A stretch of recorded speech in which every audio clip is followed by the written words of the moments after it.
We can now project that former Vice President Joe Biden has been elected President of the United States. He is President-elect. Tonight, we're seeing all over this nation, all cities and all parts of the country, indeed across the world, an outpouring of joy, of hope, renewed faith in tomorrow. Bring a better day. For centuries, Americans have taken the peaceful transfer of power for granted. 4 years ago, that proud tradition was tested like never before. What unfolded was an extraordinary series of events with claims the election had been stolen. It's a claim that many Americans believe to this day, and it set up 4 years of division and mistrust. We won this election, and we won it by a landslide. My country's been turned upside down. I never voted for him the first time, but we'll do it this time.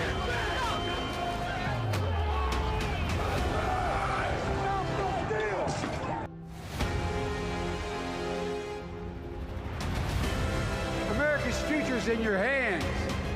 We're the United States of America. And there's nothing we cannot do when we do it together. They attacked and cheated on our elections. You never forget 2020. We didn't do a thing wrong. I'm a very innocent man. If they can do this to me, they can do this to anyone. It's a sad day for the court and for the country. Somebody over there was screaming, he's been shot, he's been shot. I'm not going anywhere. Excuse me. So I've decided the best way forward is to pass the torch to a new generation. It's time to turn the page. We are witnessing a full-on assault on hard-fought, hard-won freedoms and rights. Kamala, you are fired! You're fired! Get out! And when we fight, we win! And we will make America great again. And now, in 2024, America is again at a crossroads. People on both sides say their democracy is on the ballot. Whichever way today goes, the result will make history and shape the future of America and the world. It's a choice between two candidates who couldn't be more different. Donald Trump has had a profound impact on this country. To his supporters, he's a hero. On the other side, he's despised. Will this mark the end of the road for Donald Trump, or will Americans return to a president they voted out 4 years ago? We're not going to let you destroy our country. Kamala, you're fired. Get the hell out of here. The Democrats have had an unorthodox run to this election, the incumbent president stepping aside just 4 months before polling day, endorsing his vice president. It reignited the race, and now Kamala Harris has a chance to become the first female president in the nation's history. Is this the election where that glass ceiling is broken? Or is America not yet ready to take that step? It is time for a new generation of leadership in America. Opinion polls have this race on a knife edge. Kamala Harris has a slight advantage in the nationwide polls, but in the battleground states, the states that will decide this election, it's much tighter. We're in for a fascinating ride, and I'll be here to bring you all the results as they come to hand. Over the next 10 hours, we're on the ground in those key states. I'm in Pennsylvania, which may decide it all. Whoever wins here will have the White House in their sights. We're not going to let you destroy our country. Kamala, you're fired. Get the hell out of here. I'm in America's Rust Belt, the so-called Democrats' blue wall. If Kamala Harris is to make history tonight, she needs to win Michigan, the Wolverine state.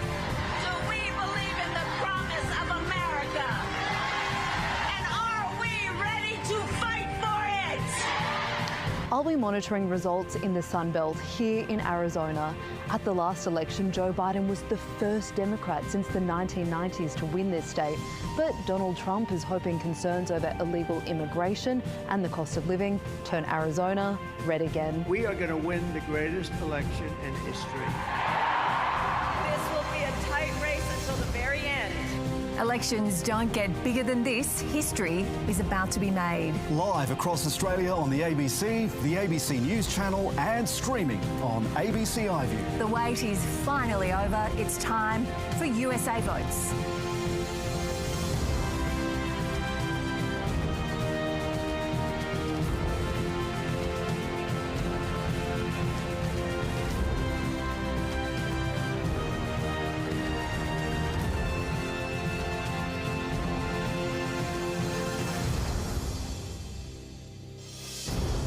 Hello and welcome to the ABC Election Centre. I'm Bridget Brennan. And I'm Jeremy Fernandez. We're in for the long haul today as states close, votes are counted and reported. We'll be crossing to our reporters on the ground across the US, speaking to voters and experts throughout the day. There are key states we'll be watching. US elections analyst Casey Briggs is with us all day breaking down those numbers. Casey, take us through how this race is going to unfold today. Jeremy, Bridget, good morning to you. This is a massive election. There are 250 million eligible voters, so probably a good thing we've got a big board to explain it, because American elections, they're a battle of states in a race to 270 electoral college votes. Bigger states like California and Texas, they have a lot of votes. Smaller states like Wyoming and Alaska, just a handful.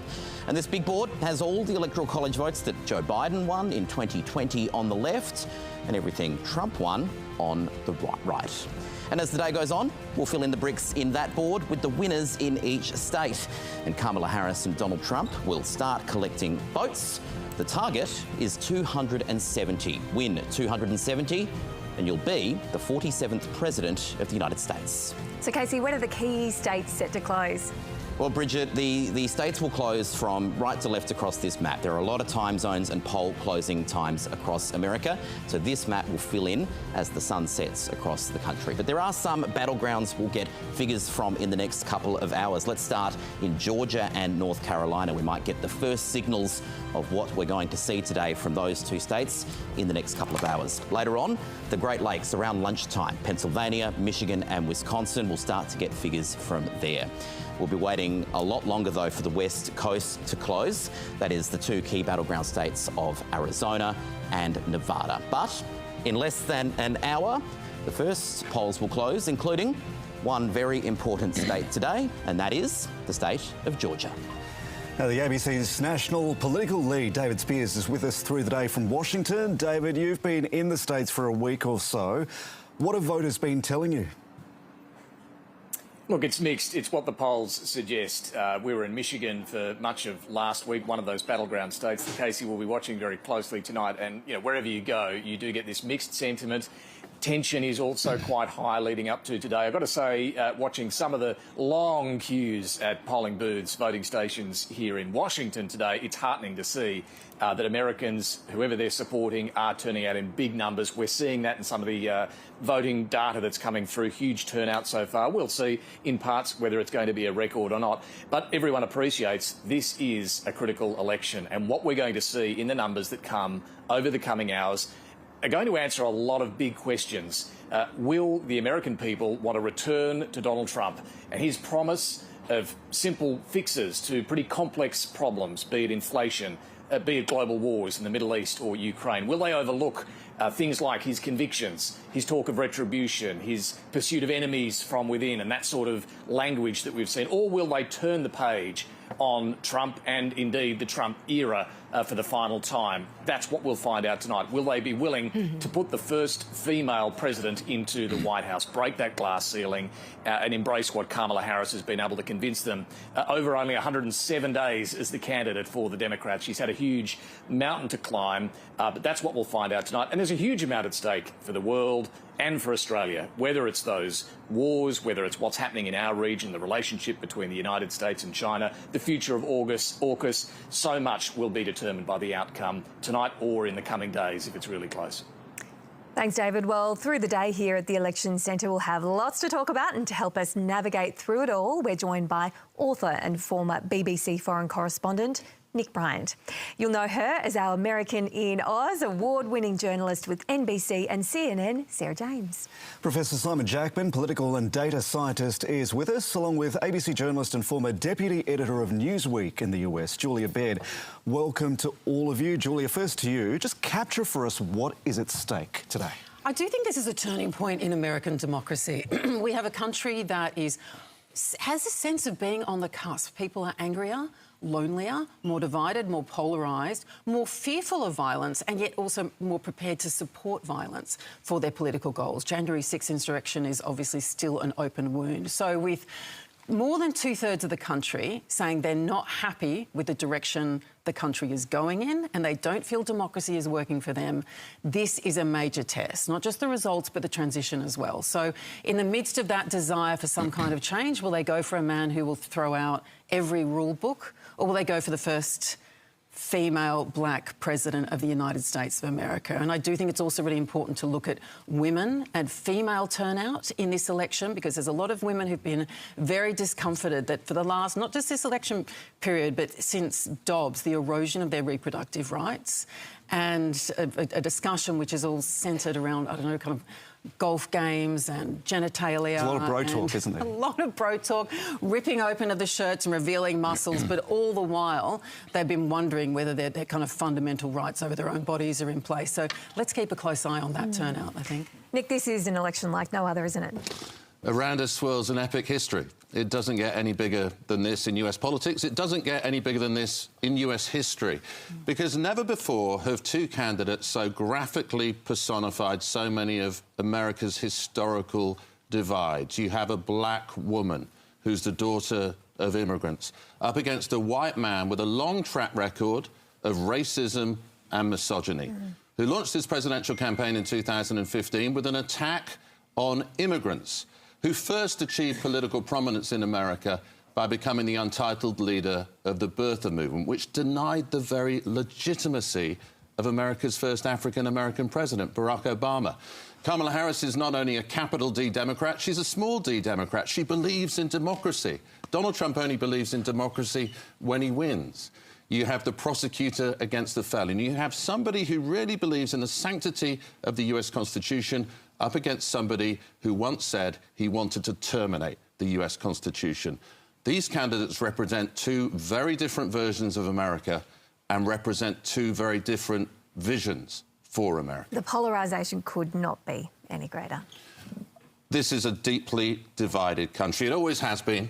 Division is America's default. We shouldn't be surprised by that. We shouldn't expect oneness in America now, because there hasn't been oneness throughout American history. But this is two Americas, really. I mean, this America can't even agree on who won the last presidential election. Simon Jackman, you've been following these numbers. You will be following these numbers very closely. You've been looking at the polling, perhaps more than anyone else in Australia.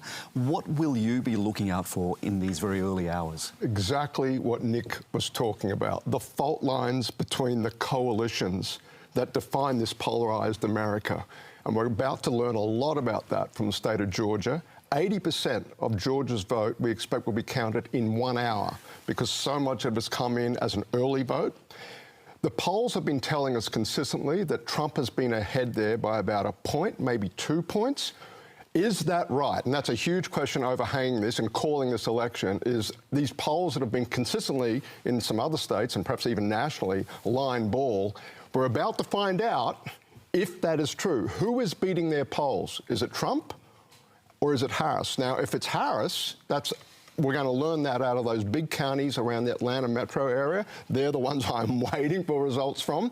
But we're going to get a big insight into the way these coalitions, who's been peeling whose voters away, who's been mobilising their base, African Americans, particularly in those counties around Georgia, or are we seeing how much college-educated whites, largely led by revulsion of Trump among women, are they going to deliver victory to Trump or to Harris or not?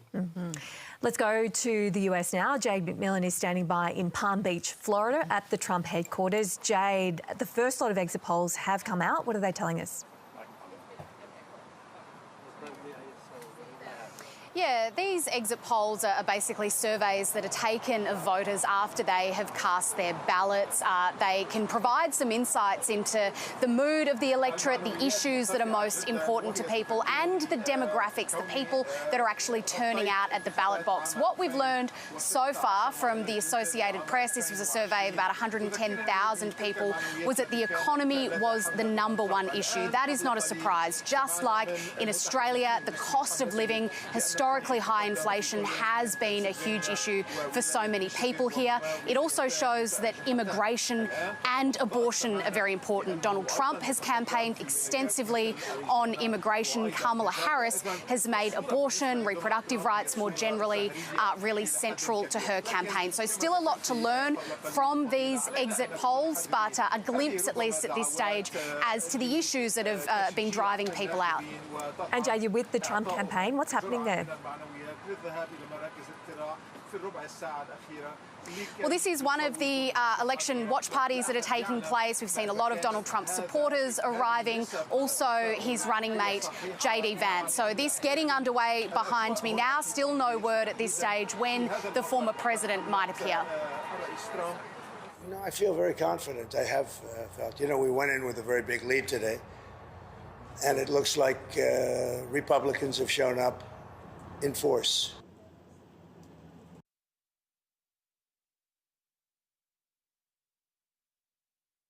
Let's take you over to Casey now, who's got some of the very first results coming in from this count. Casey. Yeah, Jeremy, we're going to look at the state of Kentucky. Now, this is a red state. We're expecting it to be a red state by the time all the votes are counted. We've got just a few counties in at the moment, 65.1% for Donald Trump, 33.7% for Kamala Harris. I just want to show you a little bit of how we're going to explain and show you what's happening. Let me show you the 2020 results first of all. This was a state that Donald Trump won with 62% of the vote, so he's tracking a little bit higher, but we should say less than 2% of the vote counted. So quite a bit there to come. Each of these figures, each of these shapes on the map is a different county. So I can look up Casey County. That was a random pick. I didn't do that on purpose. 87.1% of voters in Casey County are voting for Donald Trump in this election. Each of these counties, think of them like a local government.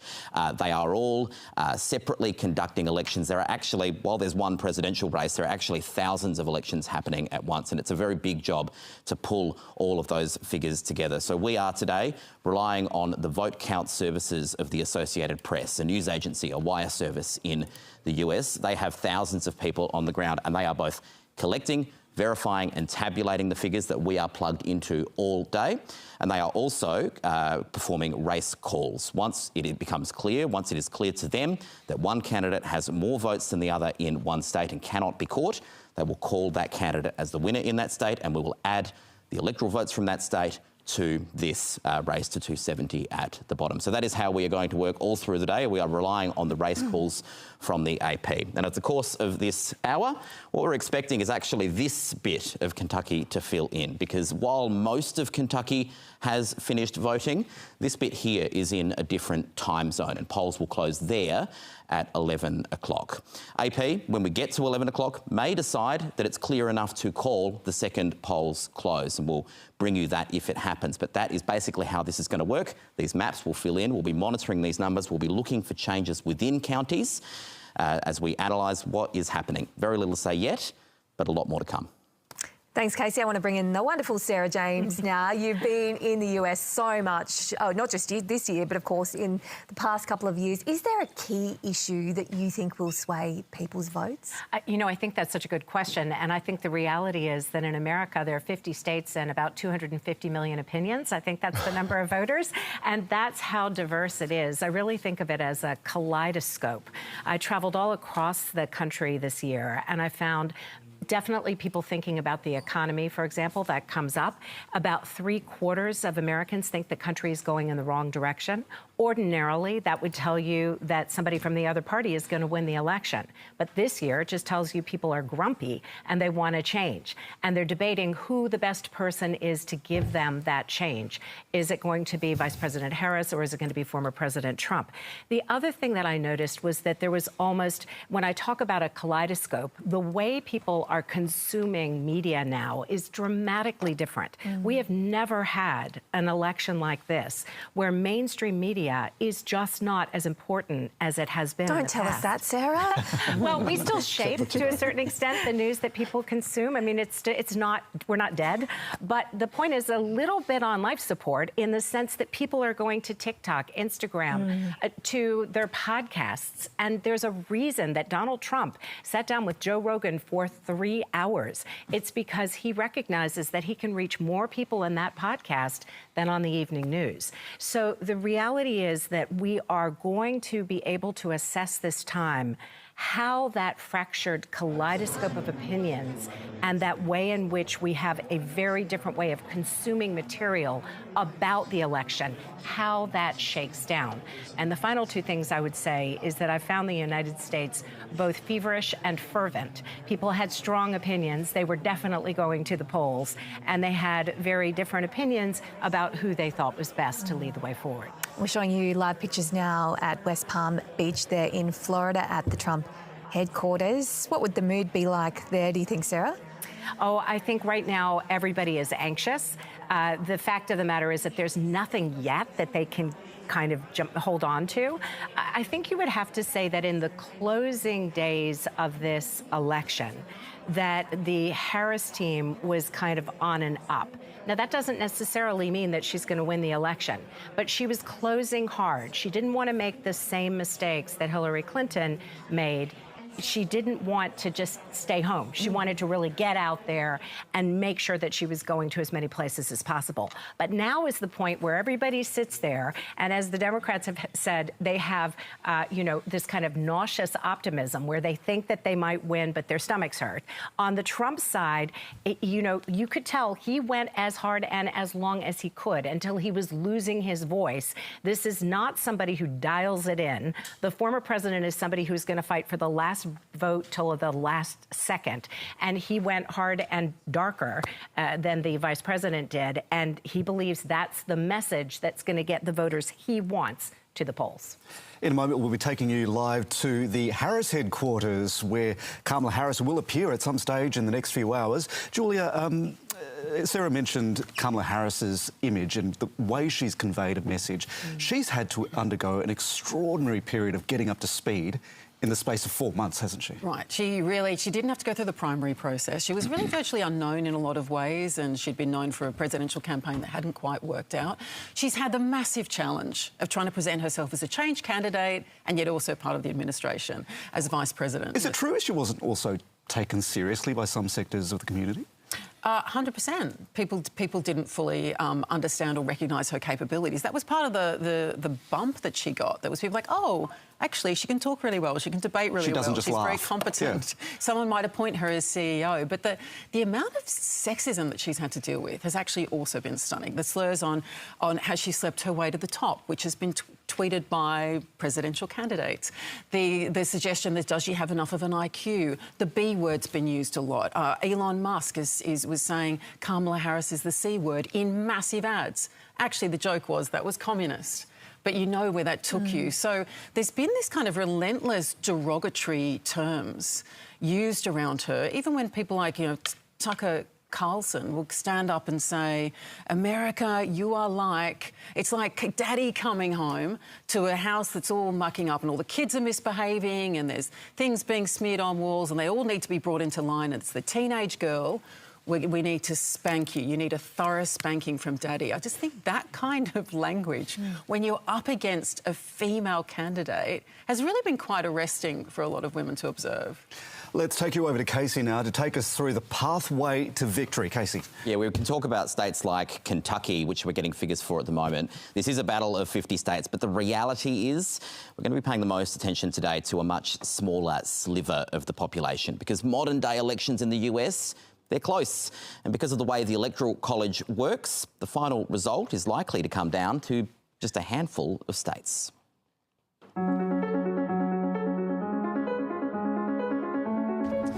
In the race for the White House, the winner is determined not by the candidate who wins the most votes nationally, but by the results of 51 individual state and territory contests. For months, both campaigns have been hyper-focused on just a handful of states, where the rallies are held most often. We love Pennsylvania. Georgia. Beautiful North Carolina. Good to be back in Pennsylvania. And where the vast advertising spends are being concentrated. Trump will always choose Putin over the American people. America doesn't need another TikTok performer. Each state carries a certain number of votes in the Electoral College, depending mainly on their population. In nearly every state, the candidate who comes first takes all the state's Electoral College votes. And the president is the candidate that wins a majority of the National Electoral College, which is 270. And just like Australia has safe seats, the US has a list of safe states. Many states just aren't that competitive, like here in California. In 2020, about 2/3 of Californians voted for Joe Biden. And the share of the vote going to the Democrats, it's only been increasing over time. The Republicans haven't won this state since 1988, and no one expects that to change this year. And that's just one of a long list of states that are regarded as reliably in the Democrats' column at presidential elections. And the Republicans, well, they have a list of states they can rely on as well. Here in Alabama, the 2020 result was roughly the opposite of that in California. I just want to thank the people of Alabama. And this state, it's been reliably red for even longer. And like the Democrats, there's a list of states that are going to vote Republican no matter what. The safest blue states are on the West Coast and in the Northeast, while Republican heartland runs through the centre of the country. There are relatively few states that are genuinely competitive. Some of the closest are in the Northeast, in a group of states often called the Rust Belt. That includes Michigan, Wisconsin, and this one, Pennsylvania, which has voted for the overall winning candidate in 10 of the last 12 elections. These three states were crucial to delivering Donald Trump the White House in 2016 and taking it away from him 4 years later. The other group of states we'll be watching very closely are in what's often called the Sun Belt. There's Arizona and Nevada out west. Those states voted for Joe Biden in 2020, and also Georgia, which was extraordinarily close and became a focal point of the Trump campaign's efforts to overturn the election. The state of the electoral map means that voters in different parts of the country have experienced this campaign in very different ways. Voters in the safest states have had less advertising, fewer door knockers, and generally have just been able to pay less attention to this election, while voters in the most competitive seats are probably ready for this whole thing to end. So let's have a look at when you colour in some of those historically safe seats, what that looks like, because this board is going to help us understand the various scenarios and the pathways. For example, well, first of all, I'll say when states do get called, we'll start to colour in this map bright colours. But let's just say hypothetically that Kamala Harris does win California. We can colour it in this sort of hypothetical light blue. 54 Electoral College votes would go into her column. Now, let me just colour in the entire map with all of those historically safe states, and you kind of get a sense for where the starting line for today is. Harris on 191, Donald Trump on 148. These are states that no one's really expecting any surprises in. It would be a shock if these didn't go according to these colours. Now I'll add ones that are, frankly looking likely, like they're in one column or the other.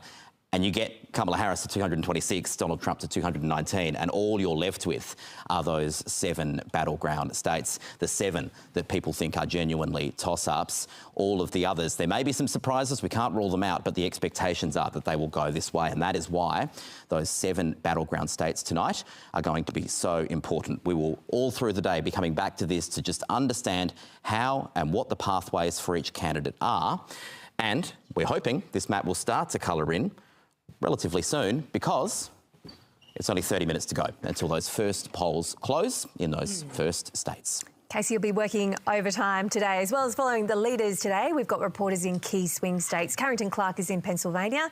Carrington, the presidential hopefuls have spent a lot of time on the campaign trail where you are. Tell us what the mood's like.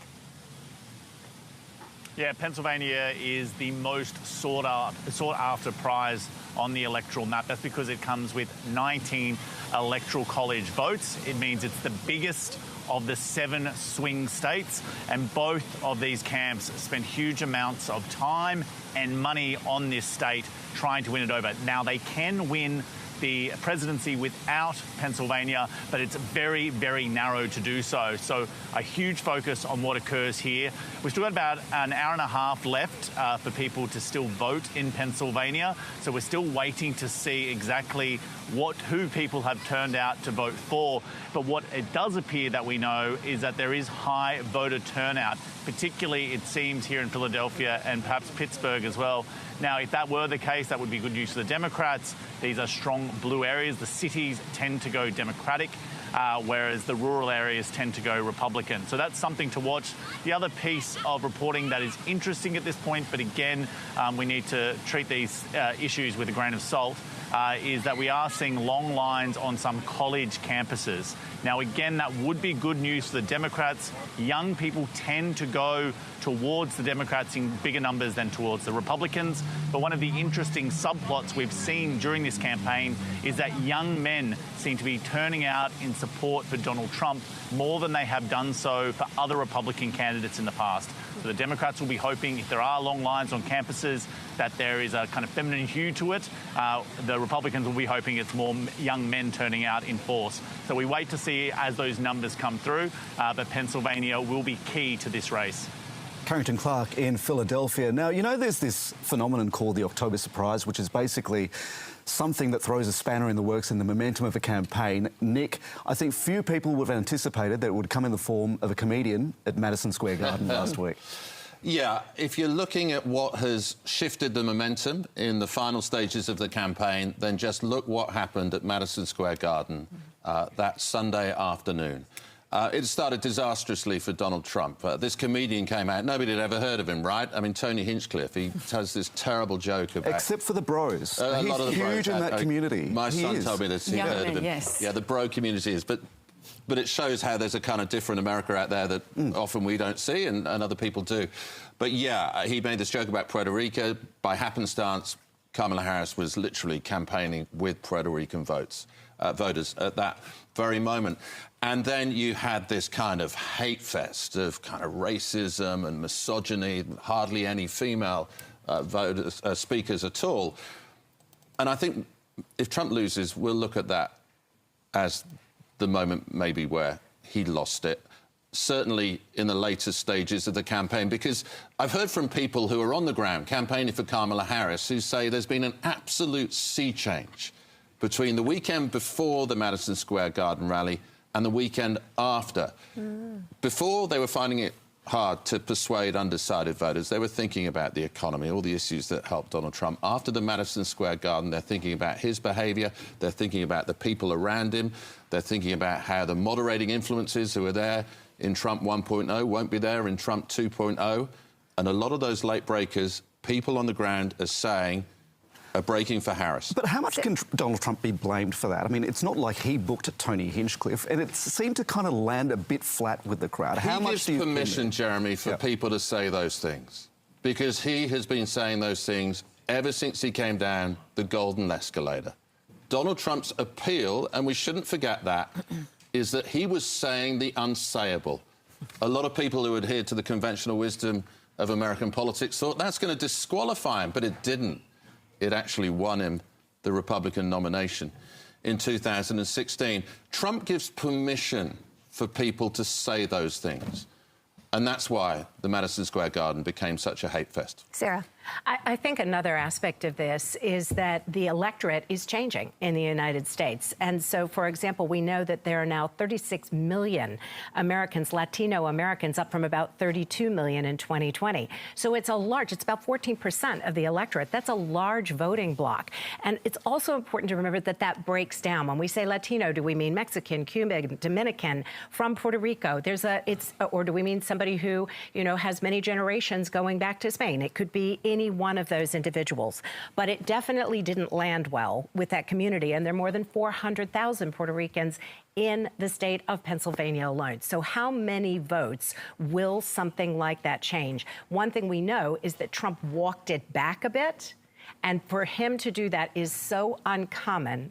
It's not something that the campaign usually does. So that tells you that they didn't think it landed very well. But I think just more broadly, it goes back to the fact that this is a very different electorate than it has been in the past few years. And to just break that down a little bit further, we know that amongst Republicans, it used to be that about 93% of Republicans were white. That's now about 79%. On the Democratic side, this is according to Pew Research Center, which is very reputable. On the Democratic side, the 44% of the Democratic Party is a mix. It's Latino, Asian, mixed race, other race, and then that's about 44% of the Democratic Party. So the parties vote differently, and you can understand why there was some consternation about those comments. And we'll come back to this chat in a moment. Yeah. Sorry, Jess. I was just going to say, we'll be crossing to some guests a bit later on in the program, people who can speak to voting today as multiracial Americans. Simon, I want to bring in that point about multiracial America. There are still those who are, with multiracial backgrounds who do support Donald Trump. Why is that? Religion is a big part of the story. And this is where the Madison Square Garden event was political malpractice, because the strategy for Republicans has been watching the white proportion of the electorate steadily diminish since the time of Ronald Reagan, 85% to now virtually 70%, their pathway to national power is to try and win some minority votes. And everyone from George Bush forward has been talking about Republicans making inroads, not so much into the African American community, but their target has been Latino America.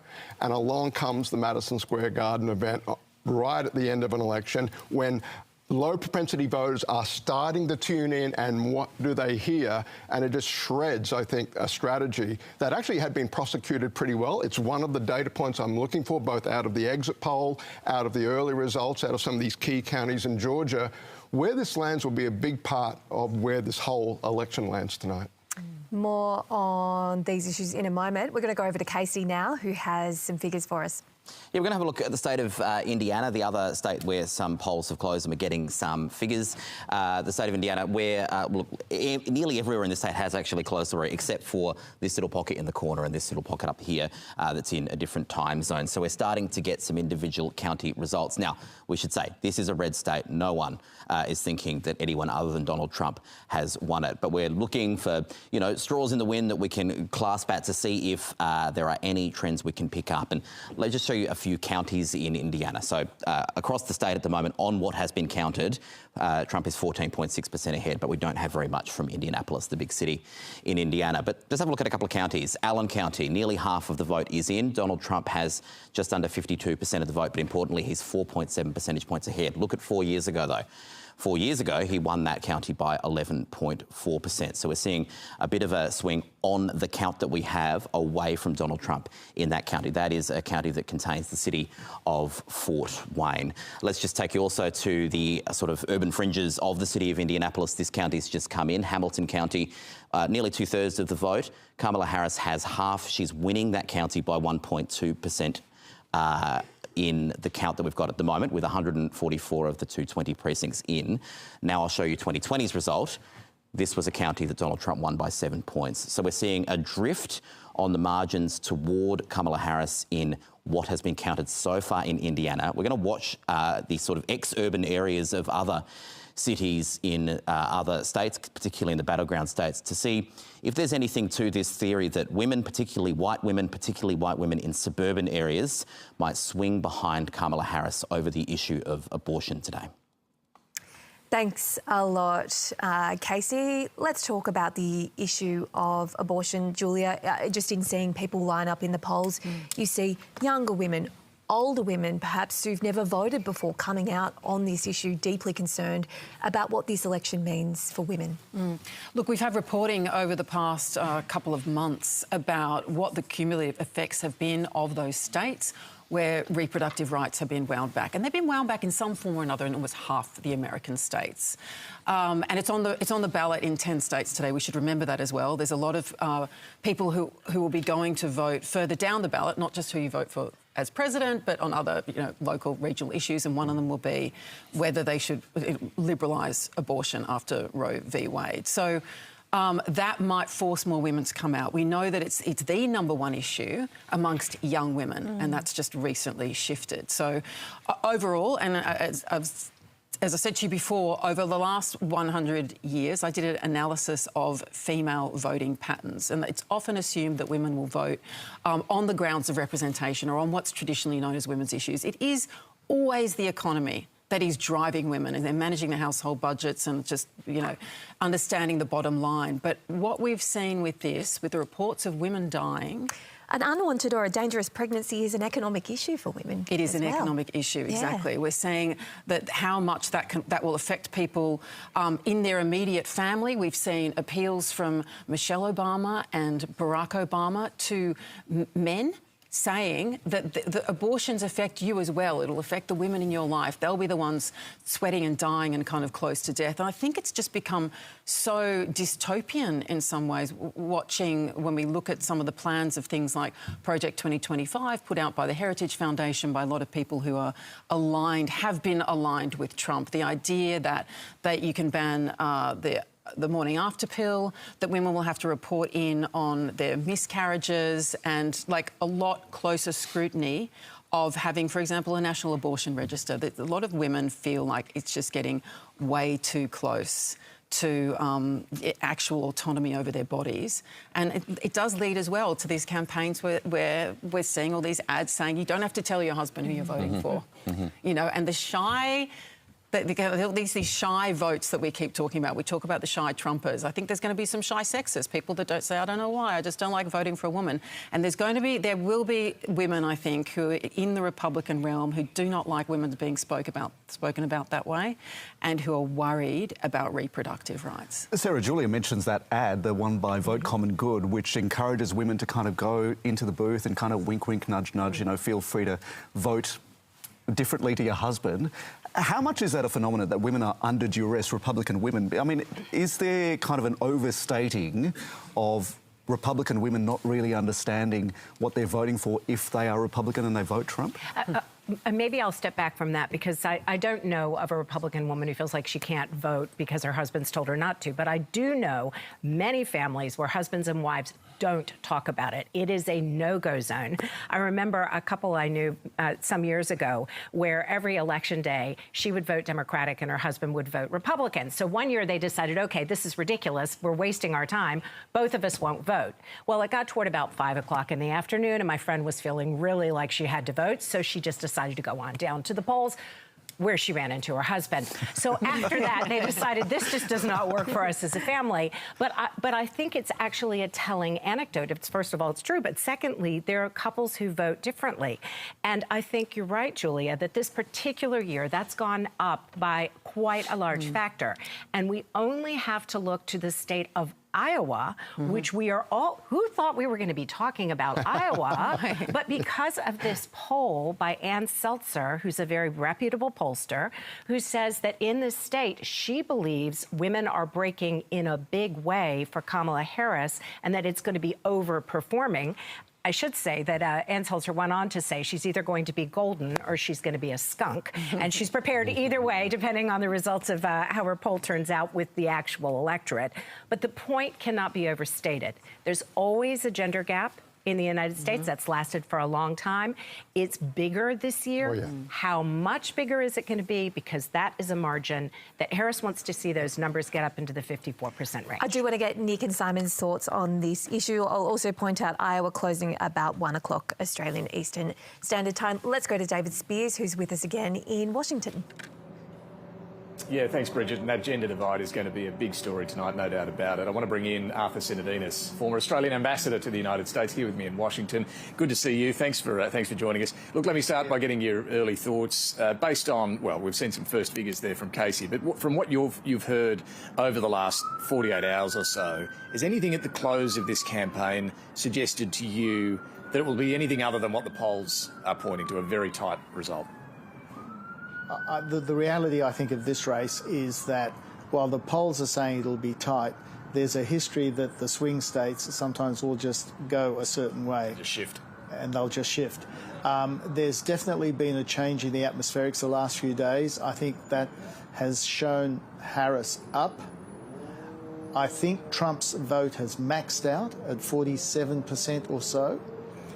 I think the difference, and the panel alluded to this, part of the difference is what are people particularly concerned about. There's no doubt some of the exit polls are picking a concern around democracy, which was a bit of a surprise compared to, say, economy and some other issues. Just ahead of economy is the number one issue, democracy. And the gender gap, as Sarah mentioned, is quite large. Now the issue here is that Trump is trying to make more inroads into men, particularly black and Latino men, but this is potentially being more than offset by the inroads that Kamala Harris is making in terms of women. So that gap is getting bigger, and people are right. Reproductive rights, huge issue here. Every time it's been on the ballot, it's been to the detriment of the Republicans. I want to get your thoughts too on some of the lessons politically for Australian politics as well from all of this. But does that suggest to you that Kamala Harris was right to come here in the final week to Washington, the backdrop of what happened here on January 6, nearly 4 years ago, giving a big speech, really made the point about democracy is on the ballot. This is the big issue here. And for Trump, does that suggest to you, why do you think he might have maxed out? Was it too angry at the end? I think he maxes out around 47%. That's the ceiling. Yeah. Right. And he has a high base, and that's his ceiling as well, around 47%. I think in her case, you're right. She used the background of the ellipse to talk about the 6th of January. They would have focus group tested this. Maybe I'm a cynic, but I think they would have tested this as well in terms of what is like the final message. It was of course, the sort of everything's message tested, right, when you get to that point. The sort of message that Joe Biden was running as well. But I think she has done a good job of summing up with that particular message. I think for the Trump campaign, to some extent, the wheels fell off with that big rally, Madison Square Garden. That had some issues of its own. Kamala Harris had her own problem when Joe Biden came in with his comments about garbage and all the rest of it. But the reality is she has finished quite strongly, and she has shown that she's a much stronger candidate than a lot of people expected when she got the nomination. She's smarter, she's tougher, and she's more on message than anybody ever expected. She's been a really good whatever happens tonight, she's been a really good standard bearer for the Democratic Party. And only in a short period of time to do that job. We'll get your thoughts throughout the night on some of the policy implications for Australia, but I am keen to get your political take on it. Sure. Because abortion, yes, it's been a very big issue in this campaign, that gender divide. Are we going to see some of that in the Australian contest? Well, I think do parties in Australia look at what happens in a race like this and try and adopt strategies? You run a million miles from those sorts of issues. If an issue like abortion is relatively settled, you leave it settled. And Peter Dutton was very clear recently to try and shut it down when some people in his own party, both federally and at state level, started playing footsie with the issue. Once you get into that territory, it's like a ricocheting bullet. You don't know where it'll end up. So on some of those more controversial social issues, if you have a relatively settled position, let sleeping dogs lie.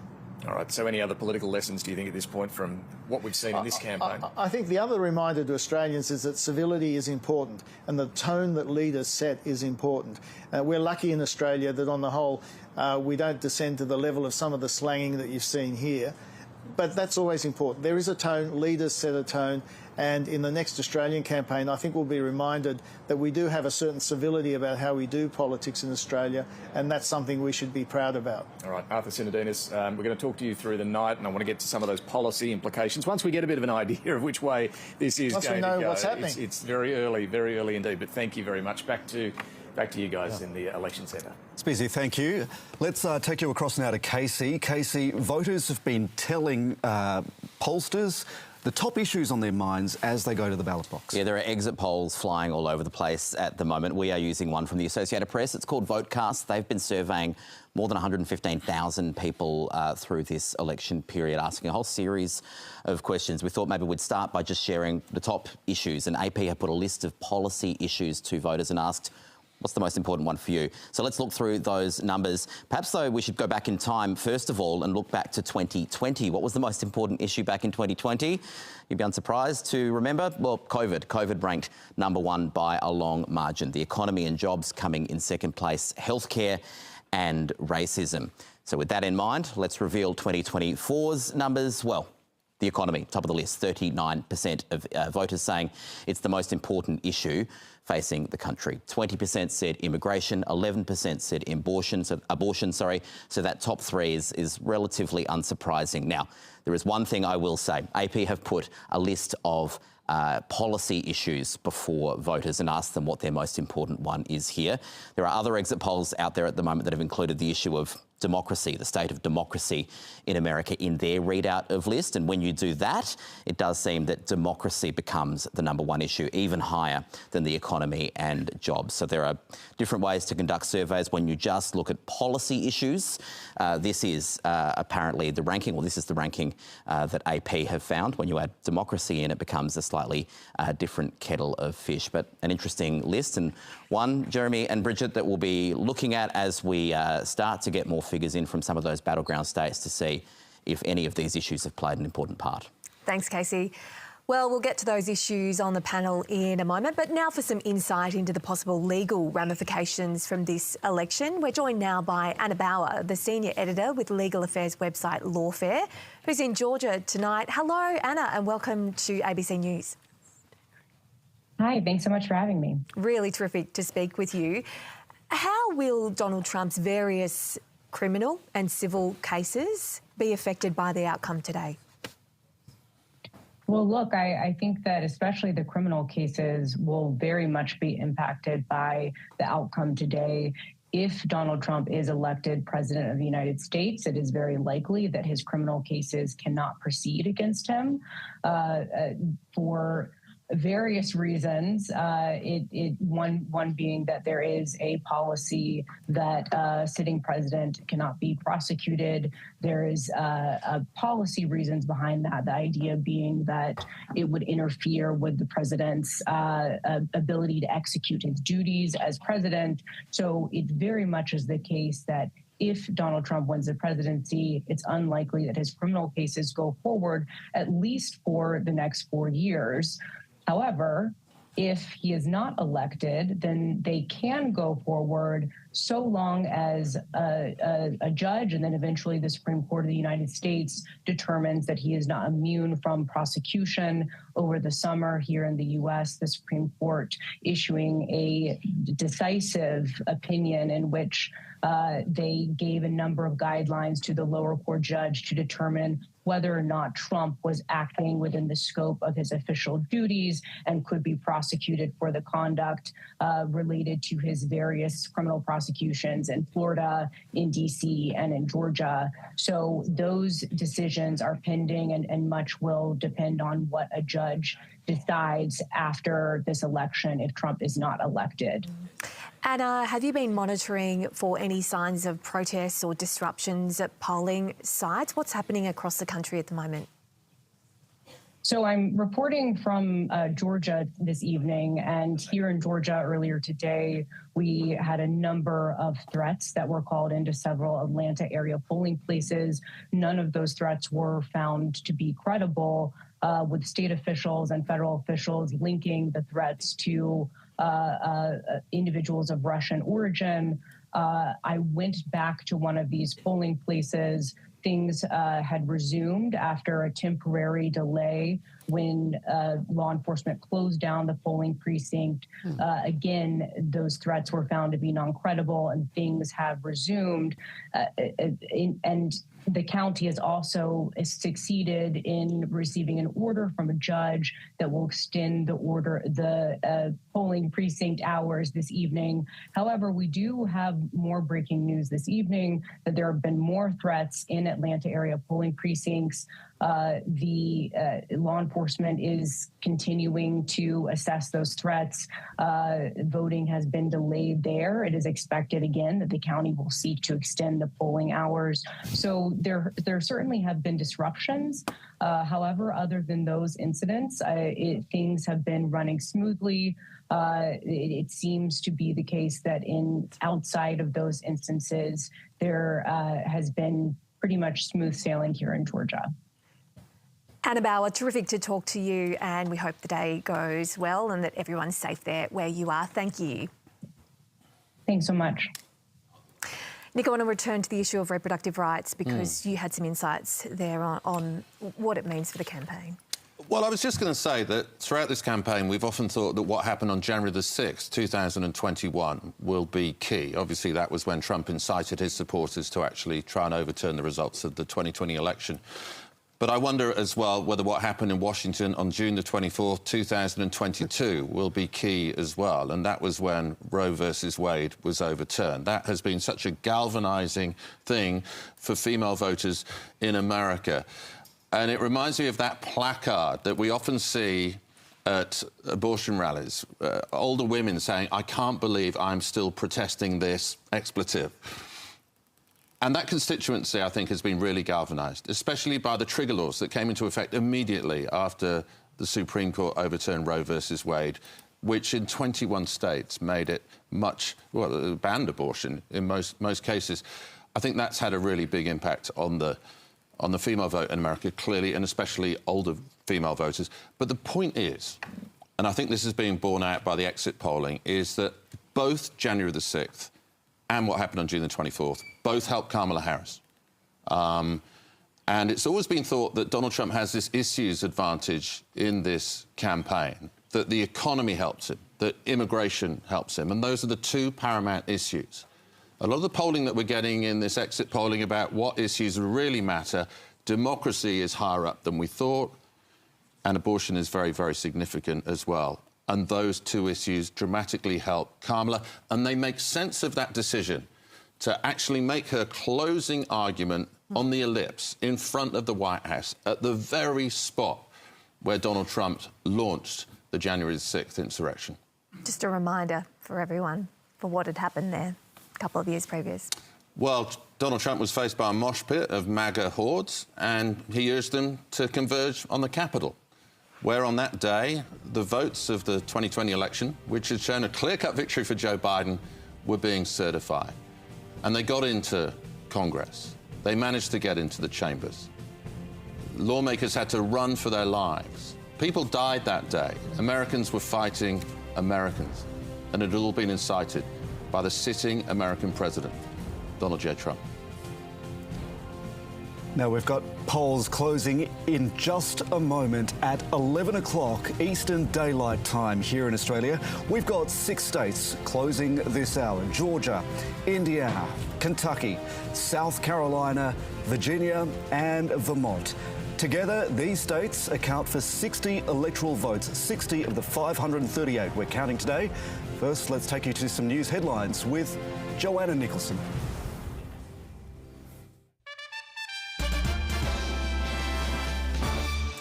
This is ABC News. The headlines this hour. Evacuated residents in the southwest Queensland town of Dirranbandi have been told it's still not safe to return as a major bushfire bears down on the area. A watch and act warning is in place as the fast-moving blaze approaches from the south. An evacuation centre has been established for the 600 residents. The federal government has lost a High Court battle over a law requiring former immigration detainees to be monitored by ankle bracelets and live under a curfew. Lawyers for a stateless man argued the law was unconstitutional as the measures are punitive.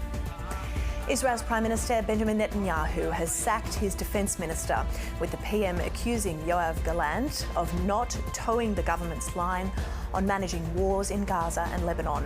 Mr Gallant had just signed off on a controversial proposal to draft ultra-Orthodox Jews into Israel's defence forces.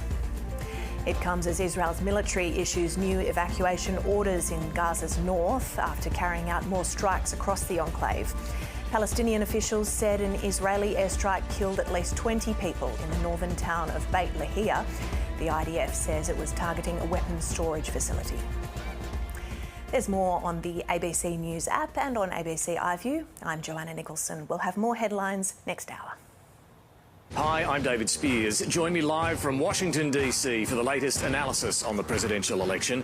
How will it shape the future of the US and what will the result mean for Australia? Insiders, Sunday on ABC and ABC iView. Stay across the latest from the US election with ABC News Online. Up-to-the-minute results, a state-by-state interactive explainer, live updates and analysis from our expert political reporters. Go to the ABC News website or download the app.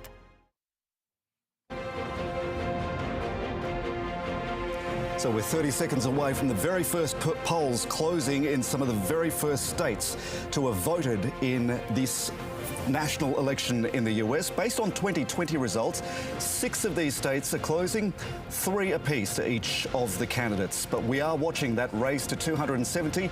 We'll be back with Casey Briggs to break down the numbers in just a moment. You're watching USA Votes.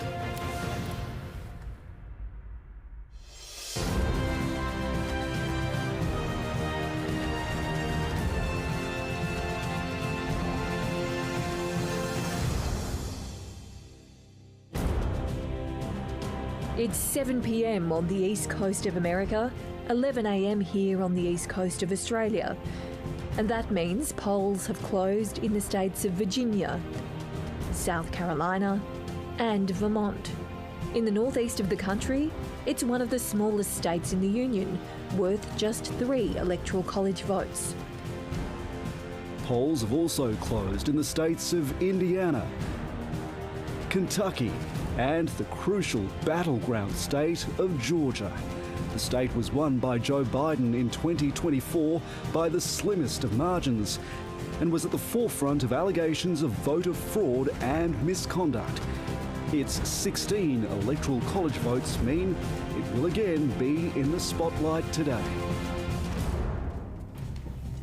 Hi, and welcome back to the ABC Election Centre. I'm Bridget Brennan. And I'm Jeremy Fernandez. We're keeping up to date with the latest developments across the US as Americans head to the polls. Let's head right over to Casey Briggs now. Casey. Yeah, polls have closed now in 6 states, and we can already bring you the winners of some of them.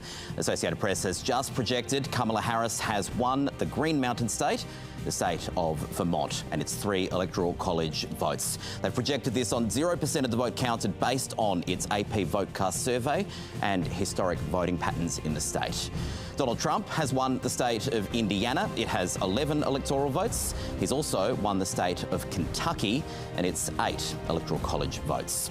We have a number of states that are too early to call. Unsurprisingly, the first one in that list is Georgia and its 16 votes. Also the state of South Carolina, too early to call. The state of Virginia has 13 votes and it also is too early to call. So we're off the blocks. Here's where the race to 270 stands at the moment. Kamala Harris on 3 electoral college votes. Donald Trump with those 2 red state wins, 19 electoral college votes. We are a long way from 270, but Bridget and Jez, we're off the blocks. Simon, anyone tuning in right now might look at those numbers and be a little bit alarmed about how far ahead Donald Trump is. Just make sense of that for us. Sure. We're getting some small states in a particular part of the country reporting first. There's absolutely no surprises in those results. Just one of them happened to be a Democratic state, an extremely Democratic state of Vermont, the home of Ben & Jerry's ice cream, where New York hippies have gone to retire. It's a big day for Ben & Jerry's. They always get mentioned with Vermont. and that's about it for 4 years these days, I'm afraid, for poor old Ben & Jerry's. But absolutely no surprise there. And it's just a coincidence where the states are and where the safest states are in this particular early block of votes. For the ones that are too early to call, how long before those results start to come in, especially Georgia? Well, the interesting news about Georgia is after 2020, people have seen there's so much early vote coming into the system, and Australians recognise that as pre-polling or voting by mail, absentee voting. They've decided to count that on the day. Right, so during election day, while it was still early hours of the morning here in Australia, Georgia election officials have been working their way through this monster trove of early votes, and they're ready to dump that into the AP system literally any second now. And most projections I've seen suggest that over the next hour, 80% of Georgia's votes could be counted in the next hour, and we will get a really deep read of, as we were talking about, the coalitional politics at play. African American turnout around Georgia is going to be key to any Democrat's pathway to victory. We're going to learn a lot over the next 45 minutes or so.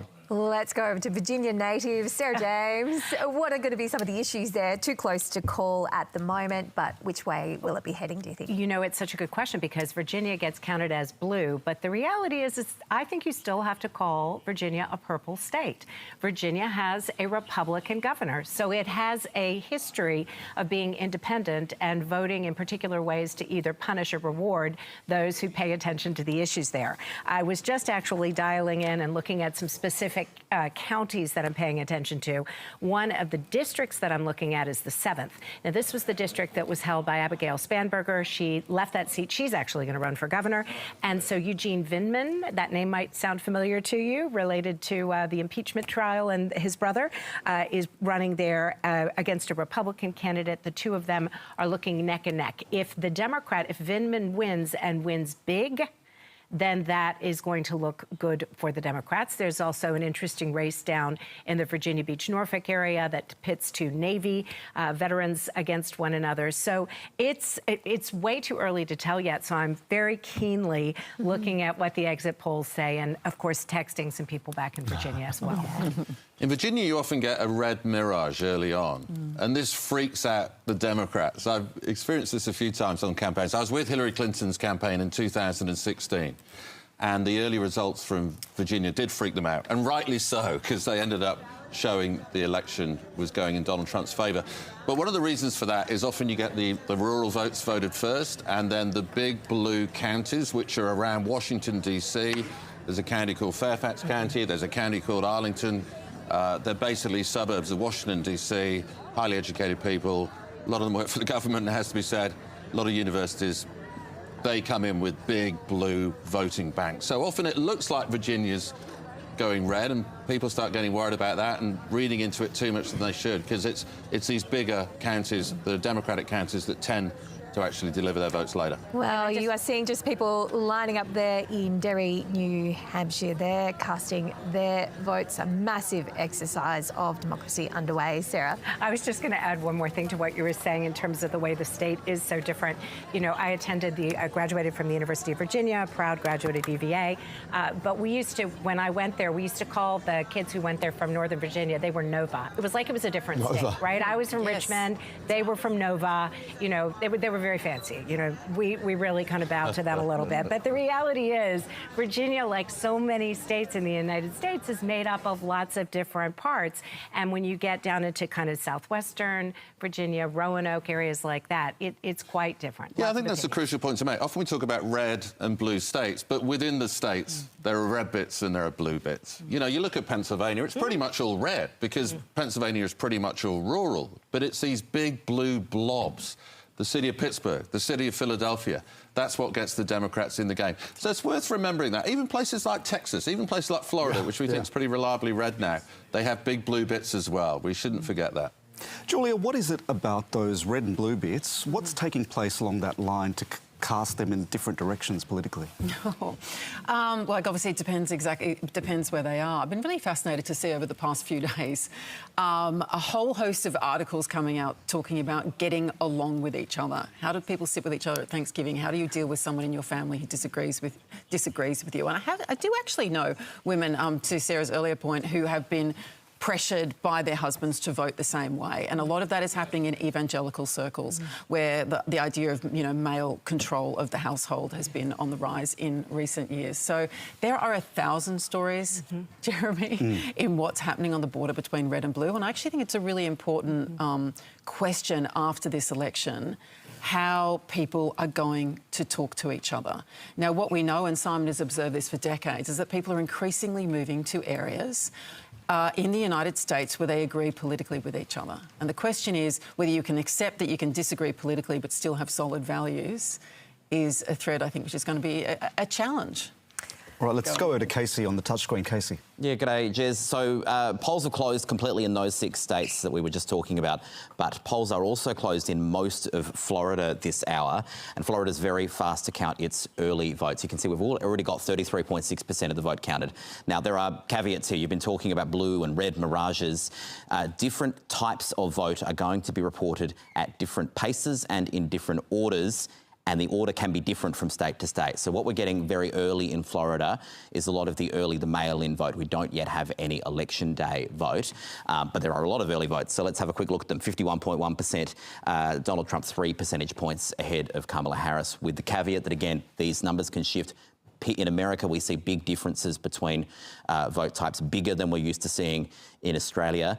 They may not be as big as they were 4 years ago, but they can be significant. Now, that is, look, pretty much exactly the result that we saw 4 years ago on what we've got counted so far. And I'll just point out a few counties, if I may. The county of Osceola in the sort of southern fringe of south of Orlando, where Kamala Harris is 3 percentage points ahead. I'm pointing out this county because this is the county in America with the highest share of Puerto Rican-born people. Nearly 1 in 5 people in Osceola County live in Puerto Rico.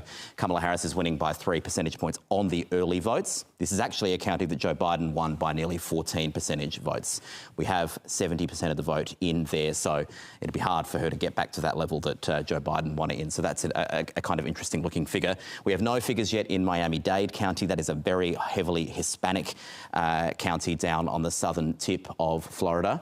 The other county I might just point out where 98.8% of the vote has just come in. This is Sumter County. A large part of this county is a set of retirement villages called the Villages. Donald Trump's won 67.8%, and we can assume that's not going to shift a whole lot given we have nearly all the vote in. So he's won that by 36 points. In 2020, he won it by 36.2. Thanks, Casey. Simon, what are some of the historic factors that define the divides we still observe between rural America and urban America? Poverty is perhaps the single biggest driver, but overlaid on that is, I think in more recent decades, cultural anxieties about, I think, the rural areas are predominantly whiter as minorities from the great migration north. Minority America is increasingly an urban America, and rural America is increasingly a whiter and a poorer America as people with college degrees, perhaps the kids, migrate to cities or go to college and don't come home. Albeit still a lot of poverty in many urban areas of America as well. Yeah, but to be poor in a rural area is a fundamentally different experience to being poor in an urban area in America, where there's just a lot more economic opportunity around to help pull your way up, and frankly, you're voting with your feet on where you can afford to live, frankly. Yeah. It's really worth just zooming that picture out a little bit, though, and talking about the fault lines sort of around states and why it is that so many of these states are so predictable. Many of these states are voting the same way as they voted since the 1960s. In the mid-60s, Lyndon Johnson pivots the Democratic Party to the party of racial justice. The civil rights movement takes hold, and in a stroke, the southern United States, the states of the former Confederacy, pivot to become solidly Republican states. That armour has been pierced 1 or 2 times. Jimmy Carter came from the state of Georgia, won the state in 1980. Barack Obama took North Carolina in 2008 and has been back with the Republicans ever since. And, of course, the remarkable story of last election was Georgia coming over the line on the back of demographic change there, on the back of an amazing effort by Democrats there, Stacey Abrams in particular, to bring that state over the line, massive mobilisation of African-American votes. I suspect, well, the data will bear this out, I think the Republican establishment there went, righto, this remains our state. If we've got to bring a 10 out of 10 game to beat you, we will. 8 out of 10 isn't getting it done anymore. And I'm keeping a very close eye on that state because it speaks to this enduring fault line in America. We talked about blue blobs and red urban. That is that story playing out. We will see when we get to the maps of Georgia, look for the big blue blob that is Atlanta. And you'll see a little bit out there at Athens, Georgia, the home of REM and the University of Georgia. But look for the rest of that state, say for Savannah, say for Augusta perhaps, largely a red state. But that tension that we've been talking about is playing out right now as these votes come in Georgia. And the interesting counties are the ones directly around those blobs, right? Do they have a tendency to grow outward or inward? Outward at the moment, as American cities become centres of economic growth. And that's where population growth is happening in America. The other thing that's happening in America, there are fewer people in this demographic that Trump has been able to appeal to successfully, whites without a college degree.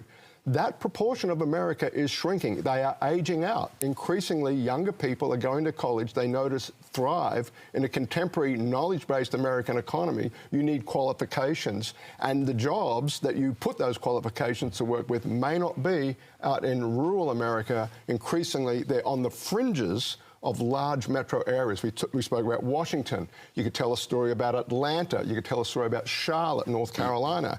That's where demographic change and its political consequences are playing out, and today, literally in real time. Nick?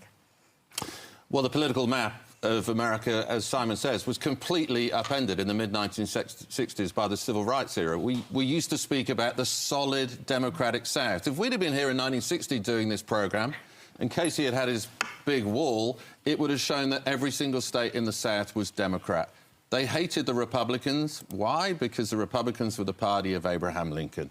And that's how politics worked. And the Democratic Party at that time was this kind of odd amalgam between Southern racists and Northern progressives. And then the Civil Rights era happened. And I think it explains one of the big breaches that we still see today. I think there are a lot of Americans who see themselves as victims of America's past, many of them people of colour. Many white voters as well agree with the proposition that more needs to be done to resolve the sins of the past. And then there's a different grouping who see themselves as potential casualties of America's future.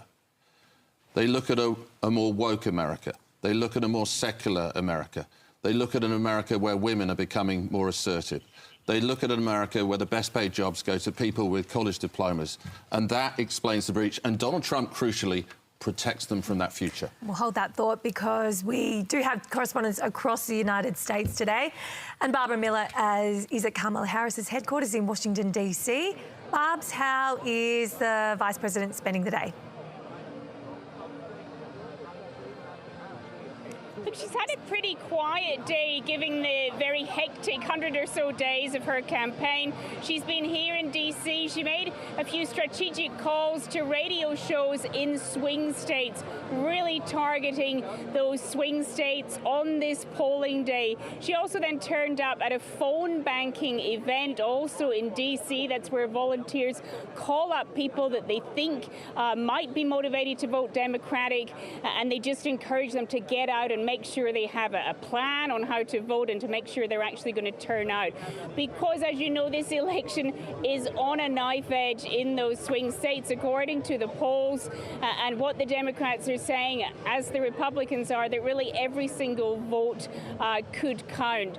But a pretty quiet day on the whole for Kamala Harris. She'll come here to Howard University a little bit later, quite a few hours later, we would think, once she gets the lay of the land as to how things are going for this watch party. And Barb, what can we expect from the event today? Well, we started to see a few warm-ups, a bit of singing and dancing. It looks like students of this university will be involved in the program. This is a historically black university, and what that means is that it was established before the Civil Rights Act of 1964 to cater predominantly for African American students who were excluded from other educational institutions. And we expect that Kamala Harris may finally reference her racial identity during during her speech here, she has suggested in one of her radio interviews that she's coming full circle. So perhaps she's going to talk about what it means to her to be back at this historically black campus here in central DC. We know that Tim Walz is here. He was out jogging earlier on the Mall in DC. He'll turn up here as well. We'd expect, of course, Kamala Harris's husband to be here. I don't think we're going to get the kind of stars we've seen over the final weeks and days of her campaign here. Of course, we had Lady Gaga and Ricky Martin yesterday. I don't think those are going to be the kind of people appearing on stage here. And of course, we don't know what the mood's going to be. The next few hours will tell us what kind of event this is really going to turn into. Thanks a lot, Bob. Let's go now to ABC National Political Lead David Spears, who's in Washington. David. Jeremy, thank you. It'll be interesting to see if those Harris supporters are singing and dancing in a few hours from now. Once we start to see some more meaningful results, in the meantime, I'm joined here in Washington by Emma Doyle, a former Deputy Chief of Staff, White House Deputy Chief of Staff to Donald Trump, now with Bondi Partners. Thanks so much for joining us. Good to see you. Good to see you. So have you been picking up anything from the Trump side today at all about their level of confidence? They're cautiously optimistic, but they are feeling good about what they're seeing so far in the early numbers. Yeah, because we hear some of that cautious or nauseous optimism, as it's been put, from the Democrat side as well. I'm told that some of their internal numbers are even better than what we've seen in the polling. But you think, and even with the exit polling data that we've seen over the last couple of hours, it's still knife-edge stuff. There's nothing that indicates one way or another which way this will go. Not so far, but things I'm hearing from the team down in Palm Beach are that they're looking at long lines to vote in really deep Republican parts of North Carolina, for example, which could be a positive indicator. I think there's so many individual data points right now. You could make a case either way, but we're just starting to see polls close, so we'll hopefully see more coming in soon. Yeah, indeed. Do you think, regardless of the numbers, Donald Trump will declare victory at some point tonight? I think it's likely. Right. I think it's, unless it's a blowout on the other side, I think he'll use every legal means he can to make sure that every legal vote is counted. Even if it's not clear that he's necessarily won, if we're waiting for some of those close counts to come through that could take days, you think tonight we'll see him stand up and declare that he's won? It's certainly what he did in 2020. Yeah. So I think if it's that close, in some ways that is a win for him, given the advantage that the Harris campaign had in terms of money and momentum and sort of the late celebrity endorsements. I think if it's that close, it's still a positive outcome for him. Positive outcome, but doesn't mean it's a win. I mean, you only win when you win the number of votes. No, of course. But well, we'll have to wait and see what he does. Do you think, we mentioned this earlier, those exit polls had democracy as a big issue, top issue, in fact, ahead of the economy for those in those surveys. Did that surprise you, and does that suggest that people are, wanting to protect democracy and worried about Donald Trump doing things like declaring victory when he hasn't got it yet? Well, I think what we've seen in earlier polling over the last couple of months is that means different things to different people. So some voters see that as Donald Trump is a threat to democracy. Some people see that as a weaponized DOJ that's gone after Donald Trump as a threat to democracy. So it really comes down to how do you as a voter define that? How do you see your relationship with the U.S. government? It could cut both ways. How would you describe the last couple of weeks of the Trump campaign? We had the Madison Square Garden event and all the controversy around that, some of the awful things that were said there, and a pretty angry finish in a lot of ways from Donald Trump, targeting Liz Cheney, not to mention Kamala Harris and journalists and so on. How would you describe his close to the campaign? I think he's trying to go out with as much energy as possible, but it's a combination of trying to reach voters that may not normally come out, right? Because turnout is everything for our elections, and showing up his base and making sure that people are still willing to come out and vote. If you are a voter who thinks that your vote doesn't count or, quote, it's already rigged, then you need to get those voters out to the polls because it's not, and it really matters. So I think he's trying to make sure his solid base turns out. We talked a little about the gender divide, quite stark in this campaign. The bros vote, as it's called, that Donald Trump's been after, historically haven't really turned out. Is there a risk here that those young men aren't going to turn out today? There's always that risk with young voters in general, right? I think there's a lot of social pressure to vote, but to say that you voted or to look politically active, but this could be a different turnout for Gen Z than we've seen in the past, based on the polling we've seen. Now, I know you're confident, just bring it back to the Australian context, you're confident that Trump, if he wins, would honour the AUKUS deal. But there's a lot more than that at stake, whether it's the tariffs that he's promised to impose on particularly Chinese imports, but imports from other countries as well, whether it's his approach on climate change. He wants to exit the Paris Agreement. Should Australia be concerned, do you think, from your perspective, about a return to Donald Trump?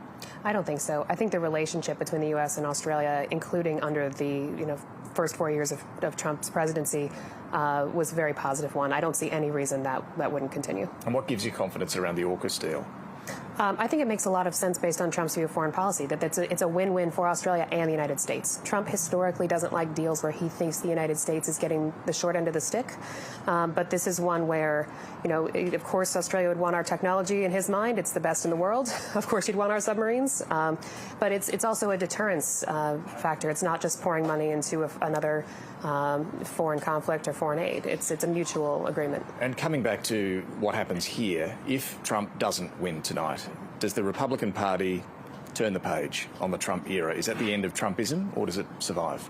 I think a lot of the policies that Trump has brought to the party survive in some form. I think it hasn't been overnight. It's been at least the last 8 years of a shift. And a lot of members in the House and Senate those races we'll be watching tonight down ballot. A lot of those members of Congress have been elected under the same types of promises that Trump made. So I think Trumpism as a brand is very. There's only one Donald Trump, right? But a lot of people down ballot have campaigned on the same sorts of policies, and I think that continues. Emma Doyle, thanks so much for joining us. Thank you. Back to you in the election centre.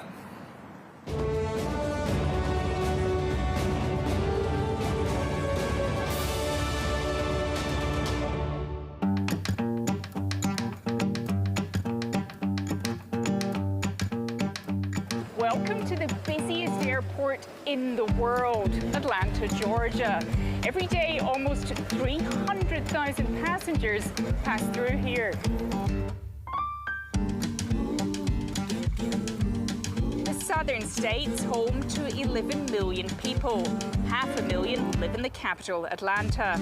It's also home to global institutions like CNN, UPS, and Coca-Cola. The weather, the food, the people, everything. It's amazing. The weather, the people. I'm a musician, and there's a lot of diverse music coming out of here. Welcome everyone to our state. Absolutely, very friendly. We love everybody. Georgia is the peach state, but it also produces a whole bunch of other stuff beginning with P. Peanuts, pecans, and poultry, though here they call them broilers.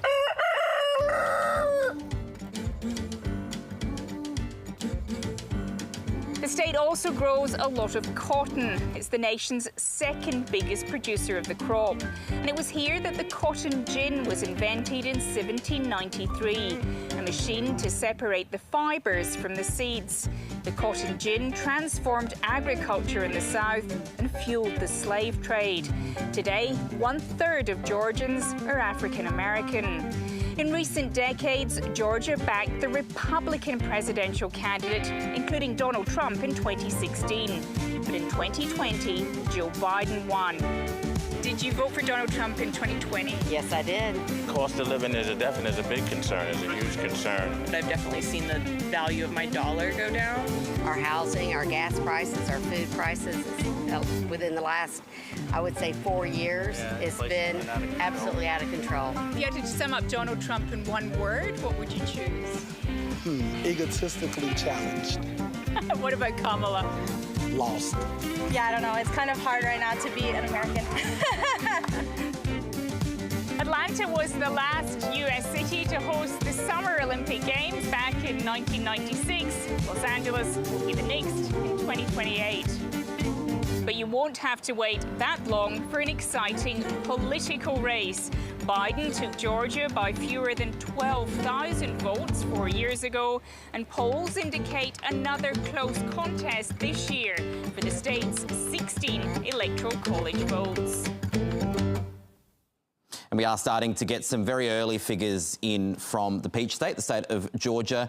I will say this is 3.5% of the vote counted. It's a lot of early votes. We only have 15 of the 2,700 election day polling precincts. So take all of this with a grain of salt and you can see very few counties are actually coming in at the moment. But on what we've got at the moment, Donald Trump is ahead, 3.9 percentage points ahead. I'll say the big blob that we expect to turn blue of Atlanta might take a little while, both because it's a big city and they tend to take a little bit longer to count, but also because there were some unsubstantiated bomb threats in Georgia earlier today at polling places. They had to be investigated, and because of that, voting has been extended in some of the precincts in central Atlanta. So don't be surprised if the rest of the map starts to fill in a bit faster than Atlanta. But Atlanta, and especially the urban sort of fringes, the outskirts of Atlanta, are some of the places we'll be looking for clues about where this is going. Counties like, say, Douglas County and Fayette County, where there's a very early vote. You can see, small numbers there. Kamala Harris is winning those counties handsomely. Let's just have a quick look at how she did in 2020. She's improved a little bit on Joe Biden's percentage on the count that we've got. Now, we've got 70.5% counted, and that is all early vote at this stage. We have none of the election day vote. This is what we're probably going to see across most of the state, early votes first and then election day votes. And so these numbers may drift. They may drift back down toward Donald Trump, but we'll keep an eye on counties like that, because if she's making inroads in the areas where Atlanta is expanding, the suburban belt around it, that would be a good sign for Kamala Harris. But as I say, what are we at? 6.1% of the vote counted now. Actually, while we've been talking, Donald Trump slightly improved his position in the state, but it's pretty early days. Casey, thank you. Now, in the next 60 seconds, actually, we're counting down to 3 more states closing. That's North Carolina, along with Ohio and West Virginia. Now, together they add 37 electoral college votes, giving us 97 electoral college votes out of the 538 in play. And so in the next few minutes, Bridge, will start to see those numbers, those states on the board start to be coloured in. Yeah, we sure will. Now let's go to Atlanta. Our next guest is Azad Ahmadi. He's a board member of the Georgia Black Republican Council. He is in Atlanta, Georgia tonight. Azad Ahmadi, welcome to the program. Hello, how are you? Nice to be here. Now, you're a Democrat turned Republican in a region where black voters have traditionally voted for Democratic presidents. You voted for Barack Obama twice and then you switched to Donald Trump. Tell me what propels your support for Donald Trump. Yeah, it's really pretty clear. Donald Trump's leadership style is clear and transparent. I know where he stands on one issue or another. I don't have to be worried about what the ulterior motives are like I do when I vote for, unfortunately, when I vote for a Democrat. I'm a veteran. I had the pleasure of serving under Donald Trump as well as under Barack Obama. And quite frankly, I prefer the leadership style, the military leadership style of Donald Trump. But there are a whole host of other issues like economics, immigration, et cetera, that are better suited to me just because they set better with my core values. What does it mean targeting the black vote as if it's a single entity? How different are black Republicans to black Democrats? Well, that's a great question. I don't think black men get enough. I think there's the misconception that black men, by and large, are not conservative in their general nature, but that's actually not true. The reality is, over the course of years, a lot of black Americans have been finessed out of a vote. So I don't find them to be very much different, the folks that are deciding to migrate over. I consider those folks the same folks that they were 10, 15 years ago, no different from myself, but rather awake to a political platform that's better suited, again, for their values. Have you had the experience of kind of coming out as a black Republican? Yeah. I'll be honest. It's not exactly the most over the years, it hadn't been exactly the most popular move to make for black men. When I used to have conversations in the community 4 years ago about Republicanism in our community, it was a very touch and go subject. Today, as soon as I walk into my barbershop, everybody wants to talk about Donald Trump. Everybody wants to talk about Republicans. Everybody wants to talk about immigration, and everybody wants to talk about the failed economic policies of the left. So yes, I had coming out, so to speak, but ultimately I'm not new to this. but many other black men are, and I have the privilege of talking to the community on a regular basis, and I'll tell you, there are a whole lot more black males that are going to vote for a Republican this go around. Has race been a big factor for you in this election and for other black men, people in the black community? Because Kamala Harris is, of course, a woman of colour. How much of a motivator has that been? You know, race is a motivator for the core group of black Democrats that have always voted for Democrats. I mean, the reality in the situation is that a lot of black Americans today are deciding to take race out of the equation. They're removing all the emotionally charged arguments, and they're looking at results. It was just 4 years ago that we had a Trump administration with successful economic policy and with less wars. And so, quite frankly, the guys and gals that I'm seeing migrating over to the Republican platform, they're turning off the news that is race, hatred, police brutality, and the rest of it, and they're just getting to the brass tacks because times are getting tough. Donald Trump, you know, his style has been quite abrasive, as some would describe it. It's something that you quite like. You know, he made a comment some time ago about black jobs being taken by illegal migrants. It was not well received by a lot of people in the black community. I wonder how that landed with you and how that abrasive style, if I can put it that way, sits with you. Well, relative to how it landed with me, I think it landed with me the same way it landed with a lot of the brothers at my barbershop. The reality is we just didn't care. We really didn't care, and we felt like the media, the news media, made it something that, you know, we should be upset about. We don't really see it that way. When I say we, I'm talking about the group of folks that have decided to move over to the Republican platform. They're not going to be angered. They're not going to get in their emotions about what someone said. And quite frankly, no different than across the country, many groups of folks are associated with certain industries. The Asian Americans, for example, seem to dominate the dry cleaning business. It was really less an issue than the media would have you believe in our inner city communities. Azad Ahmadi, really great to have your perspective on the show today. Thank you so much for joining us. Yes, indeed. You have a good night. God bless America. We'll go straight to Casey now for some results.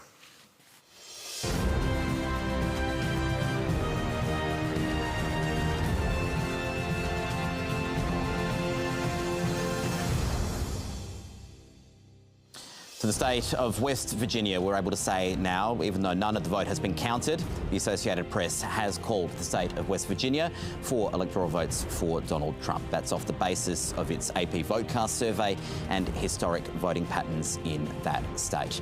A couple of other states that are too early to call, that have just closed, well, one we're going to watch very closely in the next hour or so, North Carolina, 16 electoral votes there. Could be an early sign of where this race is going. And also the Buckeye state, the state of Ohio. It's just closed. The race there, too early to call. 17 electoral votes, a big prize there. While I've got you, I just want to show you a key result in Florida as well. This is a really interesting figure that's come up right on the south of the state. In particular, down here in the state of, in the county of Miami-Dade. We're at 80% of the vote counted here. Donald Trump has 55.1% of the vote. He's 11 points ahead. This is the county in Florida with the highest Hispanic population. I just want to show you the 2020 results. Joe Biden won it by 7.3 percentage points. We have mainly early vote. There are still a couple of hundred, about 150 precincts from today that he gets a report. But in order for Kamala Harris to overtake there, to win that county in the way that Joe Biden did, well, Kamala Harris would need to win an overwhelming majority, more than 2/3, I think, at this point, of the votes. And so that is an interesting county. That is an interesting early figure out of Florida. Thanks a lot, Casey. So some early results there. Sarah, you wanted to talk about North Carolina because this is a state where the demographics are shifting. Yes, absolutely. And the other reason, so North Carolina is interesting for a couple of reasons. You know, we talked earlier about the solid South and how that existed for such a long time. And it's still very strong now, Republican territory. You know, going way back when it was strong for the Democrats, they used to call it yellow dog Democrats. You'd vote for the Democrat if he was a yellow dog. I mean, it was that solid, and then it switched and became Republican. Virginia has peeled off, gone purple to blue. North Carolina is really the question mark. Is that state in the presidential race going to go Republican or Democratic? We know that it voted for Barack Obama in 2008, so, you know, there's a bright spot for the Democrats. Why am I focusing so much attention on this state? Because for the Harris team, they look at this as the other option to win the White House.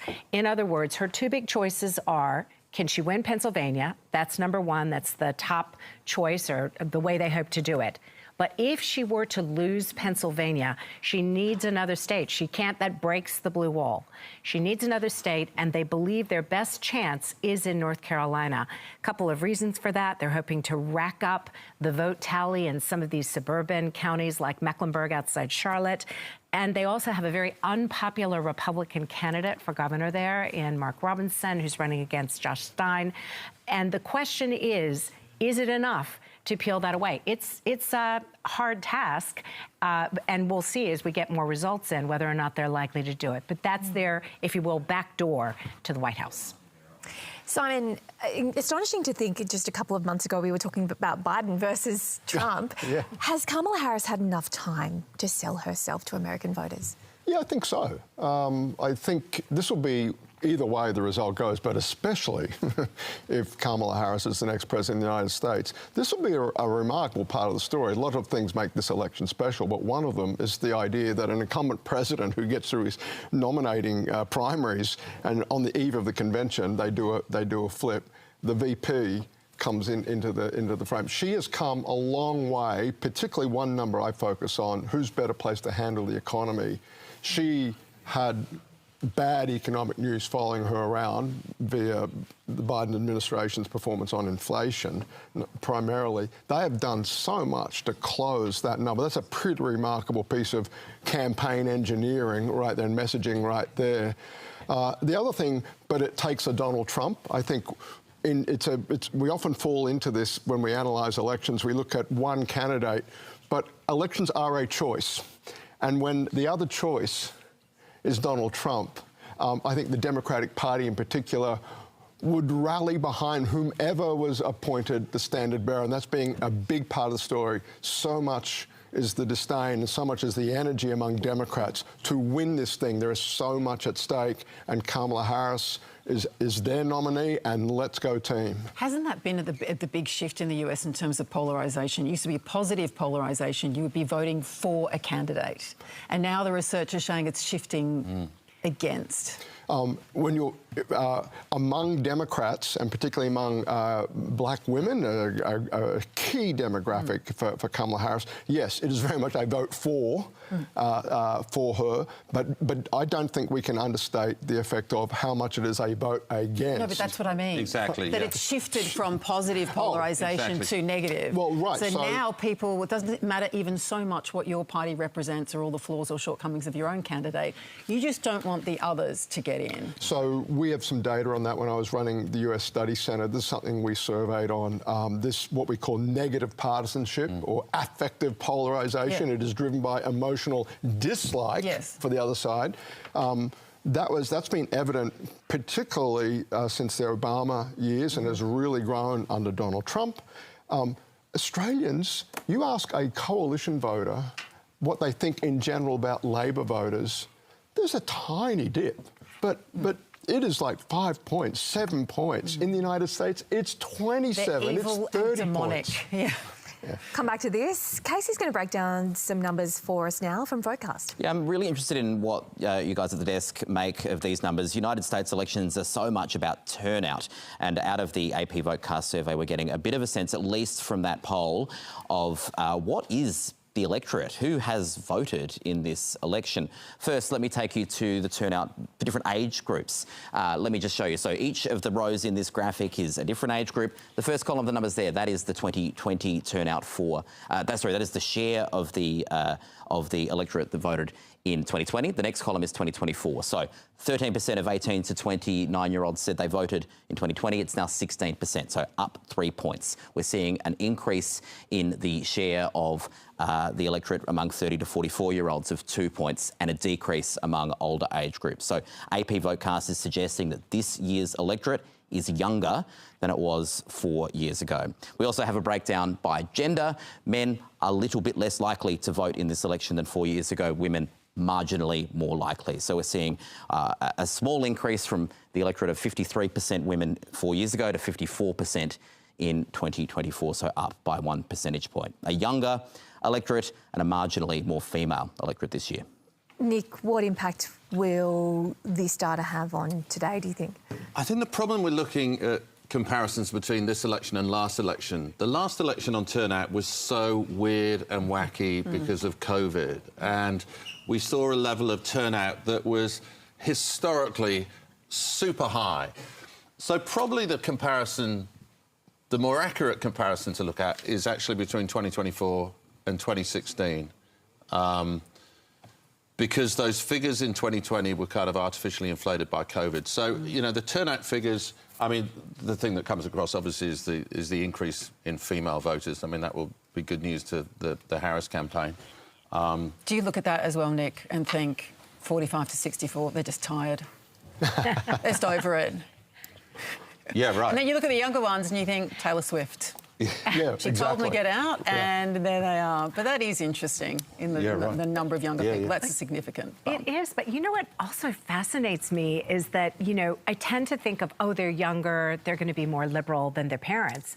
But that's not necessarily the case. For the women, it's the case. For sure. Yes, you're but right. Not for the young men. Yes. Yes, exactly. So we see that divide. We see a gender divide between young women who are tending to vote Democratic, young men, Gen Z, who are more conservative. But then I give you the older voters, right? So I think it's partly about the abortion issue for sure. But the reality is we forget that, you know, every age group ages up, right? These are the boomers. So they started liberal and they've stayed liberal. They're just older. So suddenly you've got the boomers who are up there in their 60s and they're still the same people that they were, you know, 20, 30, 40 years ago. So there's these kind of generational changes, and we do know that older voters vote more reliably than younger voters. But I do think that the numbers that we saw out of Florida are interesting. So are we seeing a sign that that Latino vote that is much larger than it was is shifting? That's going to be very interesting. Let's cross now to our correspondent, Elias Kluwer, who's on the ground for us at an election watch party in Michigan. Hello to you, Elias. Look, this is a crucial swing state. So how are people feeling there tonight where you are? Good afternoon to you, Bridget, or good morning. It's been a somewhat subdued, quiet, almost calm mood here in Michigan. That could be because already before today, about 3.5 million people in Michigan had already voted. It's the first general election in the state where in-person pre-voting has been allowed. And as well as that, they have pre-processing here, which means all of those 3.5 million votes, they can start verifying them before the polls close, which is in about 5 minutes now. So because of that, we're going to see a rush of results come between 8 and 9 local time.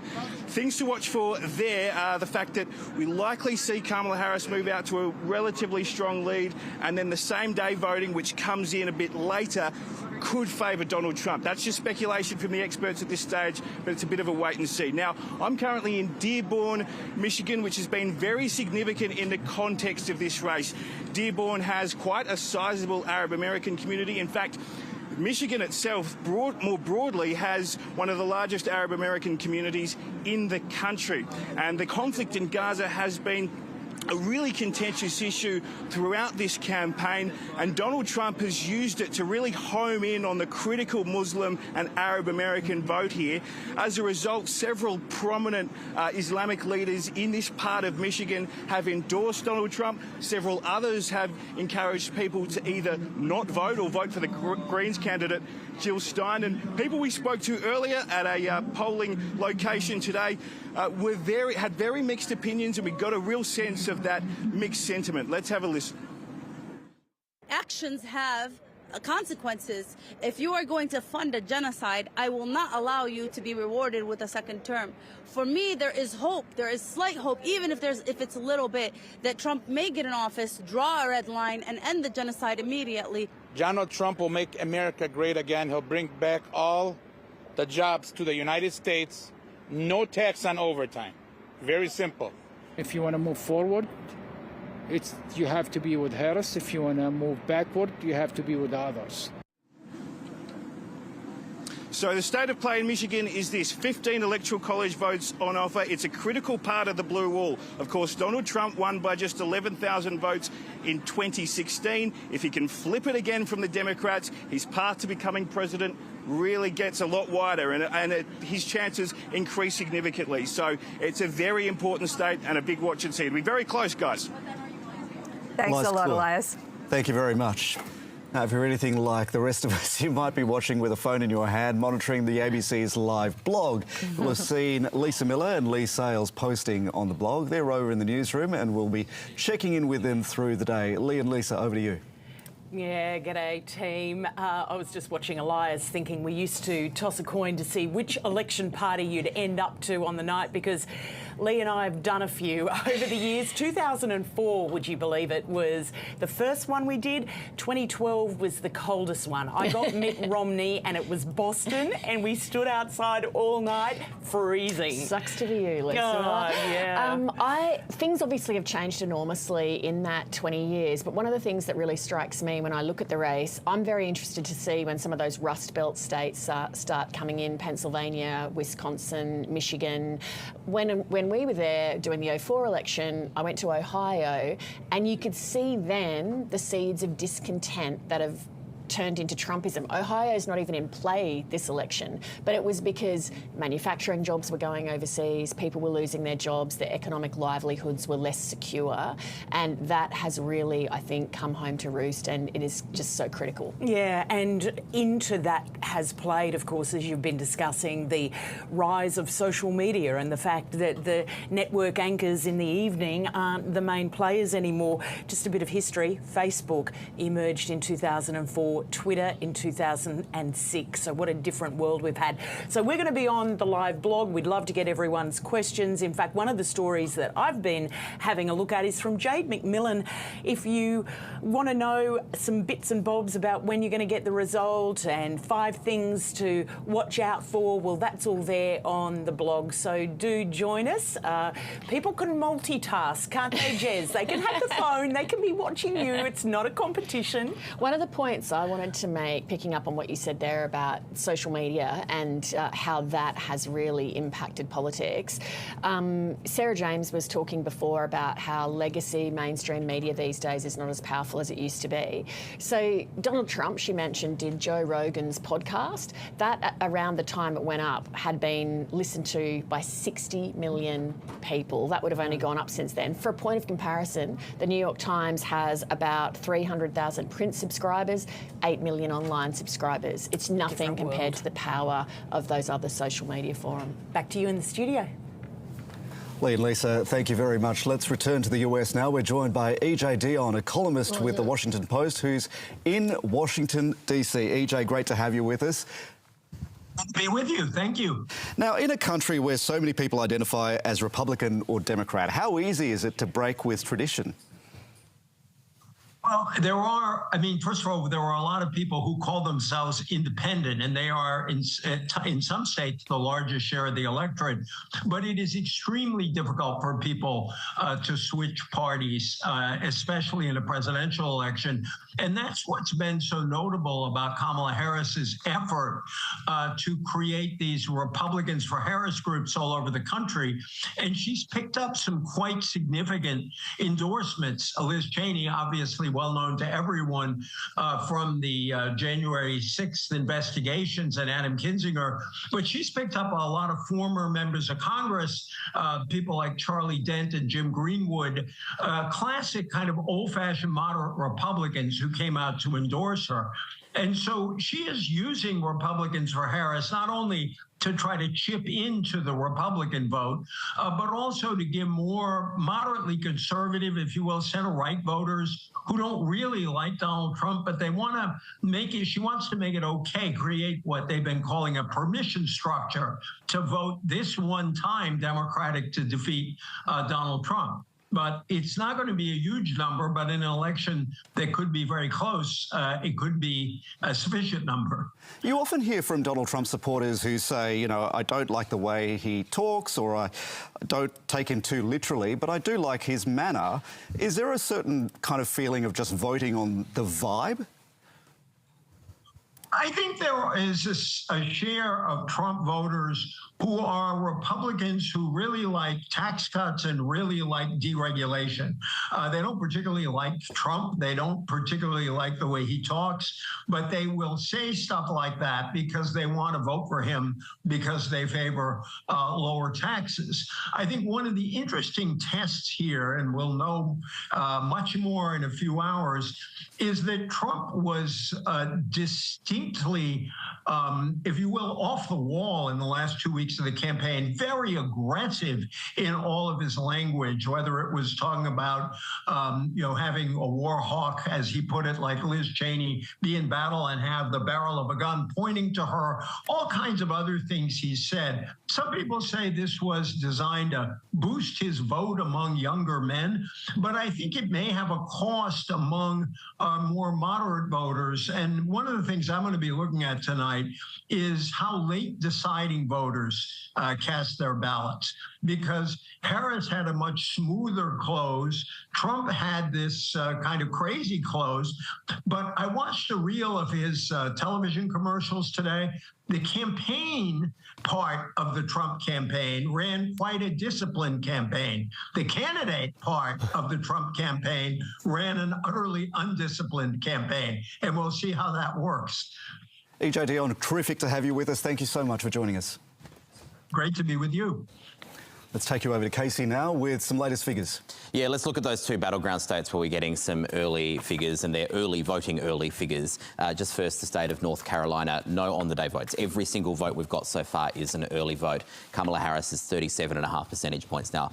We are expecting in this state, our anticipation is that Kamala Harris will start ahead because we've only got early votes, and Donald Trump will close that gap. And so the question will be, does he close the gap enough in this state?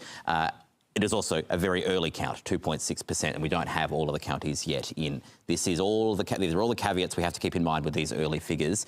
We get them in county by county, and different counties have different voting patterns.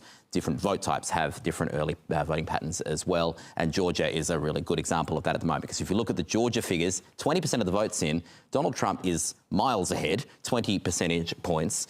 But we have nothing from Atlanta, central Atlanta, just yet. This county here is called Fulton County. We've got nothing in it, and we think there'll be at least 400,000 votes to be counted there. So while you start to see these sorts of numbers, just keep in mind this map is filling it in a patchy way, both in terms of geography and the types of votes we're seeing. And we're starting to get a sense within counties how are the two candidates going. Kamala Harris, 71 points up in Clayton County. I actually haven't looked at this one, but that is about the same level by which Joe Biden won it. So holding her ground there. She'd be hoping to gain somewhere as well because this was such a tight race. But that is the caution on states like Georgia because we're getting such a patchy set of early figures. We get a lot of figures coming in fairly soon. In just under 5 minutes' time, a whole series more states are going to close. 171 electoral votes are at stake in that long list of states closing at midday, Australian Eastern Daylight Time. And one of them is Pennsylvania. Simon, Pennsylvania, big one to watch. A lot of electoral college votes. This is one of the swing states. What are the latest polls been telling us about which way that one's going? Oh, Jeremy, the polls there couldn't be closer. And for a state that basically, I think, is probably the pivot state. It's very hard to imagine someone losing Pennsylvania and winning the election. North Carolina, perhaps the safety for Harris in that scenario. But the polls ended extremely tight there. The state was decided by about 150,000 votes last time. It is such a diverse state as well. We were talking about this earlier. You've got Philly and you've got Pittsburgh, and as James Carville once said, Alabama in between. I think that's a little unfair to Appalachia, but it is a very diverse state politically. Remember, it's the state where Donald Trump had the assassination attempt, actually took a bullet just outside Pittsburgh. But it is going to be another one of these states that is the tell about the polling. Now, by the time we learn that about Pennsylvania, it may be all over Red Rover, but nonetheless, it's just no one's been able to call it. It's about ground game. Let's come back to you in a moment. As we just heard, we've got a lot of electoral college votes coming in. Right now, we're going to go to Joanna Nicholson with a news update in the ABC News studio.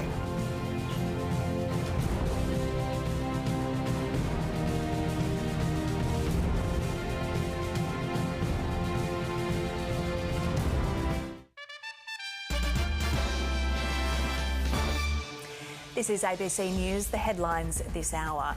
Emergency crews are working to contain a large bushfire in southwest Queensland. The town of Dirranbandi, near the New South Wales border, has been evacuated and additional crews have been deployed to the area. Temperatures in parts of Queensland are expected to hit 42 degrees today, with heatwave warnings in place.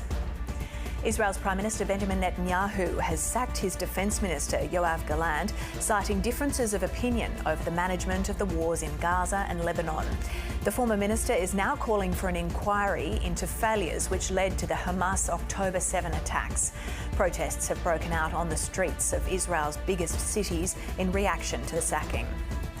Around 90 people are still missing in deadly flooding in eastern Spain. More than 200 people died when flash floods surged through Valencia's southern suburbs, sweeping away cars, homes and businesses. The country's Prime Minister has announced a $17 billion recovery package for victims. And the coalition is downplaying reports Senator Bridget McKenzie didn't declare flight upgrades. Senator McKenzie wrote to 3 airlines last week to check if she'd received any benefits she had not yet declared. Shadow Treasurer Angus Taylor says his colleague should correct her mistake if one has been made. There's more on the ABC News app and on ABC iView. I'm Joanna Nicholson. We'll have more news headlines next hour. Interviews are unpredictable because humans are too. Everything can change in an instant. Is that an honest answer to the question? Zero. But in every exchange, I'm searching for honesty. It's a war, sir. It's a war. What were you most afraid of? Never see family again. A moment of truth that stops us all in our tracks. May I just ask you why that's funny? Every week, across the country, we're making sense of our ever-changing world. 7:30, Monday to Thursday, ABC and ABC iView. With new owners, this home is getting a grand makeover. Why not just demolish the whole lot? Well, we made a promise to the previous owners, but with a couple of twists. Including a giant shipping container on full display. It's unapologetic. The neighbours, what are they saying? I hid from them for a while. I think the original homeowners wouldn't recognise the place. It's going to look a lot worse before it looks a lot better. No pressure. Grand Designs Australia, tomorrow at 8 on ABC TV and ABC iView.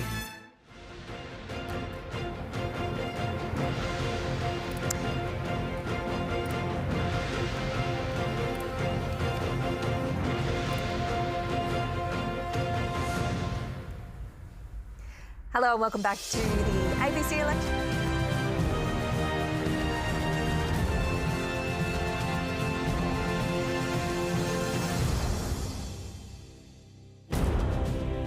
It's now 8 p.m. on the east coast of America, midday Australian Eastern Daylight Time, and polls have just closed in another 17 states, including Florida, a former swing state.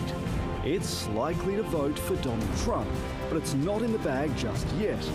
And Illinois, home to Chicago, the third biggest city in America. Polls have also closed in one of today's key battlegrounds, the state that may decide it all, Pennsylvania. The Keystone State is worth 21 electoral college votes and is expected to be one of the tightest races today. So, Bridge, we've got 17 states closing this hour, including 2 states we're watching very closely, Pennsylvania and Florida. They account together, all these states, for 171 electoral college votes, accounting for just under half of the US population. 167 million people covered by this geographic area, and correspondingly that takes us up to 268 electoral college votes now in the count. So much at stake, Jez. Nick, Pennsylvania, so much at stake in Pennsylvania, but such a diverse population. In the last 18 elections, Pennsylvania has picked the winner 15 times. That's how important it is. In 2016, when AP, the American news agency, called Pennsylvania, we knew that Donald Trump had won. In 2020, when AP called Pennsylvania for Joe Biden, it was on a Saturday morning, by the way, I don't want to worry you, but this could be a while.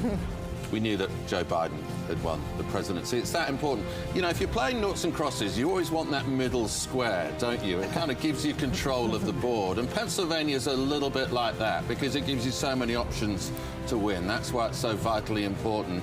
And a lot of people do think whoever wins Pennsylvania wins the election. That's not ironclad, but that's what a lot of people think.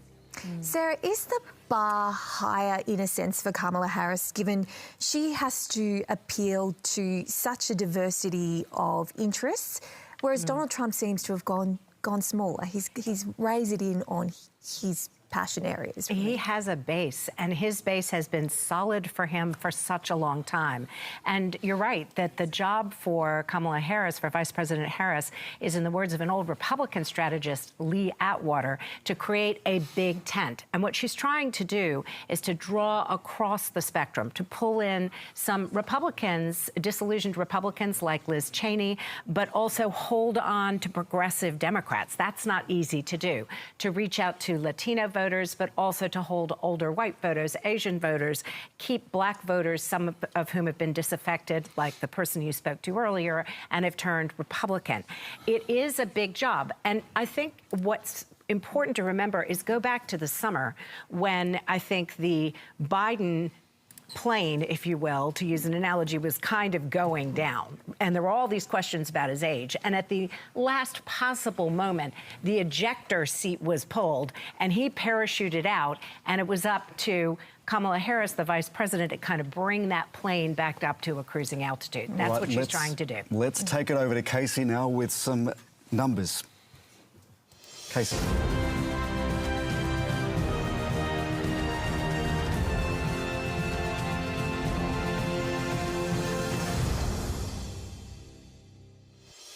A lot of states just closed, and we can bring you the results and give away quite a long list. So strap in. This one is going to take a little bit of time. Connecticut, Kamala Harris wins it, and it's 7 electoral college votes. Maryland, 10 votes going to Kamala Harris as well. The state of Massachusetts has been won by Kamala Harris. It has 11 electoral votes, and the tiny state of Rhode Island, 4 votes in the Kamala Harris column. Donald Trump has a whole list of states too. Sweet home Alabama, they go to him, 9 votes there. And the state of Florida, it's just finished voting. 30 electoral college votes are won by Donald Trump. Mississippi, 6 votes for Donald Trump there. Also the state of Oklahoma and its 7 electoral college votes, along with the state of Tennessee. Another 11 votes in Trump column out of the state of Tennessee. We have a number of states that are too early to call at this point. One of them is Joe Biden's home state, the state of Delaware. 3 electoral votes there, too early to know. The District of Columbia, perhaps we'll say too small to call there. A very small survey from the AP Votecast there, but 3 electoral college votes in DC, yet to be assigned. Illinois, 19 votes there, I should say, and they're too early to call. The state of Maine as well, too early to call at this state. 2 statewide votes plus individual congressional districts allocating votes there. We have 10 votes in Missouri that are too early to call, and 4 votes in New Hampshire. New Jersey, 14 votes. That state also too early to call. I've left the best for last. Pennsylvania, 19 votes. We do not know who's won that one yet. Just one more state on our list that had already finished voting, but we can now also project. AP is calling the state of South Carolina for Donald Trump, 9 electoral college votes. Oof, that was a long list. So let's have a look at where the race to 270 stands at this point. Donald Trump, 95. Kamala Harris, 35. Remember the magic finish line, 270 votes to win. And we're going to get a lot more votes. We've had a dribble so far. It's going to become a flood. Let's go straight to David Spears now in Washington. Yeah, thanks, guys. Some of those early figures there. Connecticut, one of the states that Casey just called in terms of the presidential race for Kamala Harris. Of course, we know there are down ballot races, as they're called, for the House and Senate spots here as well. And I want to go now to Connecticut and Democrat Congressman Joe Courtney, who is up for re-election in Connecticut's 2nd Congressional District. He's also, people might know, one of the biggest supporters in Congress of the AUKUS deal. He also is the ranking member of the US House Sea Power and Projections Forces Subcommittee. Joe Courtney, thanks so much for joining us. How's your race looking there for your congressional spot? Well, they literally just closed the polls, and it's going to take a little while. We're feeling good, but it's a district which, if you look at it historically, is very purple. And you know, every 2 years, I have to get out there and hustle. And I think we ran a good, strong campaign, but we'll know for sure probably in about an hour, hour and a half. All right, we'll keep an eye on that, as I'm sure you'll be keeping a very close eye on it indeed. Look, more broadly, before we get to your interest in submarines in particular and what that is going to mean for Australia, more broadly, when you look at some of the figures that we are seeing early on in this count, as a Democrat, is there anything that is giving you confidence about where this is going to end in terms of the presidential race? Yeah, I actually took a little... played hooky for a little bit and went to Pennsylvania about a week and a half ago to Scranton with a busload of 50 folks from my area. And we spent a good day out there door knocking and saw really the amazing support that was pouring in from New Jersey, New York, New England to support the Harris campaign. And that has continued, I mean, just solid for the last 10 days, 2 weeks. Which has really not been matched by the other side. So the energy and the early voting, the same-day registrations, I think is really going to be a decisive benefit for Harris. A good friend of mine who represents a portion of Philadelphia said that they're projecting that the increase in votes cast in Philadelphia will be 50 to 100,000 more than in 2020. I mean, that's a staggering number, but I believe it because, we saw in my district up at the University of Connecticut, just this huge surge of registrations and votes on the campus. And in Philadelphia, they're seeing the same thing at Temple, Penn. Again, a lot of the University of Villanova, as well as some of the neighborhoods where traditionally the vote turnout has been lower. They're now really feeling really good about all the grassroots efforts and get out the vote efforts. So, that's really where I think the strength of our campaign really emerged towards the end. I mean, there's just no question that she ended on a much higher note in terms of enthusiasm that's out there, and that's why, I mean, I don't dare. And what do you put that down to? What do you put that down to, Joe Courtney? What's the reason for that surge, certainly in the turnout that you're pointing to? So I think, first of all, you have to give the candidates credit. Kamala Harris and Tim Walz, who Tim went into Congress with me back in 2006 and is a good friend. I just think that their positive, nonstop, energetic approach has really, it's made a difference. That's there. And Trump, just continuously went off script towards the end. I think much to the frustration of his team, who really were hoping for him to finish the campaign on a much more unifying message. Obviously, that did not happen. So. Campaigns matter. I won by 83 votes when I first got elected to Congress, and I can sort of attest to that, particularly in close races. So, again, still very early in the evening, and I don't dare make a prediction, but I would rather be where we are than they are. Yeah, that's interesting. Look, let me ask you about the debate over AUKUS, because there's been this question mark for Australia about what might happen should Donald Trump win. Many of the Republicans in Congress, you talk to them, you work with them. What would be your message to Australians about the fate of AUKUS, whichever way tonight goes? Right.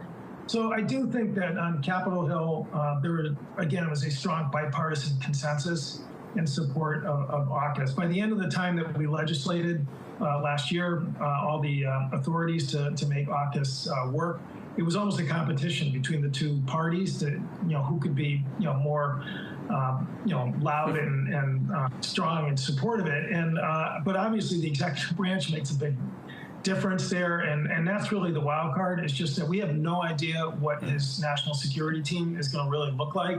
Obviously, from the last administration, when he held office, almost none of them are standing with him this time. So, again, where that all sort of shakes out, particularly with the sort of transactional approach he takes to international relations, if there's any sort of heartburn that people are feeling with the Trump administration vis-a-vis AUKUS, I mean, that's really the question of the day. Well, it's a question no doubt we'll get answered at some points either this evening or in the coming days. Joe Courtney, we'll let you get back to watching your own race as well as the presidential contest. Thanks so much for joining us tonight. Okay, thank you, David. And back to you in the election centre. Let's take it over to Casey now. Casey. Yeah, it's probably now that this big board is filling in with colourful bricks, we should reacquaint ourselves, because you, me and this big screen are going to be big, good friends all day. Let's just remind ourselves what we're looking at here. All of the Electoral College votes on the left, they're the ones that Joe Biden won 4 years ago. And now we're seeing this is starting to fill in. The safest ones are on the left-hand side, on the very extremes of this graphic, the ones that Joe Biden won by the most. So this DC, Vermont, Massachusetts, Maryland, you're starting to see those ones starting to be coloured in, and not the ones in the middle where the margins have been closer, and we'll see, some of them haven't even finished voting yet, we should say, but we'll see the picture of this fill-in probably from the outside edges to the inside. So a handful of states there in the Harris column. On the other side, the states that Donald Trump won 4 years ago, and we're colouring in some of those as ones that he has retained. West Virginia, Oklahoma, Mississippi, Tennessee, Kentucky, Alabama, and this one here, Florida. Florida, called the moment that polls closed by the Associated Press. Who can forget the year 2000 when we were waiting for weeks for Florida to be called? Now it is in such a state that the Republicans are carrying Florida very easily, now potentially winning counties like Miami-Dade that Democrats have previously held. Each of these states has a number next to it. That's the number of Electoral College votes that state carries. And we add up the numbers across this board as these bricks are coloured in, and that tells you the state of the race. And when one candidate reaches 270, when they've filled in enough of these bricks that the total of their Electoral College votes is more than half of the Electoral College, that's when we have a winner. Sarah James, we were watching Florida very closely, yeah. but that seems to have been called very quickly. What do you think is going on there? Well, I think that the state has changed, and we were talking about this, Nick and I were talking about it. I think the Democrats have pretty much given up on that state. It's become such a reliable Republican state. And I go back and have a little bit of PTSD about Florida in the year 2000, which we were just talking about. I was co-anchoring the election coverage on CNBC. You know, NBC does it across all the platforms, and I was there with David Gergen. And the way that it worked that evening was we were on until midnight, and then it shifted over. And we knew it was done and dusted. President Gore. Of course, you all remember President Gore, who was never president, because, of course, as the votes came back in, it was hung there, and we all learned about hanging chads. So I think that year 2000 race was really a reminder to me that you want to go carefully with these calls, and you want to make sure that every vote is counted. And, of course, that election went all the way up to the Supreme Court. Oh, just the word hanging chad brings me out in a cold sweat, because I covered that election. It was one of the craziest elections I covered until 2016, and then 2020, and then 2024, and every election seems crazy these days. And I think 2000 is interesting because it showed us some of the kind of weirdness of the American system. Al Gore won more votes nationally, but didn't win the Electoral College. That was the first time that had happened since 1888.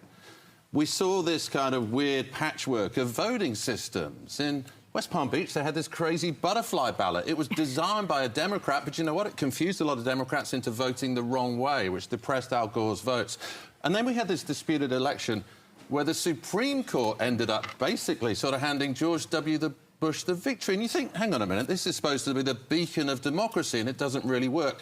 And I remember during that disputed phase, Zimbabwe offered to send election observers to the United States, and that underscored it. We realised that American democracy wasn't as healthy as we thought it was. May I just point out, though, having just been in the United States and actually having voted in the United States, states took that really seriously. I mean, it was so appalling and such a bad look that a lot of states, because, again, this is a federal election, but it is managed state by state, they went through and they took a good hard look at the ways in which people were voting, and they did a lot of changes to that. There's still going to be questions, of course, and it's still, you know, it's a wild and wacky system. Well, let's come back on Florida. We're going to go to Jade McMillan now at the Trump headquarters for us. Jade, how's it all looking there? Well, this is where the Trump campaign is holding an election night watch party in West Palm Beach. We've seen Donald Trump's supporters coming into this venue. His running mate, J.D. Vance, is also said to be inside. The supporters that we spoke to were really very hopeful that Donald Trump would be returned to the White House. They told us that they believed the economy would be the #1 issue for many voters at this election. They were very unhappy with how the Biden administration has handled the issue of the cost of living. They were confident that Donald Trump would do a better job. So we've seen people coming into this election watch party. Donald Trump himself, though, as far as we know, sorry, it's pretty noisy. That is people going past with motorbikes and big American flags on the back. Donald Trump himself, as far as we know, is still at his Mar-a-Lago residence in Florida. And there is a lot of reporting that suggests that the billionaire Elon Musk will be spending election night with him. He has emerged as one of Donald Trump's most influential, most high-profile supporters. He's been generating all sorts of publicity with this $1 million giveaway that he has been running to registered voters in swing states. There were concerns raised that that could breach federal election laws, but it did run up until the very last minute. So Elon Musk expected to be there, still unclear as to when we might see Donald Trump here at this watch party. But he did vote earlier today at a polling place not too far from his residence. He was joined by his wife, Melania, and he had this to say about how he was feeling. No, I feel very confident. I have felt, you know, we went in with a very big lead today, and it looks like Republicans have shown up in force. Jade, there's been a bit of concern about what could happen if Trump loses. What's the latest there?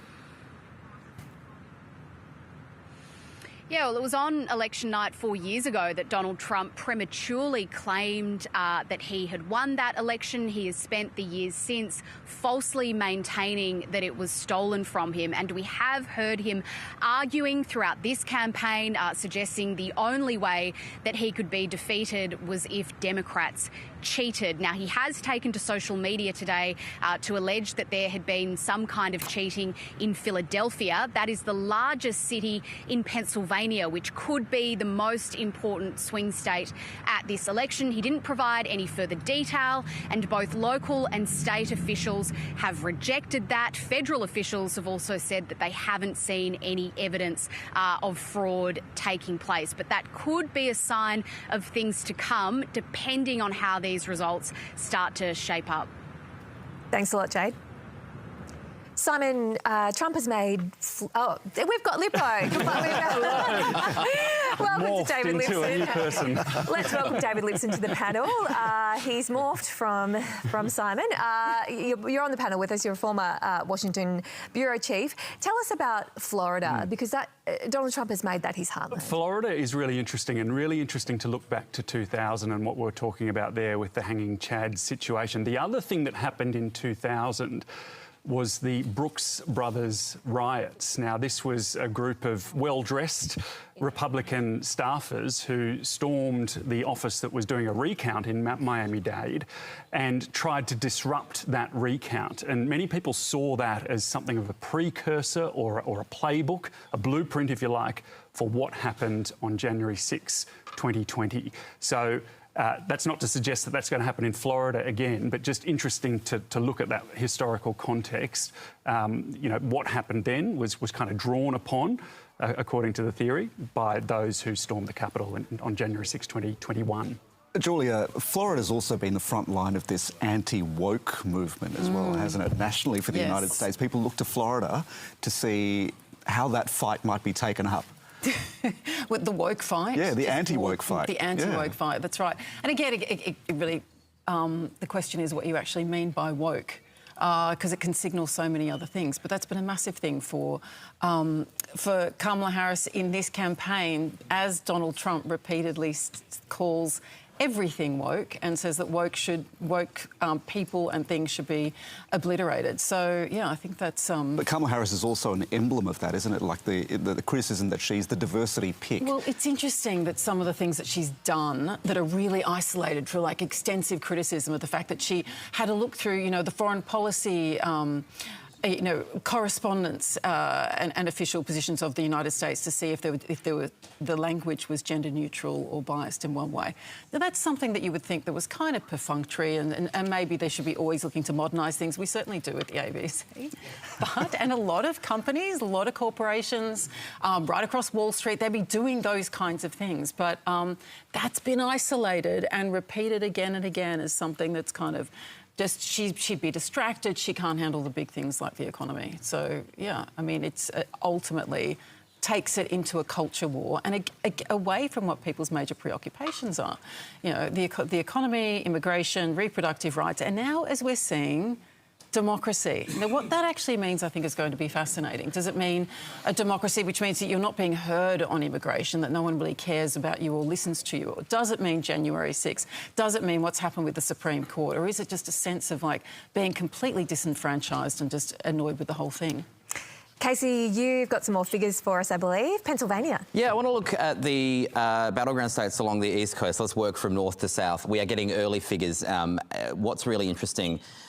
we're just having a look at some of the estimates of turnout where we're getting vote. I just want to say 7.5%, but look, we've got cities coming in, we've got early vote coming in, we've got very little of this centre of Pennsylvania. That's all going to be coloured in red, so don't pay too much attention to these numbers just yet.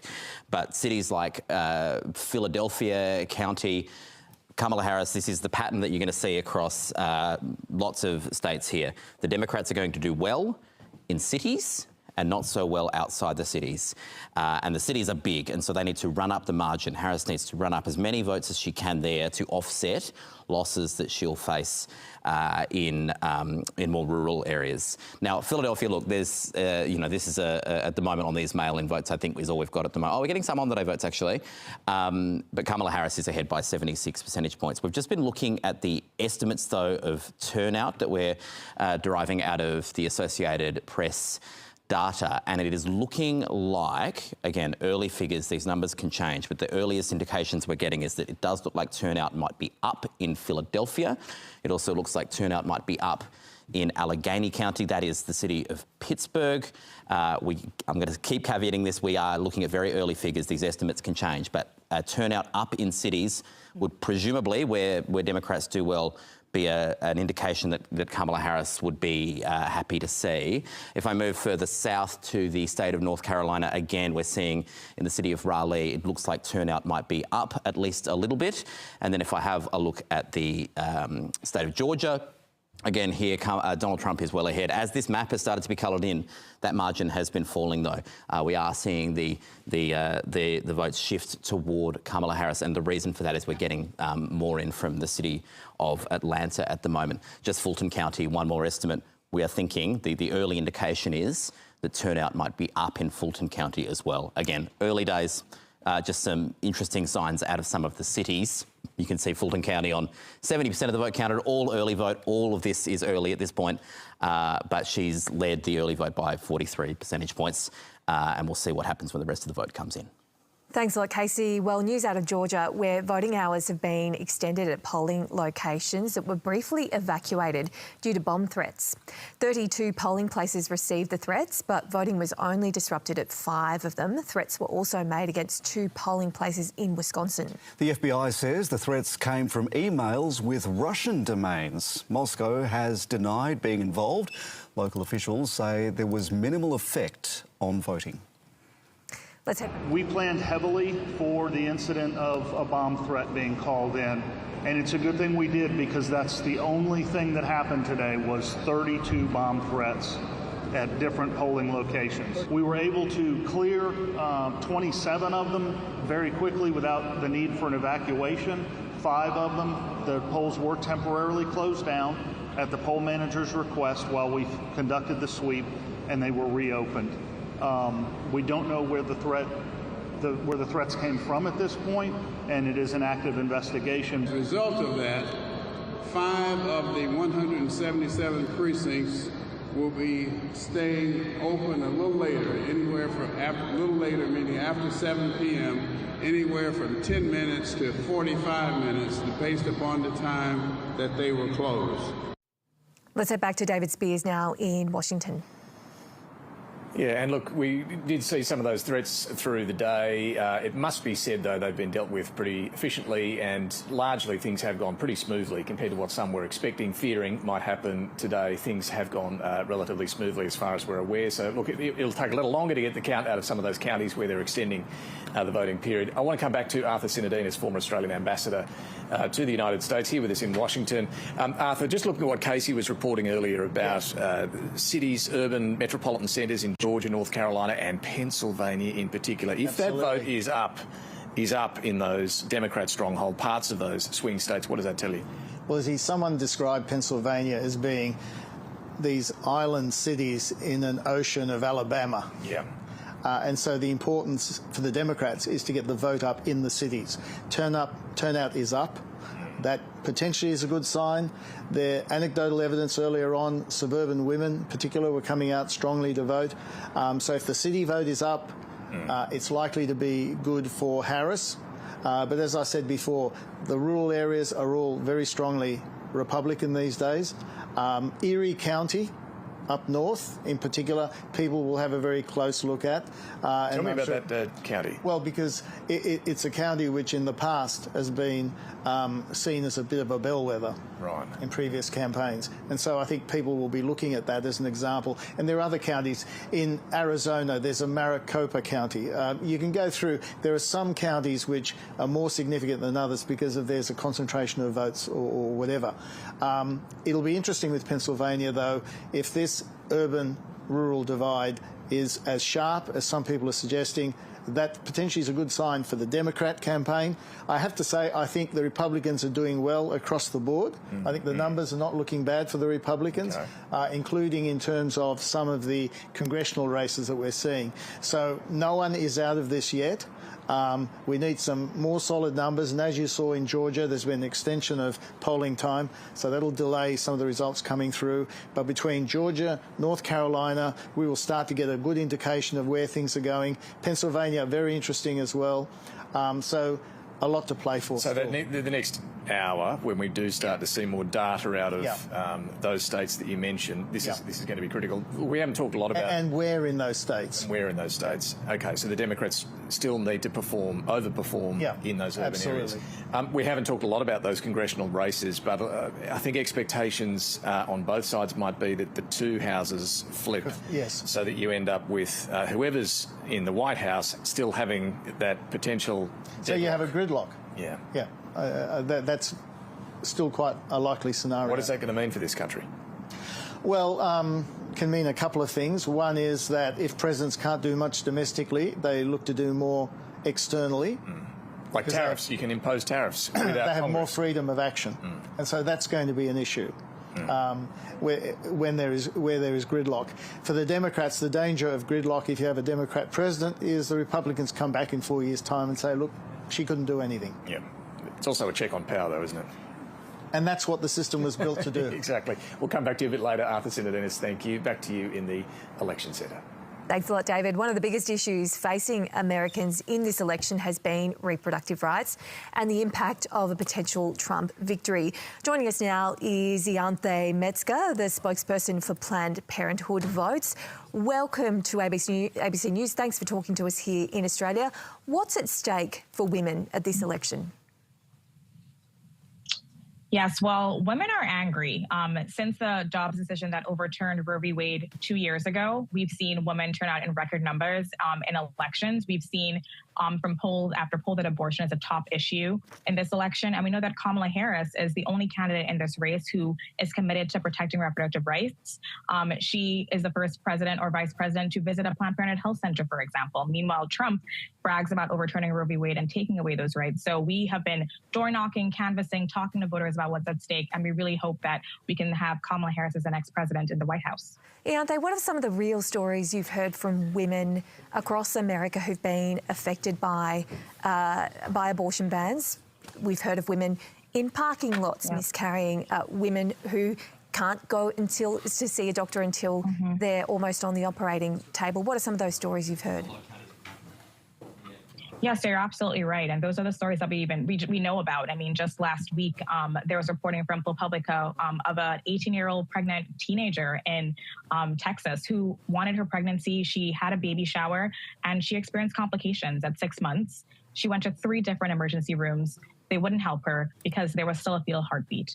And she ended up dying. She went into sepsis. And those are the stories that happen when you ban abortion, because abortion is healthcare, and Republicans like Donald Trump and his allies want to take that away from people. And so that is why people are so motivated this election and why we expect this issue to really, really drive people to the polls. And we expect to see reproductive rights champions like Kamala Harris win their elections this cycle. For Planned Parenthood, where have been the crucial areas where you've been campaigning? So we are all over the country, but we are in states like Michigan and Ohio, in North Carolina, in Nevada. There are also 10 states that have abortion rights ballot initiatives right now. So we are also very focused on turning out people to vote for ballot measures that would enshrine reproductive rights into those state constitutions. That's states like Florida, like Arizona, like Missouri. So we are really all over the country because we know that abortion is an issue that crosses party lines, that crosses genders, backgrounds, religions, and we are really talking to people, meeting them where they're at, and talking about why this is critical healthcare that we need to protect. Iante, thanks very much for taking the time to talk to us today from Washington, D.C. Thank you. Thank you.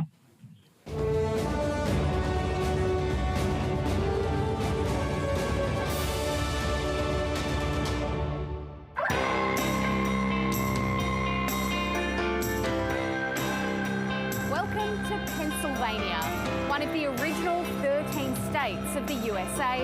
It might also be today's biggest prize. It was here at Independence Hall in Philadelphia that the Declaration of Independence and then the Constitution were signed in the 1700s. What is Pennsylvania famous for, do you think? Oh, it's everything. The Constitution, all the historic parts of it, brotherly love, all of that, all of that. We love people. We love, that's why I stopped talking to you. I'm going to might be a little late now, but that's okay. As well as its history, Pennsylvania is known for its food. It's a huge producer of America's pretzels. There's a theme park here dedicated to chocolate. But Philadelphia is famous for the cheesesteak. Beef, cheese, melted onto a roll. Bon appetit.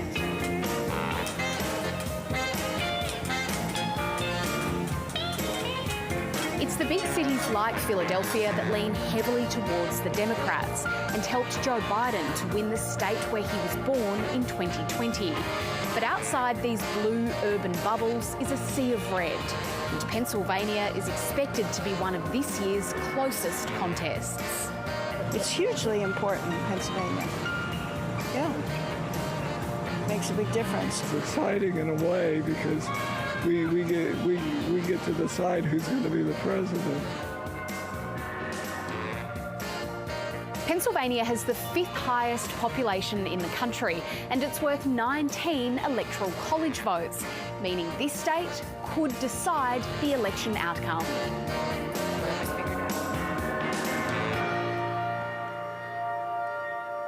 You are watching USA Votes. We're live at the ABC Election Centre. I'm Bridget Brennan. And I'm Jeremy Fernandez. Let's get the latest on the count with Casey Briggs.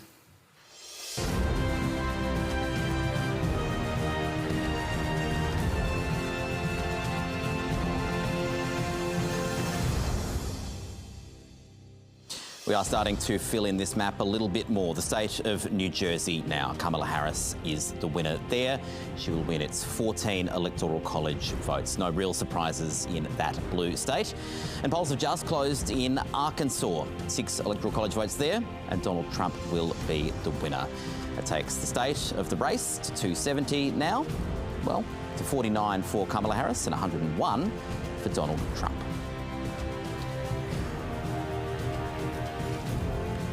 Casey, thank you. Let's go to Carrington Clark now, who's standing by in Pennsylvania. Carrington, the first results from this crucial swing state are out, and what are they telling us?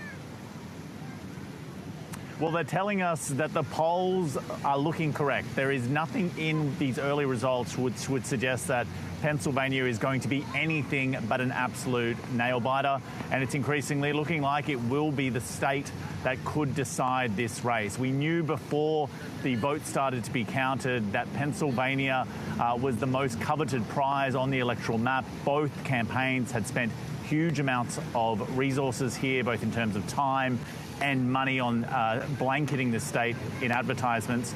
And the results would suggest that they were spending that money wisely in terms of how close it actually is. Now, it's hard to unpick some of these numbers. It is still very, very early on.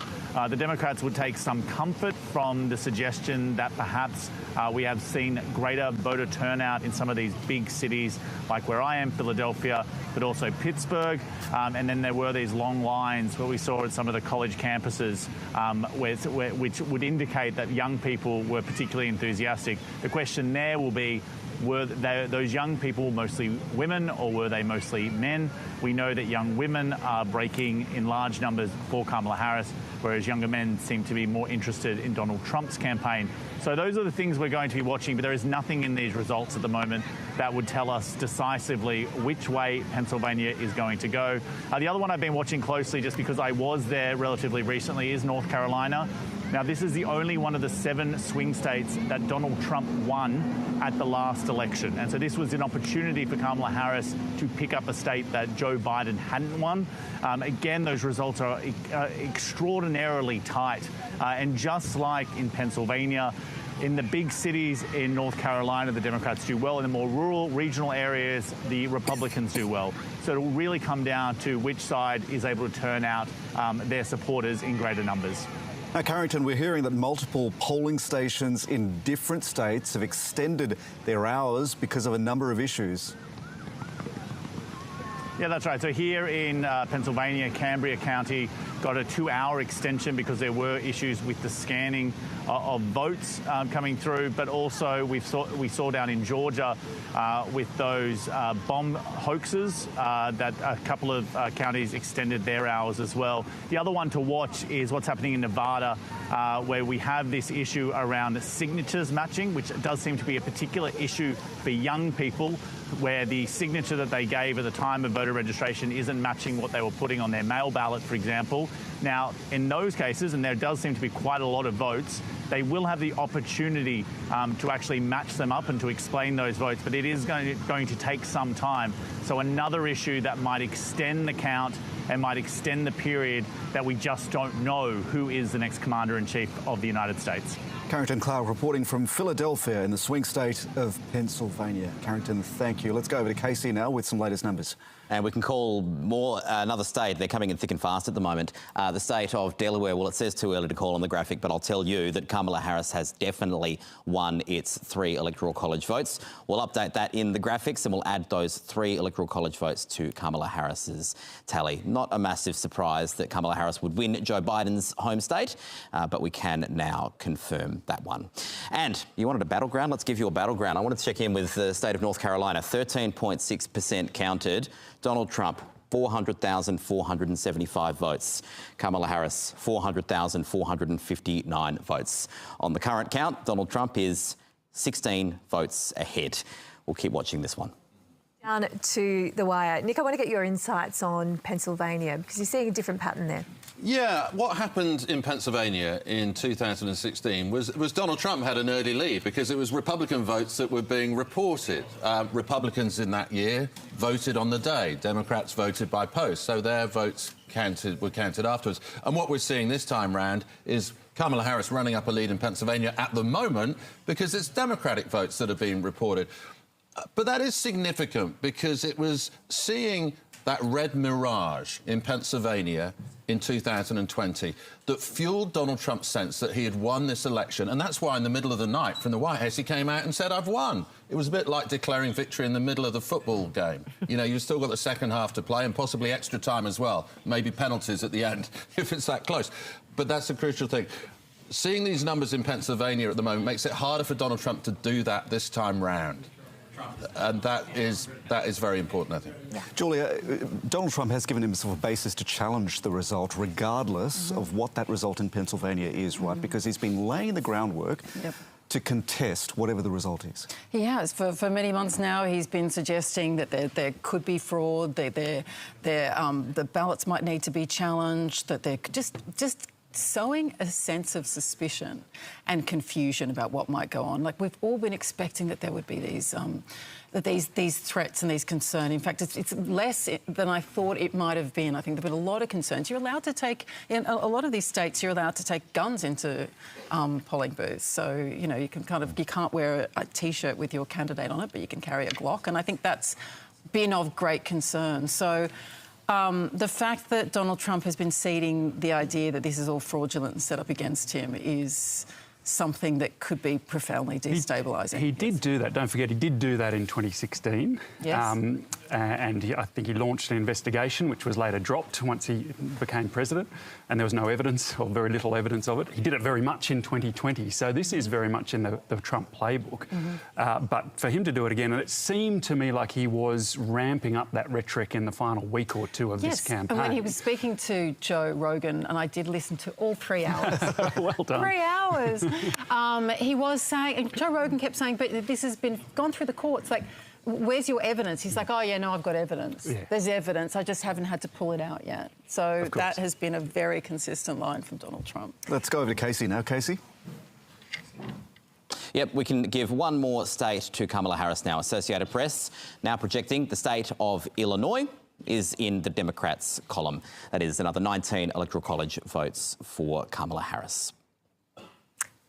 Thanks a lot, Casey. So, Sarah, Illinois there to Kamala Harris. Not a huge surprise. Not a big surprise there. I mean, that's a state that's been pretty reliably Democratic. Still, you know, she's going to be wanting to put those runs on the board because the campaign will be looking at some of these other states like North Carolina and Virginia that are very close. And the more that they get on the board early, to Nick's point, the more you kind of inoculate yourself against any sort of charge that it's done, that somebody has won, when in fact we're still very much in the thick of this.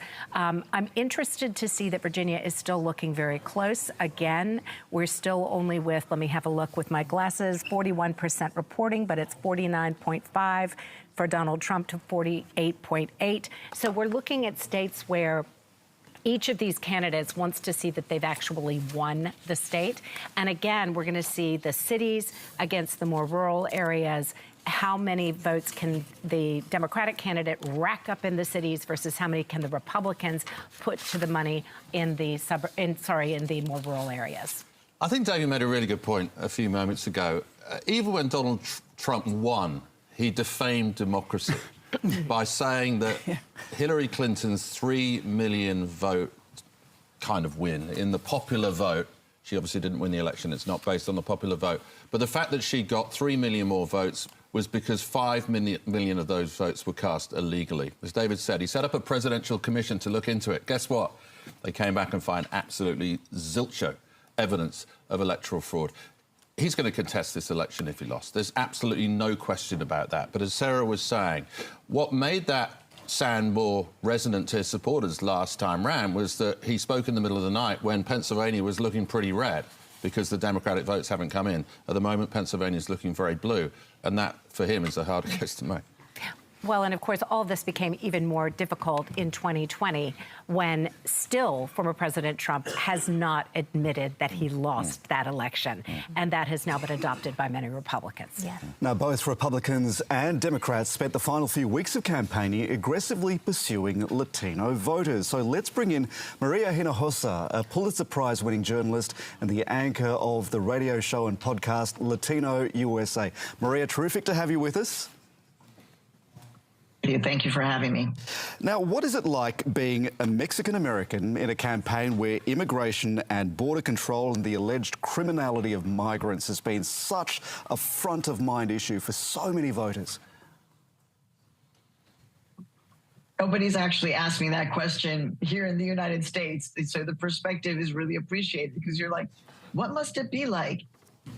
Look, the reality is that in 2015, right, so we've almost had 9 years of this. In 2015, Donald Trump comes down that escalator and takes aim straight at Mexican immigrants in a city where New York City cannot survive without Mexican immigrants. And so it was just a very kind of unexpected assault verbally, and many Latinos would say that was hate speech. It's pretty much stayed consistent up until now.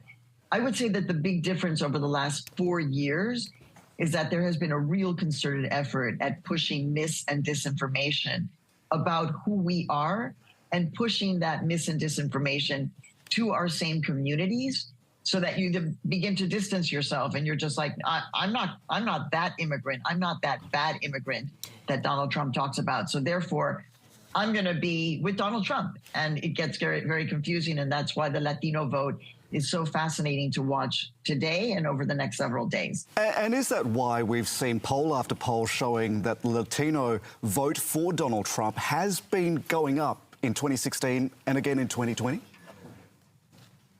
No, New Yorkers, we like to base our stuff in real life, right? So many New Yorkers saw through Donald Trump's claim that he was a good businessman. Of course, he has had at least 4 bankruptcies, probably more. And so the question as to whether or not he's a good businessman really should be on the table. One of the core pieces of mis and disinformation that has been pushed in the Latino community in Spanish is that he is a successful businessman and that he will know how to create an even better economy. I was speaking to an economist who said, if Latinos think that this is a bad economy right now, they have to be prepared because, in fact, this is a pretty strong economy right now, strong employment, and more than enough jobs, actually, for everyone. But the push has been to say that Donald Trump is a good businessman and will do good for the American economy. You can see the concern about immigration in the way Democrats have shaped their policy on that front. They're pledging more Border Patrol agents, a higher bar for seeking asylum. What do you think about the way Democrats have responded to that concern in the community about immigration? Look, one of the things that we have heard now from Latino voters who might have been Democrat but have turned away from the Democratic Party is because of a sense of broken promises. And so this would have been the perfect moment for the Democratic Party and the Democratic candidate, Vice President Kamala Harris, daughter of immigrants, to come out unequivocally to say, all we can say about immigrants in the United States or America is the truth, which is that they are a benefit, that they are not criminally prone, that they add to the economy, that they create jobs, et cetera, et cetera. That should have been the tone. And I think that really would have struck a nerve with Latino and immigrant voters if they heard kind of an overwhelming sense of positivity about the immigrant and Latino dynamic. Instead, the Democrats have kind of met the Republicans where the Republicans have set the bar, which is to say we are crossing the border uncontrollably, we are bringing in crime, we are bringing in drugs, and the Democrats, I think, have failed to really meet that argument with the positive argument that could have worked.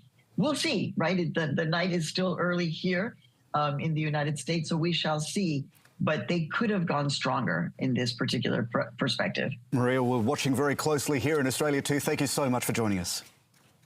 Thank you. Time now to go to our correspondent, Isabella Higgins, who's in Phoenix, Arizona. Belle, how's the day of voting played out there? Well, Bridget, we're down to the final minutes here, but as you can see behind me, there are still campaigners, volunteers and some voters drifting in. We're at the Phoenix Public Library, and you can't see inside, but in that building, there are dozens and dozens of people who are still waiting to cast their vote. Now, they should be able to if they're in line, but there's a few nervous people, the campaigners and volunteers out here, still trying to convince people down to that last minute. You might have been able to hear it a little bit before, but it's a little bit too far away to see. But we also have a mariachi band here who are trying to help some people shake off some of that election day energy. Saw some people dancing, they were coming straight out of the polling booth into a bit of a community party vibe. Now, part of the reason why it's taking people so long in there to cast their ballots is because Arizona is one of these places where there's a number of state propositions where people are also voting, and they're on key issues like immigration and abortion. Now, Republicans and Democrats in this state are hoping it drives out voters in their favour. A little earlier in the day, I was at Arizona State University talking to some people who are voting for the first time, and a lot of those young voters said that they were particularly invested in those issues around women's reproductive rights, and the reason they wanted to come out and vote was so that they could have their say on abortion rights in their country. Let's take a listen to what they had to say. Rights for abortion is one of the things that I'm definitely fighting for here in the state of Arizona since I am a resident. All my friends definitely don't think that we should not have a choice with our bodies. So I think it motivated every single woman out here. I think it's a really important election. I think there's a lot going on, and I think it's one of the most divisive elections we've ever had here. And there's some scary stuff that could potentially happen. So I think it's really important to get out here. And Kamala, she just wants to let all the immigrants in without really checking them and just letting everyone into the country. I mean, I have no problem with coming to the country as an immigrant, but I think there's a right way to do it, and Trump wants that to be the right way. And what are your thoughts on Donald Trump? On Donald Trump, he's definitely a crazy man, but I think he's a better businessman and a better leader for this country. And Isabella, when can we expect results to start coming in from Arizona? Yeah, Bridget, I mean, the sun's just gone down, but the hard work really begins now over at the Maricopa County Tabulation Centre. There are people there who, from the moment the clock hits 7 o'clock here, who will be counting and those votes will be coming in. We have been warned that it will likely take some time for us to have a final result in Arizona. We can expect the first results probably in the next hour or two from those early ballots, but it's expected to be a close result here. The latest polls suggest that Donald Trump probably holds a slight edge if the polls are to be believed. But another thing that may delay that final vote count in this state, there are a couple of counties that have actually asked for an extension. That's the Navajo County and the Apache County. They had some unsubstantiated bomb threats earlier in the day and also some technical glitches. So they've applied for an extension, which means that voting could go for another few hours yet if that's granted. But that too could hold up the vote count in this critical battleground state. OK, thanks, Isabella. We'll come back to you a little later in the program. Let's return now to David Spears in Washington. Thanks, guys, and how good's a mariachi band? I want to dig a little deeper into this issue of the gender divide that we've been talking a bit about over the last few hours and bring in Julie Roginski. Julie's a former Democrat strategist, but also the founder of Lift Our Voices, which was formed after her experience and the experience of others as a contributor at Fox News. It's about encouraging women in the workplace to speak up about sexual harassment and other issues. Julie, thanks so much for joining us. I am keen to hear your perspective on the role gender has played in this race and the role it's going to play in the sort of numbers we're seeing tonight. Well, you've certainly seen a huge gender divide in the early vote, and it remains to be seen what happens in the same-day vote today. But what you have seen, going back to even 2022, 2 years ago, is just an incredible number of women who are deeply upset about the rollback of women's rights in this country. Look, this is the first time in the history of the United States when a group of people actually had their rights taken away from them.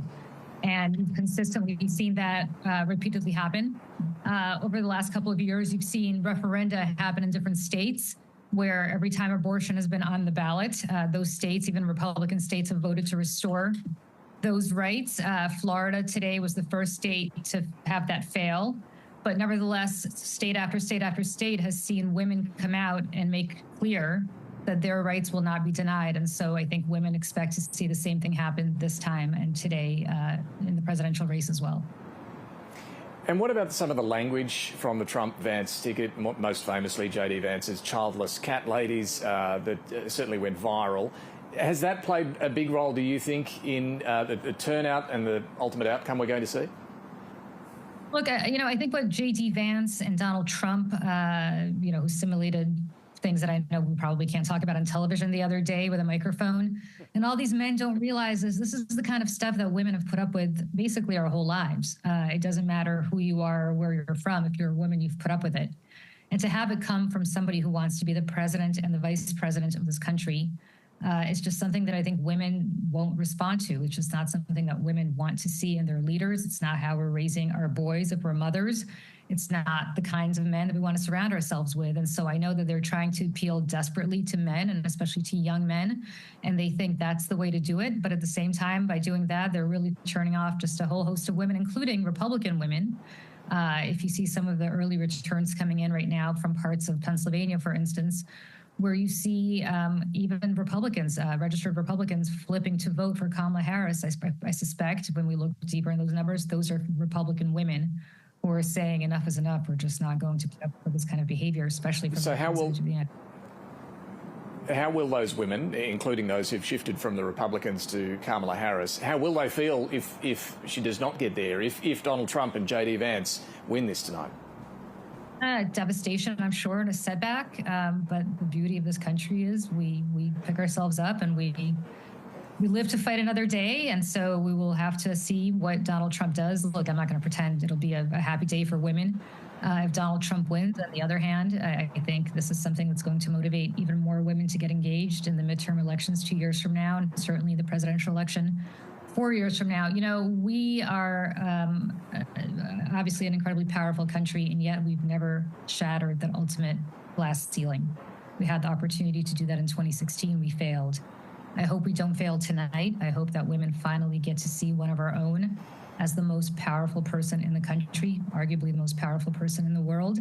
But if that doesn't happen for whatever reason, and I sincerely hope and expect that it will, we will have to live to fight another day and accept that there is another election, hopefully in 2 years and in 4 years. American democracy, I truly hope, will prevail, regardless of what happens tonight. We will see. Julie Roginski, good to talk to you. Thanks so much for joining us. Sure. And back to you in the election centre. Speezy, thank you. Let's take a quick news break now.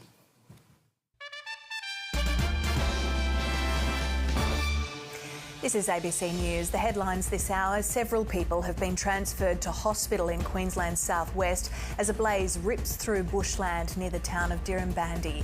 A watch and act alert is in place and authorities are concerned by the challenging weather conditions. 600 people have been evacuated, with some taken to hospital suffering smoke inhalation. Families who lost children in the Hillcrest Primary School tragedy in northwest Tasmania have sobbed and embraced in court when photos of the blood-stained jumping castle were shown. 6 children died in 2021 when a gust of wind lifted the castle into the air. The operator, Rosemary Gamble, has pleaded not guilty to failure to comply with health and safety rules. Protests have broken out in Israel's biggest cities in reaction to the sacking of Defence Minister Yoav Gallant. Water cannon and mounted police have been deployed to disperse the crowds. There's more on the ABC News app and on ABC iView. I'm Joanna Nicholson. We'll have more news headlines next hour. Icon of Oz music is 50 years old. This is Countdown. On November 16, sit back and enjoy a birthday special. 3, 2, 1. Packed with classic clips and live performances from some of the biggest names in music. Relive the sights, the sounds and the mayhem. Look, I've got to get home to watch Countdown. Countdown, 50 years on. Part of Oz Music Month, Saturday, November 16 on ABC TV and ABC iView.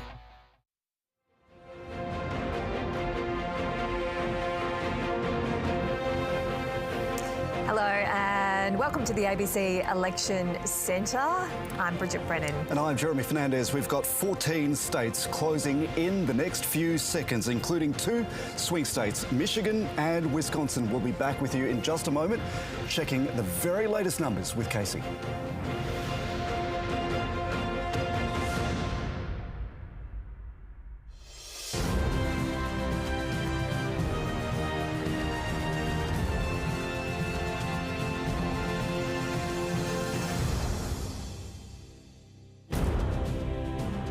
Welcome back to USA Votes, where it's now 9 p.m. in Washington, D.C., the capital of the USA. And polls have just closed in another huge swag of states, including some of the biggest states in the Union, like Texas, with the fastest growing population in the country. The state is home to 30 million people. And New York, it's voted Democrat in the past 9 elections, including in 2020, when Joe Biden defeated Donald Trump by a margin of 23%. Polls are also closed in another 2 key battlegrounds. In Michigan, part of the so-called Rust Belt, it voted for Donald Trump in 2016 before flipping back to Joe Biden in 2020. And right next door, Wisconsin. With a combined worth of 25 electoral college votes, they are critical to Kamala Harris's pathway to the White House. So there we go, a swag of states closing imminently. Nick, what do we know about the national vote as it stands? Well, it looks like Kamala Harris will win the national vote by about just over 1%. Now, it's worth pointing out that Joe Biden got a 4-point national poll lead, and that translated into an electoral college victory. Hillary Clinton got a 2-point nationwide lead, and that didn't translate into an electoral college victory. So that will be cause for concern for Kamala Harris right now. Early days, for sure, but that is the projection of the New York Times at the moment, that she will win the nationwide vote, but only by just over 1%. And that gives a question mark, is that enough to give her victory? And they're also looking at a couple of states like Virginia and New Hampshire, and they're thinking their numbers are a little bit soft there, softer than they should be, lower than Joe Biden 4 years ago. Let's get over to Casey now. Yeah, a series more states have now closed, and the AP is projecting that New York has been won by Kamala Harris. No surprises there, but it's a big prize, 28 electoral college votes. The state of Louisiana, that has been won by Donald Trump. It has 8 electoral college votes.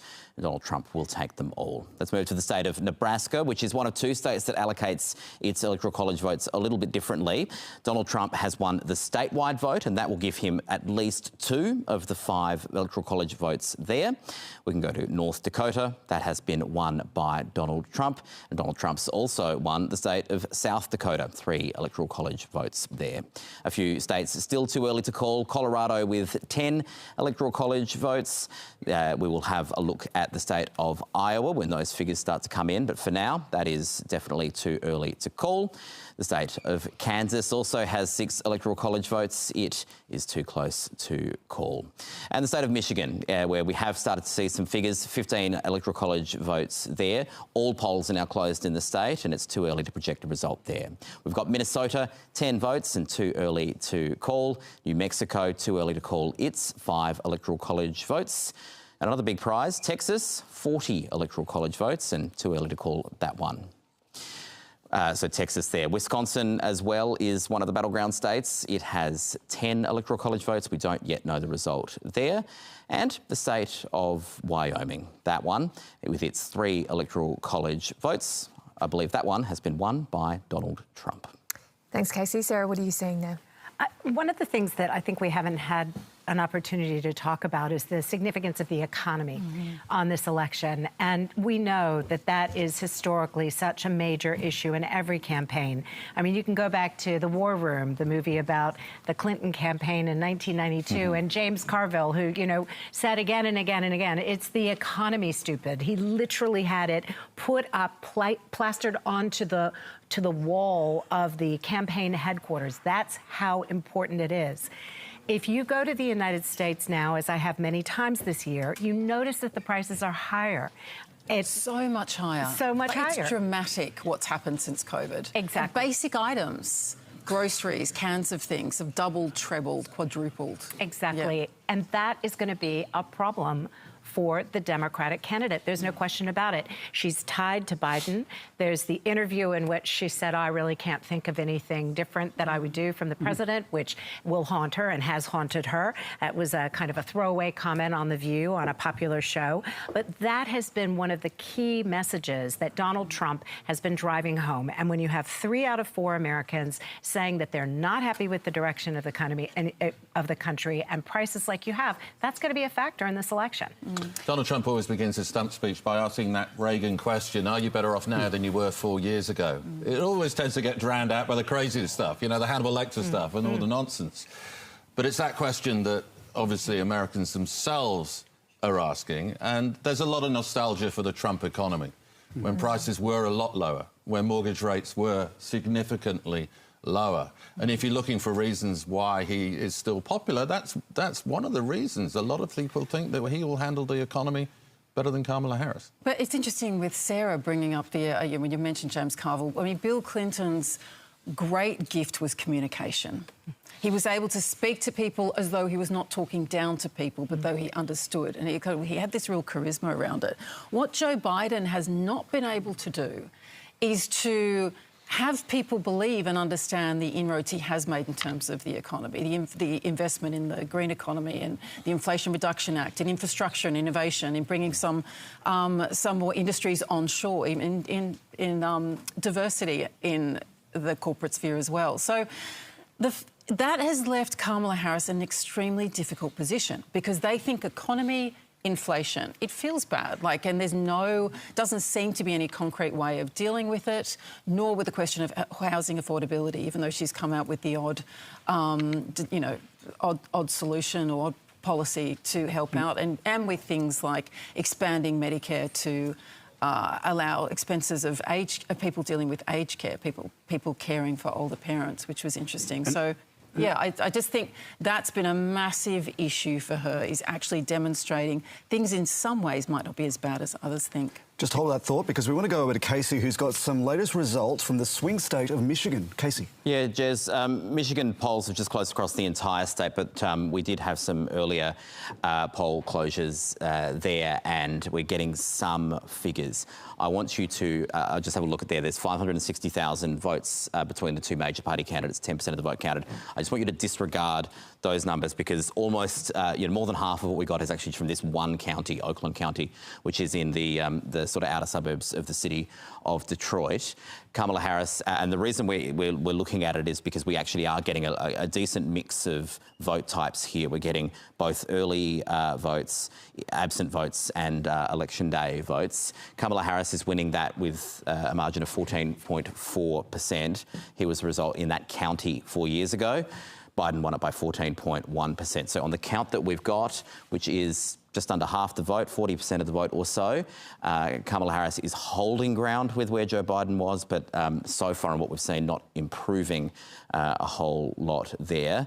This race, I mean, we've been saying for some days that the state of the entire race, when you look at what the polls were suggesting, you had these three universes, three plausible universes: a polling miss in Donald Trump's favour that would see him win relatively easily, a polling miss in Kamala Harris's favour that would see her winning relatively easily, and then this one in the middle that's a sort of state-by-state battle where things are looking very close. And the figures we're seeing at the moment are suggesting we're in that middle universe rather than one of those landslide ones. With the early figures, with lots of states still yet to report anything at all, that's what the kind of broad picture of what we're seeing is. And that's notwithstanding some, frankly, quite stunning results. Look at Florida again. 93% of the vote has been counted. We've got so much of that vote in. These are the results in 2020. I just want to talk about the 2024. I want to talk about the 2020 results for a second and just show you. This is the city of Miami and sort of the urban fringes of Miami, the city of Tampa, Osceola County, which is again, I'll say it again, the county with the highest proportion of Puerto Ricans living in it anywhere in the country. The city of Jacksonville, they were all blue 4 years ago. Here's this year's result. They've all turned red. That is a sign of how far Florida has shifted in the last 4 years, but over some period of years as well, that we're seeing results like that. A shift toward Donald Trump in cities, in urban areas in Florida, even as other battleground states are looking, considerably closer. Casey, thank you. We've got correspondents at Trump and Harris headquarters for us during the day today. Let's go to Trump HQ first. Jade McMillan is at Palm Beach in Florida. Jade, what's happening where you are? Well, this is where the Trump campaign is holding its election night watch party. We have seen Donald Trump supporters coming into this venue, many of them are dressed in those signature Make America Great Again caps. Donald Trump's running mate, J.D. Vance, is also said to be inside. The former president himself, as far as we know, is still some way away from here at his Mar-a-Lago residence. He was out at a polling place near his home earlier today. He cast his ballot in person alongside his wife Melania. He was certainly projecting confidence at that stage of the day. It's something that's been echoed by one of his senior advisors here in West Palm Beach, Corey Lewandowski. He has said that the former president is feeling great about his prospects, that he believes momentum is on his side. But Donald Trump, for now, really sticking to social media. He has urged Republicans who are in states where the polls haven't yet closed, people who are still lined up at some of these very long lines at polling centres, to stay the course. Our Republicans, we're doing really well. If you're in line, stay in line. Don't let them take you off that line. Vote. Stay on the line. They can't do anything about it. And vote. We're going to win it big. Thank you. Now, Jade, there had been a lot of concern about what would happen if Donald Trump were to lose. What's the latest? Yeah, well, it was on election night 4 years ago that he prematurely claimed victory. He has ever since then continued to falsely assert that that election was stolen from him. And we'd really seen him in the final days of this campaign starting to ramp up rhetoric around cheating. He has argued that, perhaps the only way that he could be beaten is if the other side cheated. And he has on social media today made an allegation that there was cheating in Philadelphia. That is the largest city in Pennsylvania, which, as we've been hearing all day, really could be the most important swing state. Now, local and state officials there have said that those claims are unfounded. Donald Trump hasn't provided any further detail, and federal officials have also said that they are not seeing any evidence of fraud. But it could be a sign of things to come. Depending on how these results start to shape up, we'll see what more we might hear from Donald Trump as things progress. Jade McMillan reporting from West Palm Beach in Florida. David Lipson, let's bring it back to you about those counties that Casey had pointed to earlier on. Blue counties with strong populations of Cubans and Puerto Ricans particularly turning red this time. What do you think is going on there? I think that is quite interesting. If you were the Kamala Harris camp, you'd be a little worried about that, because one of the narratives coming into this election count was that Puerto Ricans, as a result of that Madison Square Garden bad joke, were falling into the Democrat camp. Now, what we've seen in Osceola County, for one, that's where more than a third of voters are Puerto Rican. It went to Biden by 14 points last time around. It's flipped to Donald Trump. So he has, by at least 14 points, won that county. And where that could matter is not in Florida, where he was always going to win, but in a place like Pennsylvania, where the Puerto Rican vote was considered quite crucial for the Democrats. Julia, what are your thoughts about what's going on there demographically, that there is still an appeal to Donald Trump from those non-white communities in Florida?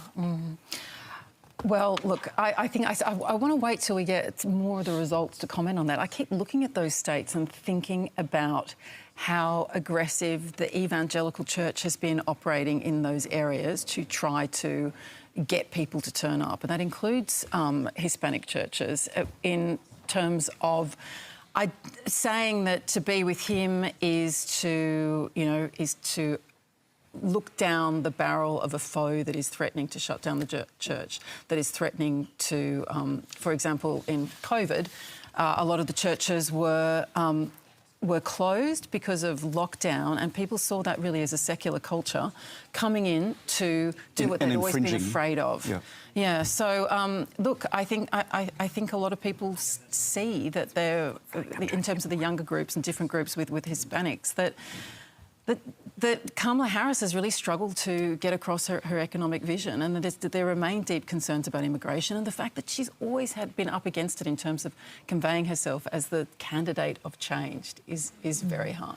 Nick, how is it that Donald Trump, who has had some failed business dealings, is not really a man of God, has become to be the standard bearer of those values? Well, the white Christian evangelical vote is explained quite simply. Have you watched Christian cable for the last 30 years? Because it's full of Donald Trumps, right? It's full of these showmen, and it's full of showmen who've often had problems in their private lives, and they are given redemption.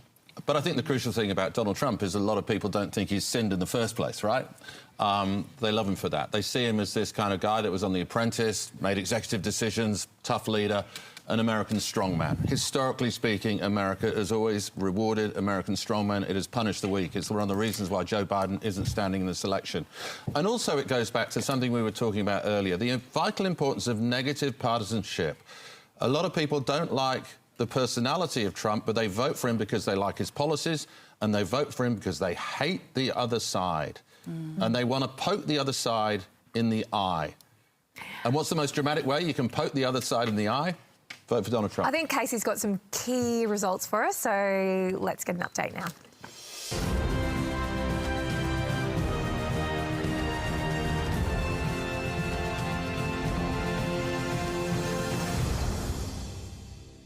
Two more states we can add to Donald Trump's list. The Associated Press is now calling the state of Ohio, J.D. Vance's home state, 17 electoral college votes, and Donald Trump will take them. Donald Trump's also taking one of the biggest prizes of the night, the state of Texas. 40 electoral college votes there. Democrats have long fancied the idea they might win this state, but it will not be 2024. That's 57 more electoral college votes in the tally. That takes Donald Trump to 177, with a fair few states still to come, and importantly, we haven't called a single battleground state. Thank you. Let's bring in David Spears now, who's standing by in Washington. David.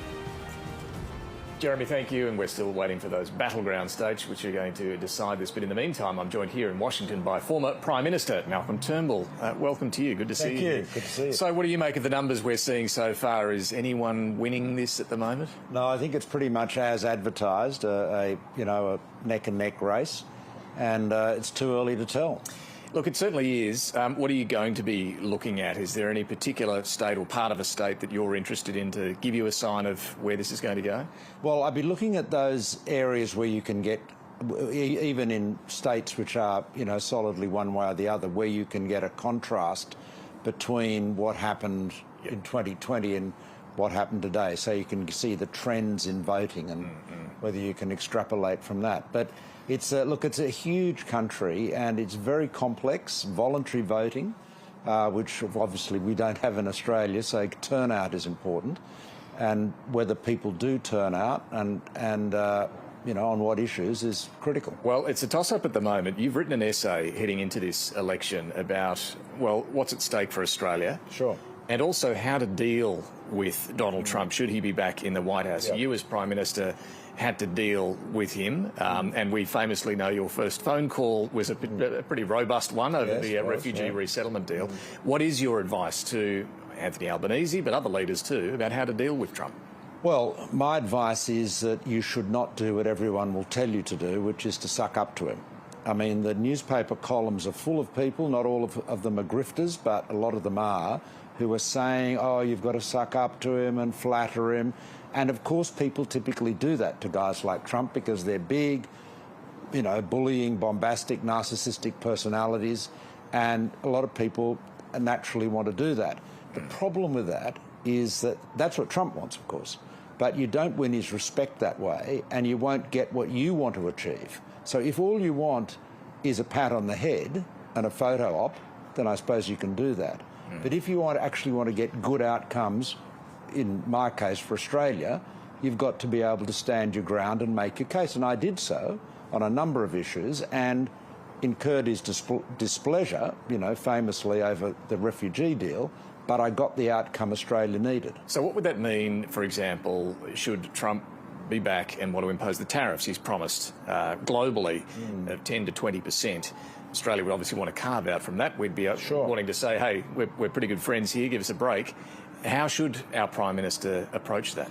Well, I actually faced exactly that problem with the steel tariffs. Yeah. And I persuaded... Now, this is where, you know, I wasn't saying to Trump, oh, remember all our years of mateship and all the wars we fought in. I made a thoughtful, business-like economic argument to him that it wasn't in his interest to impose those tariffs.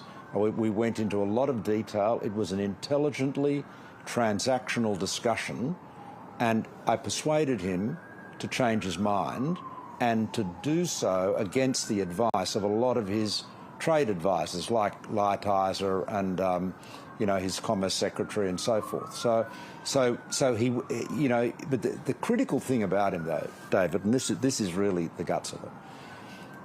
A normal, you know, regular president or prime minister will have staff and advisors and a whole official system that you can interact with.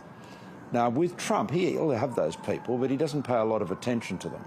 So the advocacy really is down to the prime minister or, you know, the counterpart, the prime minister or the president or whatever the other country is. What about the ambassador? Does the ambassador matter much with Trump? Well, much less with Trump. Much less with Trump. I mean, Joe Hockey did worked really hard, was a good ambassador, tried to engage with a lot of the Trump people. Played golf with him. Well, yeah, he was at a golf match, but he had nothing to do with the critical negotiations with Trump, and that's no reflection on him. I don't think any ambassador. So it won't matter that Kevin Rudd has said things in the past about Trump. You don't think that matters? The worst thing we could do is withdraw Kevin because, you know, News Corp or the Australian or Sky News says we should. I mean, they've got an axe to grind. You know, we all understand why. But the reality is, if you give in to bullies, all you do is get more bullying. So I stood up to Trump. I had a real row with him, but he wasn't happy with me. He was furious, but I won his respect.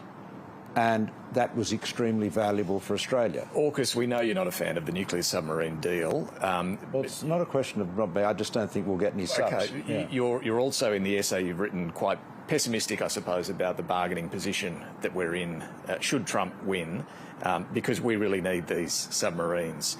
Well, that's not. That's the real. The problem is that they need them. This is the real problem. Is we were under their law, and so I don't think this is really a Trump issue, to be quite honest with you. The deal... You think even if Kamala Harris wins, absolutely. These are at risk?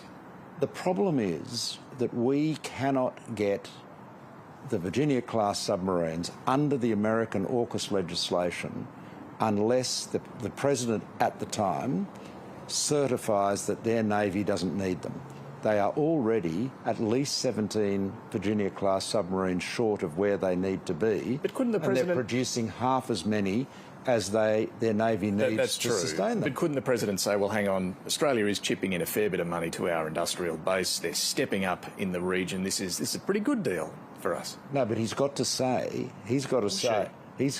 or she has got to say that the provision of those submarines would not detract from the underwater capabilities of the US Navy. And you know as well as I do that it's not just Donald's motive. America first is the zeitgeist. You know, if you've got the US Navy saying we can't spare them, what chance is there of an American president saying, I'm going to take these subs that you say our Navy says they need? Finally, is it... So the problem is we've got no leverage, you see. Okay. So we've done a bad deal, and you're not going to get any respect from Donald Trump, a property developer, for doing a dumb deal. Finally, is it clear to you what a Kamala Harris presidency would mean for our region and this critical China-US relationship? Well, I think it'd mean more continuity. I mean, more predictability. So, you know, I would expect, more continuity from what we've seen with Biden. Her main foreign affairs advisor is a man called Philip Gordon, who is a very clear-eyed, a professional diplomat and foreign policy expert. And I think it'll be hard-headed, focused, but consistent. The issue with Trump, of course, is the erratic, flaky, unpredictable part of it, which, of course, he does deliberately. I mean, that's part of his style. So it is a feature, not a bug. Malcolm Turnbull, good to talk to you here in Washington. Thanks so much for joining us. Thanks, David. Good to see you. We're going to get back to those numbers to see if we do get a result in the coming hours. Back to the election centre. Let's go to Oklahoma now. We're joined by Graham Lee Brewer, a reporter in the Associated Press's race and ethnicity team, who's also a citizen of the Cherokee Nation. Great to talk to you here in Australia. Thank you so much for having me. I appreciate the opportunity. Talk to us about the last election when Native American communities were a decisive voting bloc. Is that likely to happen again in 2024? I think certainly we're seeing the same areas of the country are still really important for both campaigns. This has been such a tight race if you're looking at the polls.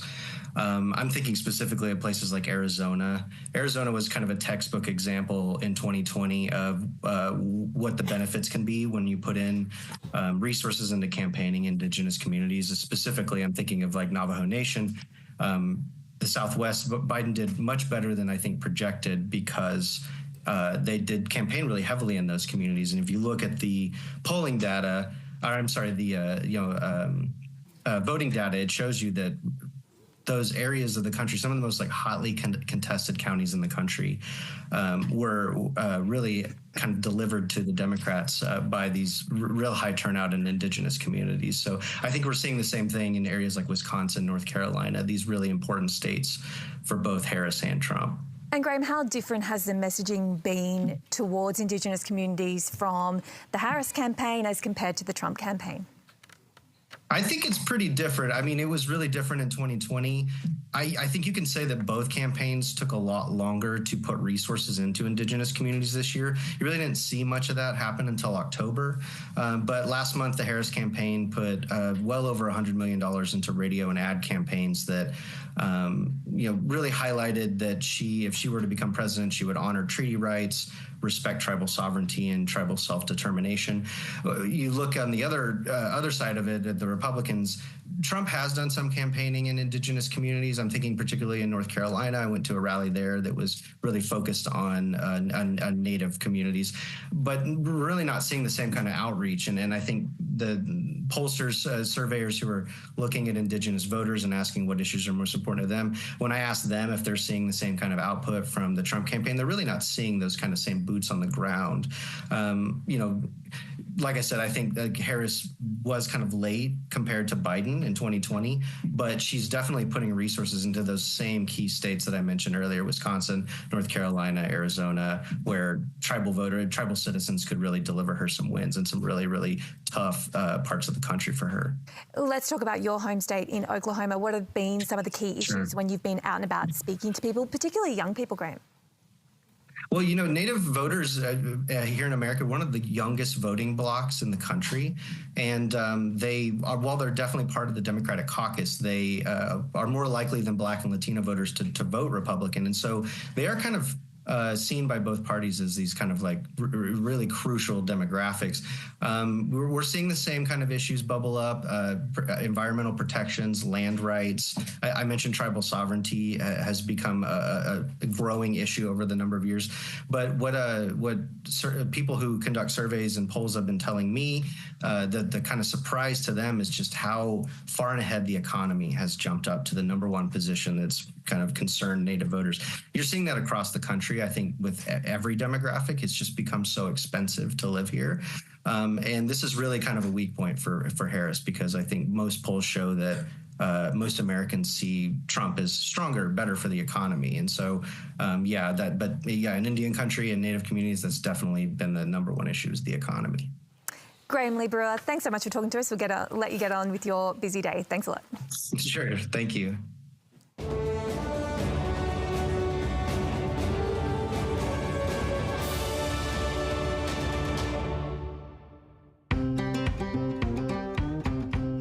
Running along the Great Lakes, Wisconsin is part of America's Midwest. The weather's great, except for a couple of months in the winter where you hit the shovel every other day. Everyone's kind of like salt of the earth, nice and approachable, I'd say. We have great sports teams, Green Bay Packers. I love outdoors, but not being in the mountains, but it's so beautiful. People think of it as just farmland and flat, but it's not. It's a beautiful state. Along with other Midwestern states, Michigan and Ohio, it's become a critical battleground in recent presidential elections. The smallest of the three by population, Wisconsin is home to nearly 6 million people. This is what democracy looks like. More than 80% of the population here is white, with around 8% Latino or Hispanic and 7% African American.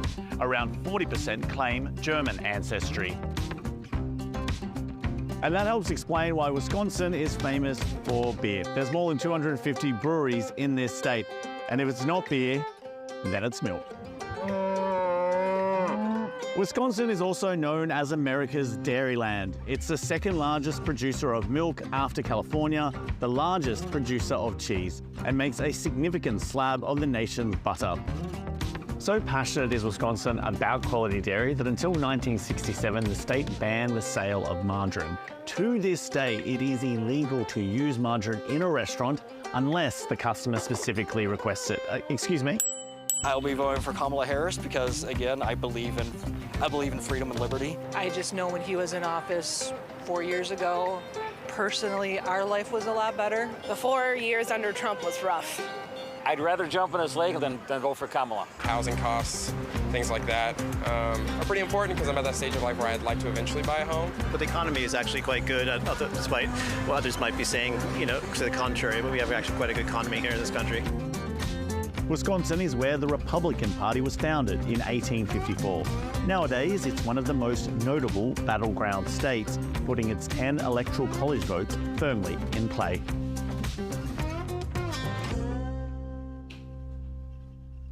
We've been picking apart some more of the figures from the AP VoteCast survey. Remember, this is a massive poll of more than 100,000 voters. It is a poll, though, and so there are always, margins of error on these sorts of things, and we will continue to get updates on this poll. So these numbers could shift a little bit, but they are painting quite an interesting picture indeed, because we've been looking at how different demographics are telling this survey how they plan to, or how they in fact did vote. First, by gender, the AP VoteCast survey is suggesting that Donald Trump is winning men by 8 points. And importantly, that is a shift toward Donald Trump from the last election of 3 percentage points. Kamala Harris is winning women by 9 percentage points, and that again is a shift toward Donald Trump of 3 percentage points. By age, some very interesting figures. 18 to 29-year-olds are in majority voting for Kamala Harris, but by much smaller margins than 4 years ago, according to this survey. 17-point shift toward Donald Trump. A smaller shift among 30 to 44-year-olds, a 6-point shift toward Donald Trump. There. Among different groups of different race and ethnicity, white voters, a very small shift toward Kamala Harris, but in majority voting for Donald Trump. But then African American voters, black voters, Latino voters and Hispanic voters all swinging toward Donald Trump. The picture this survey is painting us is that Donald Trump has made significant inroads into some of those communities, young voters and communities of colour as well. And just quickly, we can also look at education figures. Donald Trump winning non-college educated men as he did 4 years ago, but winning them by a greater margin. Also non-college educated women, and a shift toward Donald Trump among college educated women in this survey. And that is perhaps the opposite of what some people had been suggesting. Now, despite all of that, there was a lot of red. There are a lot of shifts towards red in demographic figures. We are still watching the figures themselves, the votes themselves come in. It is looking like a very close race in some of these states. We'll give you an update on some of them later. We're seeing this mixed picture of turnout as well. And as we know, in American elections, turnout can be critical. You can win groups by massive margins, but it doesn't matter so much if they're not even turning up to vote. So that's the sort of complicated picture that we're sifting through at the moment. But boy, Jeremy, Bridget, there's some interesting numbers. Casey, indeed. Julia, what do you make of what you're seeing there? This is completely fascinating. The fact that women are turning towards Trump, college women turning towards Trump, not something that I would have predicted given the concern about reproductive rights at all. Younger people, you can see how the narrowcasting has really worked in Trump's favour in terms of really targeting the younger disenfranchised. I think one of the reasons this does surprise me is that climate is usually among the top of concerns for younger people. And Donald Trump has been very firm that on day one, the drilling for the oil, the coal and gas expansion is completely on the table, and he's been talking to the heads of, coal and gas industries to say just whatever you need. I'm going to rip up everything that Joe Biden did on the first day. You can write your own regulations.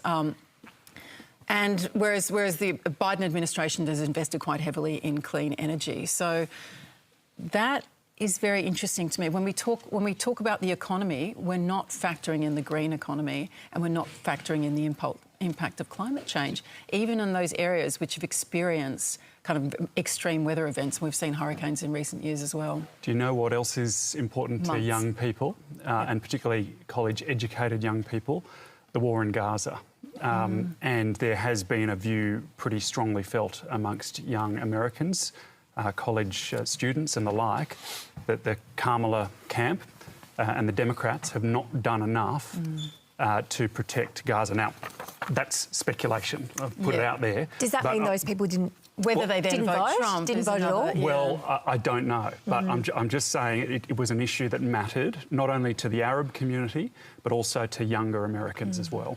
Definitely worth thinking about the impact of October the 7th and the aftermath. We've spoken about January the 6th, we've spoken about June the 24th, but October the 7th could have a massive impact on this election because there are so many Arab American voters in key battleground states, Michigan foremost amongst them, that have been very angry at the Biden administration's support for the Netanyahu government and its prosecution of the war in Gaza and elsewhere. That could be a big factor in this election. And as you say, I mean, you just got to look at the campus unrest across America. Not just in Columbia University in New York, but in campuses all over the country. And I'm not saying those people are necessarily going to vote for Donald Trump, but they're not going to vote. I mean, that's the crucial difference between Australia's system and America's system. There's no compulsory voting.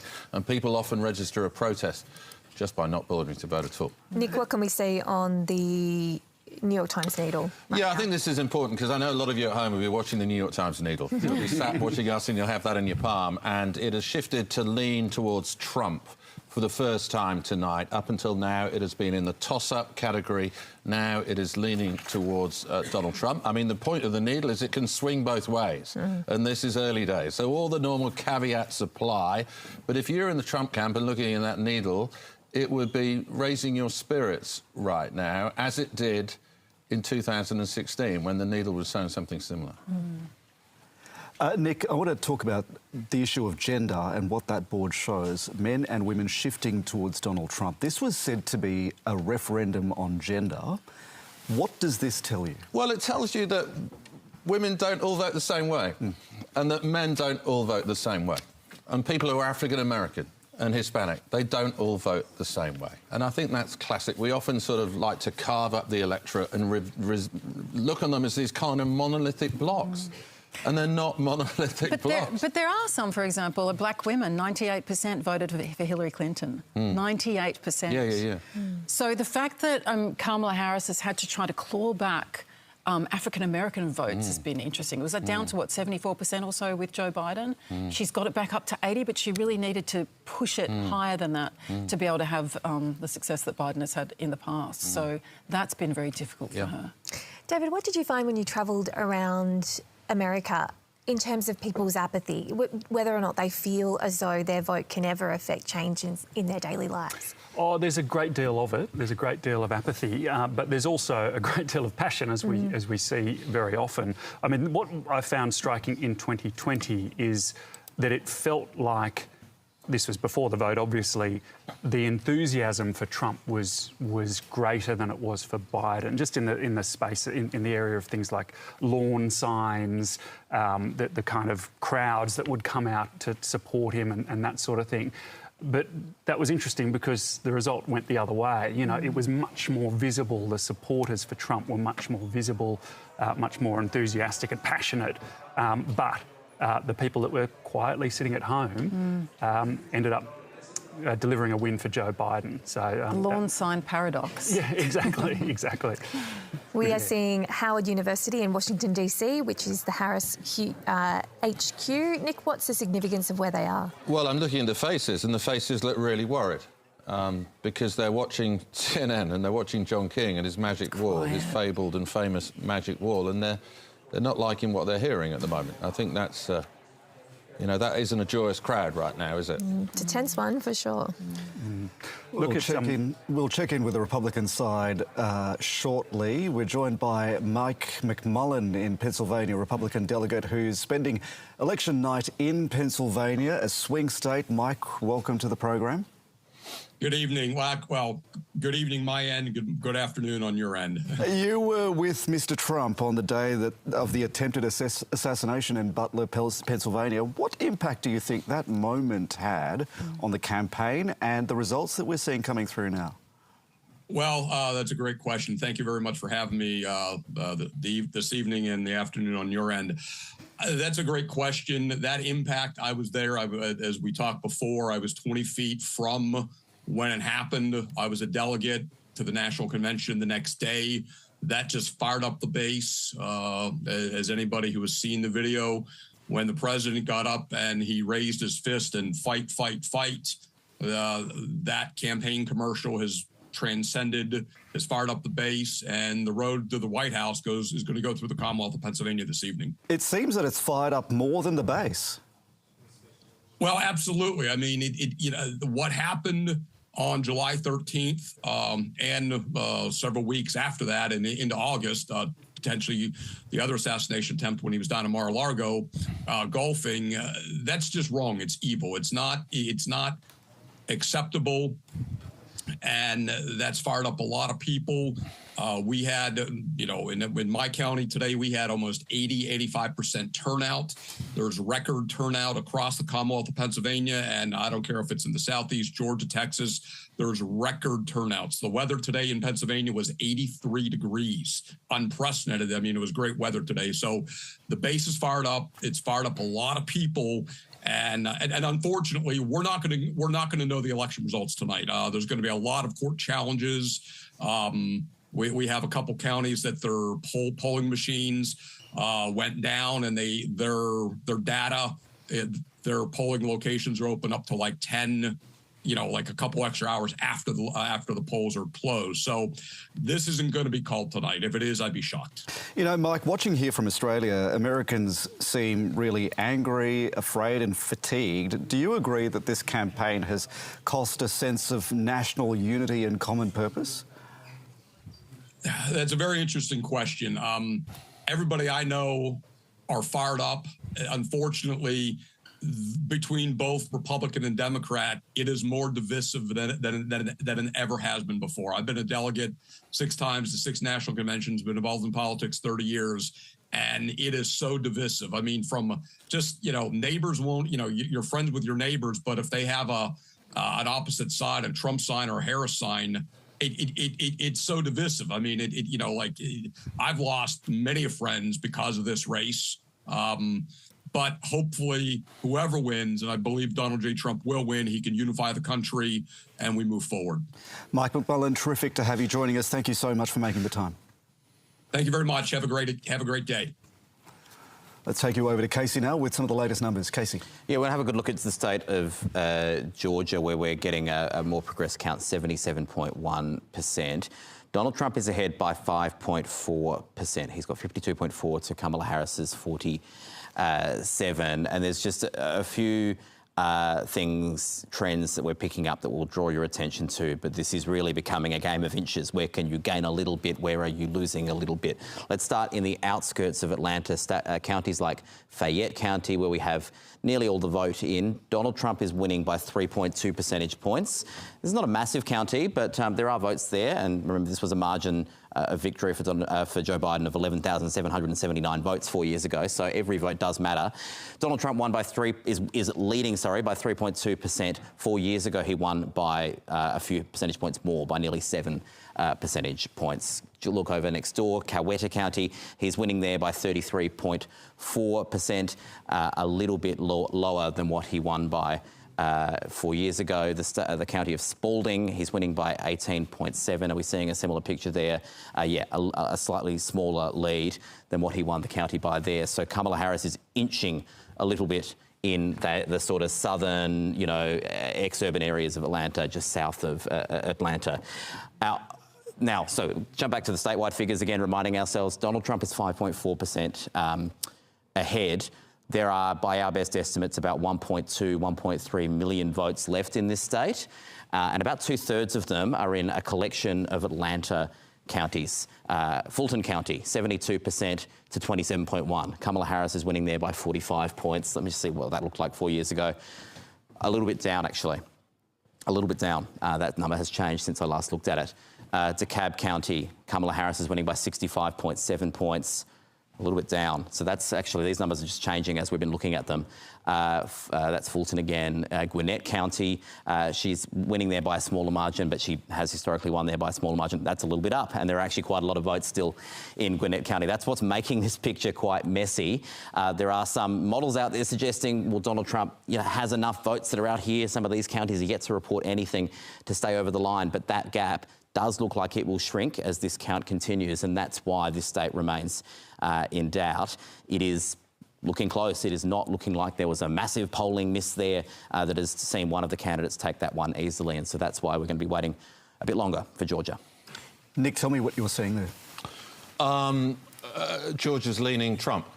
That's what I'm seeing there. And, in fact, one of the sort of fairly reliable decision desks sort of online is actually already calling Georgia for Trump. And if that is true, I mean, Georgia's going to be close. Not as reliable as us. Exactly. How significant is that in the really race close. in terms of the reasons why it's so significant as the studio falls around me is maybe that's a sign. I don't know. The reason why that's significant is it really helps Kamala Harris to win Georgia because it means she can lose Michigan. And they're worried about their vulnerability in Michigan, partly for the reasons we're talking about, the Arab American vote. If she loses Michigan but she wins Georgia, she can afford to lose. Yeah. She's got other options. And this is the thing, I mean, and this is what we see as these states start leaning. Your kind of path to the White House suddenly gets a lot narrower. And then suddenly it reaches the point where there isn't a path at all. And that's why they'll be worried about Georgia right now. Georgia was a kind of insurance policy for them. I mean, Biden won it for the first time 4 years ago since Clinton years. 96, I think, was the last time it went Democrat, before Biden. So, but it's a key state because it gives them so many different options in the Electoral College. Well, perhaps while we put that light back up, let's check in now with Lisa Ells and Lisa Biller, who are over at the ABC Live blog. Lee and Lisa, what's standing out for you guys so far? Bridget, one of the things I wanted to mention was what Nick Bryant just said, which is that the New York Times needle for the first time today has just shifted into predicting a victory for Trump, just kind of narrowly leaning in that direction. Now, I just wanted to mention that in 2016, at the start of the day, that needle was at a 95% certainty for Hillary Clinton to win that election. And over the course of the day, by the time we got to 4 p.m, it had swung across to a 95% victory for Trump. So these things are, of course, fallible. So you have to kind of wait to see. Now, I assume the New York Times has done a fair bit of work on their modelling since they got it so badly wrong in that election.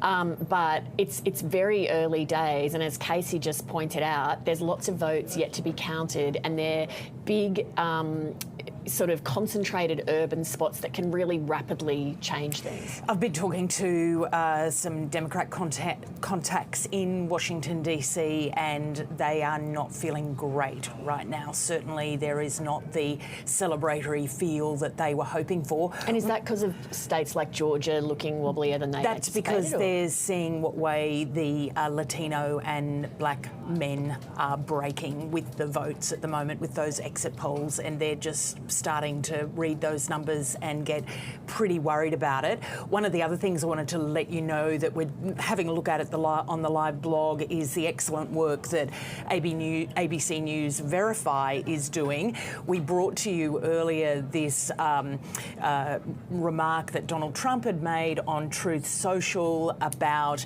a lot of talk about massive cheating in Philadelphia. That's his quote.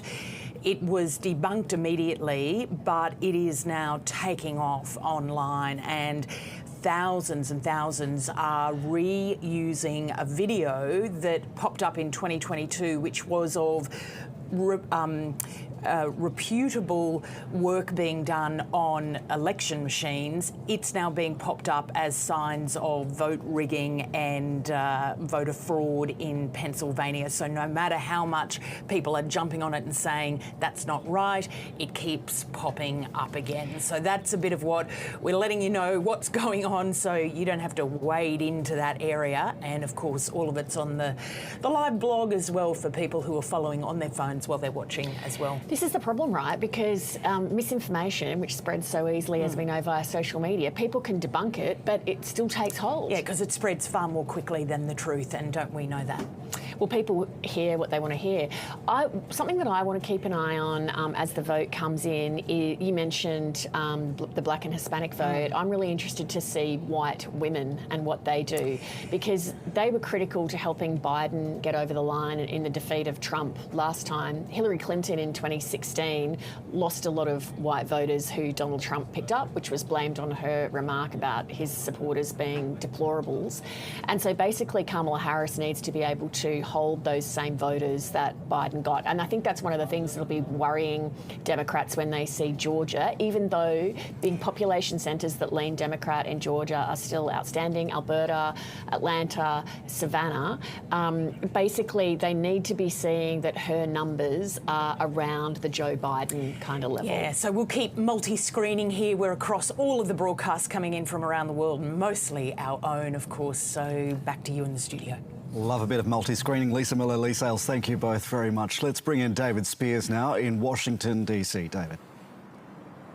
Jez, thank you. So a few positive signs for Donald Trump at the moment, but as you've been saying, still a long way to go in this count. We may not even know tonight. I want to bring in Parker Novak. He's from the Atlantic Council's Global China Hub, as well as the Indo-Pacific Security Initiative. Thanks so much for joining us tonight.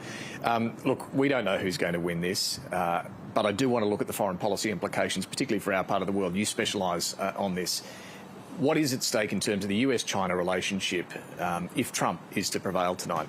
Yeah, and I think what you're going to see is, if Mr. Trump is to prevail, I think more aggressive and confrontational approach towards China that was manifested, I think, during his first term as president on security issues, economic issues, go down the list. And it's something his campaign has also clearly telegraphed. But I also think, as part and parcel to that, you're going to see a Trump administration also prioritizing the Indo-Pacific region as well.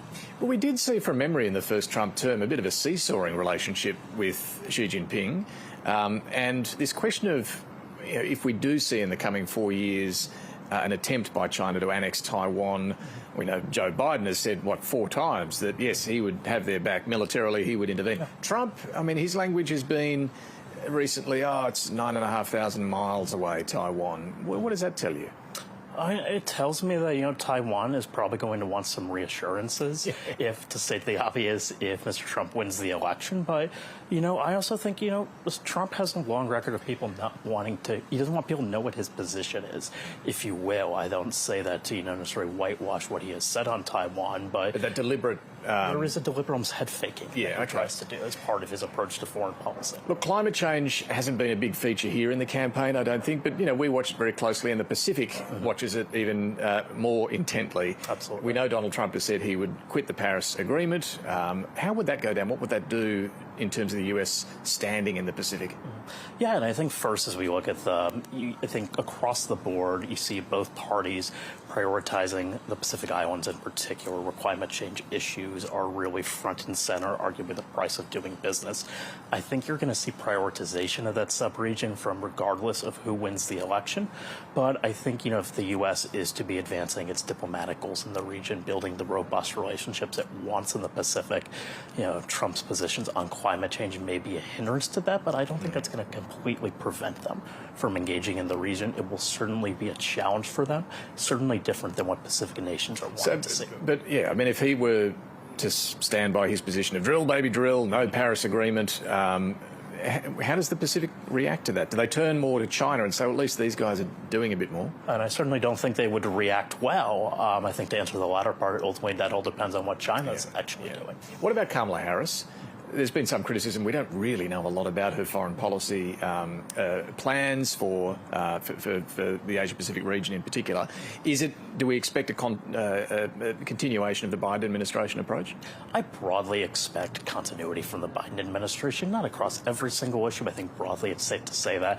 Some of it will come down to personnel, who she appoints to key roles like Secretary of State, National Security Advisor, and where those individuals prioritize the Indo-Pacific. Same would be true for the Trump administration as well, but I think broadly speaking, general continuity for them. And what's the talk around town about those positions? Whoever wins, Trump, Harris, Secretary of State, any inside word on who we could expect to see? Yeah, and all public information, but yeah, I think you're seeing names like Linda Thomas Greenfield and CIA Director Bill Burns thrown around on the Democratic side.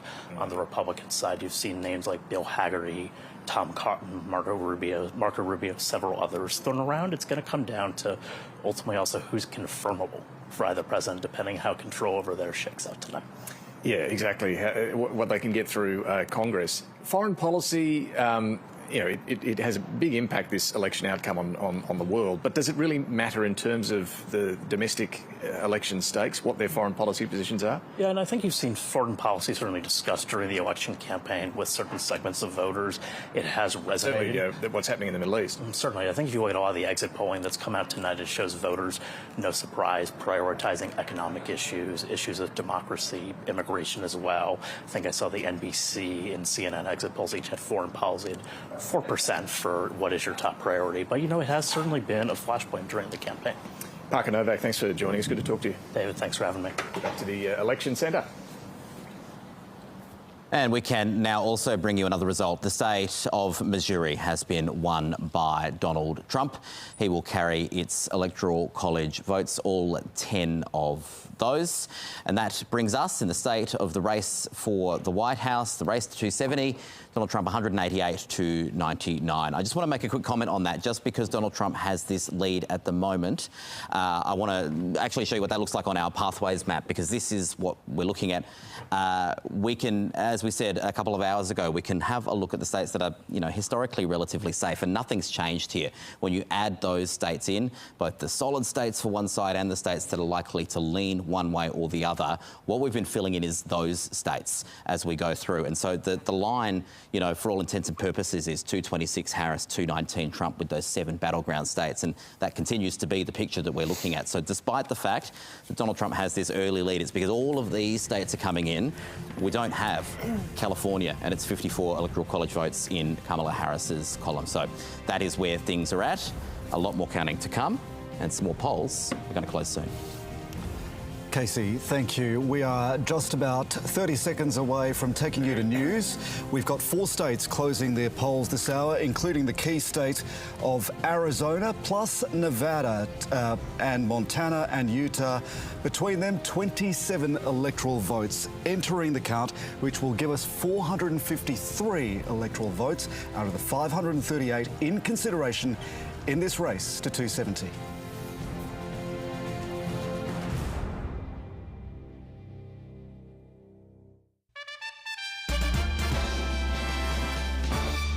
This is ABC News. Your headlines this hour. Water bombers have been deployed to help crews in southwest Queensland contain a major blaze. A watch and act alert remains in place for Dirranbandi, west of Brisbane, with extreme heat and strong winds making conditions on the ground difficult. Several people, including 5 aged care residents, have been transferred to St George Hospital suffering smoke inhalation, while hundreds of residents have been ordered to evacuate the town. The search for Laith Alay, the boy missing off the New South Wales Central Coast, has been suspended. The 11-year-old was swept away while crossing the Entrance Channel with his father and 3 younger brothers on Sunday. Reports are surfacing of dozens of protesters being arrested in Tel Aviv. Israeli police used water cannon and mounted police to disperse the crowds demonstrating against the sacking of Defence Minister Yoav Gallant. And Ukraine is reporting the first armed clashes with North Korean troops recently deployed to help Russia in the war. The Pentagon has confirmed at least 10,000 North Koreans are in Russia, but hasn't been able to corroborate the report of an engagement with Ukrainian troops. There's more on the ABC News app and on ABC iView. I'm Joanna Nicholson. We'll have more news headlines next hour. CTE is a progressive deterioration in the brain. Doesn't say I've got it. You can't make the diagnosis with living people. I get this rage, can't control, and it pushes people away. Can you tell me what's going on with Plum? I think Peter doesn't know how to lose. My dad died of what you have, Plum. The only way to make the noise stop is to own it. Plum, Sunday 8:30 or stream from the start on ABC iView. Well, coming up, we'll cross back to our correspondents on the ground throughout the US and we'll go to the Harris and Trump campaigns. We'll speak also to David Spears in Washington, DC, plus all the latest results with Casey. You're watching USA Votes here from the ABC Election Centre.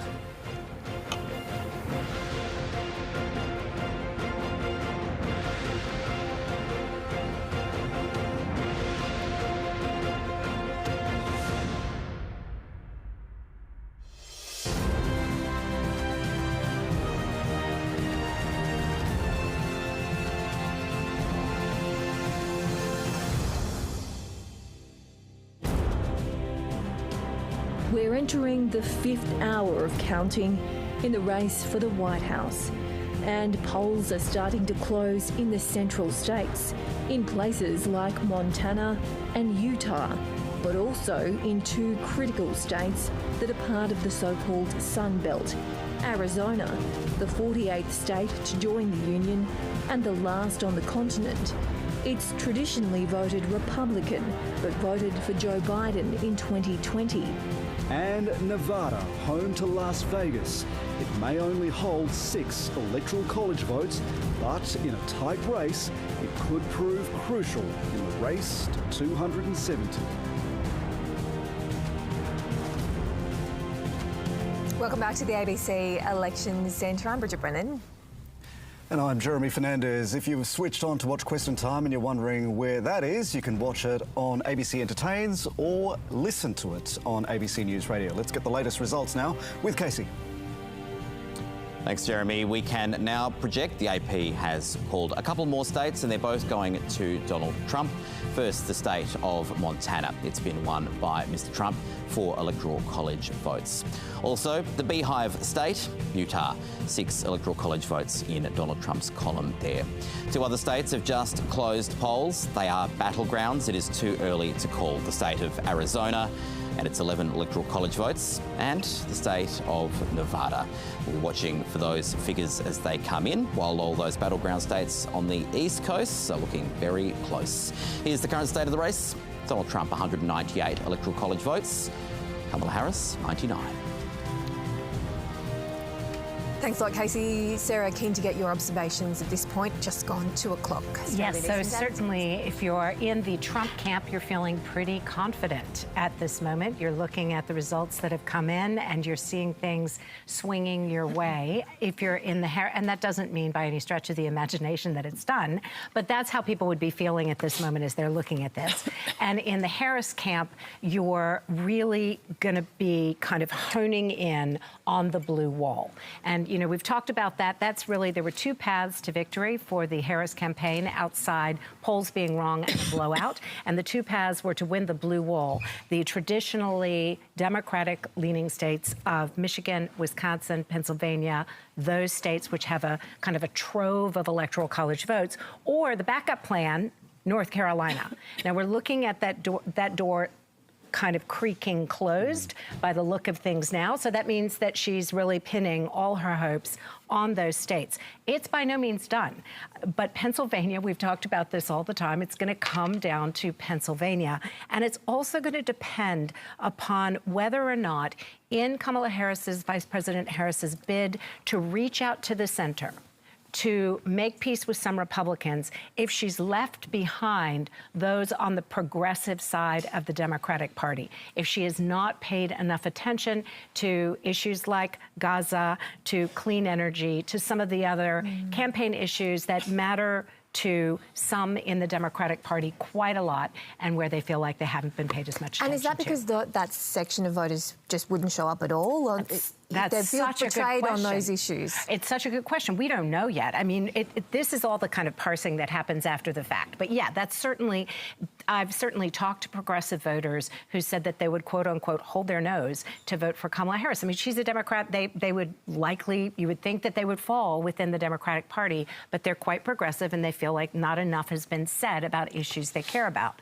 One more point, though, is that we're also seeing so far a Latino vote that's breaking differently. That was really a core element for the Biden campaign 4 years ago. Also the African American vote. What's happening there? We know from some early polling numbers that former President Trump had made real inroads into those two populations. And you know, this is data and it's by no means like evidence, but always when I'm in the U.S., I ask everybody I meet, what are you thinking? Are you going to vote? And I was struck by the number of people I spoke to who said, under Trump, there were no wars. So that line has really, in addition to the economy, this sense of safety, I was struck. And I think that's coming from a particular echo chamber, but it's been widely picked up. Because it's interesting when you talk about foreign wars that they don't think about domestic kind of ructions and unrest as being an issue, that they're quite sort of comfortable with that sort of domestic unrest as long as we're not involved in foreign wars. Well, I think that there has been a long history going back really to 2001 of the United States being involved in overseas conflicts that either haven't gone according to plan or haven't turned out the way the American voters expected they would. Far more in the United States than here, you're conscious of the number of people who serve in the military. You know, every time you get on a plane, they call for those who are actively serving to come to the front of the line. It's a wonderful thing.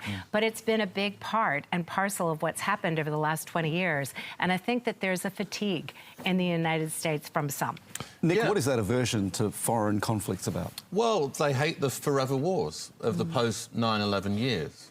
And who fought the forever wars? Often it was young African American men. Often it was young African American men and women and Latino men and women. You know, so there is a lot of popularity for the America First policy, which is more isolationist. It doesn't get involved in these foreign entanglements, to use the phrase that George Washington used. And again, there's a long history of this. You know, America has often been, throughout its history, an isolationist country, for sure. So, yeah, there was a war fatigue after 9/11, and Sarah's absolutely right. One of the things that people do say, you know, Trump's, on the foreign affairs, Trump's bark was worse than his bite.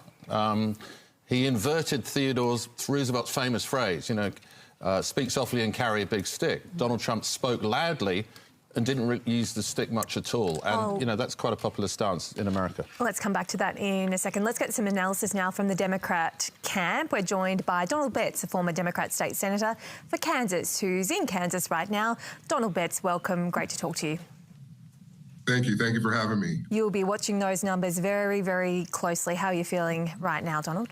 Yeah, right now the numbers are up in Kansas, so it's look like, you know, they call Kansas the bellwether state, where, you know, you throw something at Kansas, if it sticks, then, you know, it's good to go. And right now, Kansas is leaning Kamala Harris, but it's bigger than that, really. I'm here with the Wichita State University students in Wichita, Kansas.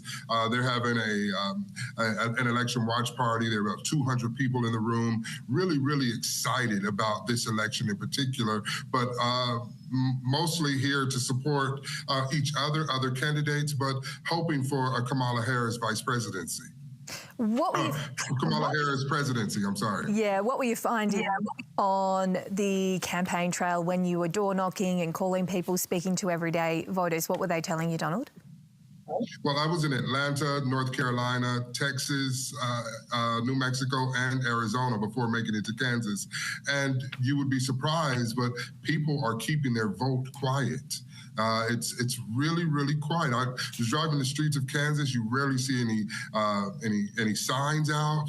I went to vote this morning. A young lady said, "Don't tell anyone who you voted for." It's almost like this secret that, you know, before our democracy was loud and proud, but now it's this secret way of moving. No one wants to talk about who they're voting for. No one really wants to talk about the election, and most Americans are ready for it to be over. So the sooner the better, it's a win-win.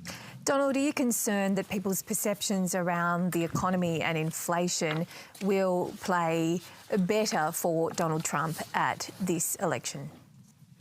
Well, I mean, Donald Trump on the back of an Obama successful election economy. So when Obama left office, the economy was booming. So President Trump, former President Trump, picked up on the Obama economy and just leaned on it. But he also made major tax breaks to the top 1% of Americans. So when Biden inherited the presidency, he was faced with COVID, with the pandemic, as was Australia and the rest of the world. And all of those incentives and stimulus packages and all of those things, that's taxing on the government. So just now, towards the end, you're starting to see that the U.S. economy is picking up because of measures that President Joe Biden put into place. You normally don't see the successes of a president until after they're out of office. So in this second term, it's an opportunity for Vice President Kamala Harris to show what the Biden-Harris economy has done and will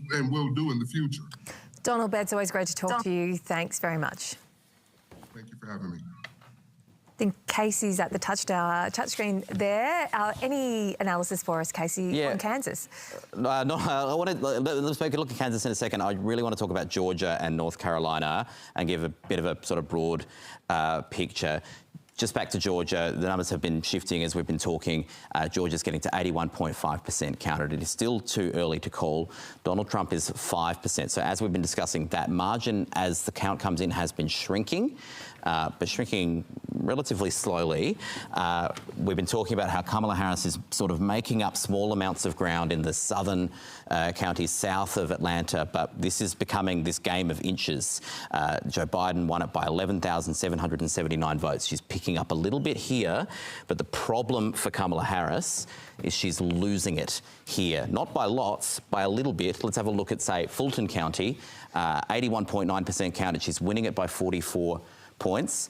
Joe Biden won it by 46.4 points. So an inch on the margin, but this county is huge, hundreds of thousands of votes, and there are still plenty more to come in, and that helps Donald Trump stay ahead when you're looking at that sort of very thin margin that's being defended. Similar story in places like DeKalb County, 67% was what Joe Biden won a margin. Actually, Kamala Harris, see, the numbers are changing constantly, but 65.7 there. Gwinnett County as well, 21.6.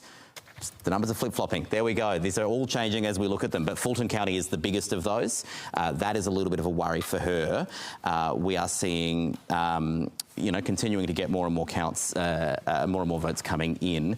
And at the moment, if it continues the way it's going, we'll have a look at what's just changed in those two counties, but if it continues the way it's going and has been going, you'd project Donald Trump to stay ahead of Kamala Harris at this point. And that would mean he would take it. Now, we're not saying he will take it, but I think we can now pretty clearly say at this point that Donald Trump would be the favourite in Georgia. He's certainly ahead. Similar kind of story in North Carolina. So if we have a look at this map, looking at the pathways that both of these candidates have, these are the numbers that we've definitely got in either side's camp. Let's just add back in those seats that lean one way or the other, where we're yet to see any surprises. And we've got those 7 battleground states. If I hypothetically, and I stress hypothetically, pop both of those two in Donald Trump's column, that would get him to 251, and then it really becomes all about those 3 states. And I'll remind you, if Kamala Harris sweeps the 3, she does win. She gets to 270. So all those 3 states are the deciding factor. And if they end up split, we end up looking over here at Nevada and Arizona as well. Let me just very quickly have a look at Pennsylvania as well, just to show you how close these are. Kamala Harris was ahead a short time ago. Now Donald Trump is ahead by 2 percentage points. We have a near complete count in the county that contains Scranton, Joe Biden's birthplace, hometown. Kamala Harris is winning it by 3.1%. Joe Biden, the hometown hero, won it by 8.4%. So the Democrats have gone backwards a little bit there. Still too early to say too much about Pennsylvania. We've got half the vote in, but we're getting a patchy picture of what kinds of votes are in. And the last thing I should do is take you to the state of Colorado, because we can now say Colorado has been won by Kamala Harris. Associated Press has just projected that as well. So that's another 10 Electoral College votes we can put in Kamala Harris's column. Casey, thank you. One thing we can reliably say, Julia, is that those swing states are proving crucial in this count, Arizona being one of them. Now, Arizona's been at the front line of that debate about border control and immigration because it sits right on that border with Mexico. How are you seeing that play out? I think immigration is a massive issue there and something the Democrats are really going to have to reckon with, how strong, strenuous action people want on immigration. We've got to remember, though, Arizona has been long a Republican stronghold. There was Barry Goldwater, the father of modern conservatism, some call him there, and, of course, John McCain. So in the last 70 years, it's gone to Bill Clinton took it. In 96, and it did narrowly go to Joe Biden. But we've got to remember that Donald Trump had really insulted Senator John McCain. Remember, he'd called him a loser for being tortured in Vietnam, and that didn't go down very well with that electorate there. A man who was very well respected for his kind of very calm, polite, respectful demeanour. Right across the aisle, right? Right across. So that could be one of the factors. But, you know, it is the fastest growing state in the country. Particularly with the Hispanic population, and that's significantly going to shift things. And we also have to remember that only 29% of the registered voters in that state are Democrat. So it's uphill battle for Kamala Harris there.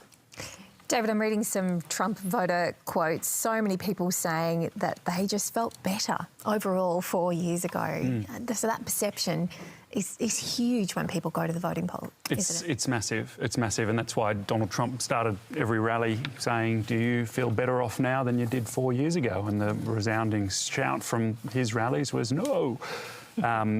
And, you know, that is a problem that incumbents all over the world have had because of the inflation crisis around the world. And we've seen these governments fall all over the world. I'm talking obviously about Joe Biden's presidency and Kamala Harris now here as well. But I think, you know, more broadly looking at this evening or today here in Australia, what we're starting to see on a couple of fronts is that the polls may not have been too far off. Now, firstly, what I mean by that is it doesn't look like it's going to be a resounding victory for anyone at this stage, an early victory. It could be a long night, it could be a long few days ahead. So we'll see. Lepo, thank you. Let's check in with our correspondents at Harris and Trump headquarters tonight. Barbara Miller is with the Kamala Harris camp and Jay McMillan is in Florida following Donald Trump's team. Barb, first to you. We've been seeing some pictures of supporters there looking a little tense and subdued with these early figures. What are you seeing and hearing there? Yeah, a little less dancing going on here at Howard University, where Kamala Harris is holding an election watch party. Just a little bit of a lift in the mood just before we came on air with the latest figures showing some slightly promising signs, or better than expected perhaps, from Arizona in those early counts.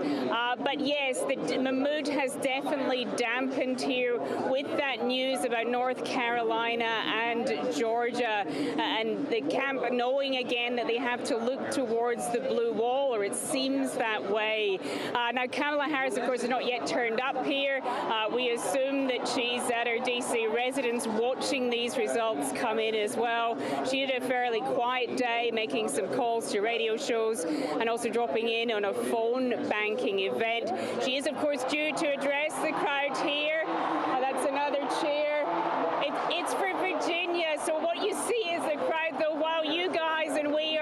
into the weeds of these results. This crowd here, several thousand people, whenever they see a result that goes in Kamala Harris's favour, they cheer for it, even if it's a reliably blue state. So the mood of this crowd, perhaps not the most reliable indicator of just how the race is going for Kamala Harris. But certainly no real positive surprises for Harris so far, and this crowd perhaps starting to face the possibility that things might not go their way today. And Jade, these figures would be encouraging for the supporters where you are at Trump HQ. What's the mood on the ground there? Yeah, Donald Trump's supporters are certainly very hopeful that he will be returned to the White House. People have been coming into the election watch party, which is being hosted here in West Palm Beach. Many of them are dressed in those signature Make America Great Again caps. The people that we spoke to as they came in were mostly from Florida. As we've been speaking about, Florida was once a key battleground, but it is firmly Republican now. Donald Trump has a lot of support here, and at least among those people that we were speaking to, they felt very strongly that the economy would be the #1 issue for voters at this election. As you was just discussing, Donald Trump often begins his rallies with this question that he asks the crowd: are you better off now than you were 4 years ago? He's encouraging people to think back to when he was in the White House, to think back really pre-COVID, pre-historically high inflation that has been experienced in so many places around the world. And when you speak to voters, as we have been doing for months now, a lot of people will tell you that that is almost a gut reaction, that it is something that they are thinking about, that the cost of living has become higher, that they feel as though the Biden administration and, by extension, now Kamala Harris are to blame. Now, of course, as Casey has just been outlining, it is still too close to call. We just don't know how these critical swing states are going to fall. But for Donald Trump's supporters, including some who have gathered near his Mar-a-Lago residence about 10 minutes away from here, the mood seemed pretty good. Oh, he would do better in Pennsylvania, but apparently not what they saw here. But like I say, it's still early, so. He did a great job. He was very fearless, and he took care of Pennsylvania. And you know what? And it's going to show. It's going to show. It's going to pay off tonight. You know that the people saw he almost got killed there, so it's very historical that he's going to flip that state. It's going to be harder to try to steal the election this time, you know. It's kind of, America's woken up a little, you know. We really needed to wake up, and it took a certain person to do that. And now that we are, I think it's going to be harder to try to overcome this positivity that we all have for Trump. Now, as far as we know, Donald Trump is still at his Mar-a-Lago residence. Reportedly, he'll be joined by Elon Musk, the billionaire who has become such an outspoken, very influential supporter of his in the later stages of this campaign. Jade and Barbara, thank you. Let's take you over to Casey now with some of the latest figures. Yeah, we're going to go to the West Coast, Jeremy, to the state of Arizona. We are nearly at 50% of the vote counted here, so this has come in very quickly after polls closed. It's early vote. Kamala Harris is ahead. Now we're looking at really competitive races in Georgia and North Carolina that look like they might be leaning in Trump's direction. Genuinely a little bit too early to know, because we're getting a patchy count in the 3 Great Lakes states in the north: Pennsylvania, Michigan, Wisconsin. The polls at this point, you know, looking pretty decent because we've got another competitive-looking race here. Now, the thing to remember about Arizona is it's all about Maricopa County, where half the vote has come in. Democrats won Maricopa County by the same margin that Kamala Harris is currently winning it by this election. This is a very big chunk of the state. This is where most of the remaining votes in the state are to come. But these other counties, Donald Trump will win by quite some margin, and there's some that we're yet to get anything from. So we will expect many of these, not necessarily all, but many of these to turn red. And then when we look back at the statewide figures, Donald Trump might well claw some of that margin back. So it's a real turnout question, and a real question of when we see other kinds of votes in Arizona that aren't just what we're seeing so far, can Kamala Harris maintain or even grow her margin in Maricopa County to offset where she's going to lose votes elsewhere? So too early to call, but we are clearly getting some figures in from Arizona. Casey. One other thing I wanted to do. Go ahead. Sorry, Jeremy.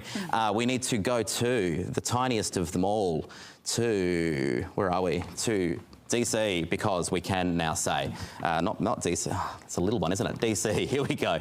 We can now say that Kamala Harris has won the District of Columbia. No surprises there. It just takes a little bit longer to come in because of the way that is counted and because there aren't great exit polls in a district that small.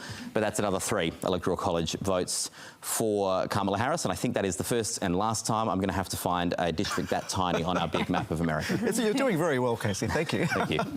Now, it's coming up to 10:30 in the evening in DC. David Spears is there right now. David?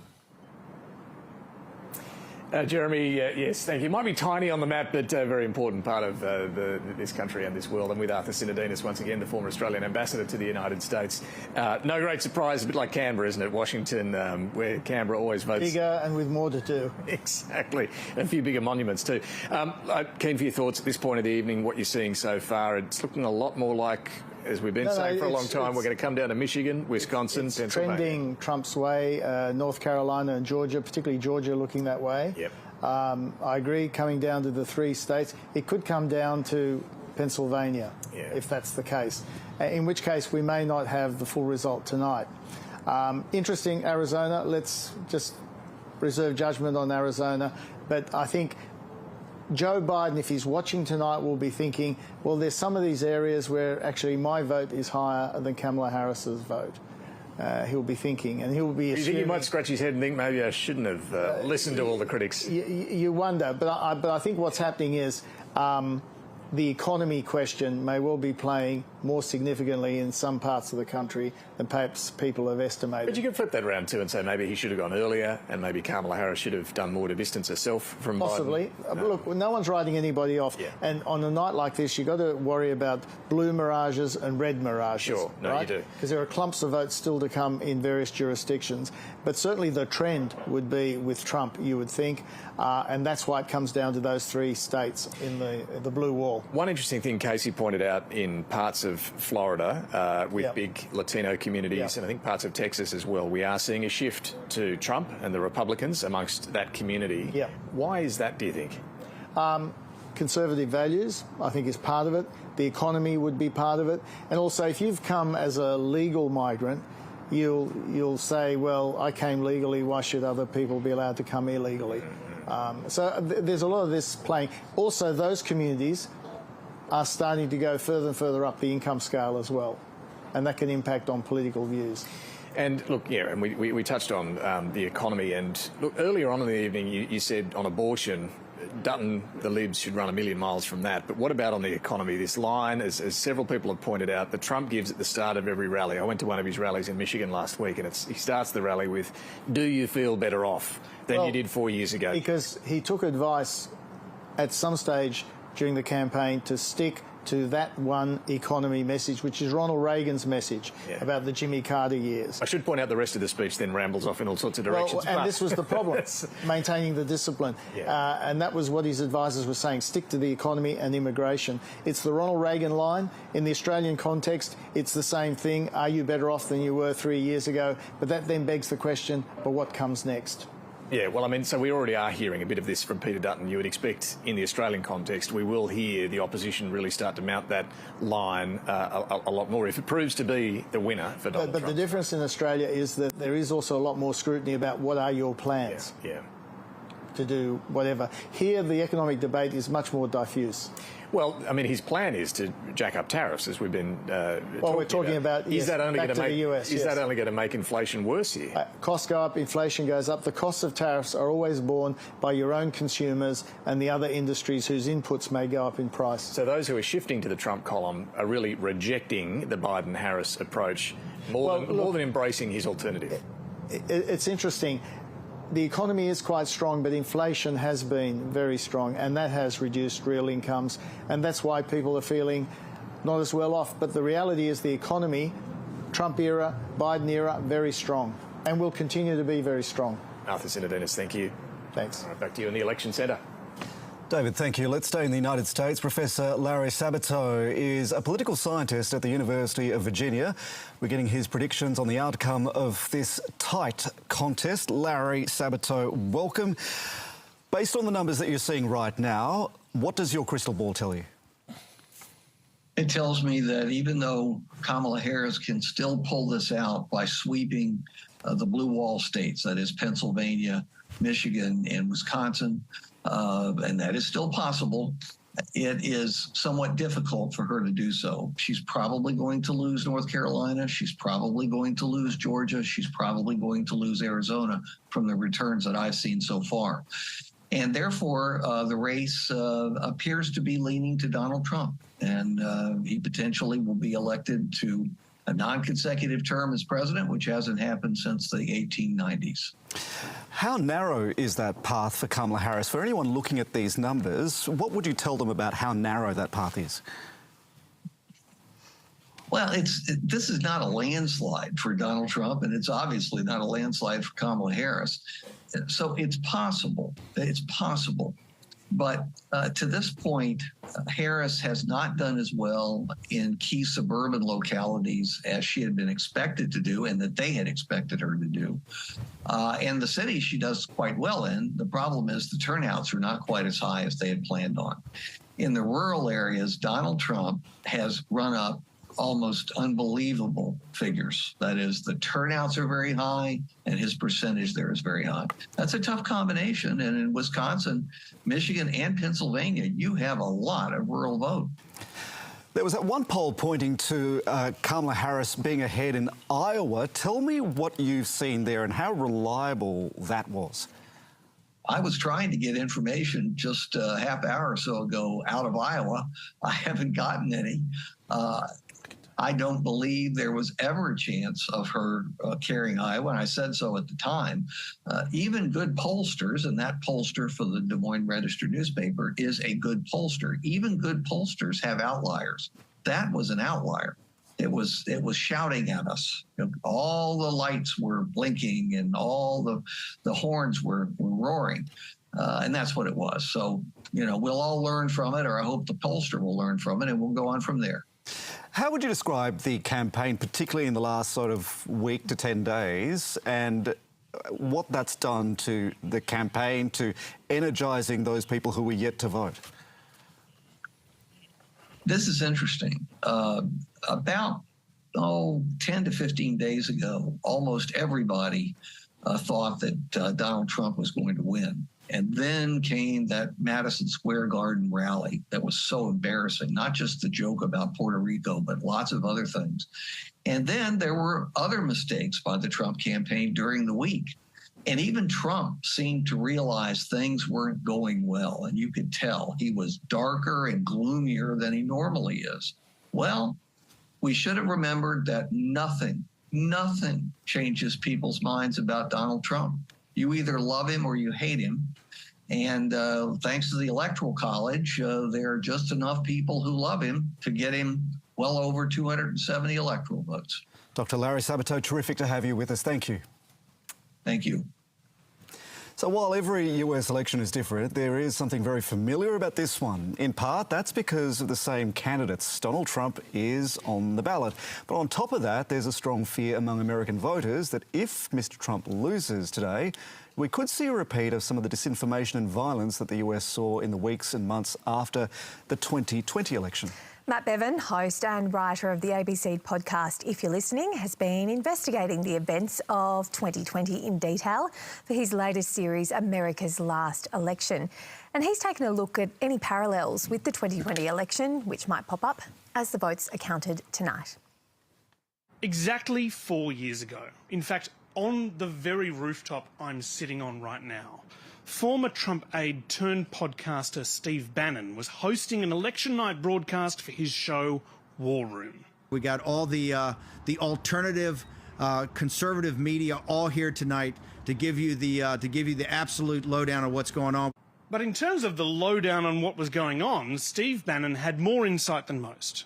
Audio leaked to the press in 2022 showed that Bannon had inside information from the Trump campaign that suggested Donald Trump would be declaring victory early, whether he had won or not. What Trump's going to do is just declare victory, right? He's going to declare victory, but that doesn't mean he's the winner. This conversation happened 3 days before the 2020 election. So why declare victory early? Well, there's a bit of a quirk of the American electoral system that Bannon and Trump really wanted to exploit. It's called the blue shift, blue being the colour of the Democratic Party. Basically, early on election night, as Casey has been discussing, results start coming in from small towns and small cities across the country, places where counting votes doesn't take very long because there aren't that many of them in one place. This tends to favour Republicans like Donald Trump. Then, as the night goes on, big cities full of Democrats start reporting their votes and momentum starts to shift. They're going to have a natural disadvantage, and Trump's going to take advantage of it. That's our strategy. He's going to declare himself a winner. So when you wake up Wednesday morning, it's going to be a firestorm. That's our strategy, Bannon said. Trump will declare victory before the blue shift happens. If Trump is losing by 10 or 11 o'clock at night, it's going to be even crazier. Because he's going to sit right there and say they stole it. Agree. I'm directing the Attorney General to shut down all ballot places in all 50 states. On the night of the election, Trump waited a bit longer than that, until after 2 o'clock in the morning, before facing his supporters. We want all voting to stop. We don't want them to find any ballots at 4 o'clock in the morning and add them to the list, okay?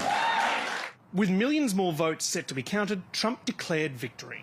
To me, this is a very sad moment, and we will win this, and as far as I'm concerned, we already have won it. By the following morning, armed Trump supporters were protesting angrily outside the large vote-counting centre in the crucial city of Detroit, Michigan. At this point, there was no way to know who would win the election. And sitting here on Steve Bannon's rooftop today, I can tell you that we've probably got a bit of a weight on our hands in 2024 as well. Unless Harris or Trump have secretly run up a massive lead that went totally undetected by the polls, we're probably going to be waiting for a result for many more hours at least. And yet, in the last few days, Donald Trump has been demanding that elections be called after only a few hours. These elections have to be decided by 9 o'clock, 10 o'clock, 11 o'clock on Tuesday night. Steve Bannon, who was recently released from federal prison, says that Trump made a mistake last time by declaring victory too late. President Trump came up at 2:30 in the morning and talked. He should have done it at 11 o'clock at night in 2020, okay? Bannon and Trump are both talking about 11 o'clock as the time to watch. So the next couple of hours could be extremely interesting. That's Matt Bevan there from Washington. Nick, the window for Kamala Harris to claim victory is getting narrower. Yeah, look, her fastest route to victory was always through the Rust Belt. If she won these three crucial Rust Belt states, Wisconsin, Michigan, Pennsylvania, she didn't need to win Georgia. She didn't need to win South Carolina. She didn't need to win Arizona either, or Nevada for that matter. As long as she got those three and what's called the blue dot in Nebraska, which Casey will tell us about. But the problem is, so she can still win. The problem is, if it's not happening for you in Georgia and it's not happening for you in South Carolina, then maybe it isn't happening for you either in Michigan. And the vibe feels to me very much like 2016, where kind of options are being shut off. And that's not where you want to be on election night. Still early. She can win with those 3 Rust Belt states. But I thought it was interesting to hear the tone of Larry Sabato's interview there, and I thought it was fascinating to watch the look on his face. Larry Sabato is somebody who believes that Donald Trump poses a serious threat to democracy. And what Larry Sabato was saying about how Trump's really maxed out his base in the rural and how Kamala Harris isn't getting the results that she really needs in the suburbs. You know, those were the words of a worried man. Casey's got some figures for us. Yeah, actually, just quickly want to start in the state of Iowa, where Donald Trump is leading by, well, that's gone up nearly 12 points now. This was the state where that shock and Seltzer poll was published in the days leading into today that had Harris up 3. Now, Seltzer has a very good record. It's looking like that this poll will not be the best of polls because Donald Trump is well ahead there.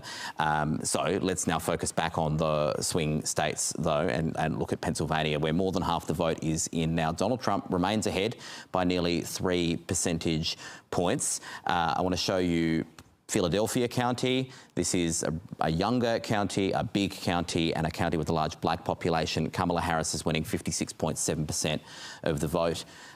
Is winning by a margin of 56.7. She has a 56.7 point lead over Donald Trump, and that is a lower lead than Joe Biden had. Now, again, as we were talking about with Georgia and North Carolina and Florida earlier, we need to be careful about the vote and where it's coming from. But this is a sort of consistent looking picture that we're seeing in some of those other states, because we saw in several other states, we've seen the AP VoteCast survey suggesting that there's been this shift especially among young black men, away from the Democrats and toward Donald Trump. And it did appear, according to that survey, that Donald Trump was making some inroads there. What I'd like to do is just show you, actually zoom out to the national level and introduce some other colours to this map, if I may. This is the map of all of the calls that we've got. What I'm going to show you is hit this button and it will show you where votes are shifting. Orange means the state is shifting on the count that we've got, and I caution you, some of it may be early, but orange means shifting in Trump's direction. Purple means shifting in Harris's direction. So we're seeing a lot of orange on this board at the moment. If I zoom into Pennsylvania, again, early counts in some of these places, but Philadelphia County, that's that shift toward Donald Trump that I was just talking about there. Let's zoom out again. Let's look at even a state we haven't called yet. Let's say it like, like Virginia. This one here. This one has not yet been called. Now, Kamala Harris is actually ahead. Now, I still think Kamala Harris is favoured here, but you're seeing this picture of swings toward Donald Trump, even in states like Virginia. I do think Kamala Harris is the favourite still in that state, but it is perhaps closer than people might have expected.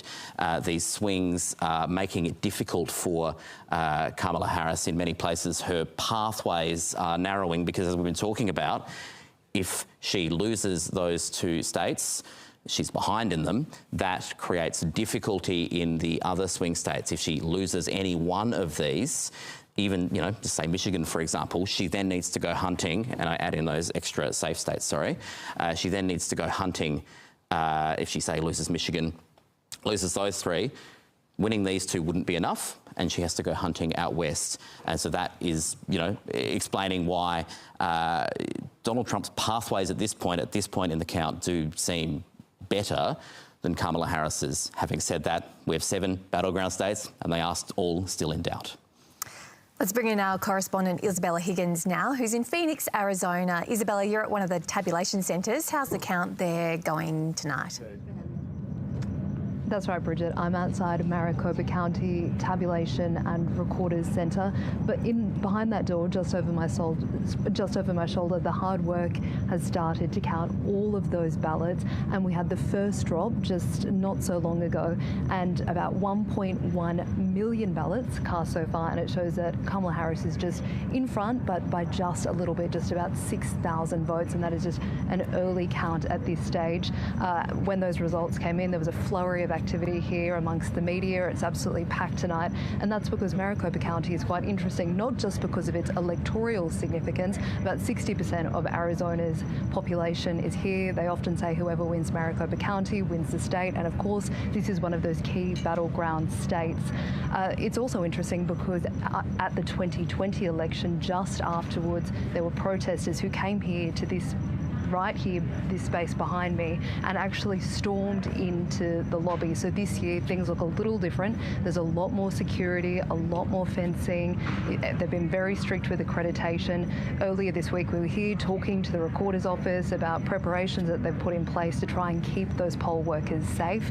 They say that they're preparing for the worst, but hoping for the best. They hope that over the last 4 years they've done work to try and restore faith here in Arizona in the electoral process. Those who came here believe that the election had been stolen and it was due to voter fraud. Now, that early result for Kamala Harris will be exciting local Democrats, but it's still very early, it's still very close. They have been targeting Arizona, particularly its Latino community, which is a really important voting bloc, about a third of the population. Not so long ago, I was speaking with a local Mexican restaurant owner who actually met Kamala Harris when she came here, and some of those campaign events she got out and was trying to speak to the local community. So I met one of those women who told me what it was like and what she told the vice president when she was here in Arizona. So I just took the opportunity to introduce her to my family. So we know who she is, let's have her see who we are. Did you have any questions now that you think you would have asked us? Yes, I would have loved to. You know, something that impacts restaurants and small businesses so much is the price of our ingredients. From 1 week to the next, eggs. Eggs went from $70 a case to $100 a case in weeks.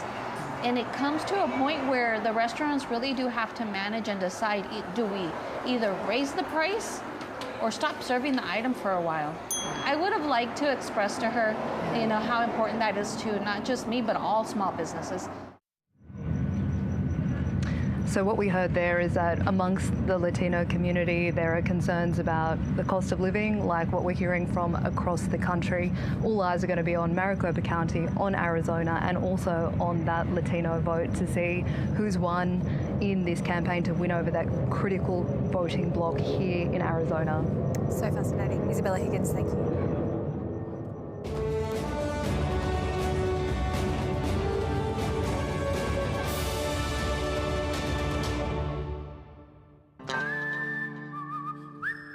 This was once America's Wild West. Arizona is known for its desert landscapes, its wide open spaces, and yes, the very distinctive cactus. Must be $1 million in gold on those pack horses. Arizona is the backdrop to many a cowboy movie. This is a badge of the Arizona Rangers. We're going to make it something a man will be proud to wear. But these days, cities like the sprawling capital Phoenix are growing quickly.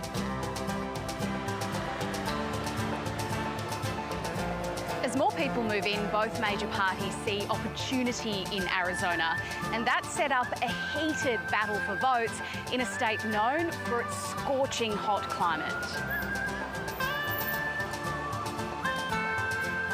What do you think is the best thing about living in Arizona? I think we have such a diverse climate. I think like you go really south of Arizona and it's super deserty. You can go and see like some trees, but you see a lot of cacti. But then you go like a couple hours north and then you just see a bunch of mountains and pine trees and forests, which is really nice. What's the worst thing about Arizona? You're standing in it. The heat and the politics. I don't like Arizona's politics very much. There are several big election issues colliding here. Housing shortages have put more pressure on the cost of living. Immigration policy is front and centre given Arizona borders the US boundary with Mexico. And people here aren't just voting for the president at this election. They're also deciding whether to enshrine abortion rights in the state's constitution. With reproductive rights, I think for us, especially as women, we want control over our bodies. So it's difficult hearing other people tell us what we can and cannot do. Prices of everything going up, that's definitely something that needs to be taken account for. Joe Biden became the first Democrat to win Arizona in more than 2 decades with a very narrow victory in 2020. Whoever takes it this time will pick up 11 electoral college votes.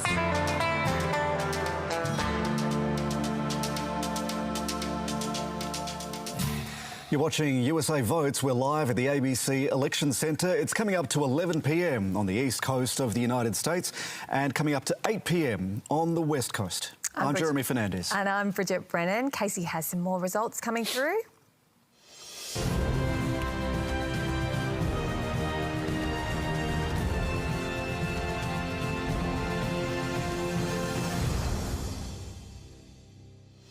Two more states, two small states, but two states that we welcome for Donald Trump. We can now say that Donald Trump has won the state of Iowa and its 6 electoral college votes.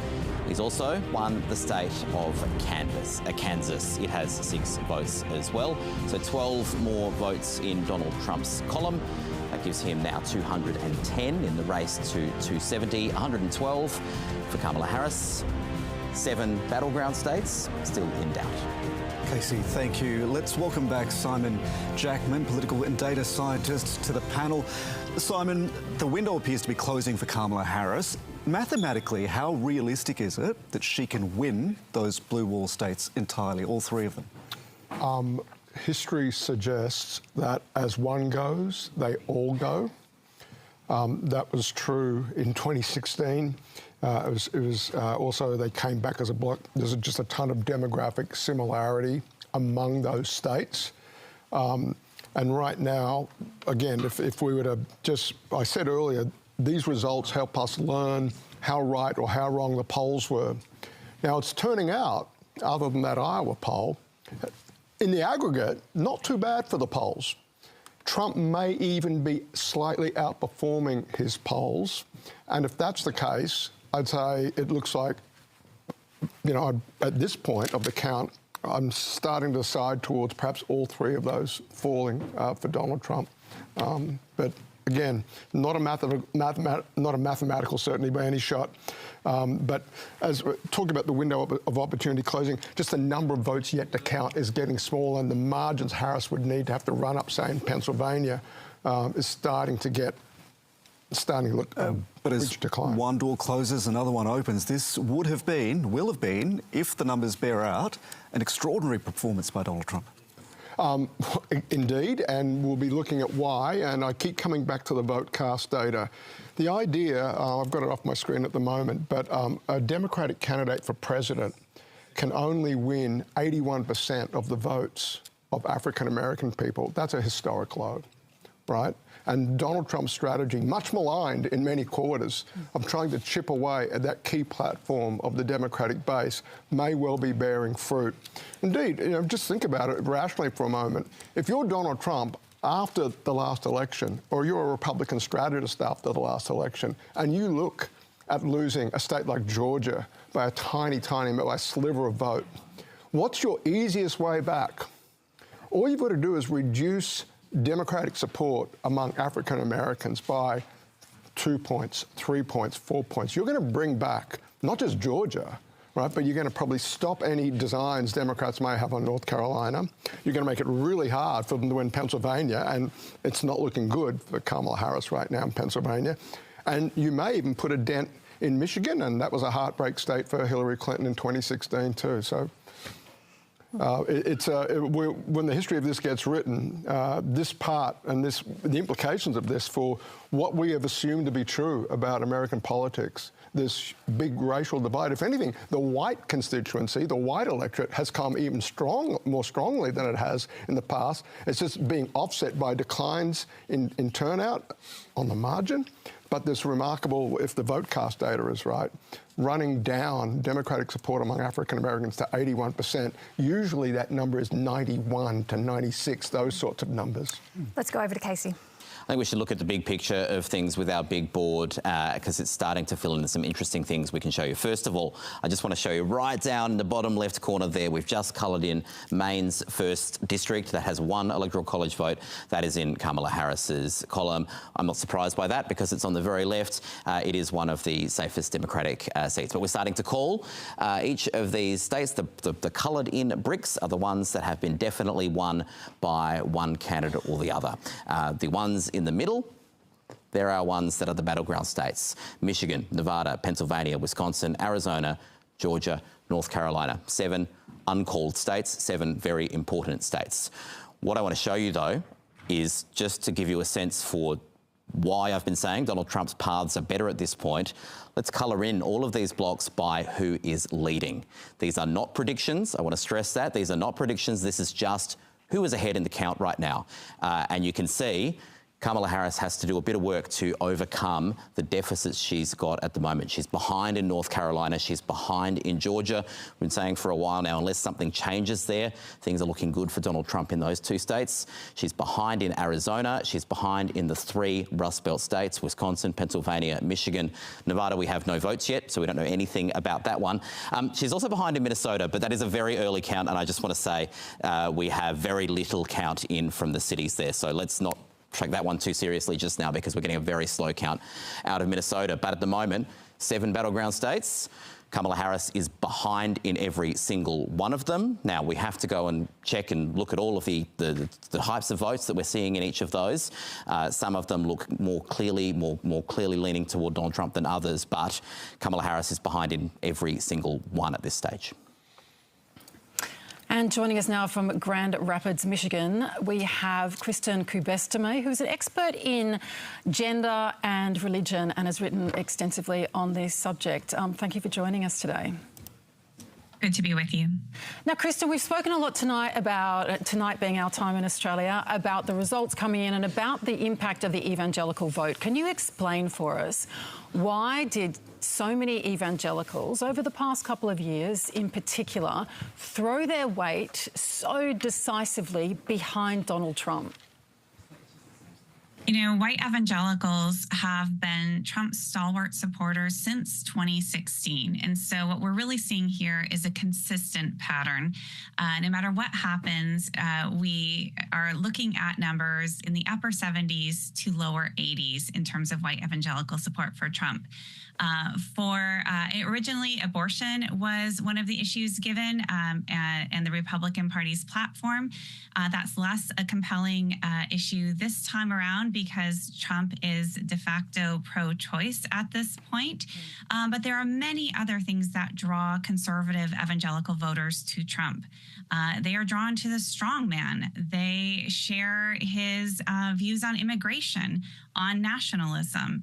And if you look at survey data, we also see that they have authoritarian leanings as well. They like order, hierarchy, and traditional gender roles, patriarchal power. So when you put that list together, you can see that there are many reasons that they would be drawn to this candidate.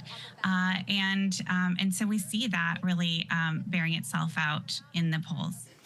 How do you explain, though, that when you look at a lot of his behaviour, he's not like a pin-up, example of a Christian conservative man in the way he speaks about people, and it's been quite obvious that evangelicals will really support him, but say he's flawed. He might not have read the Bible, for example. When asked to name one of his favourite verse in the Bible, he said, "I don't know, it's just a very special book." Like, he's not steeped in that kind of knowledge, and yet their support is fulsome. What is that contradiction about?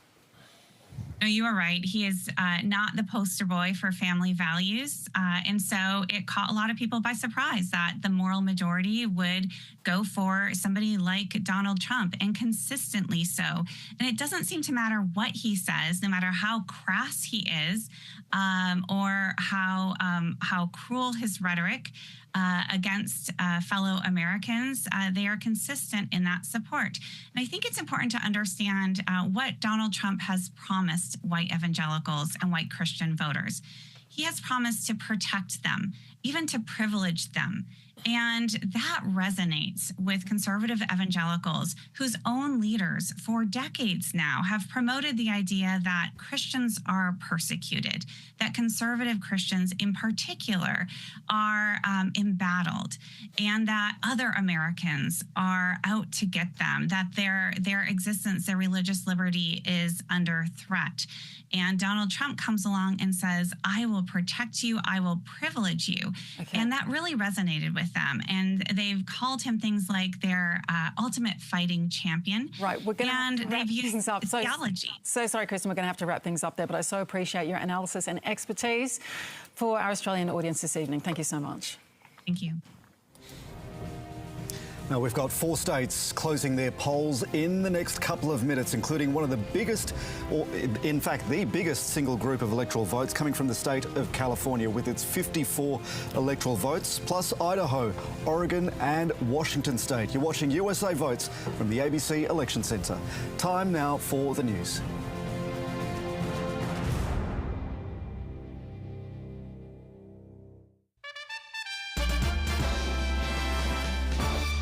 This is ABC News. The headlines this hour. Heatwave warnings are in place across the country, with temperatures hitting 40 degrees in northwest New South Wales and southwest Queensland. A watch and act fire alert remains in place for a blaze at Dirranbandi, where hundreds of residents have been ordered to leave. The opposition is calling on the government to explain its next step after the High Court found forcing immigration detainees to wear ankle bracelets and abide by curfews is punitive. More than 200 people have been released since the High Court found indefinite immigration detention to be illegal. Some freed detainees were ordered to wear monitoring devices under a new law, which is now being ruled as unconstitutional. Protests have erupted in cities across Israel in reaction to the Prime Minister's sacking of Defence Minister Yoav Gallant. Benjamin Netanyahu cited differences of opinion over the management of the wars in Gaza and Lebanon. Meanwhile, Israeli airstrikes in Lebanon have killed at least 15 people when an apartment block was hit in the village of Barja. Lebanon's health ministry says the target is not clear and expects the death toll to rise as rescue teams work to clear the rubble. There's more on the ABC News app and on ABC iView. I'm Joanna Nicholson. We'll have more news headlines next hour. I cannot believe the events of today just occurred. Neither can I, because we're recording this 2 weeks ago. Astonishing. Join us for a special edition of Planet America. That's tonight, 8 p.m. on ABC News. And 9:30 p.m. on ABC TV. Stay across the latest from the US election with ABC News Online. Up-to-the-minute results, a state-by-state interactive explainer, live updates and analysis from our expert political reporters. Go to the ABC News website or download the app. We're counting down to the next polls closing in the next few seconds on the west coast of the United States. 78 electoral votes heading into the count, accounting for 16% of the United States population. These are states that poll strongly for the Democrats. We're about to see those numbers shifting strongly. We'll check in with Casey Briggs in just a moment.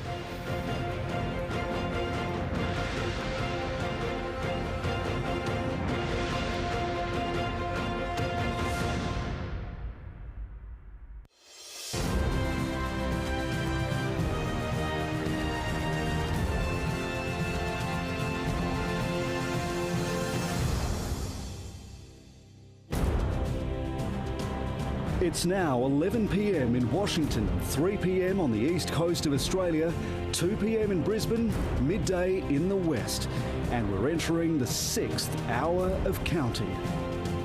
Polls have just closed on America's west coast in the states of Washington, Oregon and California. With more electoral college votes than any other state in the nation, it's a massive prize that's expected to go Kamala Harris's way. We'll find out from Casey in just a moment if that's the case. We're edging ever closer to a result here on USA Votes. Hi, and welcome back to the ABC Election Centre. I'm Bridget Brennan. And I'm Jeremy Fernandez. Let's take you over to Casey with the latest numbers. Some more states have just closed. What a surprise. California and its 54 Electoral College votes. Kamala Harris will win all of those. The single biggest prize of the day and a reliable Democratic stronghold. The state of Washington has 12 electoral votes. Kamala Harris is the winner in that state. And the state of Idaho for Electoral College votes, which we can now say are going to Donald Trump. One state that's just closed, too early to call at this stage, and that's the state of Oregon. 8 Electoral College votes. That's given Kamala Harris a boost in the race to 270. 54 added to the total from California means she's now at 179, with Donald Trump on 214.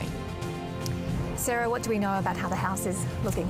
Well, I've been watching some of the races in the Senate in particular. The House is going to be very close. I think a lot of it's going to really matter who wins each of these states and by what margin, because there are a lot of close races.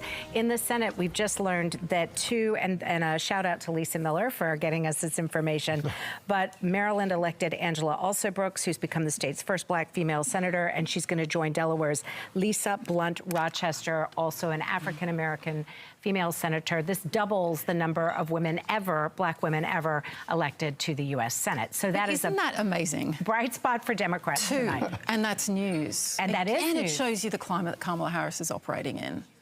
And I think that is part of this picture. And getting back to what we were talking about earlier, LeBeau, in terms of, and also Simon, the fact that holding all of the African-American votes, racking up numbers like 93%, that hasn't happened in this election. It's looking like those percentages have drifted down.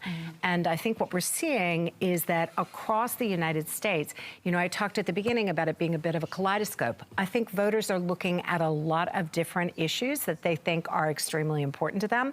And as things finalize, they're going, what matters to me most? And I really think we're going to discover this is, surprise, surprise, an election about the economy. And I think when it comes to the economy, people can kind of say, that's going to be more important to me. And I say that because we have study after study that shows 3 out of 4 Americans think we're going in the wrong direction. Usually that favors whoever the challenger is. And for a vice president closely aligned to the president of the United States, she attempted, and by the way, this is not over, but she's been making the point that I'm the change candidate. You had him before. I'm the change. But it's a little bit harder to make that case when she's the sitting vice president. Also, when she wouldn't flesh out the case, as you were saying earlier. When she was asked on 60 Minutes, she didn't say what she would do differently to Joe Biden, and she had ample opportunity to spell out what she did to do. She never came back and went, actually, I've been asked about this before and I'd really like to articulate X, Y and Z. She just didn't do it. Let's just check in with Casey now with some of the latest numbers. Casey? Yeah, I want to take you to the Rust Belt states, the Great Lakes states, these 3 up here, Michigan, Wisconsin, Pennsylvania, and just give you the sort of broad picture that we're seeing in all of them. It's a similar sort of picture that we're seeing all over the place. First, the overall figures in Wisconsin, we've got 60% counted. Donald Trump's ahead by 2.3%. Remember, this is a state Joe Biden won by a very narrow margin 4 years ago, but these are the figures as they stand at the moment. Now, let's look at Dane County. This is where the city of Madison is, the University of Wisconsin. Kamala Harris is winning by just shy of 50 percentage points. Joe Biden won it by nearly 53 percentage points. So this is a young city, this is a university city. That is Kamala Harris going backwards in the city of Madison with the figures that we've got to date, which is nearly all the county. We're at 87% counted there. And then if I just have a look here at Waukesha County, we're at 90% counted there. Donald Trump's winning that by 19%. A similar kind of margin to what he won. You're going back very slightly, but these are the kinds of areas, these ex-urban areas that are around the cities, the big cities of many of these states. This is the kind of area that Kamala Harris was hoping to make ground in, and instead she's losing ground in the cities themselves, in the inner areas themselves. If we have a look at Michigan as well, we're a much earlier count here, 28%. Donald Trump's at 4.7 percentage points ahead. And we're seeing a similar sort of picture in those ex-urban areas. Washington County, Kamala Harris ahead by 35 points. Well, Joe Biden won it by 46. Joe Biden won Oakland County by 14 points. Kamala Harris is winning it by 9.3. She's going backwards in some of those suburban areas that were supposed to be, the campaign plan for Kamala Harris was to gain ground there. And just a reminder of what we've been looking at in Pennsylvania as well. Similar sort of picture. In fact, let's just look at Philadelphia County. Let's see what that's at. We're nearly at 2/3 of the vote counted. Kamala Harris on 56%, ahead by 56%. Joe Biden won it by 63.5. Now, there's a lot of late counting happening in Philadelphia, but she's behind in all of the areas that they hoped they would make gains. The VoteCast survey data, the actual results that we're seeing in some of the cities with very dense urban populations, with high black populations and with young populations, we're still seeing this sort of general trend of a lift in turnout in some of those big cities. And it appears, on the face of it at least, for Kamala Harris, that the people that are turning up, the new people that have voted this time, are not the people that Kamala Harris would have wanted to turn up. So those three states at the moment are also leaning Donald Trump's way. Let's just clear the map. Here's where we are with the states that we've got so far. 178 with Kamala Harris and 214. I think that's slightly out of date, actually.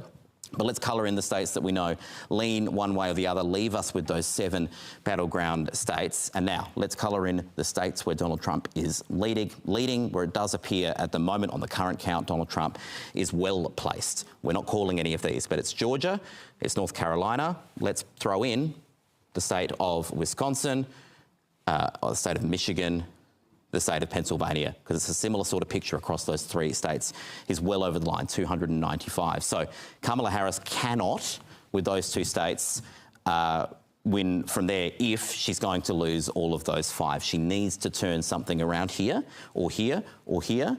And at the moment, we're not seeing a lot that is allowing her to do that. A lot of counting still to come. Some of these states, we should remind everyone, will be counting for days, but we're not seeing much yet that is showing Kamala Harris making the gains that she needs. In fact, she's going backwards where she wanted to be gaining. Casey, we're coming up to midnight now on the east coast of the United States, and it's getting fairly late in the evening through the central states as well. At what point do they stop counting? So it depends on the state, Jeremy. Every state counts these votes differently. Some will go all through the night, some will stop at some point. It also depends on the order that things have been counted. So we'll have to go and check the individual rules in individual states. But we know, for example, these 2 out west, we're expecting, if it's in any way close, when we do get a clearer idea of what's happening there, those 2 states will take a very long time to count. Pennsylvania may well take quite a long time to count as well. It took a very long time 4 years ago.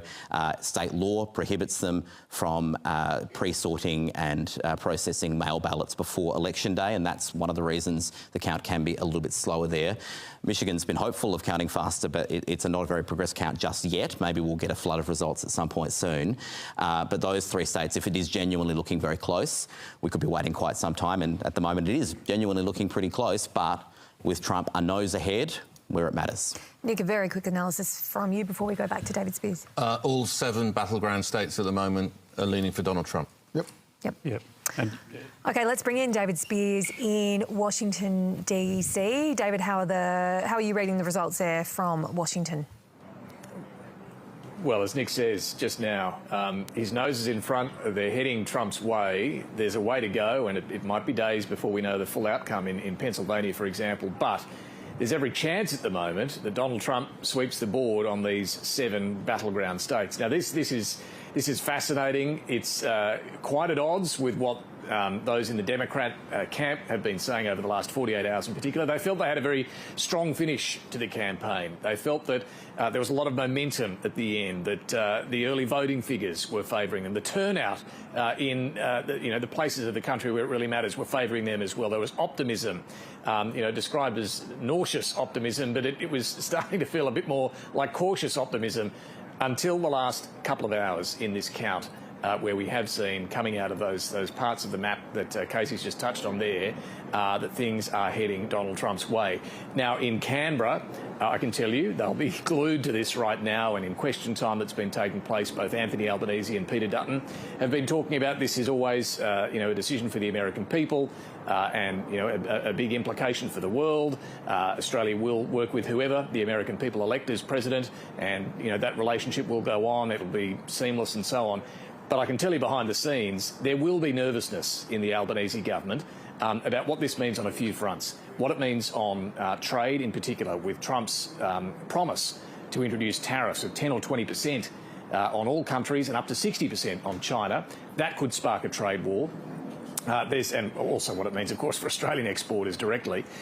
There's the concern about what this means on climate change as well, with Donald Trump planning to pull out of the Paris Agreement. How's that going to go down in the Pacific?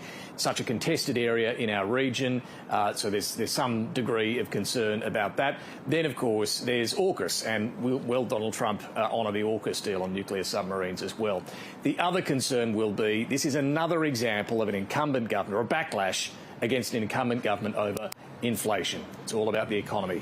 And that brings me to Steve Hamilton here in Washington with George Washington University. Steve Hamilton, good to see you. I know you watch all sorts of numbers very closely, and I want to get your thoughts on the economy and trade and so on. But what are you making of the voting numbers that we're seeing, the count tonight? Yeah, so it seems like, Trump has done particularly well in those suburbs, right? So the areas where Kamala really needed to carry the suburbs, as Joe Biden did, they're falling away. To see Trump do so well in Virginia, which is just 10 minutes from here, is really shocking. And you can't point to anything other than the economy, right? So this is the economy. This is cost of living. It's the economy, stupid. Immigration, right? Maybe, but not in these areas. I mean, I really think the shocking thing is that the US has really handled the post-pandemic period probably better than any country, right? Inflation is back down to 3%. I was going to ask you, how would you describe the American economy right now? It's the strongest economy in the world. Right. Right? So we've got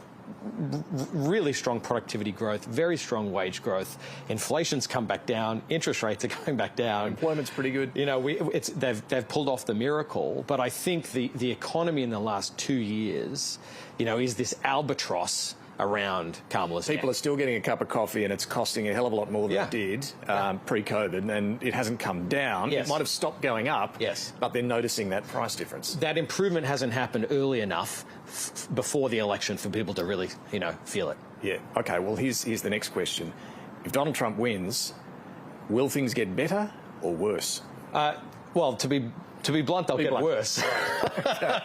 Which you can't put a 10 to 20% tax on almost everything and expect inflation to go down. But they don't. I mean, his supporters, I sat with one of them at a Trump rally and I had this conversation, and she said, look, these tariffs are going to mean income taxes come down. He'll be able to cut all our taxes. No. So the tariff revenue, if you put a 100% tariff on everything, you collect an infinitesimally small amount of revenue relative to what you could cut out of income taxes. It's like an order of magnitude out, right? So I think, the tariffs are going to harm US consumers. They're going to raise prices. They're going to have flow-on effects for other countries. We're already seeing in the last hour the Australian dollar has fallen. You were showing me this just before we came on here. So what's happening with our dollar and global currencies? Yeah, so the dollar's fallen by almost 1.5 cents against the US dollar. Because markets are anticipating a Trump win and a tariff war going up. Yeah, so as soon as the tariffs get put in, the US dollar shoots up to kind of counteract some of its effects. So that has flow-on effects for lots of other countries, right? Any country that trades with the US. So Australia would have this falling dollar, right? Which is, it makes things more expensive in Australia, and that's not helpful for Australia. It's also going to have flow-on effects to Australia through China, right? If you put a 60% tariff on all Chinese goods, China's going to produce a lot fewer goods. They're going to want a lot less iron ore. So this is going to hurt us in terms of pushing up inflation in Australia, and it's going to make our exports to China more difficult. Yes, which is a double whammy, right? Yeah, double whammy. That really harms our national income through those China effects, but it also increases the inflation problem. So, not good. Is there anything good out of a Trump win? Look, Steve, if you're really rich, he's going to cut your taxes. So, there's this big tax cut package that came through in 2017, which gave big tax relief to American families, high-income earners and companies, and that's all on the table to be renewed next year, and we think that they're going to push in the direction of trying to renew some of these tax cuts, and Trump has said he wants to go further in cutting those company taxes. So one more question, I guess this comes back to a political question. We've seen incumbent government in the UK smashed over inflation happening here. It looks like at the moment on the figures, what's the lesson here for the Albanese government when it comes to cost of living and the need to show the electorate that it has it under control? Well, yesterday, the governor of the Reserve Bank said, we don't want you to spend a whole lot of money before the next election. And I think that this election outcome gives them a big signal that they need to spend a lot of money before the next election to try and win it, which doesn't mean good things for inflation. Steve Hamilton, thank you. Cheers, mate. All right, so we've got a few lessons to take out of what we're seeing so far. Back to you in the election centre. Thanks, David. Thanks, Steve. Heading back now to Trump headquarters in Florida. Jade McMillan is there. How are things looking there, Jade? I imagine the mood is pretty buoyant at this stage. Well, all day, really, Donald Trump and his campaign have been trying to project a sense of optimism, of confidence. We heard that from the former president himself as he cast his ballot not far from here in his home of Florida. We've also heard it from one of his senior campaign advisors inside the election watch party that is taking place behind me. He said a little bit earlier tonight that the former president was feeling great about how things were going, that he felt as though momentum was on his side. So I think the mood in there would be lifted by these early results. Of course, it is still too early to say how these swing states are going to ultimately fall.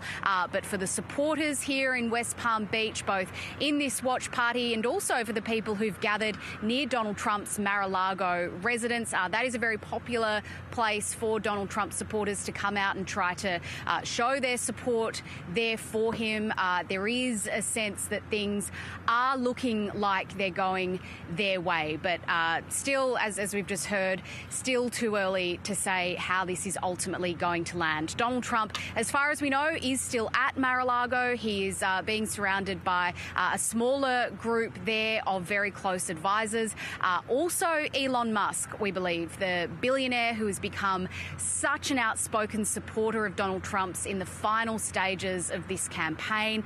He drew a lot of attention with this giveaway that his political action committee was running, giving away $1 million per day to registered voters in the swing states. That drew all sorts of concerns about whether it could be in breach of federal election laws, but that lottery continued right up until this day. Elon Musk putting a huge amount of money behind to support Donald Trump's campaign. So still no sign at this stage of when the former president might make his way over here to his campaign watch party, but people that we've spoken to certainly went into this night with a pretty strong sense of hope. They thought that Donald Trump really could get over the line here, and they'd be feeling pretty good right now. Thanks a lot, Jade. Let's take you over to Casey now with some more numbers. In fact, I think we're going to...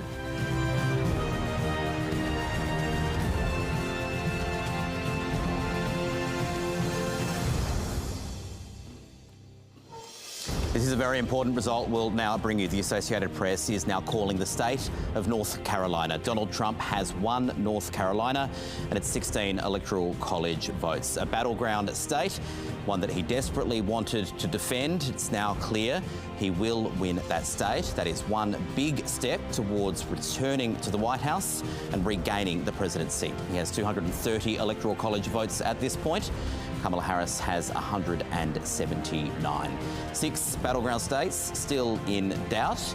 But Jeremy, Bridget, this is a very important result for him and a very big blow for Kamala Harris. Sarah James, this is home ground for you. What are your observations? Yeah, so I actually reported and anchored in North Carolina for 5 years, so I know the state very well indeed. That was in Charlotte, North Carolina, and Mecklenburg County. So I've been saying all day, nighttime U.S. time, that North Carolina was the back door, the second hope for Kamala Harris in terms of getting to the White House. So that door is now shut. The news that's just crossed on Twitter is that Jen O'Malley-Dixon, who you know with the Harris campaign, has sent out a note to staff saying, we always knew this was going to come down to the blue wall. We always knew that, and we feel confident, we feel good. So word from the Harris campaign that they have not given up and, you know, go home, get some sleep, come back. Pennsylvania is going to take some time to count. So I think that is going to be one of those things. I think they are also going to be asking themselves, not just was this about the economy or you know, just you're always thinking about this at this moment, but also when will the United States be ready for a woman as president of the United States? And that will also be a question that they are asking themselves. Hold that thought. We want to just go back to Casey with some more numbers now. Casey? What I actually want to do, Jeremy, is take you to some of the non-battleground states, the states that we've not been talking about for a whole lot through this campaign that are not yet called, because there's a slightly interesting story to tell there too. The state of Virginia, 3/4 of the vote is in. Kamala Harris is ahead. She's ahead by 1.7%. She's favoured to win, but let me just show you the result in 2020. Yeah. Joe Biden won it by nearly 10 points. That margin is significantly narrower on the count that we've got at the moment than you might have expected, or certainly history might have suggested. The state of New Hampshire, Kamala Harris is ahead by 4.8 percentage points. Joe Biden won it by 7.2 percentage points. Again, these are the kinds of states that if you're having a good night as a Democrat, you'd expect to have them in your column by about now. 2/3 of the vote has been counted in New Hampshire. And let's also look at New Mexico, why don't we? 69.6% of the vote is in. 6% ahead of Donald Trump is Kamala Harris. Let's just have another look. Again, Joe Biden won that one by more than 10 points. So she appears to be at this point losing some ground, even in states that are she's still favoured to win, but it's come much narrower than you might have expected. And if I just, again, bring up this map, which colours by a different palette, orange means a swing toward Trump, purple means a swing toward Harris. We are seeing, even in safe states, Trump appearing to gain some ground. And I might just bring up for the first time today the national popular vote. Now, I want to say a couple of things about this. These are all of the votes that have been counted nationally. Donald Trump at the moment is 5 million ahead. That gap will narrow. It is guaranteed to narrow because we've yet to see really anything out of California. 5 years ago, Joe Biden won California by 5 million votes. So at the moment, Donald Trump is ahead of Kamala Harris by a California. There is a chance Donald Trump could eke out a win in the national popular vote. And if he does that and he wins the White House, he'd be the first Republican to win the national popular vote since 2004. So that's a number to watch. We will not know the national popular vote final figures today. We will not know them for weeks, frankly. But that's quite a lead he's got before California's in. And he's got a bit of a buffer there for some of those blue states that count quite slowly to maintain. So that's just an interesting observation. We'll see how that goes through, not just the rest of the day, but the rest of the week and probably into next week as well. Simon Jackman, your analysis? Oh, just real quickly, 2 observations. I can remember a lot of people head-scratching when just in the last 10 days or so, Donald Trump spent a lot of time in Virginia and made a trip to New Mexico, a state that's been pretty reliably Democratic in recent cycles. People are going, what's that about? Well, clearly his research team has unearthed those are in play for us. The idea that Virginia is going to end up as close as it appears to be is remarkable. And just picking up on Sarah's relaying the Harris team's memo, if it comes down to the blue wall states, we could be here a while, maybe not here physically, I hope, but watching these results come in for a while. Harris can still win Pennsylvania by my mathematics here. If she wins the vote outstanding, the vote yet to be counted by 54, 55, 45, if she can win that, that will offset her the rate she's behind. That's on the table. That's not at all impossible. It depends on where that vote comes from, to the extent to which it's early vote, that it perhaps in past cycles favoured Democrats or not. But I think we're going to be watching Pennsylvania for just a little bit longer yet. We were talking about the economy earlier on, and this is a particular specialty of yours. You have studied this idea of what the economy is doing versus what it feels like to people. This is a terrific phenomenon that applies to this situation right now, isn't it? Yeah, so 2 observations about that. I like to remind people that economic statistics aren't real, right? 3.4 GDP growth or 9% inflation is a number that's easy for us to talk about, and it means something in speech, but on the ground, 9% inflation means something vastly different to a self-funded retiree, because they're on the other side of high interest rates and doing just fine, thank you very much, versus someone on a wage income, right, not investment income. 9% inflation is a killer, as we've heard in multiple grabs and multiple Vox Pops are coming over the broadcast tonight. The other thing to note about the United States is how wealth and exposure to economic hardship plays out unequally geographically and in a way that maps onto this electoral mathematics as well. Now, I think we've alternated our language through the night between Rust Belt states and Great Lakes states. I think out of deference to what's really going on in that part of the United States. But in rural Pennsylvania, there are a lot of people for whom 6-7% or higher inflation is a killer. And that's going to get in the way of whatever bad memories they've got from Donald Trump's administration. We are going to Casey now, who I believe has another state to call. Casey? Yeah, just a very quick update, Bridget. We're going to head to the Pacific Northwest, the state of Oregon. You can see on the map that's been coloured in blue now. Kamala Harris, 12.8 percentage points ahead, more than half the vote in. But that is enough for us to be able to say Kamala Harris has won the state of Oregon. It's 8 electoral votes, and that means the state of the race. That adds 8 to her total, 187. No big surprises on that state, but one that she will be very glad at least to have in her column for now. Now, joining us on the panel, we have Parnell Palm McGuinness, a Fairfax columnist and Managing Director of campaign agency Agenda C. Parnell, welcome to the panel. Thank you very much. Donald Trump appears to be doing something really amazing here, which is turning the vote among women, among Latino voters, among black voters. How much of this had you foreseen? Well, we've been talking about it for a while, and in fact, I've been writing about this for a little while, is what are the dynamics behind people moving over to Kamala, but what might keep them back from moving away from Trump? And of course, one of the things that we saw when J.D. Vance said childless cat ladies and got people very upset was that women reacted very allergically to that, but they react to that because there is an underlying issue in the States and increasingly across the Western world, with men becoming unemployed and demotivated, and you certainly see that in the Rust Belt states in the US. And so for them, you have to bear in mind that the economy is actually just as crucial as the access to abortion. In fact, you know, it's one of those things where access to abortion can actually be ameliorated, or the need for it can be ameliorated by a good economy. You know, nobody has an abortion for fun.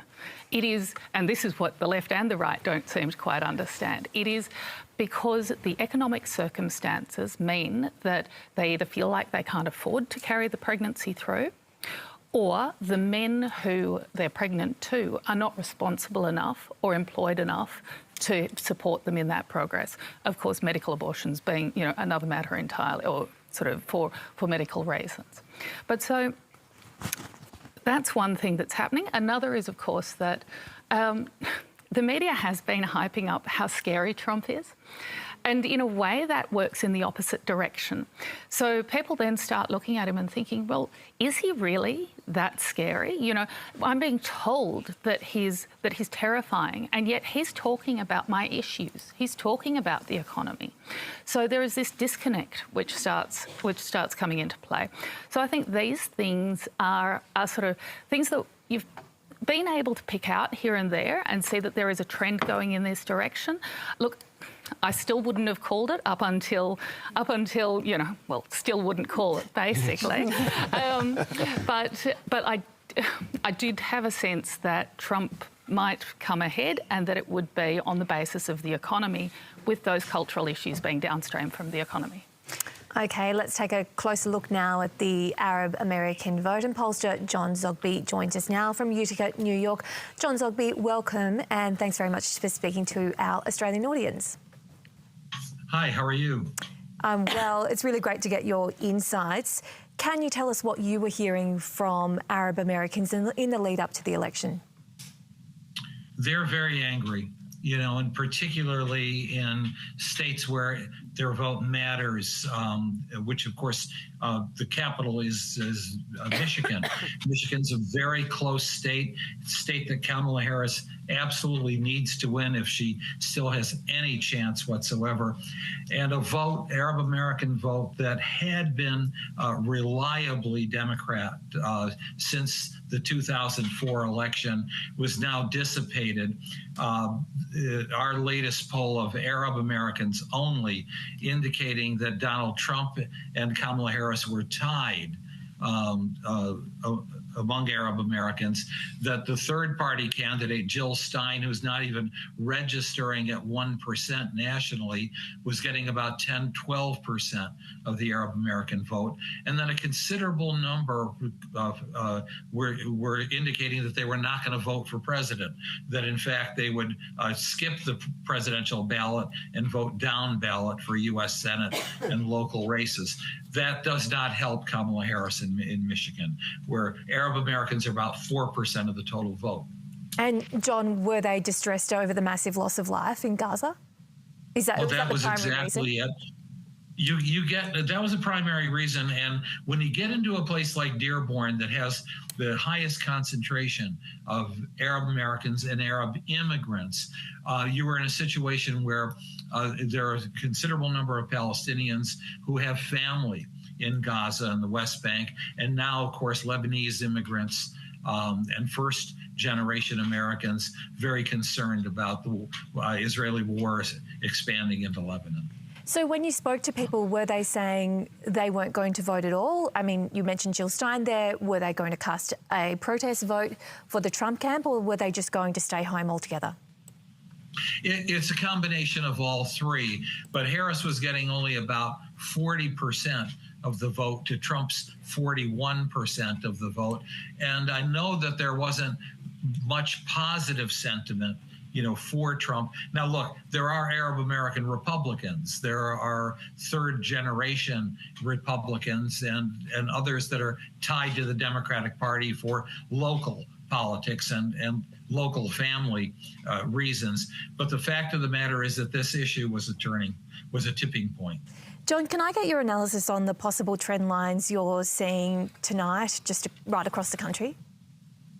Yeah, California has not been counted yet. Joe Biden had, a 5 million vote margin in California alone. And so I do expect that popular vote to tighten up.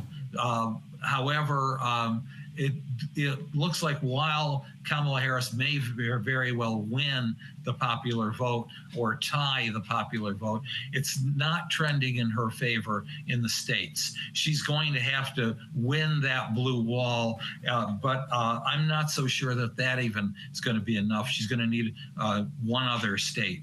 And as your correspondent has pointed out, that state's going to be hard to find because she appears to be underperforming even in states that were reliably Democrat. Is it too early for you to make a prediction, John? It is too early to make a prediction. Okay. It is too early. All right. Thanks very much, John Zogby. Thank Terrific you. to talk to you. Same here. Thank you.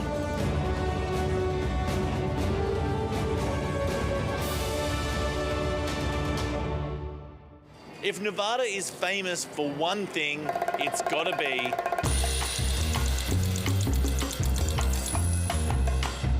from Las Vegas to Reno and everywhere in between. There are hundreds of casinos in Nevada, raking in tens of billions of dollars in revenue each year.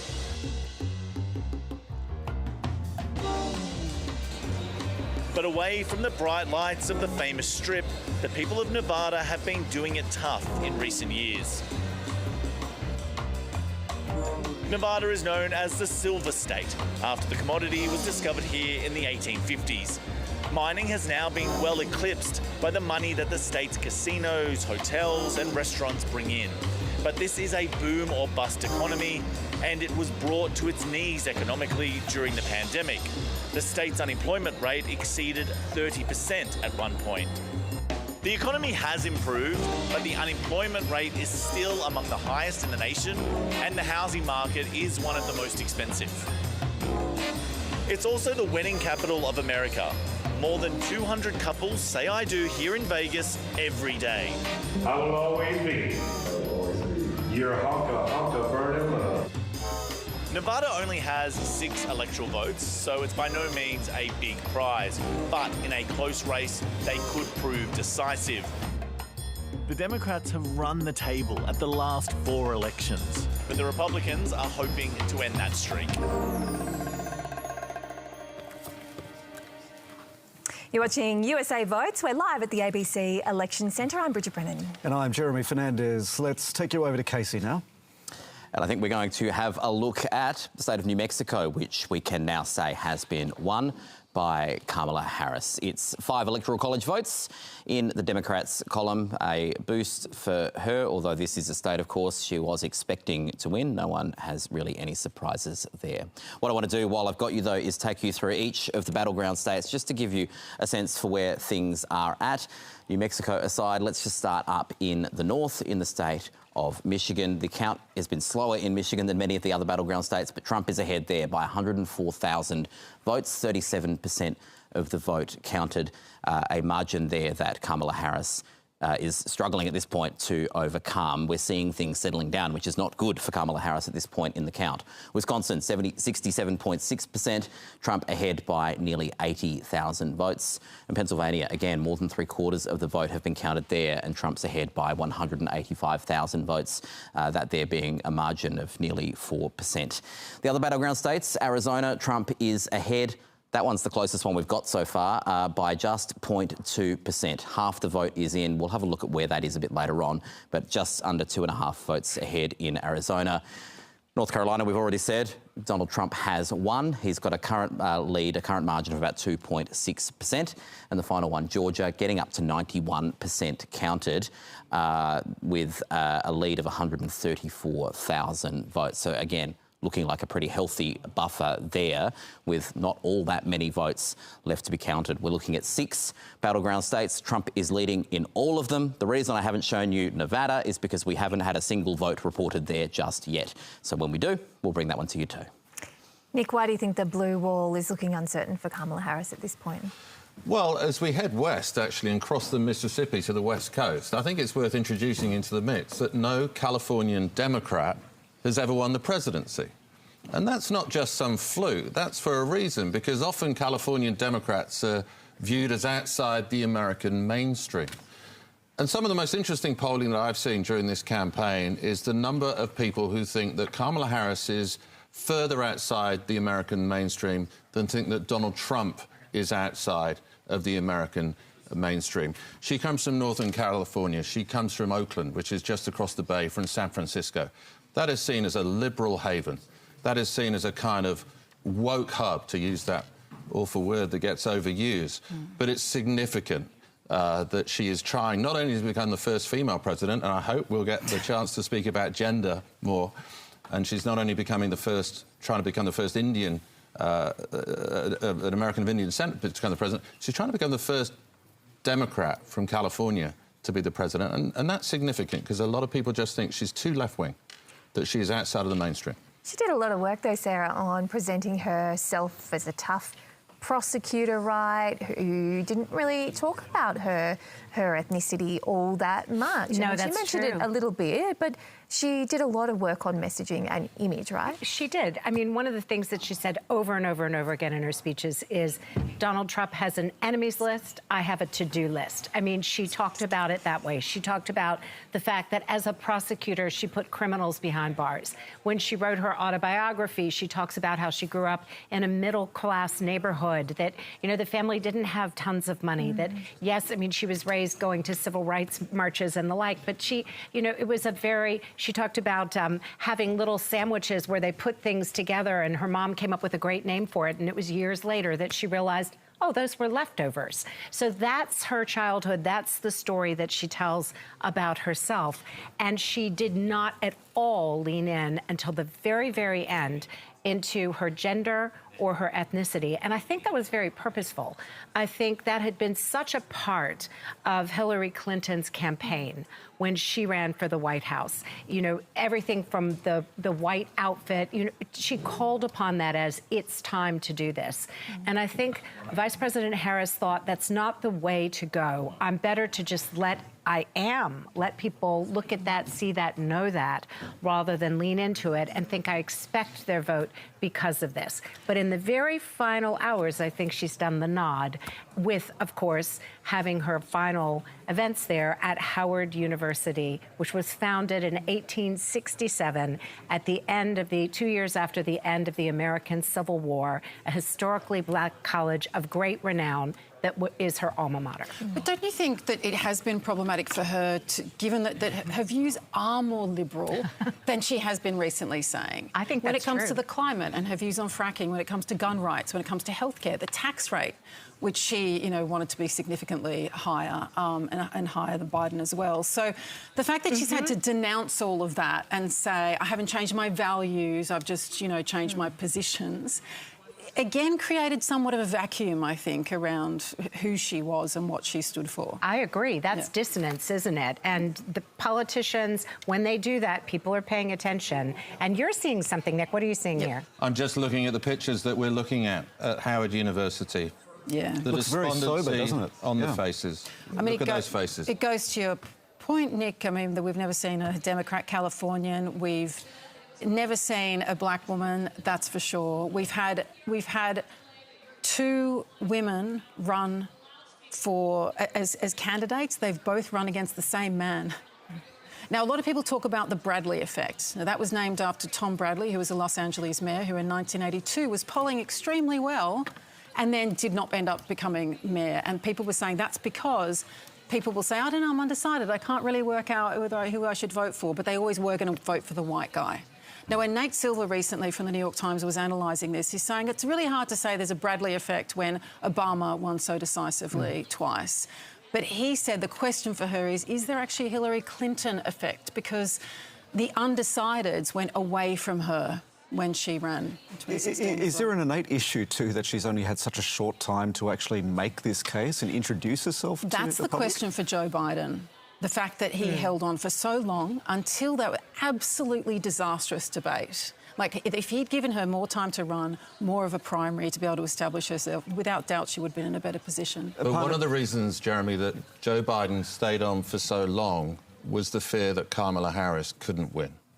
He didn't pass her the torch earlier because of that concern. Could a black woman win the presidency? Could a black woman win the Rust Belt states that I won? So he made it even harder for her. Exactly. By not, But she also passed up the opportunity to define herself. So she did have a number of weeks and she used that to fill it with fluff, essentially. She did not at any stage define what she stood for. She kept on saying that she stood for the same values she'd always stood for. She didn't say what they were or why she'd changed her policies around them. Not once did she say, I changed my mind on fracking because new information came to light. That would have made a huge difference, I think. But the second thing is simply we've got to remember the rest of the US doesn't want to be California. California is a train wreck. It is absolutely outside of the capital cities, outside of the wealthy suburbs. It is a third world country. So I think that Harris really missed that opportunity, but yeah, her identity as a California prosecutor might play into that too. Let's check in with another one of our correspondents in the so-called Blue Wall states. Elias Kluwer is in Novi, Michigan, a suburb in Detroit. Elias, you're at a Republican watch party. How are they feeling over there at the moment? Jeremy, you can probably tell very excited. They're just replaying the call of North Carolina on the big screen, and it's erupted into applause, fists in the air. There was a sense of muted excitement before, but I think we're gradually getting the feeling in here anyway that they could be storming towards a victory. That's just the feeling in here. It's still, as we've said, perhaps maybe a little bit longer to go. But as you mentioned, we're here in Michigan, and it's been a state that both candidates have campaigned, barnstormed throughout this campaign. Donald Trump won it in 2016 by just 11,000 votes. It flipped again in 2020. He's looked, Donald Trump, to build on his coalition of blue-collar working-class voters in the Detroit suburbs, further north of Detroit and in the west of the state, and again increase his vote with rural white Americans here in Michigan as well. But he's added another string to his bow here in Michigan, and that's Muslim voters. From the very outset of this campaign, Gaza has been a hot button issue that Donald Trump and his team have homed in on. The population within Michigan is significant. It's about 2% of the population, but as I mentioned, when it's just a matter of percentage points in it, that can be critical. So he's used that with the promise of peace in Gaza, being able to resolve the conflict in Gaza. He's used that to his advantage, it seems, by winning the endorsement of several prominent Muslim leaders within the community, and so it seems to have paid off. There's still a lot of vote out in the key areas in Detroit and the suburbs, so we'll watch them closely. The Democrats are hoping that that vote will break for them, but it's looking promising in the state of Michigan. There's about 40% of the vote counted. Donald Trump has raced ahead. There's a lot to come, but the people in here are very excited about their prospects, not just in Michigan, but throughout the Blue Wall, Wisconsin, across Lake Michigan, and down in Pennsylvania as well. Elias, can you tell us about the people who are there? I wonder how much it speaks to the span of appeal that Donald Trump has in Michigan. Well, we've been to a couple of Donald Trump events, and we've been quite taken by the diversity within the crowd. I mentioned that coalition he's built around working-class, blue-collar workers, but there's also a lot of young people there. We've been around the university campuses. A lot of young men have told us that Donald Trump really appeals to them, saying that his promise to lower house prices is something that they're quite attracted to. We've also heard a lot of concern from auto workers about electric vehicle mandates. There's been a promise from the Biden-Harris administration to have a certain level of cars sold that are electric vehicles. Some people might think that's ironic, given the fact that Donald Trump is seemingly quite chummy with Elon Musk, who's the biggest manufacturer of electric vehicles in the world. But it seems that concern has really cut through with particularly working class voters here. So you mentioned the fandom around Donald Trump. It really is extraordinary here in Michigan. I mean, particularly in those rural areas, he seems as if, you know, it really is a fervour around the Donald Trump movement here, not just in Michigan, but right across the Midwest, and it seems to perhaps have worked in his favour once again. Elias Kluwer in Novi, Michigan. Thank you. Let's take you over now to Casey.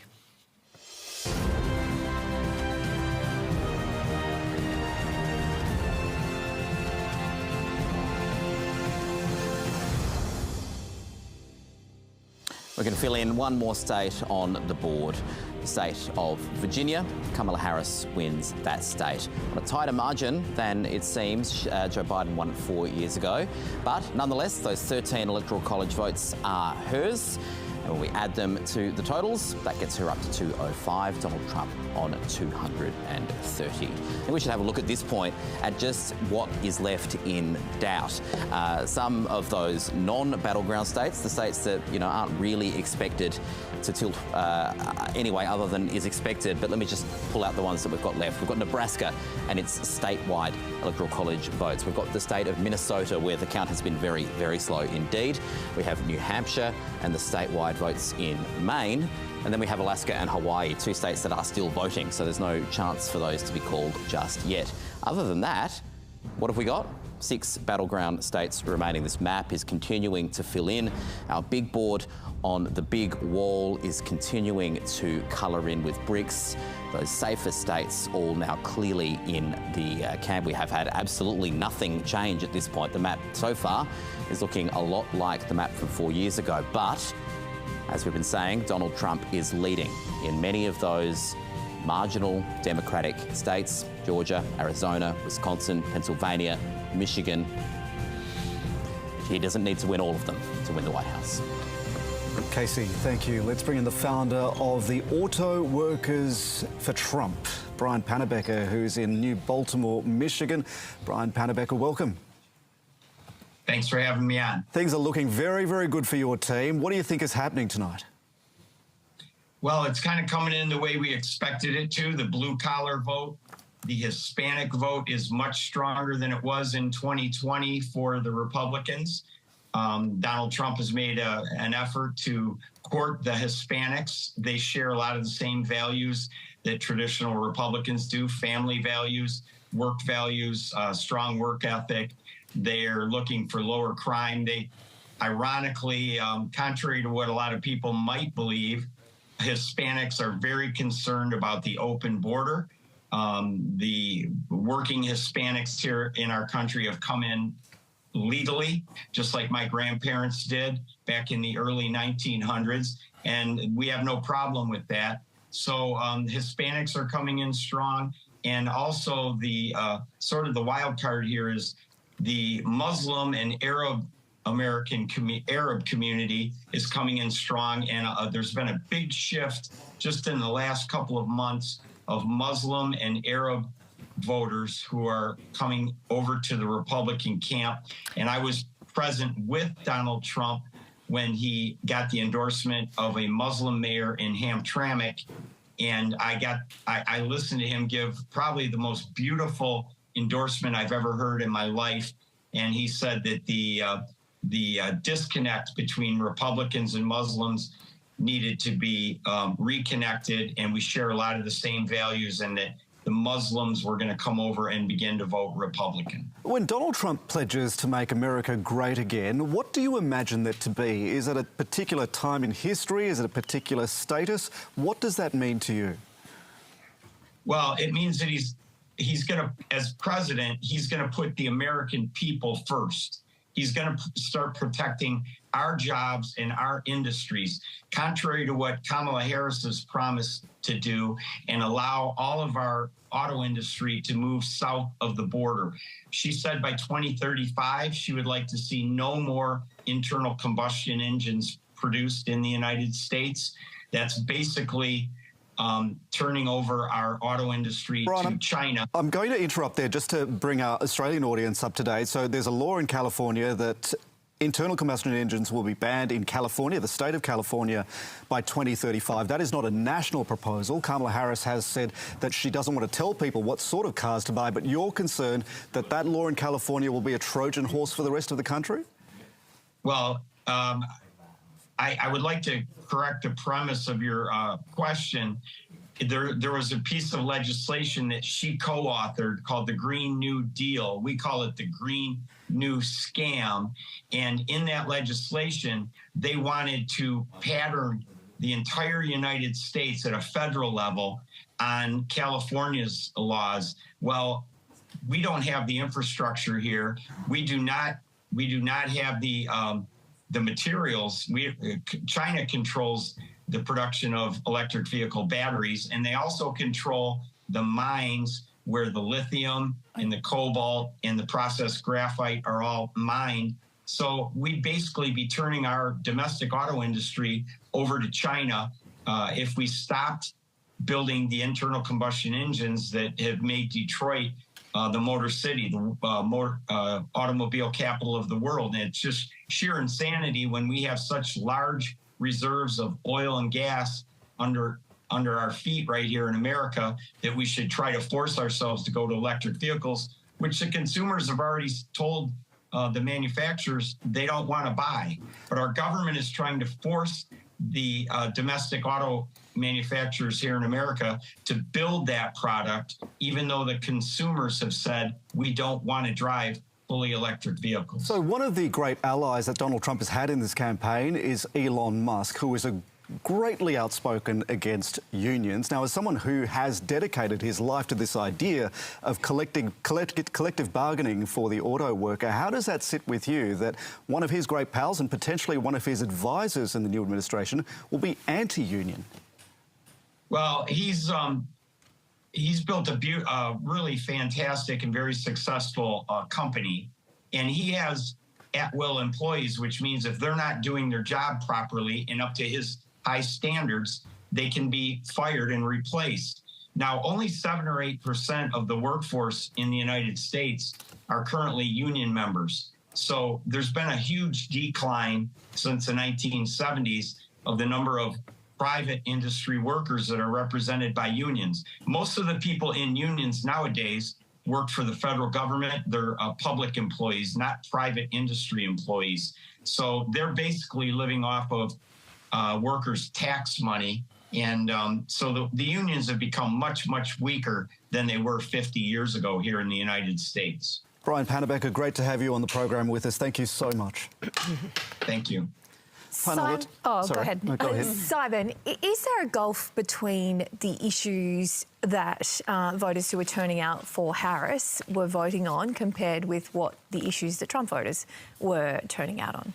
I think pretty clearly, yes. That was true in the vote cast data we looked at earlier, where using a blend of some other exit poll data, we saw that democracy, which is code for disapproval of Trump's behaviour in the last election, rated very highly for Democrats. But I think we've got to come back to the fact that, the headwinds that Harris faced, and that is owning the political costs of a poor economy and immigration on two issues. The incumbent administration was seen as being on the wrong side of it.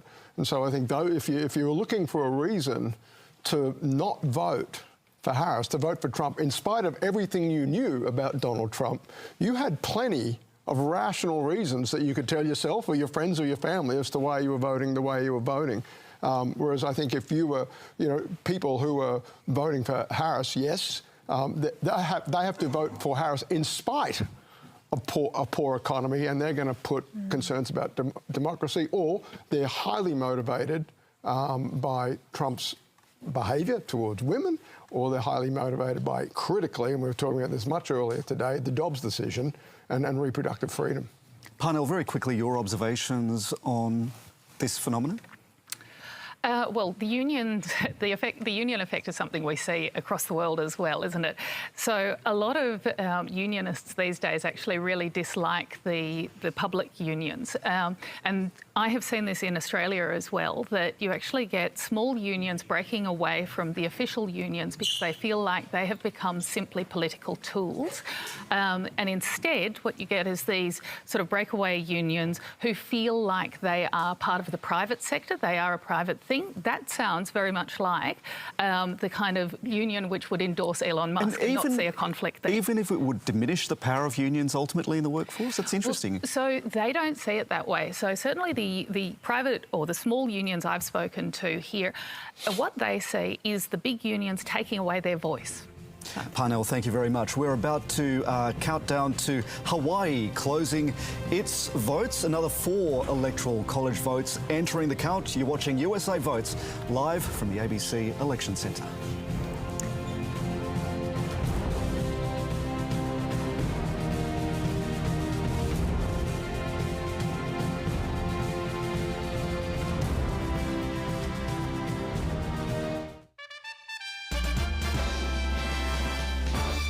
This is ABC News with the headlines this hour. Residents who fled a bushfire near Dirrabandi in southwest Queensland are keen to return home.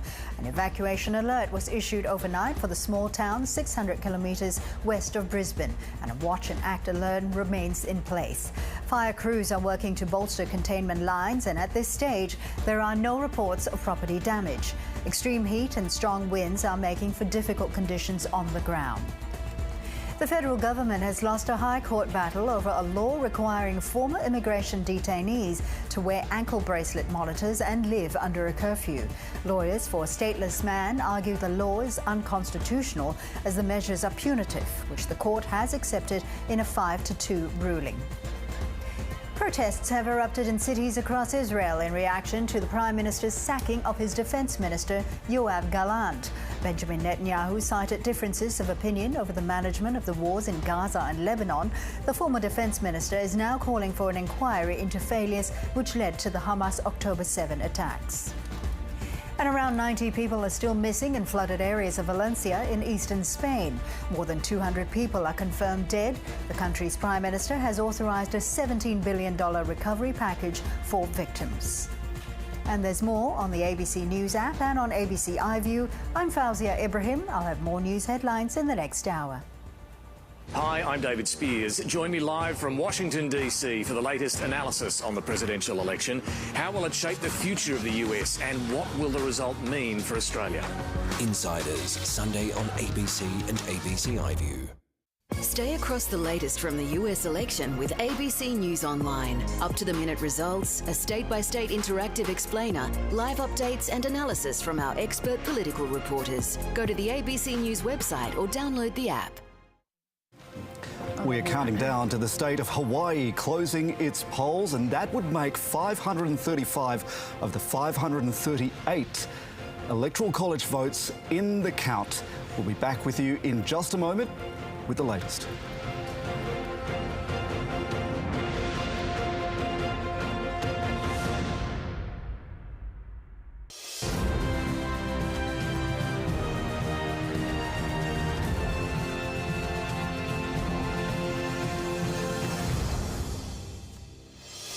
Hello and welcome back to the ABC's USA Votes Election Centre here.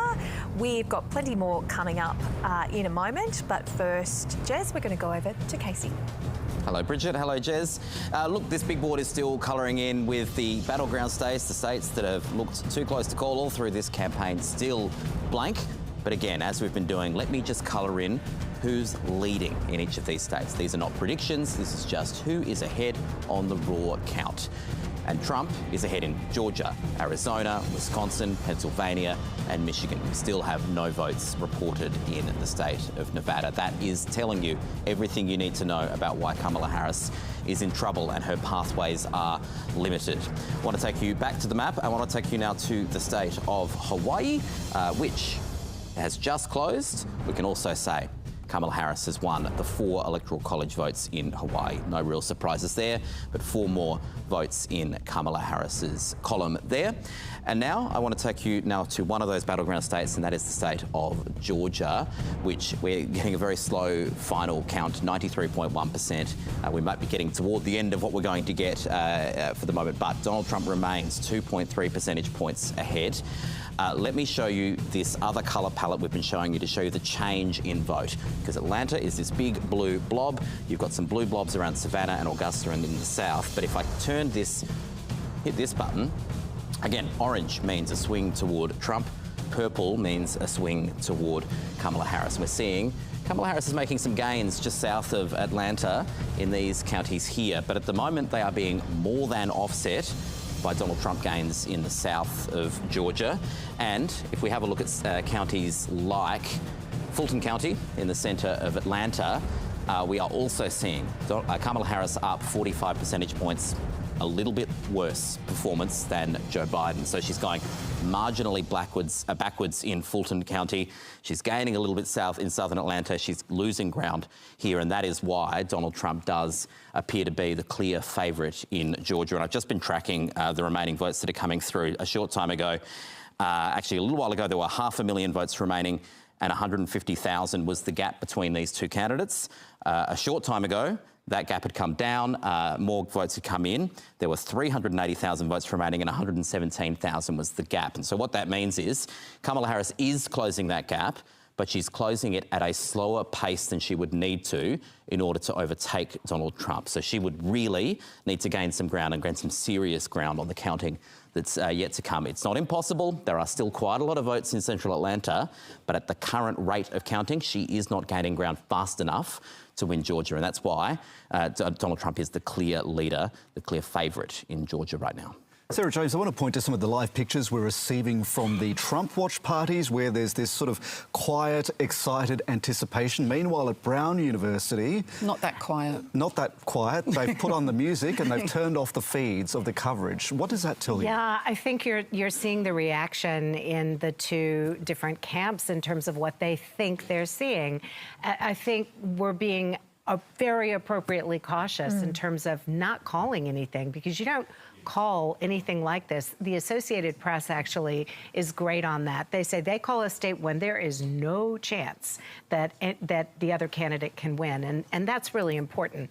But what happens, I think, for people who are there in a room is they start to get a collective sensation that either they feel a little nauseous or they're starting to get excited. Do you agree? Yeah, but that's the word they've been using for the last few days. Like, I've been surprised the number of different people reporting that from the Kamala Harris camp, the word has been nauseously optimistic. Right. So now it's still nauseous, but it's turned away from optimism. Possibly not so optimistic. Nauseously pessimistic. And I think, you know, the other piece to this is I think that we talked before about the idea of trying to cobble together a big tent, right? So when that works, when you're hitting on all cylinders, that's just the best of all possibilities. possible worlds, right? You have all these different stripes and you bring them together into one collective machine. And that's how you can win elections. And I would say that Joe Biden did that in 2020. But if it goes wrong, you lose people because they say, you just didn't do enough for us. We didn't hear what we wanted to hear. And I would point to Michigan, where it's very close at the moment. And as Democrats will remember, there were 100,000 people who voted in the Democratic primary. So these are Democrats, and they voted uncommitted. That's how dissatisfied they were with the then candidate Joe Biden. But that was an absolute clarion call to Kamala Harris that you need to pay attention to what's going wrong here. And the Arab American community here in Michigan is very unhappy with what's happening in the Mideast. I just want to momentarily explain to our viewers, we've got an empty chair. We've lost Nick Bryant for just a moment. And we are saying hello to Bruce Wolpe, former Democrat staffer and also fellow at the US Studies Centre. We'll get your point of view on these developments shortly, Bruce. Great to have you here. Need to give people a break occasionally. We've been here a while. Let's check in with David Spears in Washington now. Thanks, Bridge, and good to see Bruce on the panel as always as well. Just on that point too about Michigan, I was there just the other day and talking to one of the Arab American community leaders in Dearborn, not far from Detroit, and yeah, it was so interesting to spend that time talking about what was going on in the community and why they were just so angry towards Joe Biden and Kamala Harris. Not exactly embracing Donald Trump, but you can see what's happening there tonight is hurting the Harris vote, the Democrat vote. But to look at more broadly where things are at, I'm joined now by Lester Munson here in Washington. Lester's, spent more than 25 years on Capitol Hill behind us there as a Republican advisor and most recently staff director of the Senate Foreign Relations Committee. Thanks for joining us. Pleasure. What do you make of what we're seeing at this point in the night and how do you explain it? Well, it certainly looks like a likely win for former President Trump. I think it's a big surprise. The numbers seem to favor Vice President Harris up until just the last couple of hours. And so I think this is a comeback of epic proportions, and I think we need to give former President Trump his due. This is, after the events of January 6th, 2021, nobody really thought this was possible, and here he is on the cusp of being president for a second term. It's an amazing thing. What do you put it down to? I think it's in part his energy, but it's more about the Democrats' candidate. I think Kamala Harris, at the end of the day, was not an effective messenger. She was not vetted through a primary process. She had to step in when Joe Biden, when everyone kind of realized Joe Biden couldn't really do the job anymore. That was a very tough circumstance for her. For whatever reason, Joe Biden, very unpopular, not just on the economy, but also on foreign policy, on immigration. She had to carry all of that baggage through this campaign. She didn't do a good job of letting go of it or transforming it into assets. So I think it's less a story of Trump's genius and more a story of Harris's weaknesses. If this is more a rejection of Harris as a candidate, of Kamala Harris as a candidate, is a part of that also still the reluctance to elect a woman to the White House in this country? It could be, and I think, we'll certainly debate that for the next few years. She came in with a lot of energy and a lot of charisma and a lot of positive feeling, even though as a kind of in her own right as a politician, she didn't have a terrific track record, frankly. But once she was the nominee, a lot of people embraced her. She talked about joy. It was very compelling. And she did a good debate, too, with clearly on that. An excellent point. She disassembled the former president in that debate and clearly pushed every single button he had, and he seemed helpless in front of it.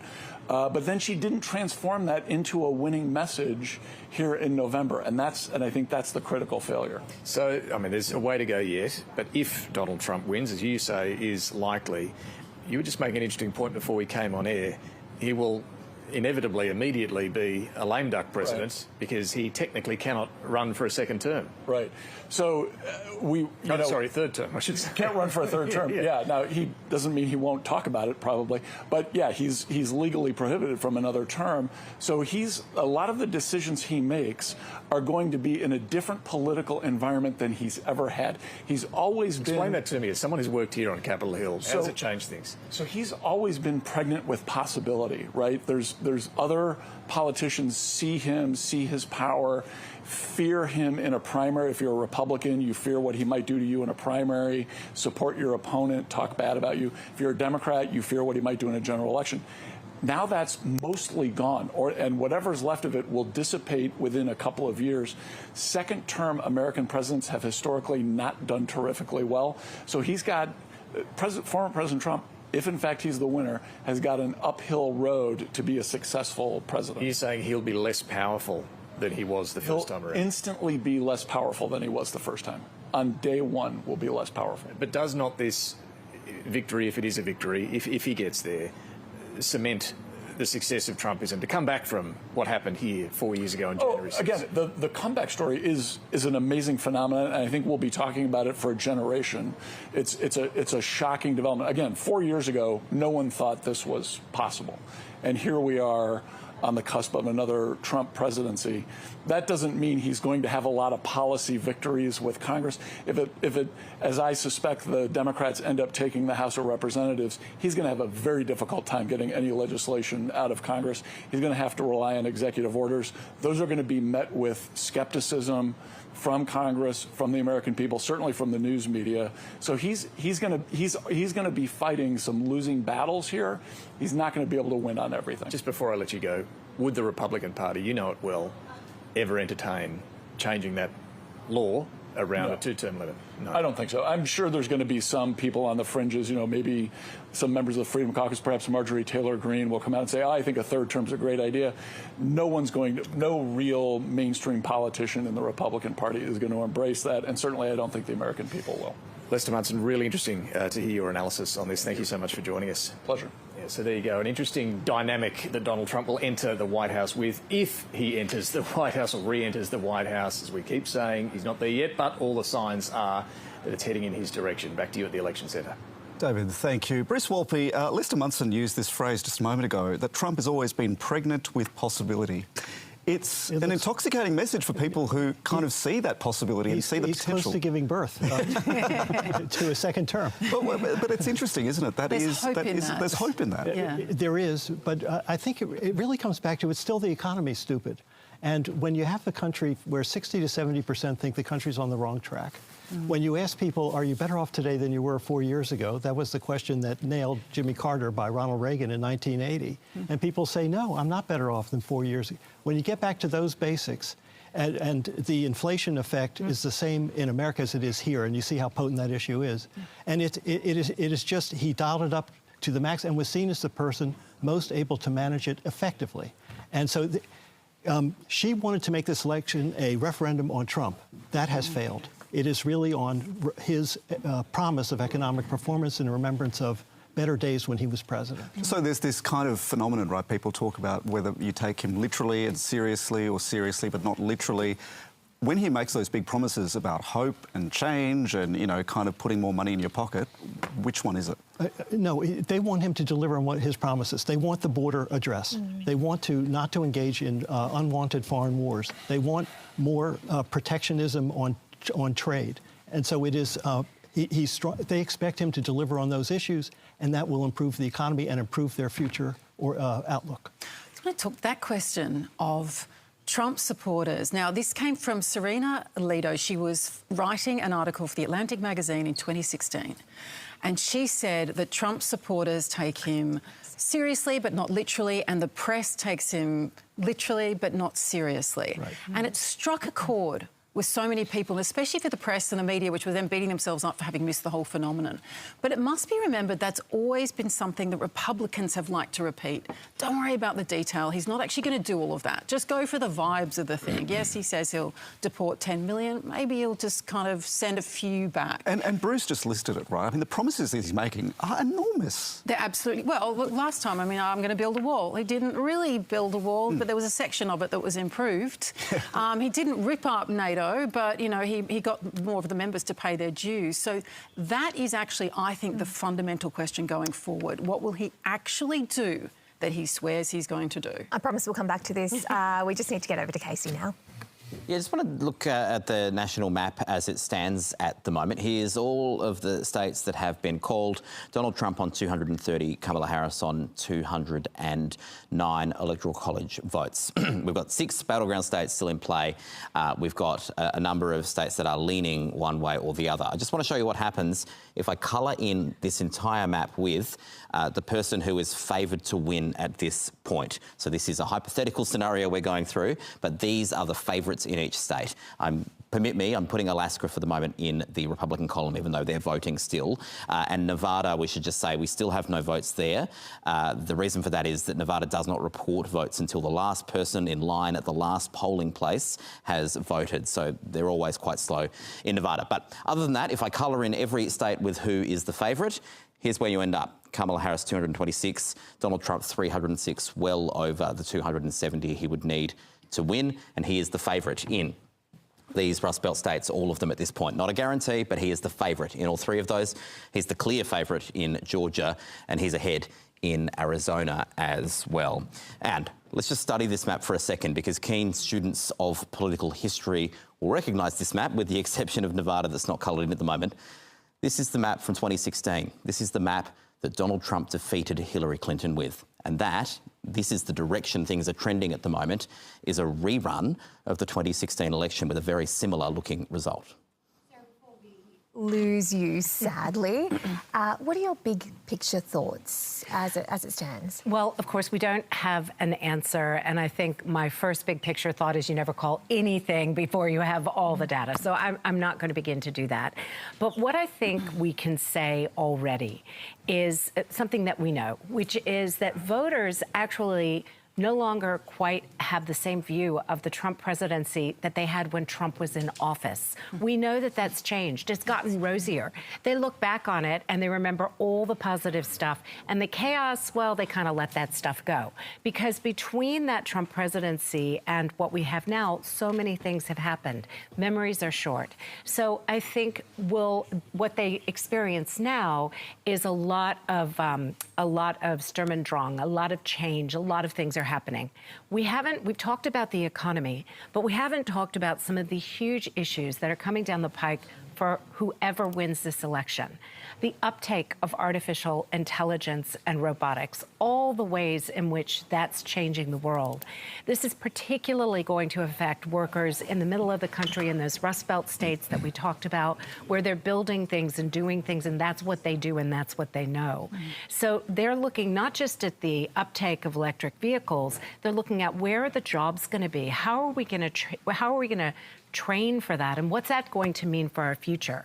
When you have fear, when you have uncertainty, that favors the candidate of change. And I think what we're seeing is that there are a lot of voters in America who believe that Donald Trump, who they know from before and it looks a little rosier, is the one who's going to bring them some concrete things that they want to fix the border, which, by the way, both parties have been pushing this back and forth as a football for a long time. They both know their problems. We'll work with them on the economy, and we'll make them see a more positive world. That's really what this election is about. And if Kamala Harris wins, that's going to be her task. How do I be positive and bring people together? And if former President Trump gets a second term, that's going to be on him. And as we heard before, if he does win, I think you would have to say it's the single biggest comeback in American political history. So we either have that kind of history, or we have the history of the first woman as president of the United States. As we sit here now, and as I leave this set, we don't know the answer to that question, but we know it's going to be history either way. And we're lucky that we'll have you on News Breakfast tomorrow morning. I'm not sure if we'll have an answer by then, but thank you so much, Sarah. Thank you. Great to be with all of you. Let's return to David Spears in Washington, D.C.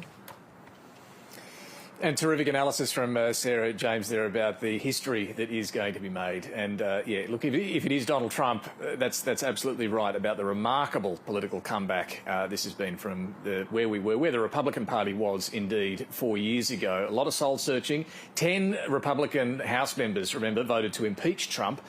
Then when it got to the Senate, well, that mood didn't last too long and they swung back in behind Trump fairly quickly after that. I want to bring in Mara Gillespie, who is a pollster, strategist and former Republican advisor as well. Thanks for joining us tonight.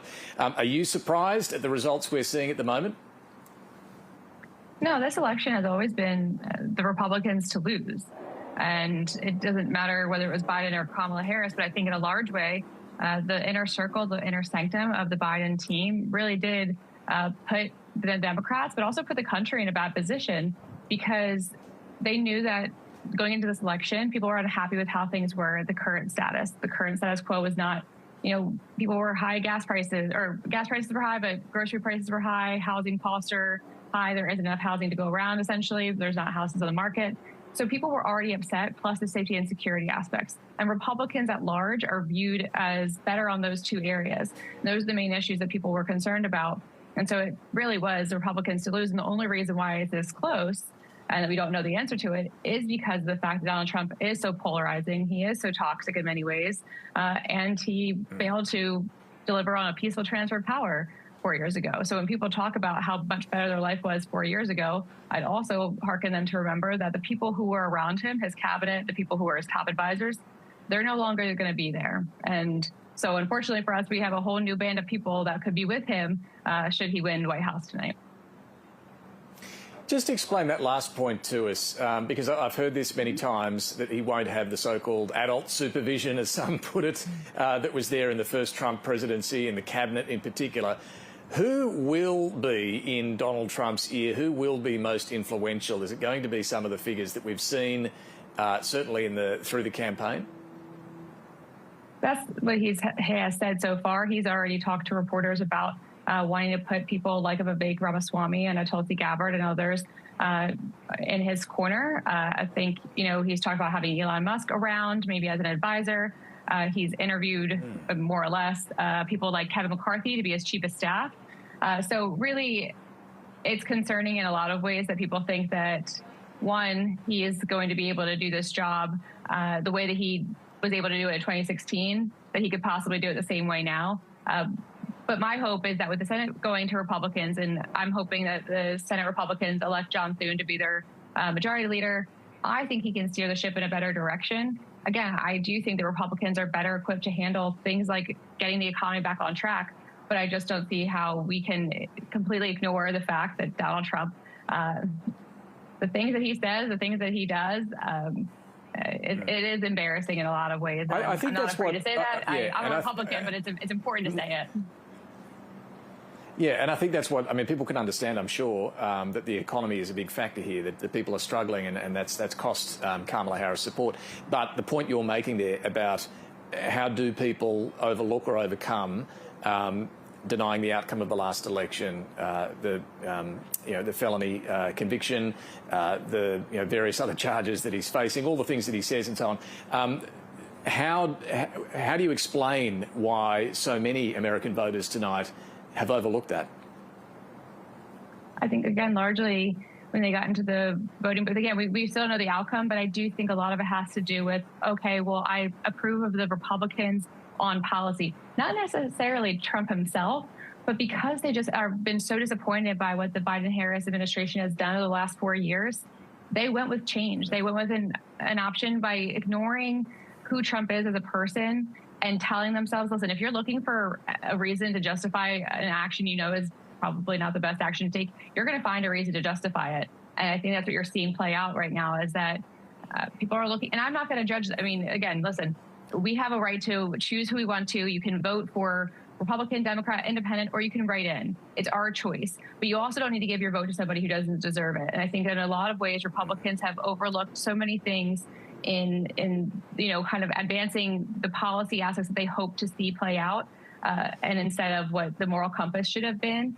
Yeah. And so I think that I think that's where a large part of it comes from. And I do think that in the years to come, there will be this reckoning where Republicans will say, oh, I didn't know he said that, or I wouldn't have supported him if I heard that. And you're going to hear a lot of excuses in the years to come. But right in this moment, they do know, and it's just easier to, right or wrong, it's just easier to go with what you think will be beneficial for you and your family as opposed to its long-term, because we don't know what Trump will do, to be honest. Final question for you, Mara. J.D. Vance, how do you think he went through the campaign as the running mate, and what's that relationship like at the end of this campaign, do you think? It's got to be pretty interesting because of the fact that Trump went out of his way to say that the VP position doesn't matter. But then, J.D. Vance did such a great job during the VP debate with he and Tim Walz. And so I do think there are a lot of Republicans who are hopeful, and maybe they put their vote towards J.D. Vance as opposed to Donald Trump in hopes that, because again, we talked about earlier on the program that Donald Trump can only be president for these 4 years. And so the Republicans need to look for what the future of the party looks like. And maybe they're hoping that J.D. Vance can steer him, away from some of his more outlandish behaviors, like bringing in a Laura Loomer or other really dark fringes of the party into his orbit. And so maybe J.D. Vance can be a guiding light there for Donald Trump. But, I think that's got to be a little bit frayed given how he's spoken about him in the past. We'll see. Mara Gillespie, thank you very much for joining us. Thank you. All right, so that, look, he's still not there yet, but you get the sense, don't you, from hearing people here in Washington as well as back there where this is heading. But, of course, Casey will tell us just how it's looking. Back to you in the election centre. He will shortly, but let's head back to Trump HQ in Florida. Jade McMillan has been keeping an eye on all things happening there. Jade, these figures would be certainly encouraging for the many, many supporters there, many with a red hat on tonight. Yeah, I think the mood inside the election watch party being held here in West Palm Beach has certainly lifted. There were loud cheers in that crowd as North Carolina was called for the former president. Interestingly, sounds like CNN is being beamed onto the large screens in that room. That is not a network that Donald Trump has been a fan of in the past. But a lot of people, as you say, in those red MAGA hats, people were dancing. There was a scene a little bit reminiscent of what we saw at the Republican National Convention as people danced along while a montage of Donald Trump dancing at his rallies played. So it seems like a pretty buoyant mood. A quick note on why we are not inside. It certainly wasn't for lack of trying. The Trump campaign really restricted access, especially for foreign media, but we have seen that some American reporters were denied access as well. But we are getting those live pictures out of the Trump watch party here in West Palm Beach, Florida.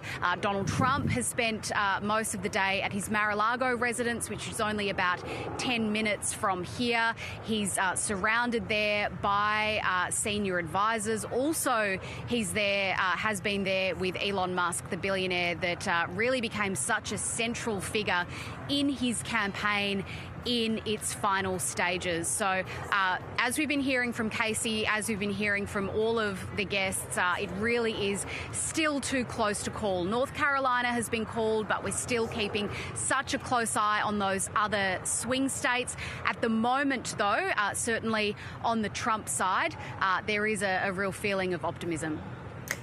All right, thanks a lot, Jade.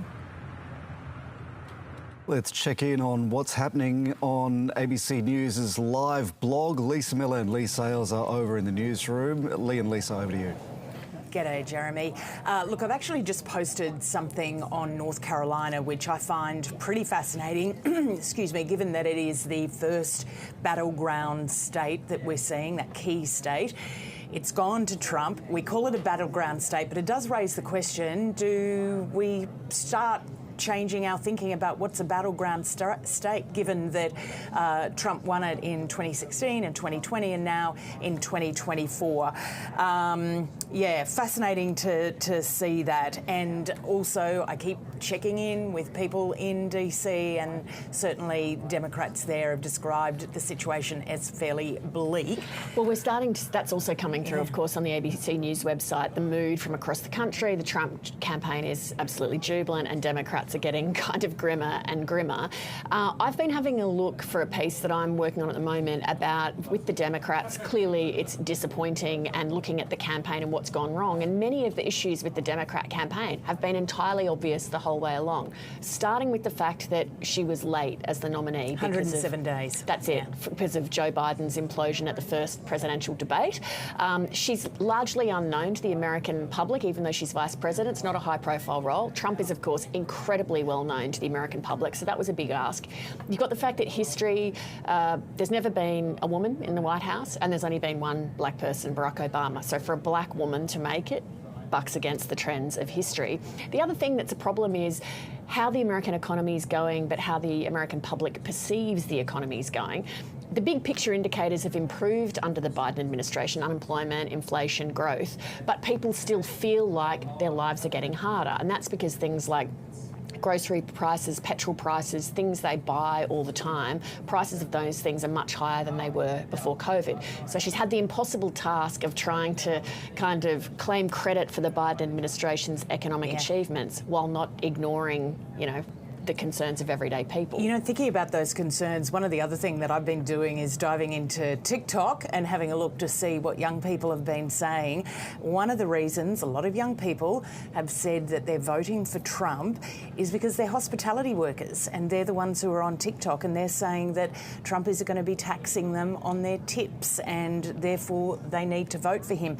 In fact, lots of videos on TikTok of people dancing with the video text saying, "Me on my way to vote for the felon," almost leaning in to his reputation. I think this issue also plays to another problem with the Democrats' campaign, which is the disconnect between the way the Democrats have sort of run the visuals of their campaign and how ordinary Americans feel. So, for example, the constant celebrity endorsements.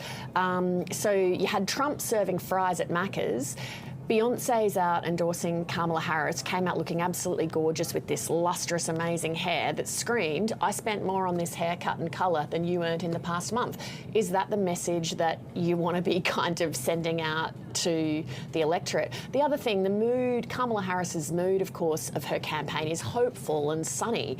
We know, because poll after poll shows us, that the mood of the American electorate is sour. Most people think America is heading in the wrong direction. And so Trump's mood, that angry, bitter, frustrated, sour, nasty mood, is like a mirror to how many Americans feel. And they felt comfortable then voting for that.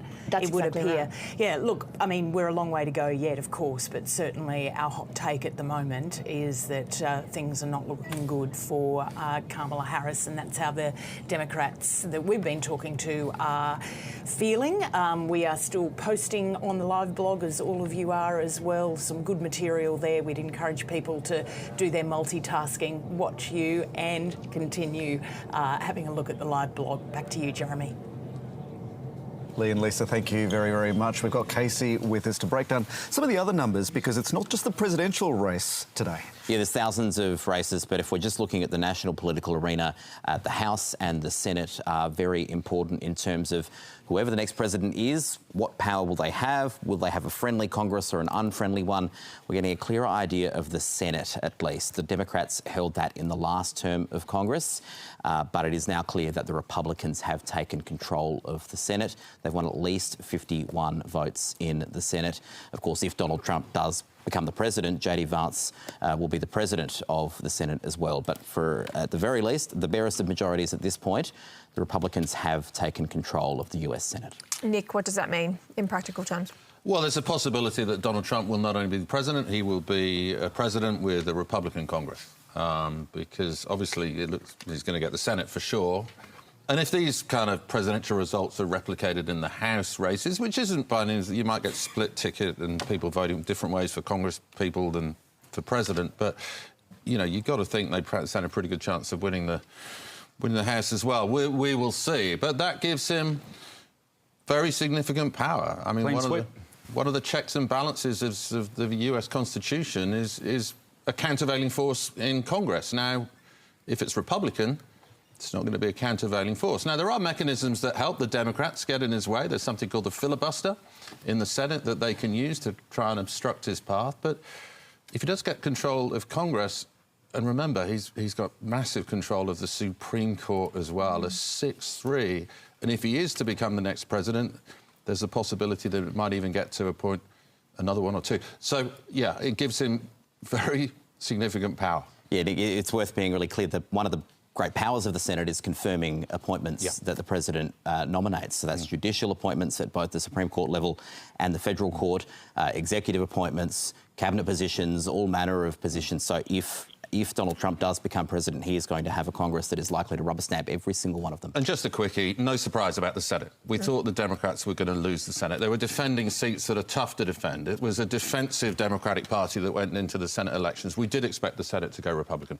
Casey, some of the other ballots that were taking place were around abortion. We're getting some numbers on states that have basically passed pro-abortion legislation versus those that haven't. What can you tell us? You beat me to the punch because I was just about to dig my head into some of those. I can tell you that Florida has voted no on legalising marijuana, and I was going to go and have a look at some of those abortion measures. They have voted no on abortion as well. So I think they needed 60% of the vote, and they got 57. So they fell short on the vote to sort of give more access to abortion in Florida. And in the other states, they require 50%, and it already looks like it's going to pass in New York and Maryland. We'll let you go and check out those numbers. But Julia, what does that tell you about the attitude nationally and in the various states to this, right to reproductive freedom? I still think it's a motivating factor, despite the results overall. I do think this has been a big issue for women, and I do think it's probably will be found to have impacted turnout.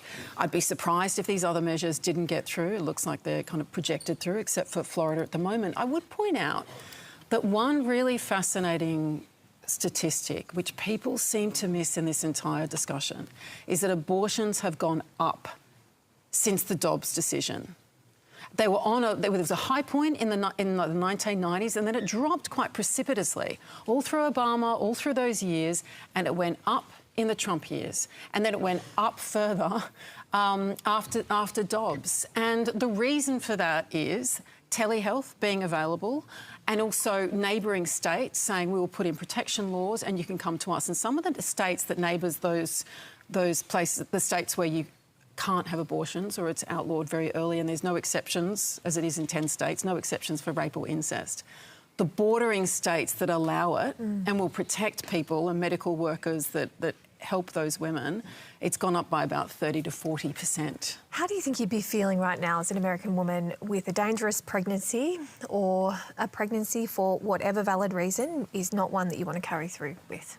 Yeah, it very much depends where you are. I mean, I think when we look at what some of the proposals are, and the foundations are like the Heritage Foundation and Project 2025, and if we look at the America First Policy Institute as well, there are more and more restrictions in play for women, like whether you have a register of them needing to say when they have miscarriages, whether there's a ban on the abortion pill. It looks like there's going to be more scrutiny of this. Julia, just hold that thought for just a moment. We are looking at live pictures now of Donald Trump's motorcade.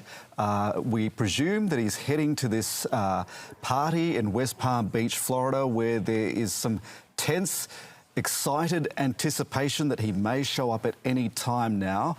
Still too early to call a victory, but they are certainly expectant, this crowd. No, I don't think it's too early for him to call I don't think it's too early for him to call a victory. No. I think he'll say, I won, I won, and set up a rebuttable presumption that he did win, which is the same game plan from 4 years ago. Well, we'll see quite shortly. The team from Planet America are standing by, monitoring all the latest developments. John and Chaz, what have you guys been looking at?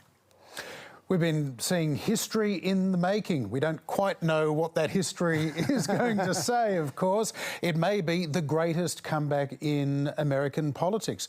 Donald Trump, the disgraced one-term, twice impeached, criminally convicted president who was widely seen as an unelectable pariah after he incited a deadly insurrection on Capitol Hill on January 6th to stop the certification of his valid election defeat last time. Nobody thought that he could become the Republican nominee again, much less seeming to be on the precipice of winning the second president in history after Grover Cleveland to win a second non-consecutive term. Now, must say, Chaz, that Democrats that we're speaking to are not yet giving up on the Rust Belt, those three blue wall states. While ever there's life, there is hope in those states. But it seems very much from the other side, Chaz, that they're quite confident that Trump is going to win this election, and you've been looking at the reasons why. The exit polls that tell us who voted, For whom did they vote and why did they vote? Yeah, for what it's worth, while it's way too early to call, the map is looking extremely 2016-y to me, I'm going to say. But why? There's some very interesting... Now, we should just say with the exit polls, they do get adjusted over time, so these numbers are going to change slightly over time, and they're not always 100% accurate. But there's still some very interesting things to note from the exit polls. The first of which is we spoke for the last month about the black vote and about how Donald Trump was making inroads into the black vote. You'd think since Donald Trump seems to have gone quite well, that would show in the exit polls. Actually, the black vote hasn't changed at all. For black men or for black women, it's basically identical from 2020 to 2024. That was a furphy. By contrast, the vote for Latinos has changed significantly. The Republicans went from winning 36% of Latino men to 53% of Latino men, from 30% of Latino women to 37% of Latino women. So that was significant. All while describing Puerto Rico as an island of garbage, or at least Tony Hinchcliffe, his comedian and warm-up act, described him as such. A lot of people would assume that Trump should struggle with the Latino vote because the majority of the 11 million undocumented workers in the United States who he now wants to deport, the majority of them are Latinos. But it seems the Latinos who are in America don't see that as a threat to them. They just see a bunch of queue jumpers and people that give us a bad name. Apparently, the numbers suggest, otherwise. Also, another surprise for me, especially given how much abortion was an issue during this election, was the gender gap is smaller than 2020, according to the exit polls. In fact, women went from 57-42 in 2020 to 54-44 in 2024. That went from a 15-point gap, a passing gap between women, to a 10-point passing gap, and the men basically stayed exactly the same. So there are going to be questions about gender and race coming out of all of this, including whether there is what they used to refer to in American politics as the Bradley effect, that an African-American candidate or a candidate of colour does more poorly at the actual election than they did in the opinion polls because some people are just quietly racist and they won't pull the lever in the privacy of a booth, but they will tell a pollster they'll vote for the black candidate. Maybe there is a gendered Bradley effect working against Kamala Harris here. The other theory that we're hearing, which is interesting, is to say all of these ballot measures that put abortion on the ballot may have in fact given a lot of men and women permission to vote in favour of abortion rights, but then also in favour of Donald Trump. Instead of bringing out the anti-abortion access vote, they may have cancelled each other out. So many interesting tea leaves being drawn through right now, but for now, it's back to the ABC Election Centre. John and Chaz, thank you very much. Nick, some quick observations from you. Look, one of the big questions that will be asked after this is why wasn't January the 6th disqualifying? How did Donald Trump manage to survive January the 6th? A couple of observations. A lot of his supporters were chanting 1776 as they stormed the Capitol. They saw themselves not as insurrectionists or seditionists. They saw themselves as patriots, acting in the spirit of the revolution. They saw it as legitimate political violence, and it wasn't only them. Polling shows a lot of Republicans felt the same way. 6 weeks later, I'm with Donald Trump in Florida. He makes his first speech after leaving the White House. It's a Sunday. There are palm trees outside. His supporters are cheering. It feels biblical. It's tempting to describe it as the political resurrection of Donald Trump. But you know what? He hadn't suffered a political death. There were still many Republicans who wanted to support him. They had a straw poll at that conservative conference, and 2/3 of them thought he should be the nominee. They did not regard that as a disqualifying moment. And what January the 6th did, it could have been a moment of repudiation for the Republican Party, where they got rid of Donald Trump. But in the end, it became a moment of further radicalisation for the Republican Party. And who isn't around today? All the critics that went up against him, like Liz Cheney. I'd like to bring in a guest now who's over in San Francisco. Andrew Jabara is the co-founder of the grassroots voter group Multiracial Americans for Harris. Andrew Jabara, welcome to the program. Like Kamala Harris, you are a multiracial American. How are you feeling right now? I am watching things with bated breath, like many people across America. But thanks for having me on. Are you surprised by how poorly Kamala Harris appears to be performing in some of the key swing states particularly? I am watching and I'd say yes overall. Certainly was hoping for quicker, faster results. I don't think I'm counting things out just yet. But yeah, knowing going into this that it was going to be a tough election, a close election for sure, bit closer than my liking. How much has race been a motivator here for people to get out and vote for Kamala Harris? It's a fair question. And I'll say from my own perspective, as someone who, as you acknowledge, is multiracial, Kamala Harris, it is not the only thing that would push a lot of people to vote for her. But it certainly is a plus to see someone at the highest office of the land showing that you can be sort of beyond that racial binary or even the monoracial presumptions that you often have. So I'll say within my particular group, just from quick polls of people, not quite an exit poll, but definitely some voter side, 80% of people in the group have said that they have been doing more in 2024 to get out the vote and support Kamala Harris and Tim Walz than they did in 2020. Things like phone banks, canvassing, donation, even talking with friends and family. You are Chinese and Lebanese, and you are in touch with your Lebanese heritage. How much has the Middle East issue, what's taking place in Gaza and Lebanon and Israel right now, how much has that been on your mind? It is a fair amount. I actually think that Harris has taken a very pragmatic approach, and it's something that I personally resonate with and do appreciate quite a bit. So on my side, I do support her strongly. I'm still very proud to have cast a vote for her. But yes, I think the tension in the Middle East is certainly something that weighs across the United States, especially on some of the more progressive groups and caucuses. The US, for all the Australians watching, is essentially a two-party system. Why do you think there certainly are divisions? Why do you think it is that Arab Americans haven't been able to narrow that gap, make that compromise the way you have? Quite frankly, stubbornness, but I leave it to different decisions and different demographics. Just like any other racial or ethnic group, the Arab and Arab American group is no monolith.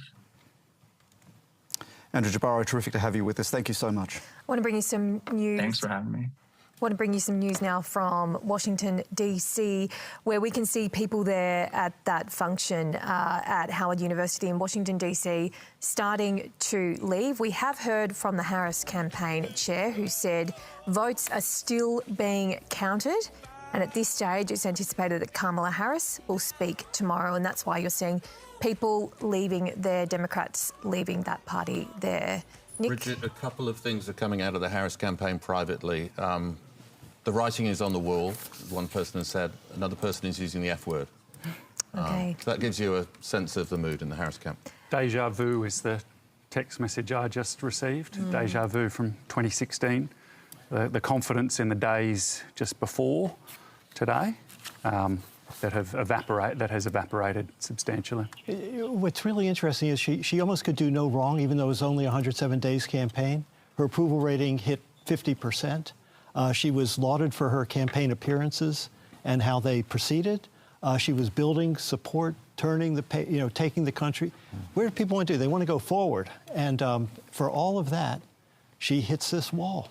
And that is interesting. Yes. Because there's things she could have definitely done better. There's answers she could have made that are better. She could have sharpened her own policy position, but there was no major stuff up. But I remember a lot of women looking at Hillary Clinton and going, literally, she ticked all of the boxes. Yes, she had all her baggage, and yes, in many ways, she was not a strong candidate. And yet, time after time after time, she performed. Well, I think the stuff up is she didn't do enough. She didn't define herself. She did not define herself. That's absolutely true. It's what she didn't do is the stuff up. Yeah. She never defined herself. Yeah. She never put separation between herself and Biden. She was asked specifically about that. Is there anything you would do different to Joe Biden?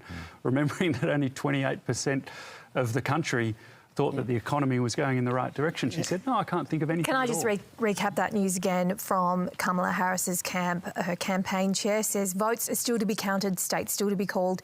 We want to ensure that every vote is counted. Kamala will speak tomorrow. Parnell, what are you thinking right now?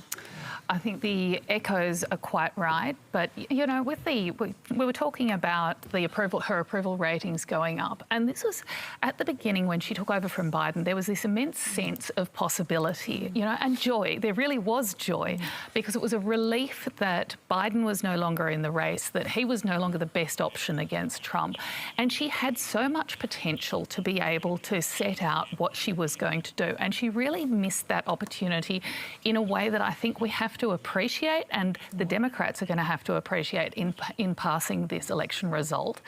Whether in the end count they come closer or even across the line or not, because that lack of substance, that's what has taken away from her. You know, the TikTok effect is so powerful. The young people came out. They just didn't all come out for her. She did not manage to convert them because she didn't give them something to believe in beyond that vibe. And yet she'd been vice president, Nick. Sure. Look, I think her weakest moment in the campaign was actually the first question of the presidential debate. She won that debate against Donald Trump, no question. Everybody agreed with that. But the first question wasn't great. And what was the first question on? It was on the economy. Yeah. Where did she tend to stumble when she was interviewed on TV or by local anchors? It was the question of the economy. What are you going to do on day one to solve the cost of living crisis? She never had a great answer for that. Well, that first answer, she said she was going to hand out a lot of money, first home buyers, low-income earners, right? That was, I mean... But often she gave this answer about, I come from a middle-class family. I mean, what she was trying to show was, I'm not a billionaire like Donald Trump. I care for you because I'm like you. I come from the similar sort of background. But a lot of people just thought that was kind of slightly vacuous. It wasn't detailed enough. And she did have detailed economic policies, but sometimes they got lost in what was called the word salad of her answers around the economy. Let's take you over to Casey now, who's got some of the freshest numbers coming up. Yeah, I thought I might just start with Georgia, where we actually have absolutely no fresh numbers since we last spoke. Since we've refreshed the data, some fresh figures have come in. That'll teach me next time to preempt the screen. But 94.2% counted. Donald Trump remains about 2.5 percentage points ahead. This pattern has not shifted. There are, you know, nearly all the votes are in. Kamala Harris continuing to make some gains in the southern counties south of Atlanta, but that is really bad news for Kamala Harris and good news for Donald Trump. And the story we're seeing in several cities now is what it looks like is Kamala Harris slightly underperforming Joe Biden from 4 years ago, slightly underperforming by, you know, a small margin, but a turnout surge, an increase in the number of people voting in cities like Atlanta, and in a second we'll look at Philadelphia as well. Same sort of pattern there, and that is causing some problems. More people have come up to vote, problems for Kamala Harris, I should say. More people have turned up to vote, but they are not voting for her, and so that, you know, remains the picture in Georgia. And we should just say at this point, the Associated Press, we are relying on for our race calls in this election, they still have this race in doubt, but several US networks have called the state of Georgia for Donald Trump. We're not adding it to the totals yet, but things are definitely still trending Donald Trump's direction in that race. And I wanted to look at Pennsylvania in particular. Again, we're getting a pretty high count here. Nearly 90% of the vote is in. Donald Trump is 3.4 percentage points ahead. And let's just have a look at this picture again. The change in vote. Orange means swinging toward Trump. Purple means swinging towards Kamala Harris. And it's a sea of orange, really, across the entire state, or at least, you know, a very steady picture. I've just been trying to do some quick maths on the numbers. There are about 950,000 votes remaining in Pennsylvania from what we understand and from what AP is estimating. The vast majority of them are in these counties here and also York County just to the south of it. 2/3 of them, though, are in Philadelphia County in particular, the sort of very big inner urban city of Philadelphia. 2/3 of those 950,000 votes remaining there. Now, for Kamala Harris to take the lead in Pennsylvania, she'd need to win nearly 60% of what's left. It's good news for her that Philadelphia is yet to come in. She is winning that by a considerable margin, a smaller margin than Joe Biden won 4 years ago, but she's still, you know, the Democrats win Philadelphia. But that is being a little bit offset by places like York and places like Bucks County, where Donald Trump is leading and will eat into that margin she needs to pick up in order to take the lead there. So Donald Trump, again, remains the favourite, remains ahead. It's not clear that Kamala Harris can overtake her, but she's got a better chance of doing it here on the numbers we've got than she does in Georgia. Now, Julia, Nick, you've both met Donald Trump. What was that like? I met him when he was trying to convince the New York Times to endorse him in 2016. So he was sitting with about 20 kind of policy wonks grilling him about detail. I mean, he was in some ways as you would expect. He is confident, he's charismatic, not at all interested in detail. When he was talking about tariffs, he was like, well, I'll introduce one that's 30, maybe 40, maybe 45, without kind of accommodating all the kind of what those increments might mean in terms of the world economy. What I did really notice about him was, firstly, he spoke a lot about ratings, and he brought in and handed out to all of us sheets with kind of ratings that went back to The Apprentice, that were a bit chaotic, but were meant to kind of prove something. He also was incredibly optimistic, did not give up on any constituency. He was like, I know you'll never endorse me, but it'll be the greatest thing you ever did in your life if you did. He started a sentence with, the beautiful thing about me is, and I've never quite forgotten that. But I also did notice that the little bit he knew about people personally in that room, he started to dig in a needle. He started to kind of like work out what some people's personal relationships were with other people, and I realised at that moment that I think his great cleverness and instinct is other people's weaknesses, and he can zero in on that like with a dart and nail it. I thought that was quite fascinating, yeah. Nick, what are your recollections? I saw two Donald Trumps that day. I met him 9 months before he came down the golden escalator. The subject of the presidency didn't even come up. We were there to talk about his casino empire. And I think it didn't come up because it seemed pretty risible to me, and I think it seemed pretty far-fetched to him at that time. The Trump that met me was surprisingly humble, surprisingly polite. I worked for the BBC back then. It was almost as if he regarded the BBC as an offshoot of the royal family, and I was a minor royal. He was polite to the point of obsequiousness. It was the days he liked journalists. He enjoyed the company of what he would call the enemies of the people and the fake news, and he was pretty sensible and lucid. When the camera came on, we got a different Donald Trump. We got the boastful Donald Trump. We got the performative Donald Trump. We got the conspiratorial Donald Trump.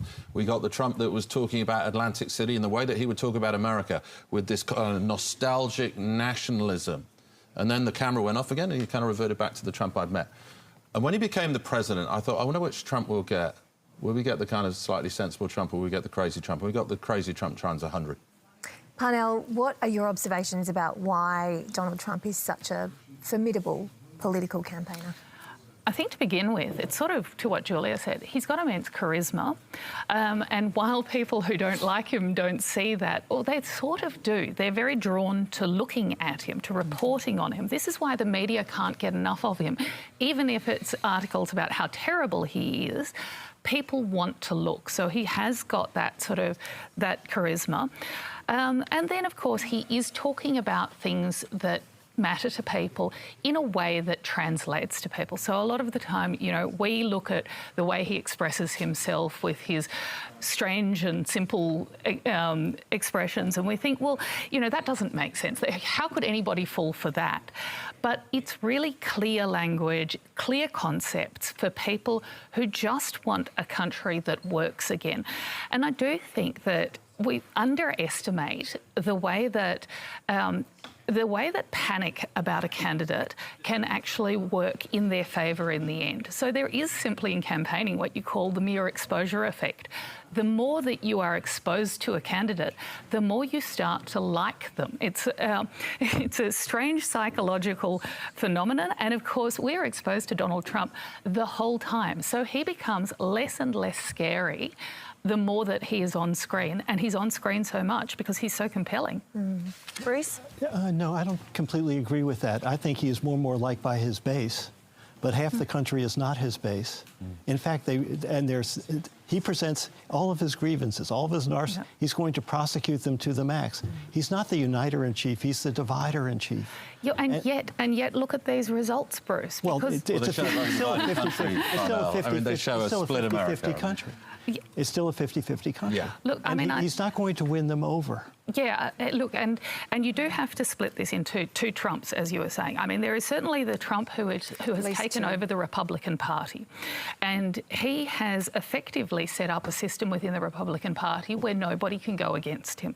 You see this in Washington. Everybody I've spoken to in the Republican Party will whisper about their dislike for Donald Trump, but never say it out loud, never in public. And so that is, you know, that's what's happening inside the Republican campaign machine. But in public, obviously, there is something about his message on the economy, on the issues that matter, that is cutting through to people. You know, people don't know what tariffs are going to do to them, but they do know that they don't like what's happening to them now. Can I just add that over the 8 years since I first met Donald Trump, I don't see that charming Trump anymore. I see a much darker Trump. I see a much more dystopian Trump. I see a much more dangerous Trump, quite What's frankly. changed then? He's become emboldened by power. I think he's 8 years older, and I think there has been a mental decline. He was a lot sharper then in his communication. Some of these rambling soliloquies, these crazy rants that he does at his rallies are proof of that. Batteries. Yeah, and this will embolden him even further if he does win.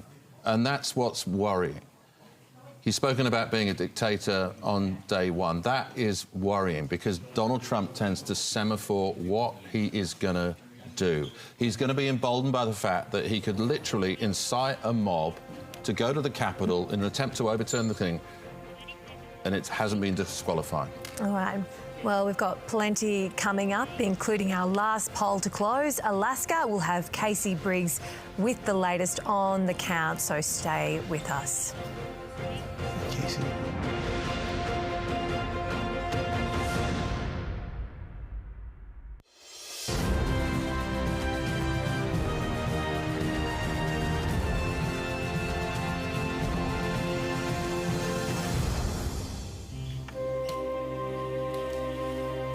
Welcome back to the ABC Election Centre. It's 5 p.m. Australian Eastern Daylight Time. I'm Jeremy Fernandez. And I'm Bridget Brennan. Let's get the latest numbers with US election analyst Casey Briggs. Casey, You've got a major call. This is a very significant moment in this election. It's the state of Georgia. We can now project Donald Trump has won Georgia. The Associated Press making that call a short time ago. Donald Trump wins 16 Electoral College votes from Georgia, and that is a crucial state. He's flipped a state that Joe Biden won 4 years ago, and here's where it leaves him on that race to the all-important 270 Electoral College votes. Donald Trump now at 246, Kamala Harris at 210. A state that he lost by 11,779 votes 4 years ago, has now been reclaimed by Donald Trump in this election. And here's what that's done on the big board. That is our first flip of the day. We've been colouring in this all through the day, and a state now has flipped. Georgia, a state that Joe Biden won 4 years ago, now red. Thanks a lot, Casey. Bruce, can we come back to you? How do you characterise Donald Trump? I'm sorry, how do I? How do you characterise him? I agree with Nick. He is an authoritarian. And he knows what stopped him from accomplishing his agenda in the first term, and he's going to avoid those mistakes. Loyalty will be the first rigor of anyone in his office. He's not going to have a chief of staff who says you can't do this, or a chairman of the Joint Chiefs of Staff who says, no, we can't put troops in the streets of American cities to put down demonstrations against the government. He's going to assert himself around the world on a very selective basis. I think NATO will be very seriously challenged. The Indo-Pacific and China, what he does with Xi in China, what he does with Putin, what he does with Kim Jong-un in North Korea will shape the architecture of the world diplomacy for some time to come. He also knows, I think Nick's point, he has limited time, and I think he will want to act very quickly on his agenda. And so we will see him moving very quickly on the deportation of immigrants from the country. He'll use his executive authority to impose tariffs and start trade wars around the world, and wherever he can exercise power to further his agenda, he will do so. And he may well have a cooperative Congress. Simon, welcome back to the panel, Simon Jackman. Are there legitimate questions around Trump's mental fitness, as Nick was speaking about earlier? for the last 8 years or whatever it's been since Donald Trump first, I've resisted psychoanalysis from 10,000 miles away. I sort of just think that's not my expertise and not what I'm paid to do. I'm taken with Bruce's comments about that he will move with dispatch, because we will have midterm elections coming up in 2 years' time. Looks like the Republicans have won 51 seats in the Senate. US politics, 6-year Senate terms. We're talking about people coming up in 2020, what will it be, Bruce? 6, who were up when in the on year in 20. Yes. That will put a few more seats in play for Democrats, perhaps to correct the balance. And the country, I expect, will correct back. And we will see, though, where the House lands. And this is, I think, the thing to keep an eye on over the balance of this election count.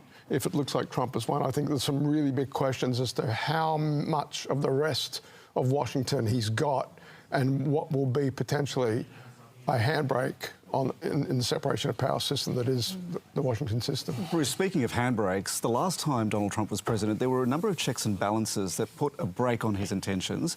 What's changed in the period since then? Principally a ruling in the Supreme Court on whether a president can be prosecuted for breaking the law as president. And the Supreme Court said presidents in office are immune from prosecution.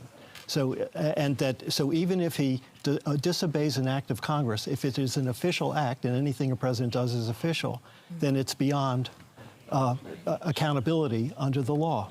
So I think he will likely disobey acts of Congress if they're passed against him, and I think he will disregard court orders made against his executive authority, and he'll say, this is the way I want to proceed, and he'll whip up fervour from his base to support it. More from our panel in a moment. Casey's going to crunch some more numbers for us now. Yeah, just looking at the pathways now for Donald Trump from here. If we bring up our map, one thing I'll just say is Nebraska's 1st district, we can now say, Nebraska's 3rd district, we can now say has been won by Donald Trump. So that's another one for him as well. We're going to just hypothetically and hypothesise that Alaska goes red for this thought experiment that we're about to do. So we've got Donald Trump on 250, Kamala Harris on 210. We think it's a reasonable assumption at this point that Alaska will remain red. So 270 is the number. Donald Trump currently leads in Maine by quite some margin. That one's not called yet either. Hypothetically, if we give him that one, well, he's at Maine's 2nd district, I should say. That will put him to 251, and then he is one Pennsylvania away from 270.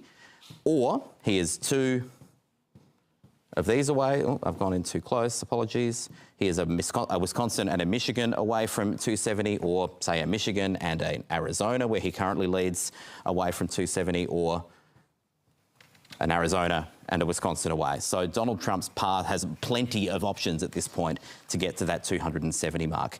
Pennsylvania, if these things go the way that they are leaning at the moment, Pennsylvania could well be enough, or any 2 of these 3 states. And it's still pretty early to look at the numbers in Nevada, but maybe we'll bring them up in a second. What are, on the other hand, Kamala Harris's pathways at this point? She's at 210. She would need to sweep that Rust Belt. She needs to win New Hampshire, where she is leading. She needs to win Maine's statewide votes. She's at 260. And she'd need to win both of those. It's getting very difficult for Kamala Harris at this point to get over the line. Actually, she wouldn't need Nevada. I've over-egged it there. But Arizona would get her over the line. Nevada wouldn't quite. Right. So it's becoming very narrow now for Kamala Harris to... I've forgotten Minnesota, sorry. She'd lead to would take Minnesota. So you can see, though, she needs to sweep a lot of what's left. She could lose those 2 if she wins Minnesota and sweeps the Rust Belt. But she has to sweep the Rust Belt, and she's not at the moment ahead in those states. I'll just very quickly show you Nevada, because we do have a few figures there. I need to get out of that graphic and then I'll get back to you. So Nevada, we have now 75% of the vote has just come in. That's come in very quickly. 50.9% for Donald Trump, 47.5. Donald Trump is 3.4 ahead. But Clark County, well, that's all come in very quickly as well. I'm going to have a look at these. These have come in while we've been speaking. Casey, thank you. Let's bring in our correspondent, Barbara Miller, at Kamala Harris headquarters in Washington, D.C. And Jay McMillan is at Palm Beach in Florida with the Trump side. First to you, Barb. We've been seeing some pictures of supporters there looking worried. What are you seeing and hearing? What are they telling you? Looks like we might have lost... Well, they're a lot more than looking worried right now. They've cleared this venue very, very quickly. A campaign co-chair addressed the crowd, Cedric Richmond, saying, thank you for believing in the promise of America. We still have votes to count. We will continue overnight to fight that every vote has been counted, for every voice to be heard. But that campaign co-chair is saying that Kamala Harris would not come here tonight to her own election watch party at Howard University, the university she attended. She would instead address her supporters tomorrow. Now, this venue, several thousand people here, it cleared out within minutes. It was almost as if people were running towards the exits. I saw Nancy Pelosi, the former House Speaker, arrive and sort of walk into the outdoor arena here and pretty immediately walk back out. So very, very disappointing night for the Harris campaign, for the supporters here. They've gone home now, hoping against hope, perhaps, that things might look a little bit brighter in the morning.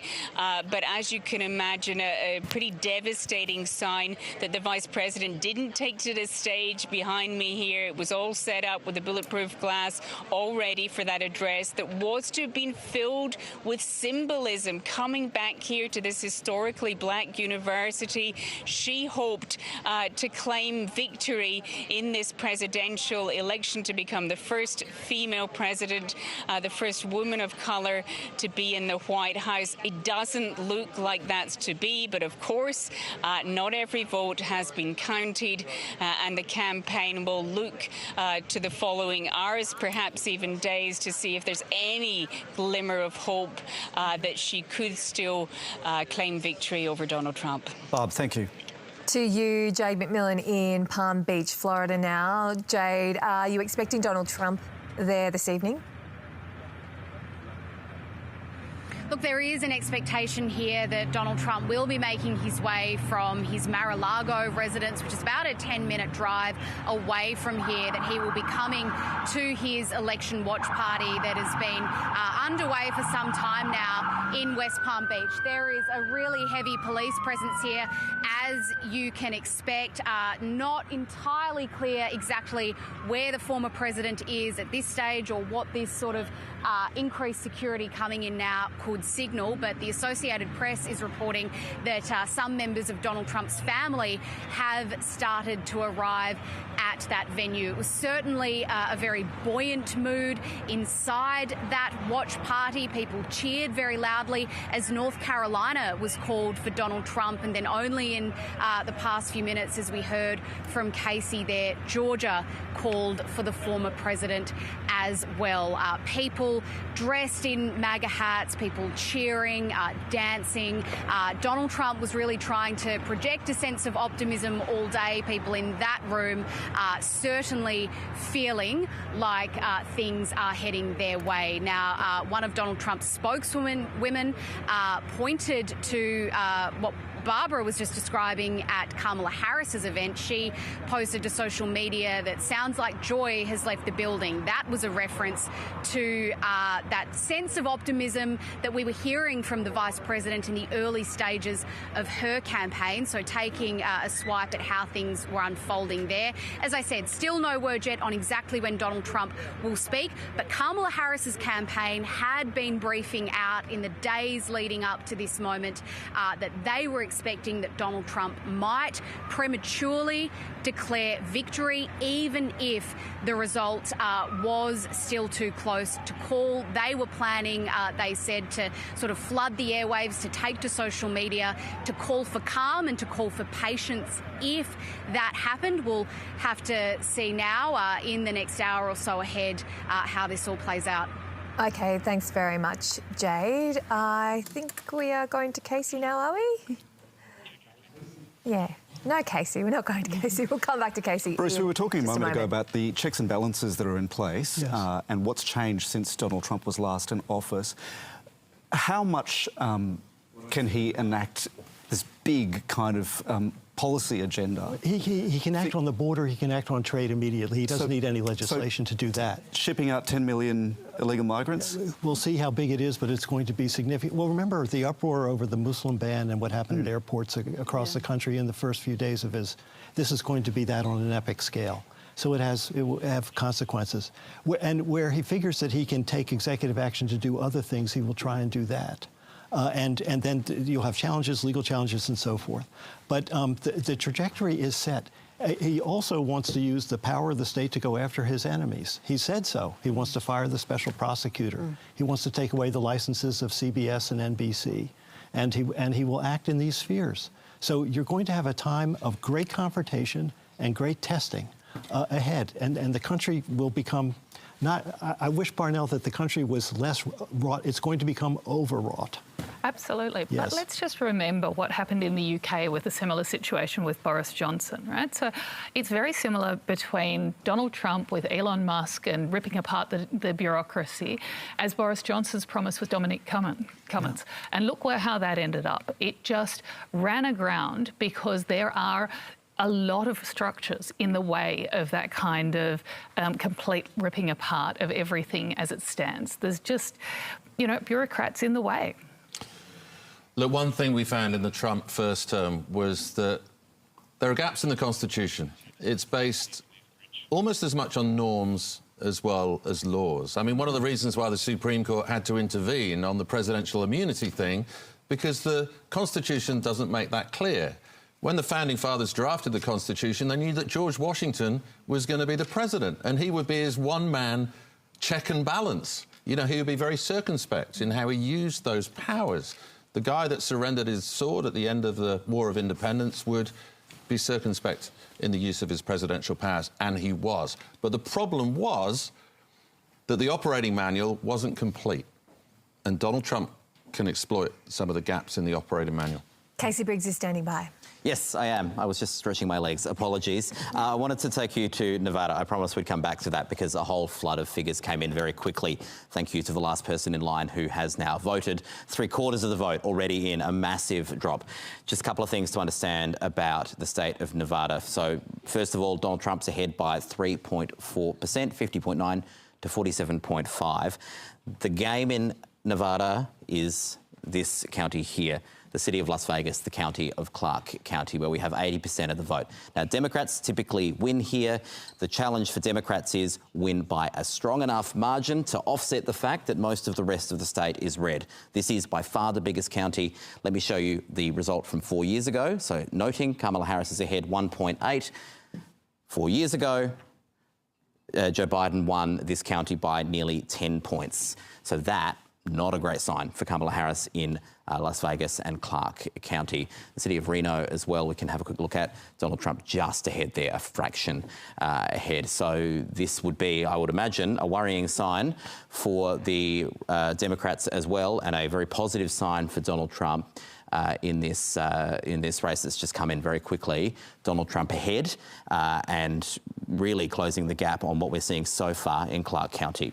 Now, as we've been trying to pull together what's happening, how people have voted, we've also been looking at this AP Votecast survey to try and explain not just what's happened, but why it might have happened. And we've been pulling apart some of the demographic groups just to get a better understanding of how they're saying they've voted. Let's look at men versus women by racial background. Let's start with women. White women are voting for Donald Trump by a margin of 5 points. No change. But African American and black women, Latino, Hispanic women, majority vote for the Democrats. Majority have voted for Kamala Harris, but a smaller majority by quite some margin, a shift of 8 to 10 points toward Donald Trump. The shifts are even bigger among men. Black, African American and black men, 25-point shift in the figures there, and among Latino and Hispanic men, a 15-point shift there. We're seeing big shifts. The Trump campaign has clearly made some inroads in some of those communities that it was targeting very closely. I just want to show you the age breakdown as well. Young voters, both men and women, are more likely to vote have shifted toward Donald Trump. Now, women are overwhelmingly still voting for Kamala Harris. Men are voting for Donald Trump. But look at that, 18 to 29-year-olds, a 26-point shift in Donald Trump's direction in this election. They're what at least the figures from the AP Votecast survey of more than 100,000 people are telling us. Casey, thank you. We'll keep these figures up on the big board. But for now, let's go over to David Spears in Washington, DC. David. Yeah, Jez, thank you. And those numbers and those shifts do really illustrate the story tonight. And those pictures we saw earlier, too, can tell a very powerful story. A great sense of anticipation in Florida, where we might be seeing Donald Trump this evening. And, look, the air going out of the balloon as people leave that Kamala Harris event at the Howard University here. I'm joined by Arthur Sinodinos once again. Arthur, look, you know, Casey was showing us earlier the multiple paths Donald Trump has to victory. Yeah. How likely does it now look to you that he gets It looks there? very likely. And we were talking earlier in the evening about North Carolina and Georgia and where the trend was. Yep. That's all been confirmed. It is coming down potentially to Pennsylvania for her. That would be the last bastion, potentially, because that's got 19 votes. But the way it's going, it looks like he could take each of the swing states on this occasion. And that's a reminder that even though the polls were showing it was very even, some pundits on the Democrat side, like James Carville, were saying don't be surprised on the night if most of the swing states go one way rather than the other. The other point I'd make about the composition of the vote, and Casey brought this out, is that the story is right that Trump has made inroads among some of the more non-traditional bases like black voters, Latino voters, particularly men. And the gender gap has not been enough to offset some of the gains that he's making. And so he's expanded that tent.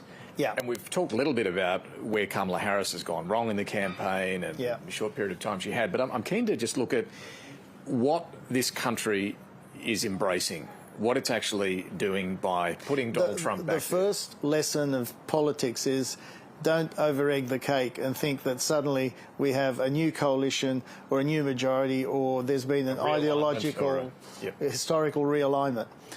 If you talk to some Democrat strategists, they will tell you that from about the time of the Afghanistan withdrawal, President Biden's popularity took a real hit and never recovered because there were issues around competence.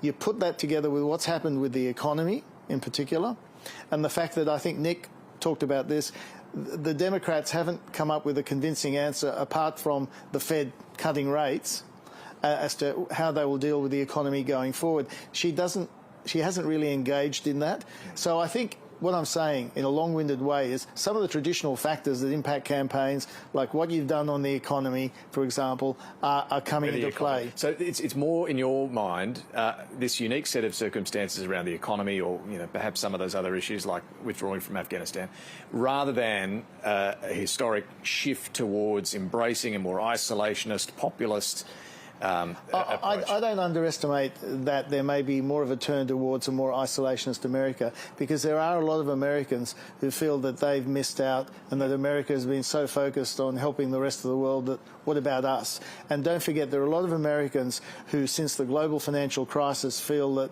government bailed out Wall Street, but when they lost their job in Main Street, they didn't get bailed out. If Trump's higher tariffs don't do the trick and prices don't go down, they go up, will this turn again? Well, the proof of the pudding will be in the eating. Tariffs will increase costs, they'll increase inflation. If we have international trade wars, that will have an impact on global trade and investment. It'll flow into Australia because of the impact, particularly on the Chinese economy, if he is able to enact the full program. These are the live pictures coming in from Florida at the Trump event. You can see the fists pumping in the air, the crowd really warming up for what they're expecting to see, what they have been witnessing in the count all night, but they're waiting for the man they've all come to idolise in many ways. And these pictures will be watched around the world. Arthur Sinodinos, you know Canberra very well. You know the agencies there very well. You know how government works there very well. How will they be viewing this moment? Break glass in case of emergency. I think they'll be saying this is more of a challenge than we would like to have on our hands. With Harris, there would have been more continuity. There's more uncertainty now because, let's be honest, Trump can be a very transactional president, and that means that it can be a guessing game for both allies and partners as well as some of his potential adversaries. In fact, one of the questions going forward is how friendly he will be with Putin, with Xi, Kim Jong-un, and what impact that will have on his relationship with his allies and partners. We see, I just mentioned Nigel Farage there. We know Elon Musk has been by his side through this campaign as well. Is there a concern about some of the people he's surrounded himself with? Well, he's got these broligarchs and others around him. Broligarchs. And one of the challenges going forward, and for me, one of the seminal points in the campaign is when the Washington Post and the New York Times didn't put out editorials. And it suggested to me that if business decisions are going to dominate how people treat media issues, the country is shifting into a different dynamic, perhaps in a more sustained way than we've expected. And this gets to the control of institutions and changing that control of institutions. Exactly. Whether it's media and whether it's the bureaucracy, whether it indeed is the court system, whether it indeed is the justice system. Is that really going to be part of the agenda? One lesson with strong men leaders, in inverted commas, is listen to what they say because they mean it. We've heard this with Putin, with Xi. We are hearing this with Trump. So if he says he's going to try and do X, Y or Z, we should take him at his word. Arthur Sinodinos, thank you. I want to bring in now Scott Morrison, former Prime Minister as well, joining us. Thank you for your time. What do you make of this moment that we're witnessing right now? He hasn't declared victory yet, but all signs are pointing to Donald Trump being returned to the White House. What do you make of that? Well, there's no doubt it's a Trump victory. I think that's been the case for well over an hour or probably longer now. The path to victory for Vice President Harris has been looking, well, I think it closed some time ago. But this is an election that ultimately was fought on cost of living, the economy, immigration. If that was going to be the set of issues that decided that was always going to deliver a Trump victory. You add to that two other factors and a very low re-elect score on the Biden administration, on the approval rating of the Biden administration, and a right-wrong direction score which had right at 1/3, 2/3 on wrong. And this was a very steep hill to climb, I think, for the Democrats and for Vice President Harris. Then you have Donald Trump, who is unlike any other politician you'll ever come across, and I can say that with some experience, having dealt with both President Trump and President Biden. And, I think what he brings now is an assertiveness and a strength to the role, which I think will have a very positive impact on global security issues. I heard you just there speaking to Ambassador Sinodinos, Arthur, as I know him, who did a great job for us when we were in government and is well respected there in the US. I think what we will see from the President is a return to that peace through strength agenda, which Robert O'Brien, the former National Security Advisor, set out in Foreign Affairs some time ago. I work now closely with Ambassador O'Brien, and I think that is a positive thing for getting stability back on so many of these troubled spots around the world. Yeah, I'm interested that you are seeing this as a positive for global security. I mean, there are concerns about what might happen in Ukraine, for example, where he said he'll bring that war to an end. Is that inevitably going to mean Ukraine handing over territory? Well, what I think it means is, yes, President Trump is transactional. Arthur is right about that. But that doesn't mean he likes bad deals or any deals. He likes good deals. AUKUS is a good deal. AUKUS is a deal that has its partners carrying their own weight. What we need to see in Ukraine is a position negotiated from strength, and that means strengthening the position. You might have heard Secretary Pompeo making remarks to this effect, getting the best outcome there means getting in a position of strength and then getting the right outcome. The idea of just fighting to fight tomorrow with no real intent or resource to fight to win, that isn't a good outcome for global peace and a good resolution in Ukraine either. I think that is a recipe for calamity. And so I think President Trump will bring a fresh take on that. And frankly, we need a few fresh takes on some of these challenges, whether it's there or in the Middle East. You mentioned AUKUS. You're, of course, one of the architects of the AUKUS agreement. You caught up with Donald Trump, I think it was back in May when you were over here. How confident are you about the fate of AUKUS under a Trump presidency? I'm very positive about it, and should be. I've never understood why people would doubt that he wouldn't support it. It's a good deal. He was very committed to the alliance when we were in government. It was the Trump administration that put its hand up when it came to the risks that it come out of the PRC, out of the People's Republic of China. I mean, you just mentioned Ukraine. One of the reasons that Republicans on the Hill are frustrated about what's happening in Ukraine is because of the distraction from what they have always seen as the main theatre, which is in the Indo-Pacific and particularly in relation to Taiwan. Now, you want the right outcome on both of these, but it was the Trump administration that actually leant in and made a bipartisan position possible on this issue of China. And we had the Biden administration follow through on that, and so I see no reason why he'd be going in a different direction. He was the one who first called it out. Yeah. Nonetheless, we know Joe Biden has said repeatedly he would come to the aid militarily of Taiwan in the event China does try to annex it.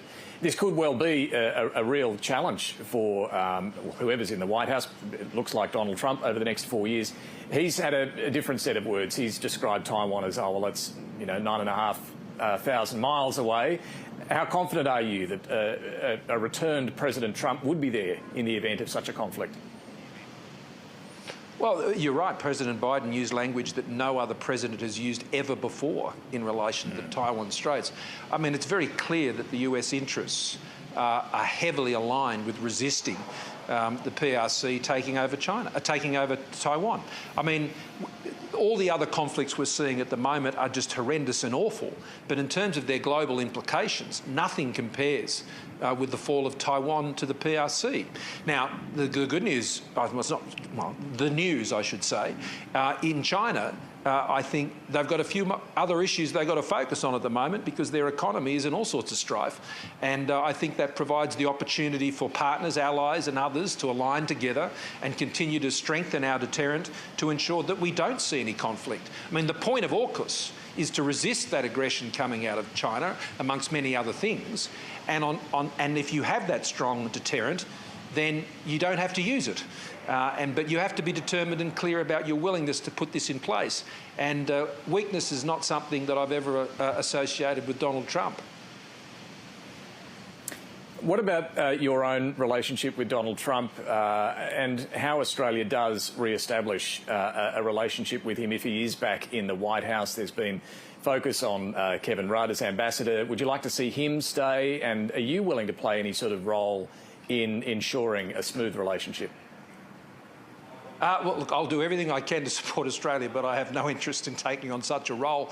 Arthur Sitodinis did a terrific job. So did Joe Hockey, particularly when President Trump was in there last time. Kevin Rudd's doing a fantastic job, the way he's carried through the key regulatory licensing and other issues on AUKUS has been first class.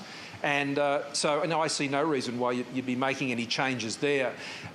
President Trump is very positive towards Australia, and those around him are very positive towards Australia. People likely to come back in the administration are very positive towards Australia. They're very aware of how deep and how far back our relationship goes. So I'm optimistic about it, and I think with good reason. The only reason it would go south on us is if someone stuffed it up. Now, I don't think that's going to occur. We had a transition from President Trump to President Biden as a government. We were in the middle of trying to realise AUKUS, and we had to re-gear and refocus, and we had AUKUS landed within 9 months with a Democratic president after having spent a good 12 months working it through the administration of a Trump presidency. So that's what you have to do as a Prime Minister.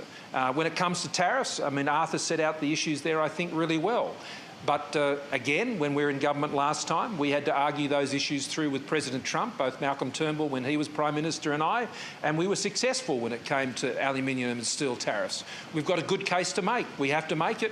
We have to make sure our relationship's strong, and there's every reason it should be. I don't think the relationship will fail from the US side, and I've no reason to believe why it would fail from the Australian side. Former Prime Minister Scott Morrison, appreciate you joining us. Thank you. Thanks a lot, David. Good to be with you. And back to you in the election centre.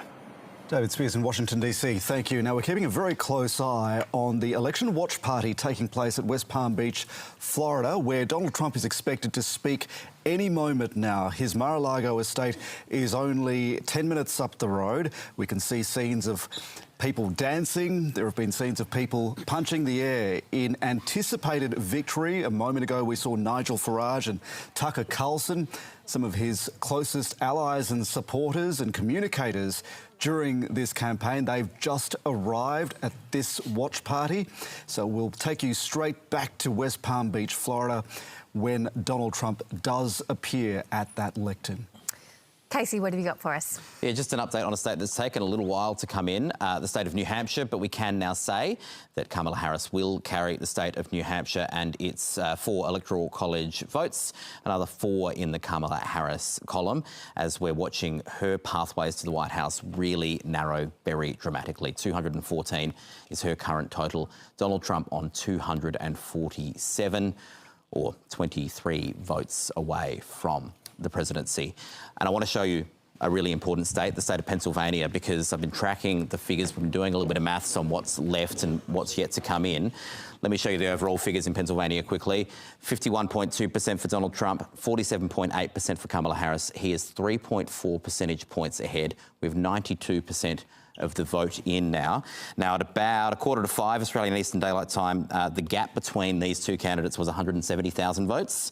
It is a chunk of votes have come in, a couple of 100,000 votes have come in, and that gap actually widened between the two candidates. That is making Kamala Harris's job to overcome this lead ever more challenging. And a lot of the votes that came in from Philadelphia County, which is the county that she's performing in the strongest. So that is not a great sign for Kamala Harris. This one is definitely trending toward Donald Trump at the moment. It is getting out of her grasp, not quite there yet, but it would take a very big effort with what's left out there in this state for Kamala Harris to come back from here. OK, thanks, Casey. I'll come to you, Nick, in a moment. Bruce, to you first. What you're seeing in Pennsylvania, was any of this expected? No, it was not expected. I mean, she had her last rally in Philadelphia on the Rocky Balboa steps, and she had tens of thousands of people there. People waited for hours and still couldn't get in. Again, the optics of the campaign in the final days was up, and she thought that she had nailed it finally with the message going on the economy and making the country better. But the voters had, in these key states, in most of the states, the voters had a different judgment of what they want in the future. And they want their, I think, in digesting this over the past couple hours, they want their personal economic security covered. And they want a tougher stance on the border. And they want a strong leader in Washington with a world where you have raging war. And they're saying, OK, you win. But Bruce, in that time, people had already cast their votes, right? When that campaign was hitting its stride, people had already cast their votes. But as we see in the voting that came in today in Pennsylvania, the gap has widened. So his message, his core message was the cut-through as opposed to hers for change. Quick arithmetic point. Donald Trump at the moment needs 19 electoral college votes to win. Pennsylvania has 19 electoral college votes. Look, I basically lived in Pennsylvania in 2016 because it was a seedbed of Trumpism. In those empty, derelict factories, in those derelict steelworks, it was an echo chamber for the slogan, "Make America Great Again." It's the old industrial heartland where the bridge that Bill Clinton promised them to the 21st century felt like a bypass. They felt like economic castaways in an economy they just didn't understand anymore. You know, Pennsylvania voted for Trump in 2016. So too did the other two Rust Belt states. It's always been Trump territory. Just one other thing. She had all the resources that she needed. She had more money than Trump ever raised or spent. She had the volunteers. She had the ground game. Everything was done right, but it came up short. Simon. Over $220 million US was spent by both campaigns in Pennsylvania. The Harris campaign narrowly outspending the Trump campaign there. Both sides knew that was where this thing was going to turn. I think the interesting thing is to reflect on how we went from 16, a very narrow Trump win, to 20, a 100,000 vote win for Biden, and it was on the back of wringing votes out of places tonight, Pennsylvania in particular, Philadelphia in particular, where those counties have just come up, turnout up, but these inroads that Trump has made into communities of colour, taking the state away. Maybe it needs a Pennsylvanian to win Pennsylvania. Who's a Pennsylvania? Joe Biden. Joe from Scranton. And that was always his argument for running again. I can win the Rust Belt. I might be old, I might be a little bit past it, but you know what? I can still do it. I don't think he could have either. After about 4 minutes of that debate, it became very clear that he couldn't serve 4 more years. Totally. I totally agree with that. But there's so many Would there have been a different factor if he had handed over the reins earlier? Absolutely. Yes. She would have had more time. I mean, she's grown on the economy in the last couple of weeks in terms of polling. But I used to live in Philadelphia, and one thing I love about it is how proud it is of being this cornerstone of American democracy. You know, the Declaration of Independence, the Constitution, all signed there. You go past these cobbled streets where they have these graveyards, and in the graves of the fallen soldiers of the War of Independence are these flags flowing. It is like really endemic. But you go beyond those cobbled streets, and it's exactly as Nick is saying. There's the opioid crisis amongst young people. There was a tax on Planned Parenthood clinics when I was there. There's real difficulties with unemployment and the state of the economy, and it was very much divided. You can see the seeds of everything we're watching now. Another quick observation on Pennsylvania: it's never had a female governor. It's never had a female senator. Well, and a Democratic senator lost for yes, good measure. Bob Casey lost tonight. Incredibly expensive Senate race as well. And another one in Ohio. The most expensive Senate race in history took place in Ohio. $500 million US spent on a Senate race in Ohio, and the Democrats lost that one too. I want to bring viewers back to the pictures that we're seeing on the screen now from West Palm Beach, Florida. This is the election watch party where Donald Trump is expected to speak just 10 minutes down the road from his Mar-a-Lago estate. It's not clear exactly where he is, but the crowd certainly fizzing with anticipation, fists pumping in the air as they wait for him to appear there and potentially claim victory in what is a very, very narrow race. And Kamala Harris's window certainly closing. Julia, this has been in many ways a victory for Christianity in the United States, right? Donald Trump has been a form of Christianity, yes. Even for those people who are faithful but kind of value family values, this has been a real victory, that Donald Trump is their defender here. Well, I was actually interested just looking at some of the exit polls. So with Georgia, 92% of evangelicals voted for Trump in Georgia. I mean, that is very significant. And this is not an accident. The alignment of Christian conservatism with not just republicanism, but with Trumpism over the last few years has been quite a phenomenon. So much so that a lot of churches have been involved in drives, in getting people out. So you come to the church, you enrol to vote, you become a Republican. And it's quite a fascinating, but I think often underplayed cultural trend. And this was on the basis that Christianity was under threat, religion is under threat, freedom of religion is under threat, and family values. So even if you're not religious, it's a sense of siege and persecution. I really strongly recommend Tim Alberta's book on this, The Kingdom, the Power and the Glory. And he looks at how this sense of like we are under attack and we need a defender. Doesn't matter if that defender is the prettiest or the most devout person it can be. We want someone to recognise that we feel like we're in the minority, that religion is on the decline in America, but we want someone to know that church is important to us, that family is important to us. Now, this actually dovetailed with COVID.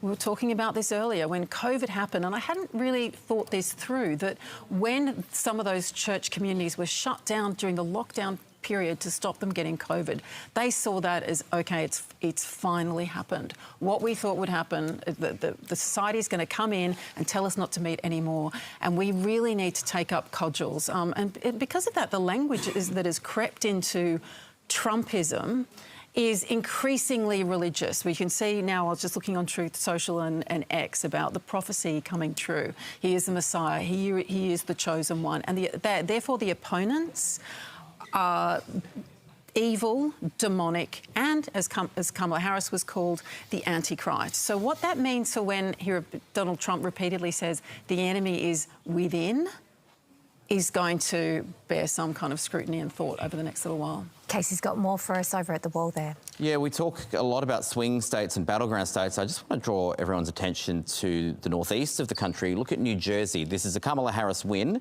At the moment, most of the votes in, she's ahead by nearly 5 points. Now I want to show you how much Joe Biden won 4 years ago. He won by 16 points. The Democrats' vote in New Jersey does appear to have cratered. Now, it doesn't matter so much in terms of the Electoral College votes, but there are some issues, I think, here for the Democratic Party to think about. Let's have a look at New York as well, this big, massive state. I want to actually take you to New York City, and I'm going to try and hit this one here. The Bronx, 94.3% accounted. Kamala Harris leading by 45.4%. Joe Biden won it by 67.6%. The Democrats' vote has crashed in the inner city in New York. We've seen it crash in Atlanta. We've seen it crash in Philadelphia. And the Bronx, it's crashed as well. This is a story that we're seeing a consistent swing toward the Republican Party, toward Donald Trump in cities across the country. And I might just take us back to the question of the national popular vote as well, because here we have actually quite a substantial count, about half the vote in from California. Kamala Harris still trails Donald Trump by about 5 million votes in the national popular vote. It's going to take a long time to sort out what the final figures are, but Donald Trump is well placed to win the national popular vote. He's well placed to be the first Republican to do so since 2004. And it's in part because cities like New York are voting for the Democrats still, but in far smaller margins than they historically have. And that is a very interesting thing that we're seeing outside the battleground states and is being replicated across the country. Thanks, Casey. Parnell, there's a lot of analysis online and we don't know yet. We don't have the full picture yet, but some signs that communities of colour have moved to Trump in a different way to what they did at the last election. Why do you think that is? That's a really interesting riddle. I mean, you could say first up, one of the things that we always forget when we're talking about communities of colour and women and so on is that they actually have the same economic interests as everyone else. And so therefore that appeal to economic security is really important. Immigration is, of course, also a big issue for people who aren't doing very well in those communities because they see their jobs being taken away by immigrants who might be better skilled than they are, who are coming in or taking the low-skilled jobs from them even. So there is that sense of being disenfranchised by a pro-immigration candidate. But we will need to unpack this further. At the moment, we can only speculate on what is going on exactly in these communities. They will be able to tell us themselves, hopefully. But these sort of effects are something that, again, we see in every Western country, that recent immigrants tend to prefer not to have more immigration, that low-skilled people in the country are most afraid of low-skilled people coming in, and that economics is just the thing that, you know, in bad times, will get anybody over the line, will get any candidate over the line. And for some members of the community, the island of garbage comment was not something that they were taking into the voting booth. No, and I mean, it's worth saying, you know, these voting groups aren't monolithic, you know, and a lot of people who are Latino, I mean, Ronald Reagan used to say a Latino's a Republican, they just don't realise it yet, OK? So they're pretty Catholic, they're pretty socially conservative. As Parnell was saying, you know, if you're at the lowest strata of the economic ladder, you feel your economic livelihood is sometimes threatened by more immigrants coming in. So that is a factor. Barack Obama, in the latter stages of the campaign, thought he had identified a misogyny amongst young black men in particular, and he was calling that out. Some people thought that was patronising. Some people thought he was lecturing them. He's spoken as president about the problem of absentee fatherhood amongst black men in America, so they thought it's Obama lecturing us again. There are all sorts of factors, but yeah, I don't think we should... And again, it boils down to, I think, what's the central issue in this election, which is the economy. And maybe we should rework that Clintonian cliche. It's the economy stupid. It's the felt economy stupid. And it's very difficult to generalise when you're talking about millions and millions of people, and we'll get some more data when we can. Let's return to David Spears, shall we, in Washington now. Yeah, thanks, guys. And just to Nick's point there too, last week when I was in Michigan, spoke to the pastor of a church with a big African American community there, one of the poorest parts of Detroit, and he was backing Trump and explaining to us why, and it just came back to this immigration point as well, that even in his congregation, he said there were illegal Venezuelan immigrants, he put it, that have taken about 10 or 12 jobs that would otherwise go to members of that community. So you could tell that was... in a very traditionally stronghold for the Democrats, a factor that was weighing against the Democrat ticket there as well. But I want to look now at the immediate global implications of a likely Trump victory, if that's what we're calling it at this point. This could still change, of course, in the coming hours and days. No doubt it will take to finalise all of this. But who better to talk to than John Lyons, who is with us here, our Global Affairs Editor in Washington, where it's all happening. John, what are the implications immediately should Trump be back in the White House this week? Well, David, winning the election this week, not back till January, of course. There's three big issues on the international stage that will be impacted. There's Ukraine, there's the Middle East, and there's China. On Ukraine, Donald Trump said on CNN a couple of months ago, I will solve that problem, the war, in 24 hours. Even before he's inaugurated, I think he's suggested. And he's close to Putin. He has a close and a mysterious relationship with Vladimir Putin. So how does he solve it in 24 hours? I think what Trump will do, and he'll want to be seen as the president who solved this horrible war, is essentially bring together Volodymyr Zelensky and Vladimir Putin. He said he would bring them two together, essentially sit them down and say the war's over, and he's got leverage with Zelensky because Ukraine can't fight the Russians off without NATO help. Does he have leverage with Putin? No, but he can certainly say to Zelensky, we're cutting off the tap, the funding, because the US essentially is the main funder of NATO. He can turn off the tap of NATO like that. So that's number one. Number two, the Middle East, he has said that... Sorry, John, the pictures we're seeing here live at the Trump event, they're all cheering because Fox News has just called the election for Donald Trump. So they're reacting to that. Those live pictures we can see there of utter celebration amongst Trump supporters. Fox News have called it for Trump. We're not calling it for Trump at this point. We're still saying that it's likely this is where it's headed. But only Fox News, other networks have not called it yet. But you can see the cheering, the celebration, the slaps on the back amongst the Trump supporters there. So this is a moment, and we're waiting to see John Trump appear himself, and that's obviously what the crowd there are waiting to see as well. But even... You know, a couple of days ago, even this morning here in the United States, there were doubts that Trump would be doing this tonight. There was confidence on the Democrat side that they were going to get there. But over the last few hours, that has not come to pass. And you can see hugs and celebrations going on there amongst the Trump supporters. But, John, back to your point about Ukraine and how this deal gets done. That's right. So I think he will say to Zelensky, we're cutting off the tap, or a lot of it, so end the war now and hand over the territory. You keep what you have. You keep what you have. You keep what you have. Russia has 20% of Ukraine, 1/5, and essentially I think that'll be presented as the deal. On the Middle East, he has said Israel should finish the job. What does that mean? Well, good question. Whatever that means is Kamala Harris was prepared to stand up to Netanyahu, Benjamin Netanyahu, when he was here in Washington a few weeks ago. And I think Netanyahu and the sort of Likud in Israel were wanting Donald Trump to win. And thirdly, on China, Donald Trump has, of course, talked about the idea of tariffs as much as 60% on China. So, ironically, the people who are desperately wanting economic relief face the risk now that when they go into Walmart here in America, they're going to be paying more for the goods that are from China, which are so many of the choices they have. Yeah, and look, we saw him jack up those tariffs last time, not to that degree, but last time he was in office, and we know that did spark retaliation from China. We know that did hurt some American soybean farmers and so on in terms of their exports. So there is the likely prospect that we see something of a trade war that backfires potentially on the Trump administration as well. That's right, and it will, of course, hit global confidence, and it could push 1 or 1.5%, some economists say, off global economic growth. And so Australia, fortunately, will be partly quarantined the way we were in the first Trump administration, steel and aluminium. Credit to Malcolm Turnbull there. But they managed to quarantine Australia reasonably well from the Trump tariffs. But he was talking yesterday, Donald Trump, about hitting Mexico with tariffs.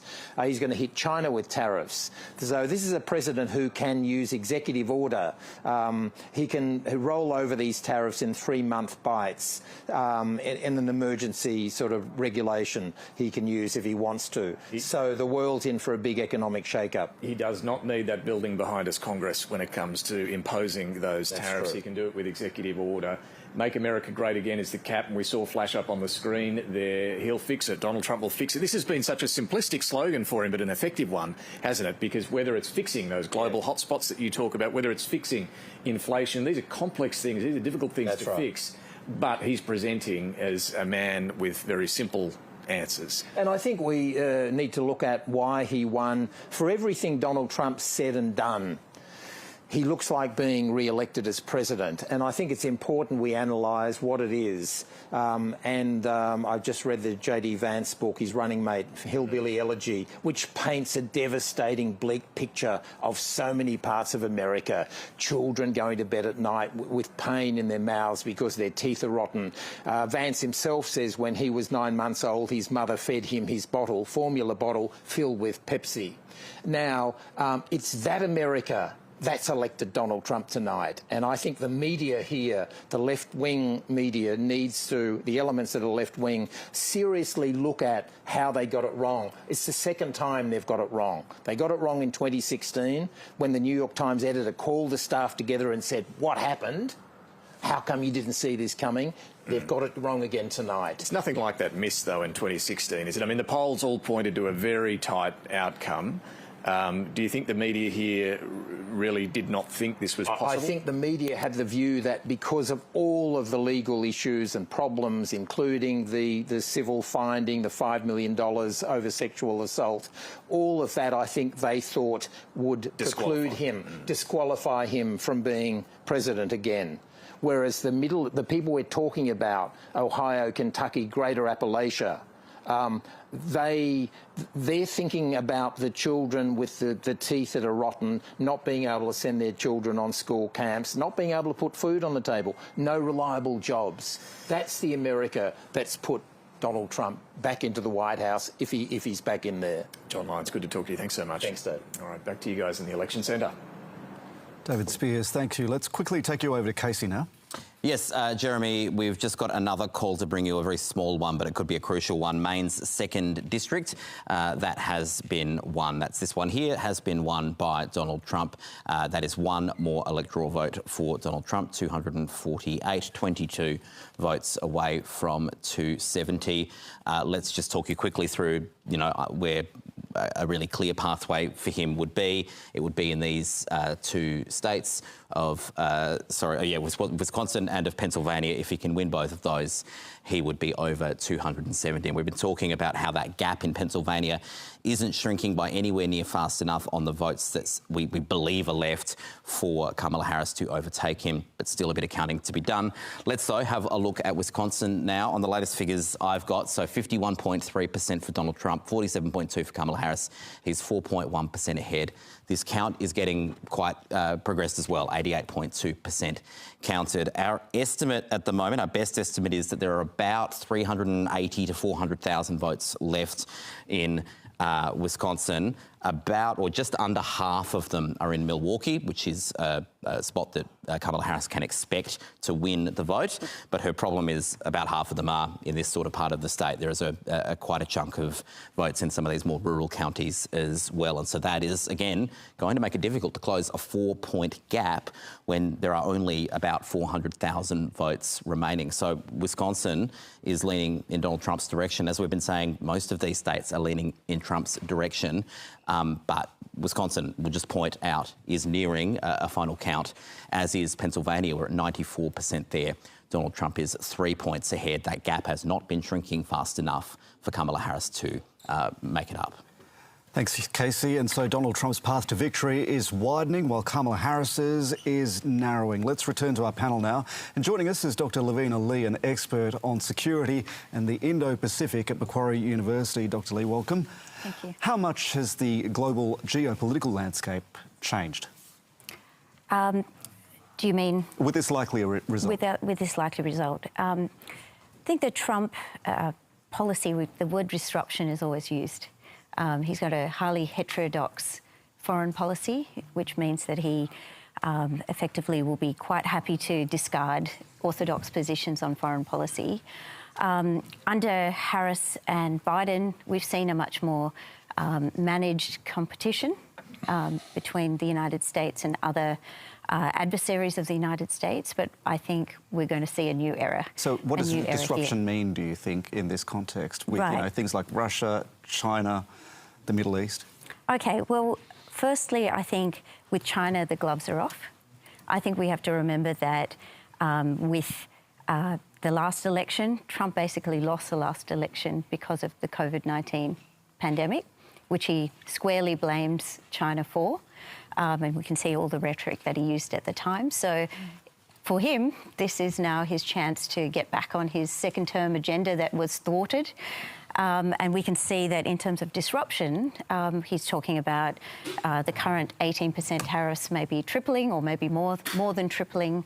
We're not talking simply just about de-risking the US economy with China. It's not, I wouldn't say fully decoupling, but it's really going to the jugular. They're really trying to make the United States the centre of global manufacturing again. And so all of these tariffs that he's talking about, not just against China, but also against every other country. Yes. And quickly on the Middle East? On the Middle East, I don't see a great deal of disruption when it comes to support of the United States for Israel. But I do see a major change is in terms of his propensity or comfortableness with escalation.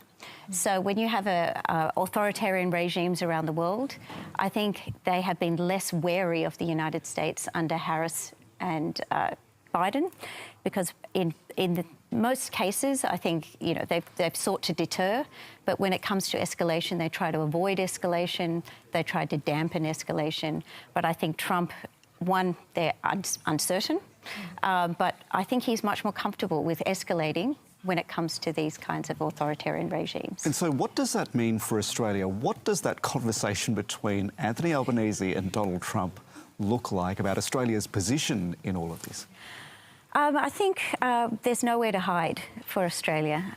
So just as other allies will be on notice, Donald Trump, we know we talk about him being transactional, but what it means is that there will be a forensic analysis of all allies and how much they're pulling their weight.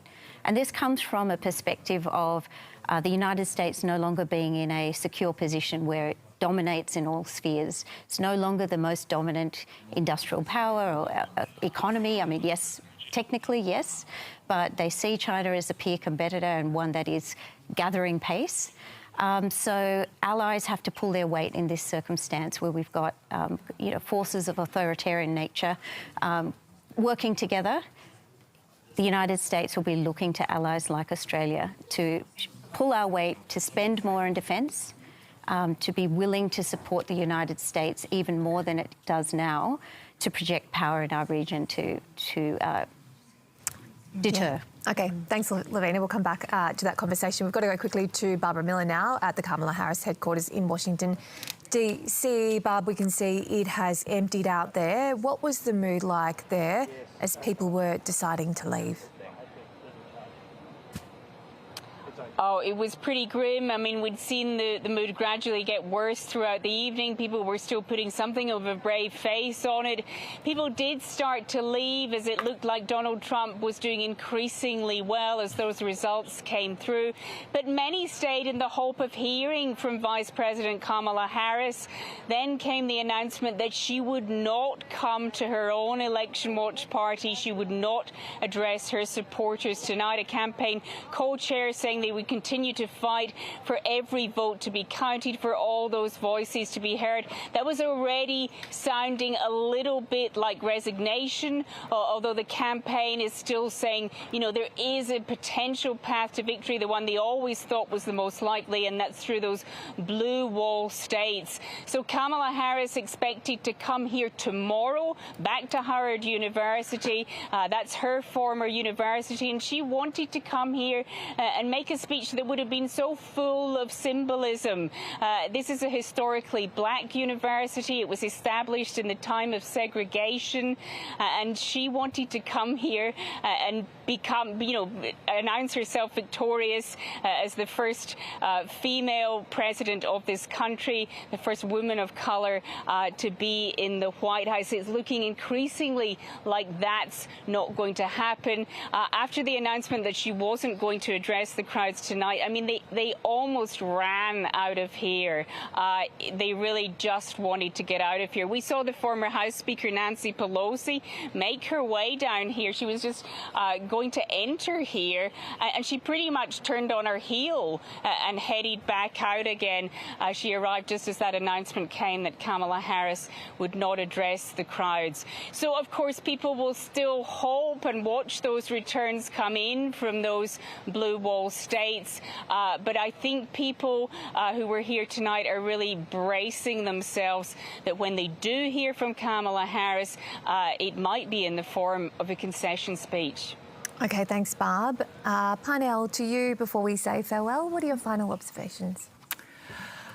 I think we have to accept that a lot of the policies that Donald Trump is talking about resonate for people in a way that that means they're going to need to be addressed not just in the US but around the world. There is a reason why people are attracted to tariffs, not because they understand them or understand what impact they're going to have. It's because they're feeling fundamentally insecure. So we in Australia need to be thinking not just about what effect the change of presidency in the US is going to have for us in a strategic sense, but also in an electoral sense. There was an Essential poll out today which showed that a lot of Australians actually, while they didn't like Trump, they liked a lot of his policies. And I think we need to start thinking about why are people attracted to economic policies which have been shown time and time again to be ineffective and to actually damage people, and how can we better help those people who are being affected by globalisation? Lavina Lee, how quickly do you expect Donald Trump to act on some of those bigger geopolitical issues that present themselves right now? I think this is his second term, interrupted second term. So he will be hitting the ground running. So I think we won't actually be having to wait that long. He's already spoken about Ukraine. He already says he could solve it in a day. I don't think he can solve it in a day, but I think there's some firm decisions that he has in his mind about what the appropriate options are for Ukraine. And I think he's going to force Ukraine to the negotiation table. I think we have to remember he's a deal maker, so it doesn't necessarily mean that Ukraine will come out of it with nothing. But I think if he's going to force Ukraine to make territorial concessions, he'll also be saying to Russia that you might have to accept Ukraine in NATO, and that if you're going to accept this deal, we're going to draw a line here. It's good for you, but it's also good for us. And I think Ukraine will be, it's not something that Zelensky obviously wants, but for Trump, the big game is China. And it comes from that position of insecurity that the United States does not think that it can simultaneously fight two wars at once. So that is the nightmare scenario. And that's why it's talking to its European partners and saying, essentially, you've got to step up. All the allies have to step up because the United States can't do it by themselves anymore. So they want to make a deal with Ukraine and focus on the big game. Well, Lavina, Parnell, terrific to have you both on the panel. Thank you for coming in and joining us. I want to take our viewers back to the live pictures coming out of West Palm Beach, Florida. We're keeping a very, very close eye on movements there. Obviously, the mood has been building with Fox News now calling the result for Donald Trump. We are not in a position to do that just yet, although the path to victory looks likely for him. Robert F. Kennedy is among those supporters, the well-known supporters of Donald Trump, who's now arrived at Trump headquarters at this support party. The Australian Financial Review is reporting that Gina Reinhart is there as well, along with Tucker Carlson and Nigel Farage. Donald Trump is expected to appear at this event at some stage during the very small hours in the United States. It is 2 a.m. on the east coast of the USA, so we will take you back to West Palm Beach, Florida, when Donald Trump appears. Simon, just quickly over to you. I know you had something to say there as we were talking about foreign affairs, and I'd love to hear your observations. Lavina, I remember from my time running the United States Study Centre and having a front row seat to all things to do with US-Australia relations during Trump Mark I. I was struck by the fact that there was a cast of characters who'd come into Trump administration #1 who were experienced foreign policy hands and could buffer relationships like the US-Australia relationship from some of the more voluble impulses of Trump. Do you have any indication of who is likely to staff up a national security team for Trump and Mark II, where it seems like the criterion is less expertise and more personal loyalty to Donald Trump? I would say that the major players for foreign policy will be Robert O'Brien and Bridge Colby, and both Robert O'Brien has written in the Foreign Affairs, but he's pretty much saying America needs to spend more on defence, it needs to compete with China, it needs to beef up its nuclear weapons programs. So that's a big deal. And you've got Bridge Colby, who is one of the major proponents of the idea that we need to, that the United States needs to make a deal with Russia in Ukraine, because the United States can't fight two wars simultaneously, and that the big game is essentially China. Okay, so they're the major ones. Thanks to you both. Let's go over to Casey now. Yeah, just quickly note, Bridget and Jeremy, that while we've been watching the state of Pennsylvania really slipping slowly out of Kamala Harris's grasp, several US media networks now, CNN, NBC and Fox News, have all called the state of Pennsylvania for Donald Trump. It's not in the Associated Press calls that we're relying on today in our coverage, so it's not in our list yet, but I will just note it is important, it's noteworthy that 3 US media networks have called the state of Pennsylvania. Okay, thanks, Casey. David Spears is up late for us in Washington, D.C. Not sure you're going to bed anytime soon, David. No, certainly not, Bridge. Doesn't feel that late. It's been a pretty exciting, few hours here as we've watched all of these results come in. And look, there's going to be plenty of analysis to come over the days, weeks and months ahead as to what's happened tonight here. These shifts amongst Latino and African American voters, the shifts amongst other demographics in this result, why this country, or at least a majority of those who've turned out today, seem to have been willing to overlook things like the charges and convictions against Trump, the January 6th moment, and his rhetoric around seeking retribution, all of these things, why they've obviously punished the Democrats over the economy. Kamala Harris, not enough time to establish herself, perhaps, and no doubt faults and failings in her own campaign. All of that will be picked over. But look, just some final thoughts from me before I go for now.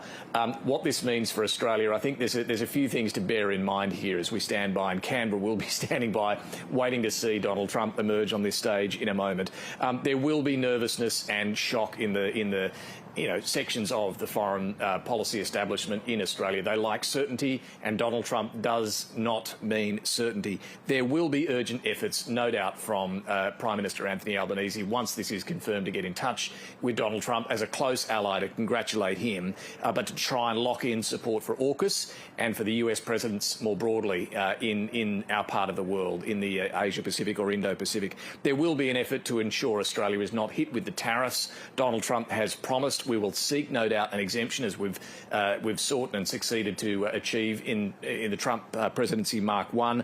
And I think, too, climate change. I just want to note this. There will be some concern in Australia about what this now means. Trump's promised to get out of the Paris Agreement. Where does that leave the global effort towards net zero? What does it mean for Australia's plans on this front?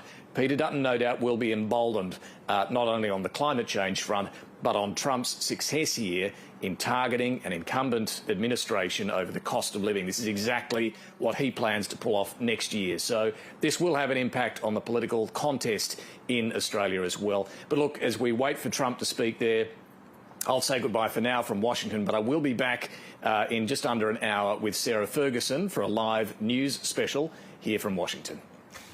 Speezy, indeed you will. That is the live 7 p.m. news special in place of your usual local bulletins tonight. That runs from 7 p.m. local time until 8 o'clock. Let's check in with Lee Sales and Lisa Miller now, who are monitoring the ABC News live blog. Lee and Lisa, what are you noticing?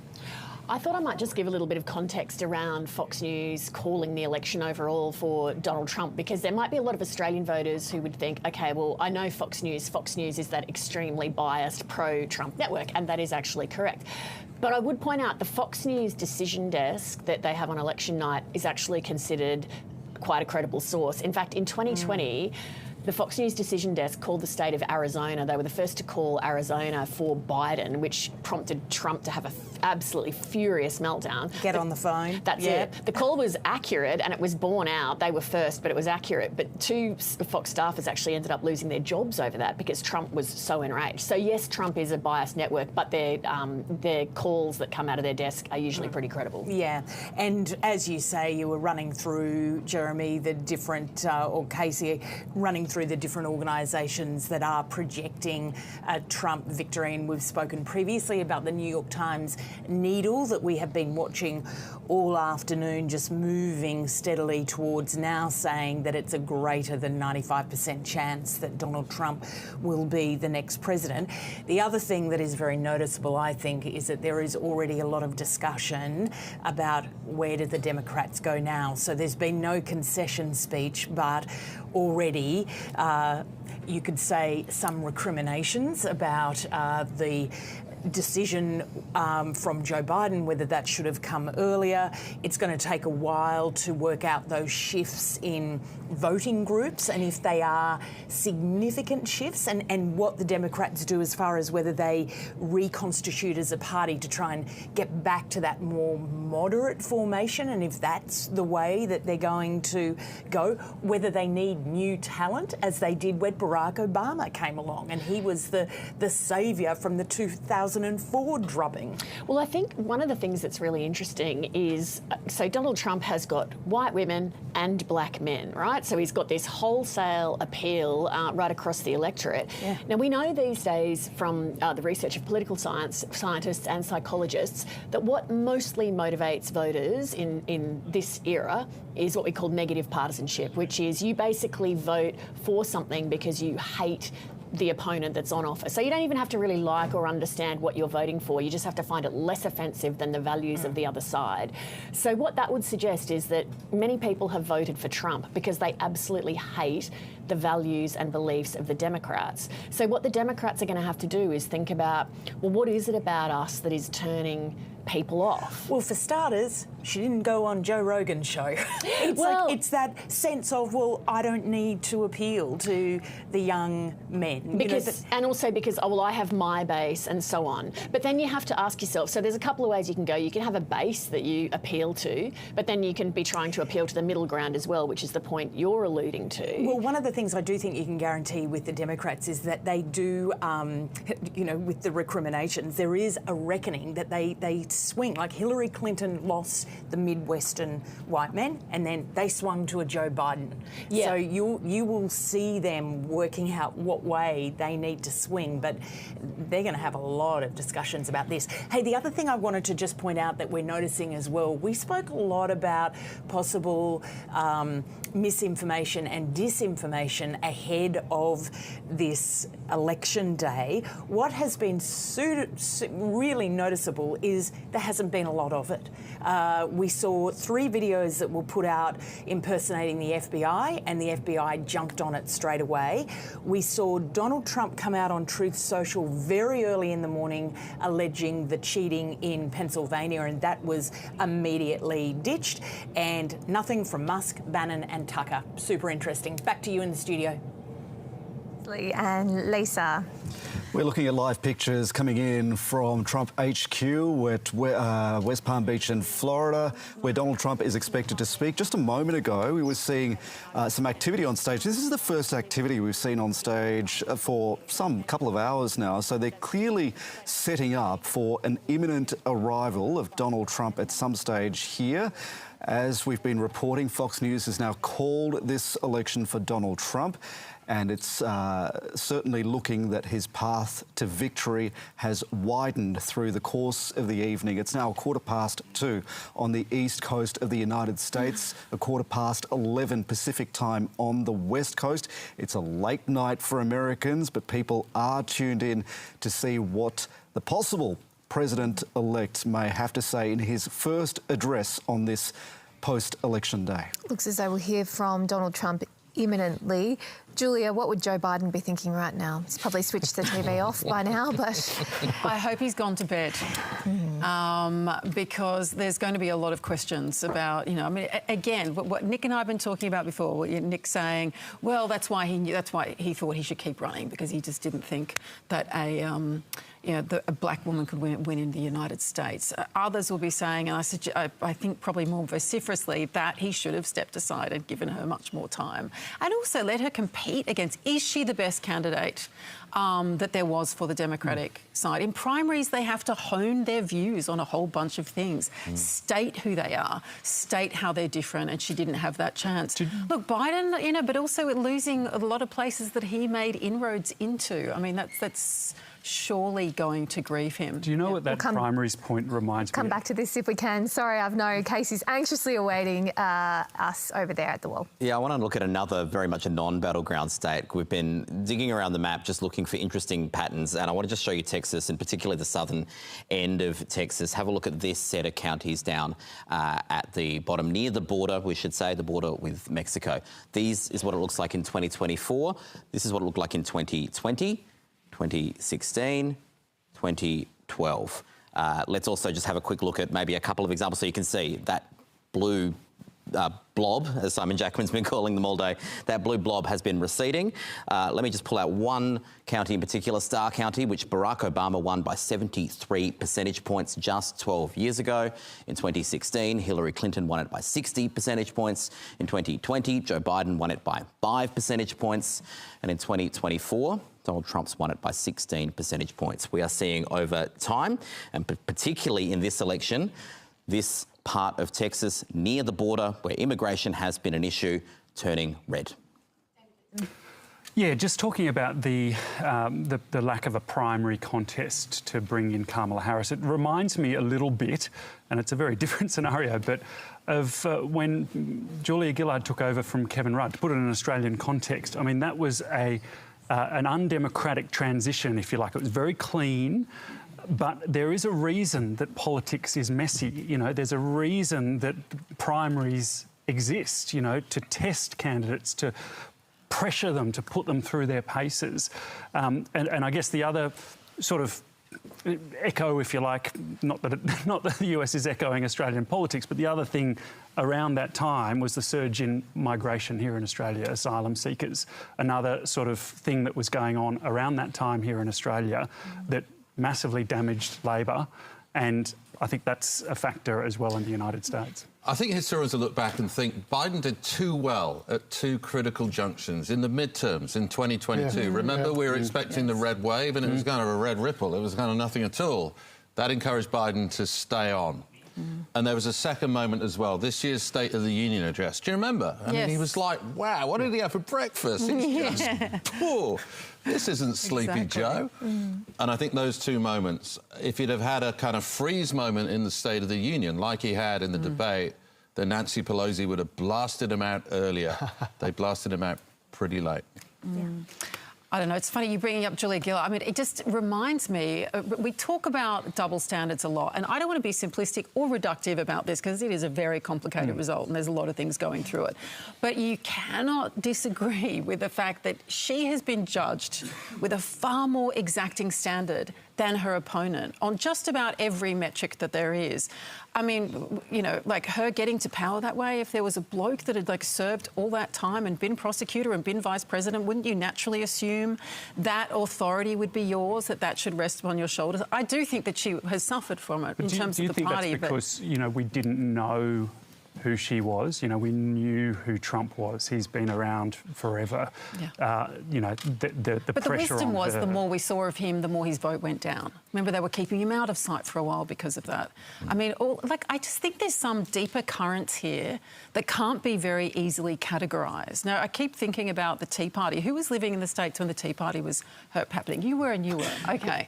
So there was something happening there, and a lot of it was about dislocation, disaffection, lack of power, what we saw happening with the GFC, where all these people losing their houses, massive disruption, but Wall Street, was just fine.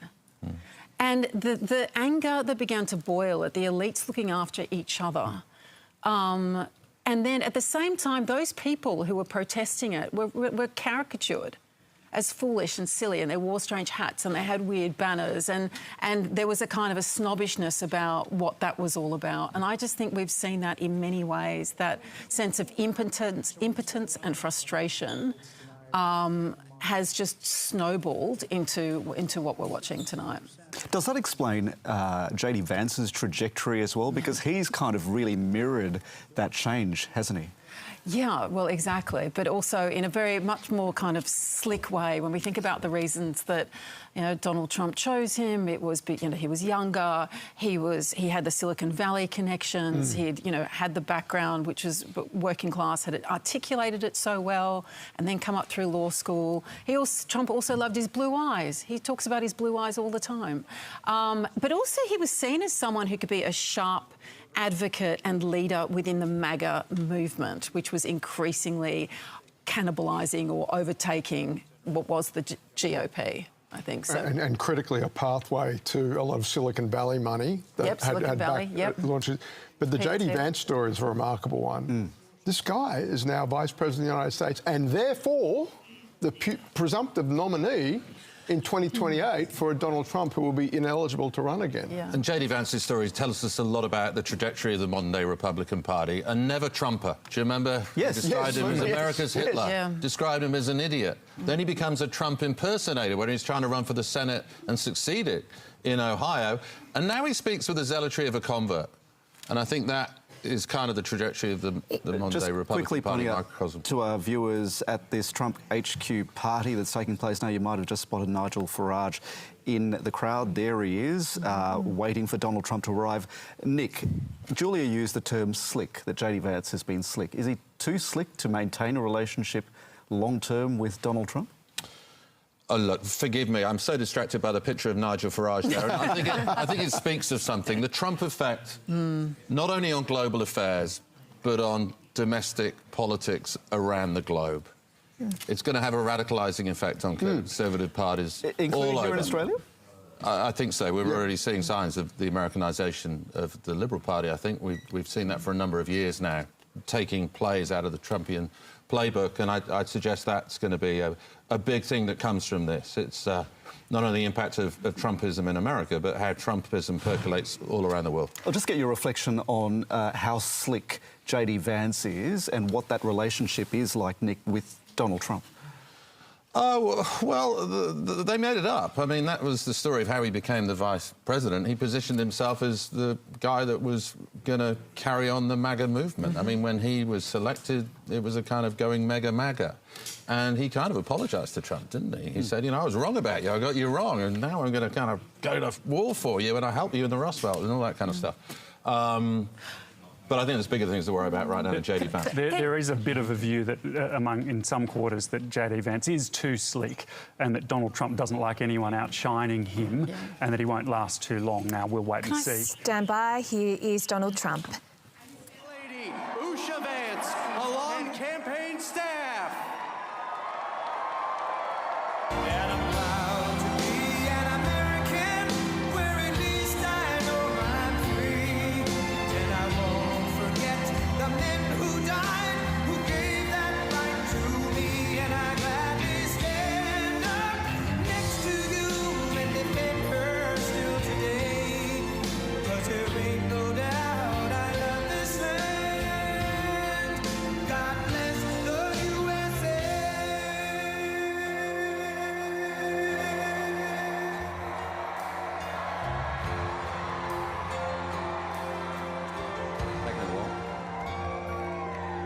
From the lakes of Minnesota to the hills of Tennessee, across the plains of Texas, from sea to shining sea, from Detroit down to Houston, and New York to LA, where there's pride in every American heart, and it's time we stand and say, God, I'm proud to be an American.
Thank you very much. Wow.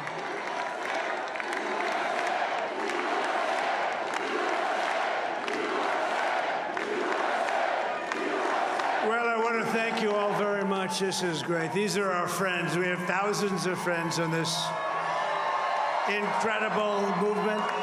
This was a movement like nobody's ever seen before. And frankly, this was, I believe, the greatest political movement of all time. There's never been anything like this in this country, and maybe beyond. And now it's going to reach a new level of importance because we're going to help our country heal. We're going to help our country heal. We have a country that needs help, and it needs help very badly. We're going to fix our borders. We're going to fix everything about our country. And we made history for a reason tonight, and the reason is going to be just that. We overcame obstacles that nobody thought possible, and it is now clear that we've achieved the most incredible political thing. Look what happened. Is this crazy?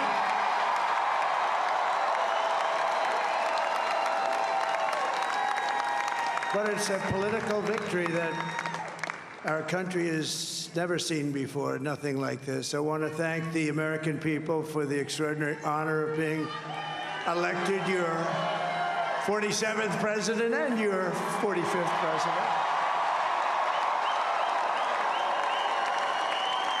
And every citizen, I will fight for you, for your family, and your future. Every single day, I will be fighting for you, and with every breath in my body, I will not rest until we have delivered the strong, safe, and prosperous America that our children deserve and that you deserve. This will truly be the golden age of America. That's what we have to have. This is a magnificent victory for the American people that will allow us to make America great again. And in addition to having won the battleground states of North Carolina, I love these places, Georgia, Pennsylvania, and Wisconsin, we are now winning in Michigan, Arizona, Nevada, and Alaska, which would result in us carrying at least 315 electoral votes.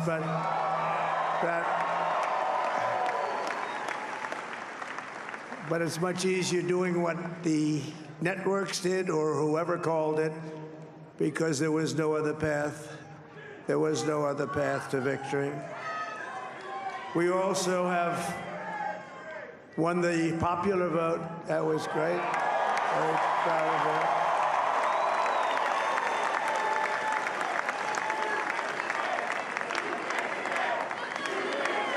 Thank you.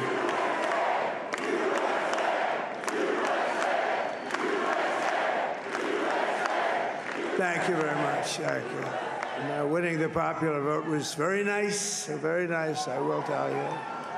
It's a great feeling of love. We have a great feeling of love in this very large room with unbelievable people standing by my side. These people have been incredible. They've made the journey with me, and we're going to make you very happy. We're going to make you very proud of your vote. I hope that you're going to be looking back someday and say that was one of the truly important moments of my life when I voted for this group of people beyond the president, this group of great people. America has given us an unprecedented and powerful mandate. We have taken back control of the Senate. Wow, that's good. And the Senate races in Montana, Nevada, Texas, Ohio, Michigan, Wisconsin, the great Commonwealth of Pennsylvania, were all won by the MAGA movement. They helped so much.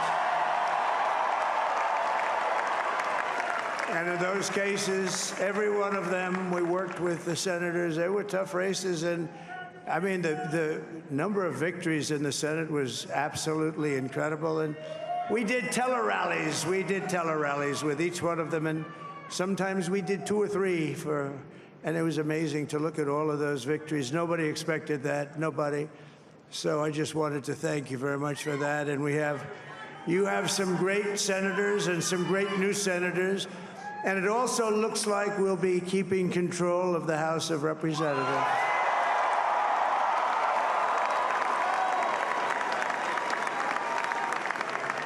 And I want to thank Mike Johnson. I think he's doing a terrific job. Terrific job. I want to also thank my beautiful wife, Melania, First Lady.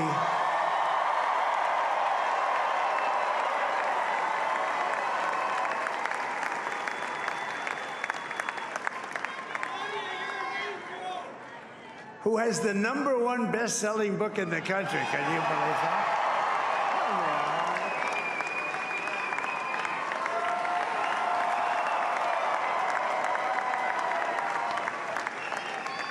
Oh, no, she's done a great job, works very hard to help people. So I just want to thank her. But I want to thank my whole family, my amazing children, and they are amazing children. Now, we all think our children are amazing. Everybody here thinks their children are amazing, but that's a good thing when you think they are. But Don, Eric, Ivanka, Tiffany, Barron, Laura, Jared, Kimberly, Michael, thank you all. What a help. What a great help.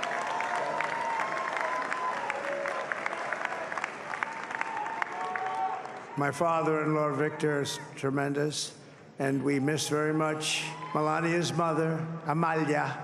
We miss Amalia, don't we, huh? She would be very happy right now, standing on this stage. She'd be so proud. She was a great woman, that one. Beautiful inside and out. She was a great woman. I want to be the first to congratulate our great, now I can say, Vice President-elect of the United States, J.D. Vance.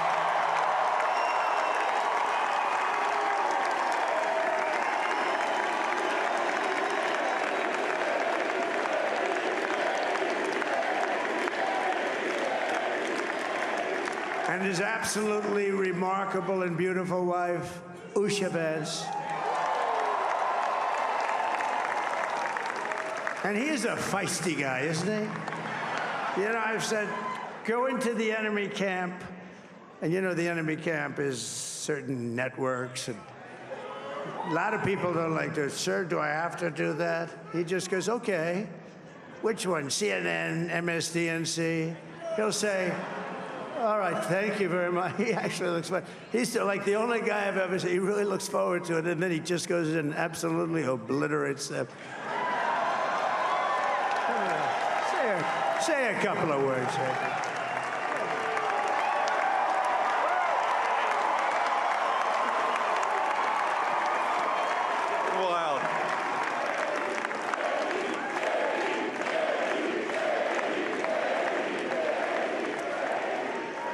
Well, Mr. President, I appreciate you allowing me to join you on this incredible journey. I thank you for the trust that you placed in me. And I think that we just witnessed the greatest political comeback in the history of the United States of America.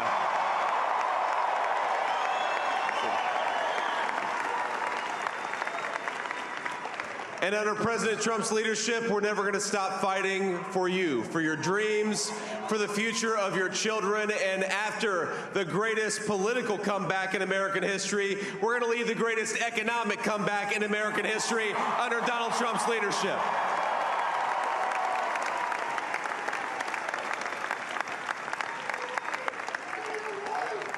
Thank you very much. He's turned out to be a good choice.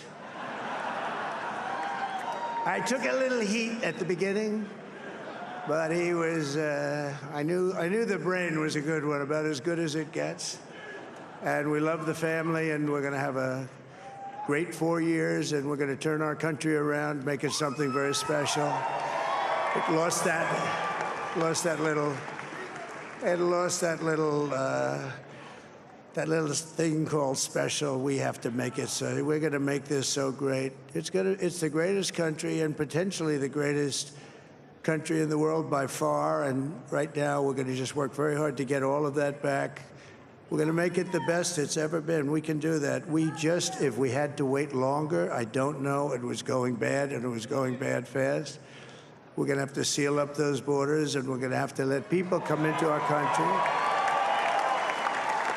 We want people to come back in, but we have to let them come back in, but they have to come in legally. They have to come in legally. Let me also express my tremendous appreciation for Susie and Chris, the job you did. Susie, come here. Come here, Susie. Chris, come here, Chris. Susie likes to stay sort of in the back, let me tell you. The Ice Maiden, we call her the Ice Maiden.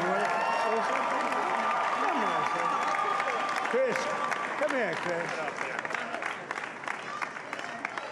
Susie likes to stay in the background. She's not in the background. Come here, Susie. This wasn't expected, but I just want to thank, obviously, President Trump for this journey. It was a great one, and he's a hell of a candidate, and he's going to be a hell of a great 47th president. And this team that we had, the best team, and, of course, even my boss, Susie Wiles, the best. Thank you. Thank you, and thank you, Susie. Look at her, she's shy. I've never seen her be shy before. Susie. They're great. Everybody up here is great. Everybody up here is very special. But the Trump, who did you say? Oh, let me tell you, we have a new star. A star is born, Elon. Now he is. Now he's an amazing guy. We were sitting together tonight. You know, he spent 2 weeks in Philadelphia and different parts of Pennsylvania, campaigning. You know, he sent the rocket up 2 weeks ago, and I saw that rocket, and I saw it coming down. I saw it. It was, when it left, it was beautiful, shiny white. When it came down, it didn't look so pretty. It was going 10,000 miles an hour, and it was burning like hell. I said, what happened to your paint job? He said, we've never made a paint that could withstand that kind of heat. And, but I saw it come down and turn around. And it was, you know, it's like 22 stories tall, by the way. It looks a little smaller than that, but it's big. And it came down, and you saw all that fire burning. And I'm saying, only Elon can do this. It must be an Elon. And I tell the story. I told it last night. I had a man on the phone. I had the screen muted, no sound. I was talking to a very important man, happens to be here. And that very important guy, one of the most important people in, I would say, the country, actually.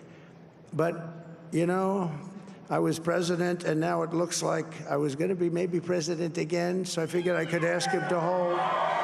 So I asked him to hold. And especially because you're going to be president again, they hold. So I took the phone down, and I'm looking at the screen. I'm seeing this crazy thing that's going around and coming down. It looks like it's going to crash into the gantry. And I said, oh, no. And I said, do me a favor, do you mind holding for a couple of minutes? I want to see this. I thought it was a space-age movie or something. I put the phone down. Bad part, I didn't pick it up for 45 minutes, and he was holding.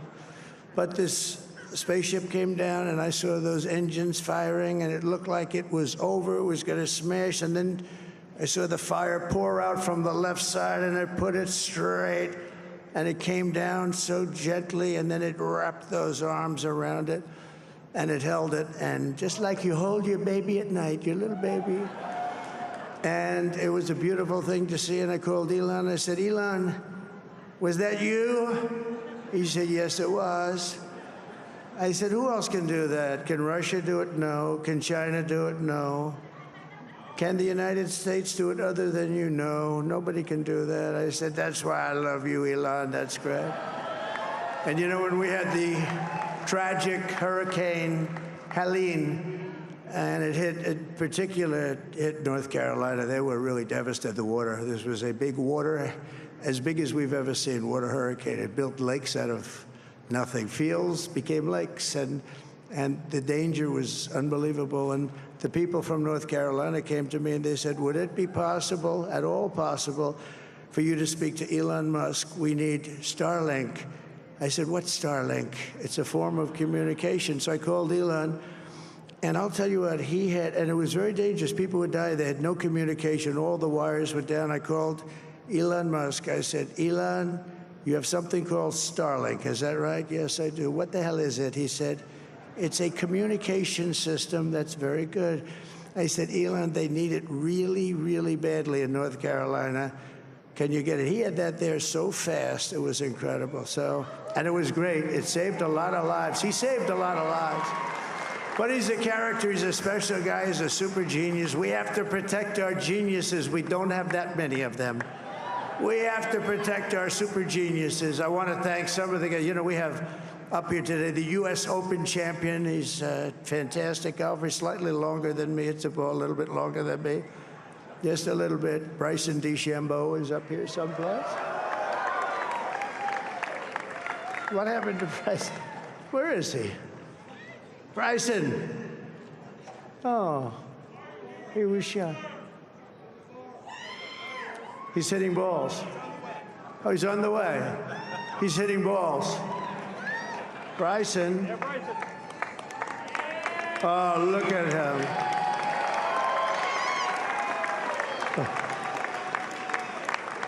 He's got a great career going. Great U.S. Open, Bryson. That's a fantastic job. And we also have a man, Dana White, who has done some job. He's a tough guy.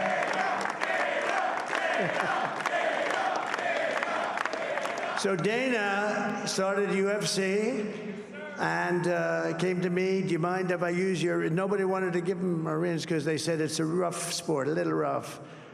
And I helped him out a little bit, and I went, and they said, this is the roughest sport I've ever seen, but I began to like it, and he loved it, and nobody's done a better job in sports. And you know, he's a very motivational kind of a guy, what he does. He gets these fighters, and they really go at it, and it's become one of the most successful sports enterprises anywhere at any time.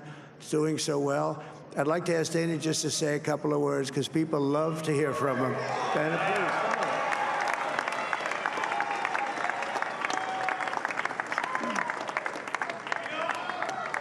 please. Nobody deserves this more than him, and nobody deserves this more than his family does.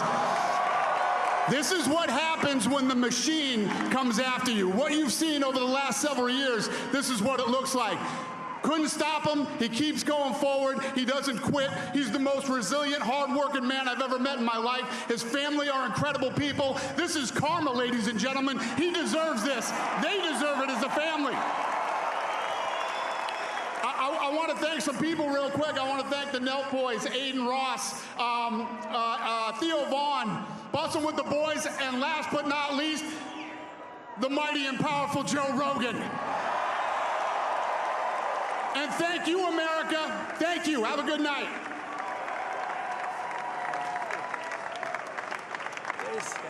That is a piece of work. No, he's really an amazing guy. But most of all, I want to thank the millions of hardworking Americans across the nation who have always been the heart and soul of this really great movement. We've been through so much together, and today you showed up in record numbers to deliver a victory like really, like no other. This was something special, and we're gonna pay you back. We're gonna do the best job. We're gonna turn it around. It's got to be turned around. It's got to be turned around fast, and we're gonna turn it around. We're gonna do it in every way, with so many ways, but we're gonna do it in every way. This will forever be remembered as the day the American people regained control of their country.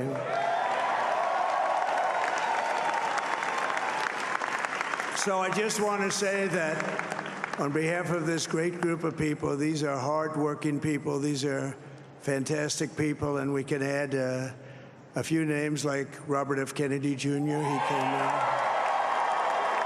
And he's going to help make America healthy again.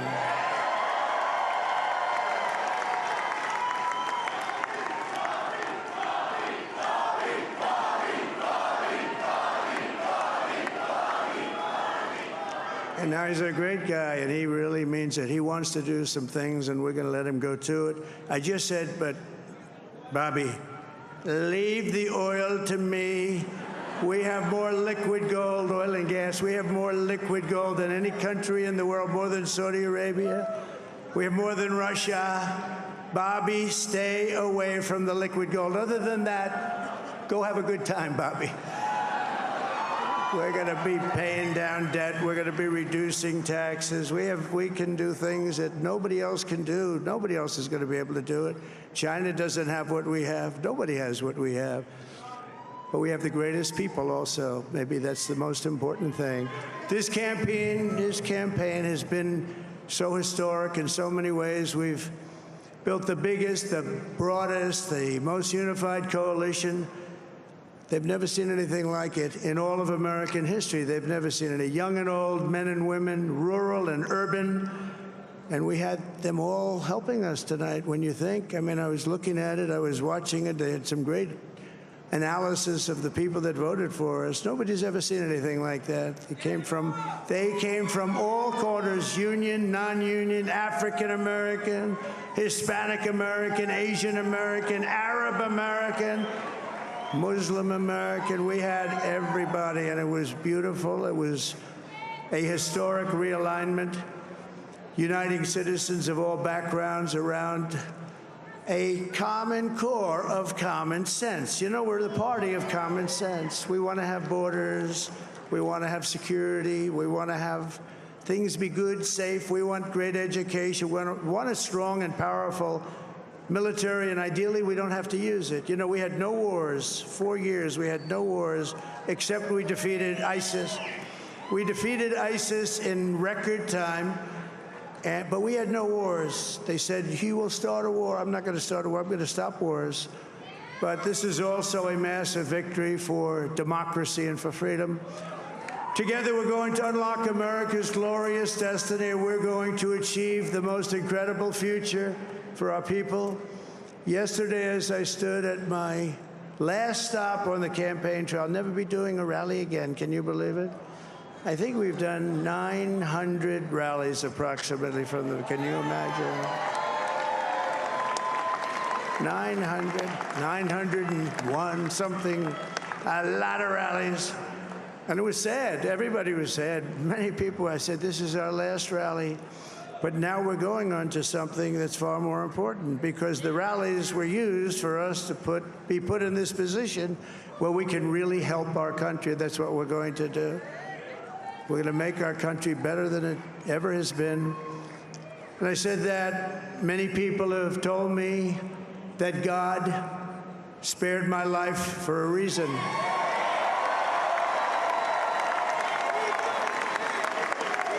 And that reason was to save our country and to restore America to greatness. And now we are going to fulfill that mission together. We're going to fulfill that mission. The task before us will not be easy, but I will bring every ounce of energy, spirit, and fight that I have in my soul to the job that you've entrusted to me. This is a great job. There's no job like this. This is the most important job in the world. Just as I did in my first term, we had a great first term, a great first term. I will govern by a simple motto: promises made, promises kept. We're going to keep our promises. Nothing will stop me from keeping my word to you, the people. We will make America safe, strong, prosperous, powerful, and free again. And I'm asking every citizen all across our land to join me in this noble and righteous endeavor. That's what it is. It's time to put the divisions of the past 4 years behind us. It's time to unite. And we're going to try. We're going to try. We have to try. And it's going to happen. Success will bring us together. I've seen that. I've seen that. I saw that in the first term when we became more and more successful. People started coming together. Success is going to bring us together, and we are going to start by all putting America first. We have to put our country first for at least a period of time. We have to fix it. Because together we can truly make America great again for all Americans. So I want to just tell you what a great honor this is. I want to thank you. I will not let you down. America's future will be bigger, better, bolder, richer, safer, and stronger than it has ever been before. God bless you, and God bless America. Thank you very much. Thank you. Thank you very much.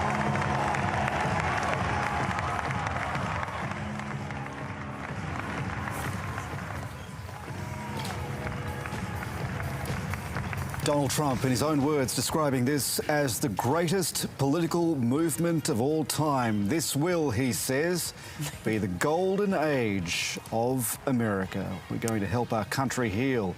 Every citizen, I will fight for you and your family, he's told thousands of his supporters at Trump HQ, a party in West Palm Beach, Florida, just down the road from his estate at Mar-a-Lago. He told them many people believed that God spared his life for a reason, and that reason was to save the United States of America.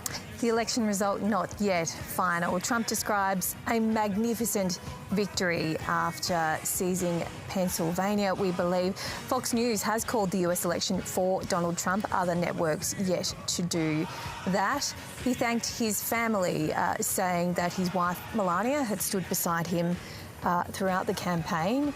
He also made mention of Elon Musk, an influential figure throughout this campaign. He says his campaign is a historic realignment, Jez. And he also notes a strong performance by the Republicans in the Senate race, and that Republicans are also looking like they'll retain control in the House of Representatives. Promises made, promises kept. Let's go over to Casey now. Casey, the numbers are certainly pointing to a stunning comeback by Donald Trump. Indeed. I mean, Donald Trump is almost certainly going to be the 47th president of the United States. Right as he stood up to speak in Florida, the state of Pennsylvania was called 19 electoral college votes. Here's a key battleground state, and here's where that takes us on the map. And in that race to 270, he's 3 votes away. 3 votes from the White House, really on the cusp of victory, because let me show you. He leads in Michigan. He leads, you know, with a pretty healthy buffer there in Michigan, frankly.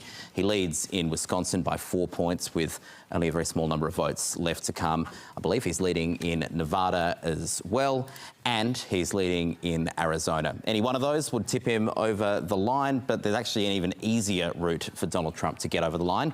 That's the state of Alaska, which is only partially counted because it's closed so late because of the time zones, but he is 14 points up in Alaska, and the Republicans have won Alaska in every one of the elections since at least the year 2000. This is not regarded as a competitive state. This is a safe red state. It has 3 electoral college votes. If, as we expect, that one is called for Donald Trump, that will be enough to push him over the line. But he has, frankly, a credible path to well beyond 270. He could win Alaska. He can win these 2 Rust Belt states. He can win these 2 as well. That gets him up to 312. So he's got plenty of wiggle room to play with. It is basically a near certainty at this point that Donald Trump will be the next president of the United States. Not since Grover Cleveland have we seen a person serve 2 non-consecutive terms as president. This is a remarkable achievement. The 45th president of the United States, and almost certainly the 47th as well. Nick, a momentous comeback. Yeah, the 45th president of the United States will become the 47th president of the United States. On that inaugural platform on January the 20th, 2025, it'll be Donald Trump that'll take the oath of office. I think Alaska is a formality. Donald Trump has won. This is a more emphatic victory, it looks like, than he won in 2016. Why? Because he's got so many more votes nationwide. At the moment, he is leading the popular vote, the nationwide popular vote. That is something that did not happen in 2016. Hillary Clinton got 3 million more votes. And at the moment, Donald Trump has a 5 million lead in the nationwide vote as well. So that makes this victory even more emphatic. Yeah, he shocked the world in 2016, didn't he? And he's done it again. And, you know, he's built on that coalition. He's maintained his base and he's built on it. And, you know, scorned by the media once again, convicted of a felony, 2 attempted assassinations. And And he's you know, delivered what J.D. Vance called the greatest political comeback in American history. Simon, your final thoughts? I agree with that. The greatest political comeback in American political history. Just recalling Bruce Walpy's comments earlier about the Supreme Court ruling that he is now going to enjoy immunity against criminal prosecution for acts committed in office. You take that, plus I'm sure he's not going to repeat some of the mistakes of his first administration and surround himself with so-called deep staters. It's going to be a very interesting time for the American court system when we're going to have the likes of Robert F. Kennedy in charge of food safety in the United States, apparently. It's going to be an amazing ride, these first, in particular, the first 2 years of this Trump administration. Julia, very quickly, your observations. Donald Trump has been right about a lot of things, about the mood and the distemper in the electorate. I think that he is right to say it's an unprecedented campaign. His challenge is going to be to do what he spoke about tonight. He spoke about healing. We need to heal the country. We need to speak of love, and we need to bring the country together. The golden age he promises will only occur if he attempts to do that. And just quickly, how great is the task now to unite the country, which you mentioned a few times in that speech? We can see it right there. I mean, I think the divisions are as wide as they've ever been, and I think that if he wants to bring the country together, he's going to have to stop leaning towards the negativity we've seen so much in his campaign. Well, that's USA Votes. Donald Trump has claimed victory in what he's described as the greatest political movement of all time. But still, counting continues. Projections show the Republicans only need 3 more Electoral College votes to win the presidency. Donald Trump campaigned on the economy and immigration, and his messaging has resonated with the electorate, with support growing amongst Hispanic and younger voters. Kamala Harris hasn't spoken tonight, but is expected to do so tomorrow. Her campaign says there are still votes to count. In congressional races, projections show the Republicans have flipped the Senate. The Republicans have also made some gains in the House of Representatives, which they already controlled. Dozens of seats are still to be called. To all of our guests and correspondents throughout the day, thank you so much for being with us and for your expertise and analysis. And thanks to you at home for your company across the day. Coverage continues at abc.net.au. Stay with us at 7 p.m. Coming up right now, David Spears and Sarah Ferguson will bring you a special edition of ABC News Live from Washington. Good night. Good night.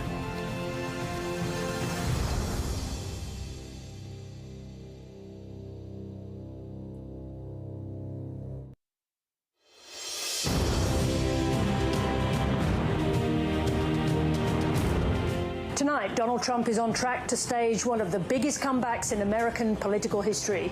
Good evening, I'm Sarah Ferguson. And I'm David Spears, live in Washington, D.C. on what has been an extraordinary day in US politics. You're watching a special edition of ABC News.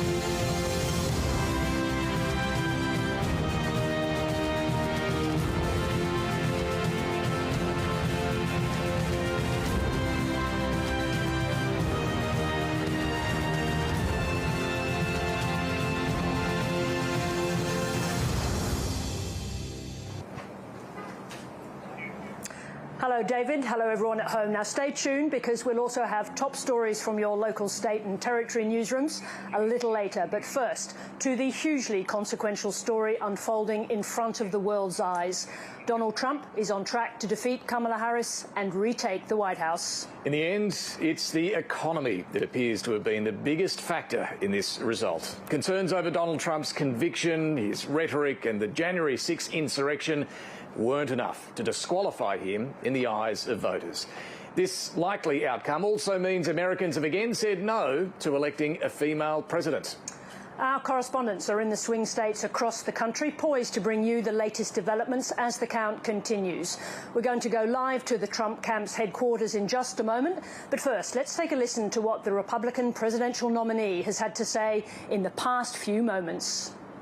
We're going to fix our borders. We're going to fix everything about our country. And we made history for a reason tonight, and the reason is going to be just that. We overcame obstacles that nobody thought possible, and it is now clear that we've achieved the most incredible political thing. Look what happened. Is this crazy?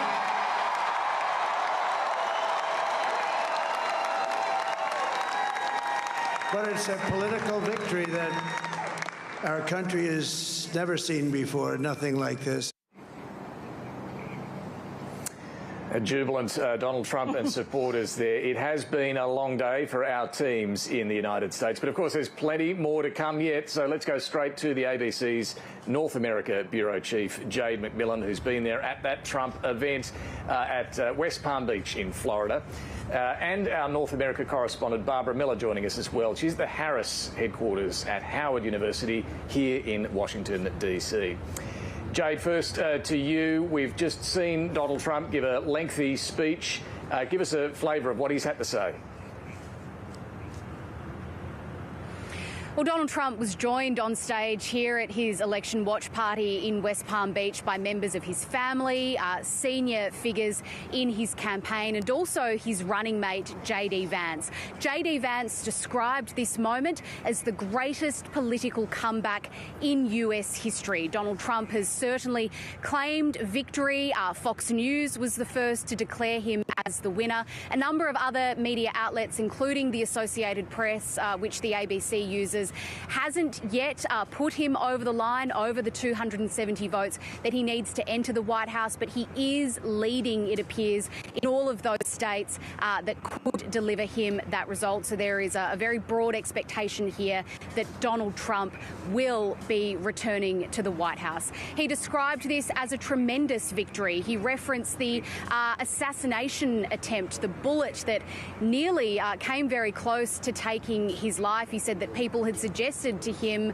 that God saved him for a reason and that he would now fulfill that mission. At times, this sounded a lot like the campaign speeches, the speeches that Donald Trump has delivered at rallies in the final weeks of this campaign. He touched on the issues that have really been central to his efforts, like the economy and like immigration. And there has been all sorts of commentary about whether or not Donald Trump's advisors would have preferred him to stay on message throughout this campaign, to spend more time directly on those issues that they thought would give him the advantage. Some in his party repeatedly urged him to dial down the personal attacks on Kamala Harris. But Donald Trump's response was often that he had to do this his way, and it appears as though that has paid off.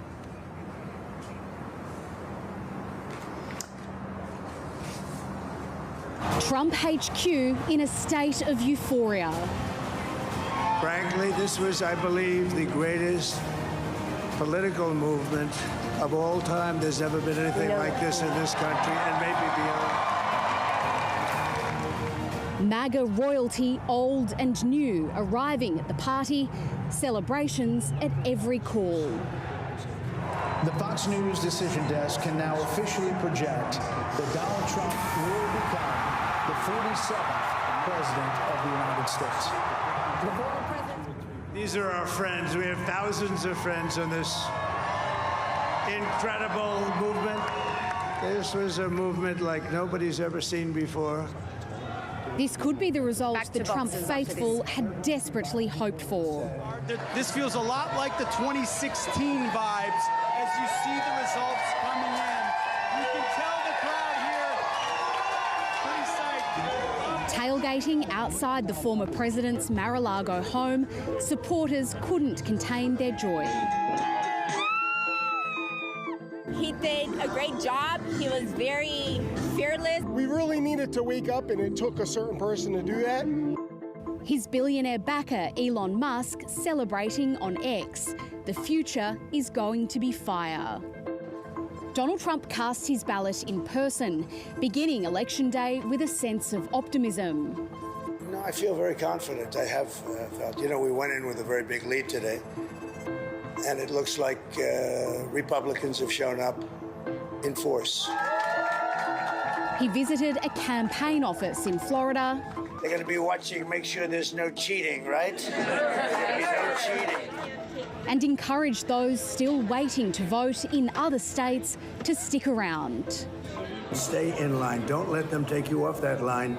Vote. Stay on the line. They can't do anything about it. And vote. We're going to win it big. Thank you. Across the country, many heeded the call. I'm a Christian, and he really aligns with a lot of my values as a Christian in America. I was always like a lifelong Democrat, but this time around I decided to change to Republican. Donald Trump's third run for president has been marked by historic moments. He survived 2 assassination attempts. But he used all 4 criminal cases against him to rally support. This was a disgrace. This was a rigged trial by a conflicted judge. The coming days will confirm whether Donald Trump is returning to the White House. What is clear is that many voters want to give him another chance.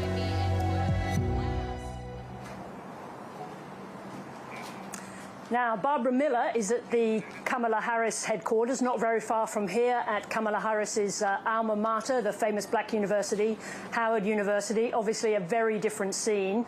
Barbara, tell us about how things shifted during the day.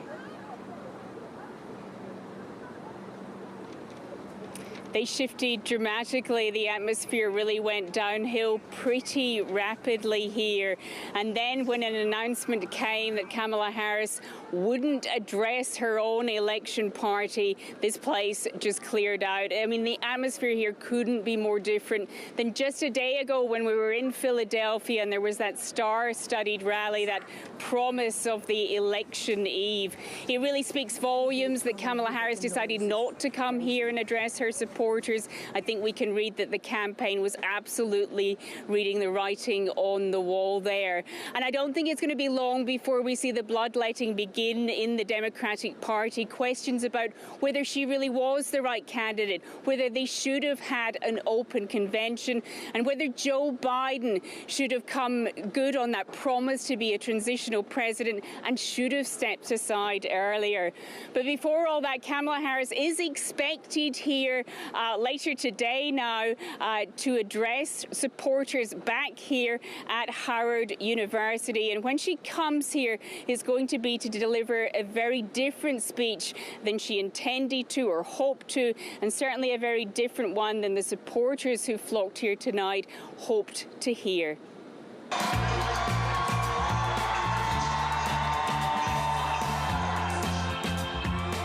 Hope and joy at the Harris campaign watch party at Howard University in the capital.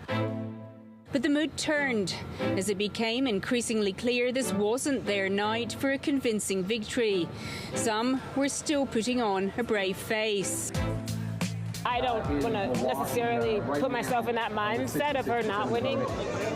Thousands had lined up for hours at this historically black university, an institution established in the days of segregation to cater to African American students. Kamala Harris's fellow alumni and current students among the crowd. So it's like coming home to watch one of your own do something big. You know, I can't even tell you what it means to be here. I really think that we're going to win, but we're still in this little cliffhanger. So I just have good high hopes. I just have high hopes. The Harris campaign says it always knew its clearest path to victory was through the blue wall states of Pennsylvania, Michigan and Wisconsin. But that path is looking narrow. CNN has a major projection. North Carolina was the first of the key swing states to be called for Donald Trump. Fox News can now project. Then came Georgia. Georgia will go to former President Donald Trump. We have a major projection. CNN projects that Donald Trump will win the great Commonwealth of Pennsylvania.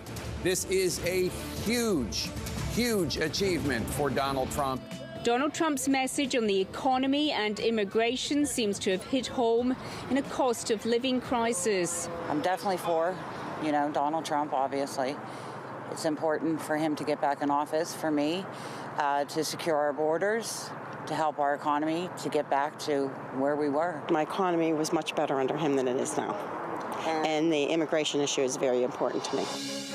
After a hectic campaign lasting little over 100 days, Kamala Harris had a relatively quiet polling day, doing a final round of radio interviews before surprising supporters at the Democratic National Headquarters. Just reaching out to folks, letting them know that We're all in it together, reminding them of the power of their vote.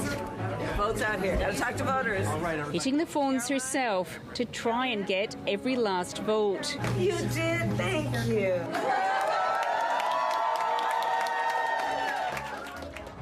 Kamala Harris wanted to come here and give a speech full of symbolism at her former university. Instead, she's a no-show.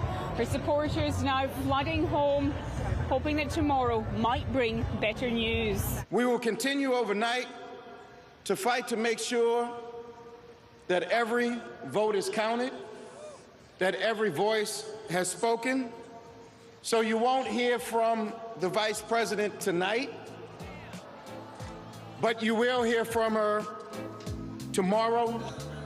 In what's increasingly looking like it could be a concession speech.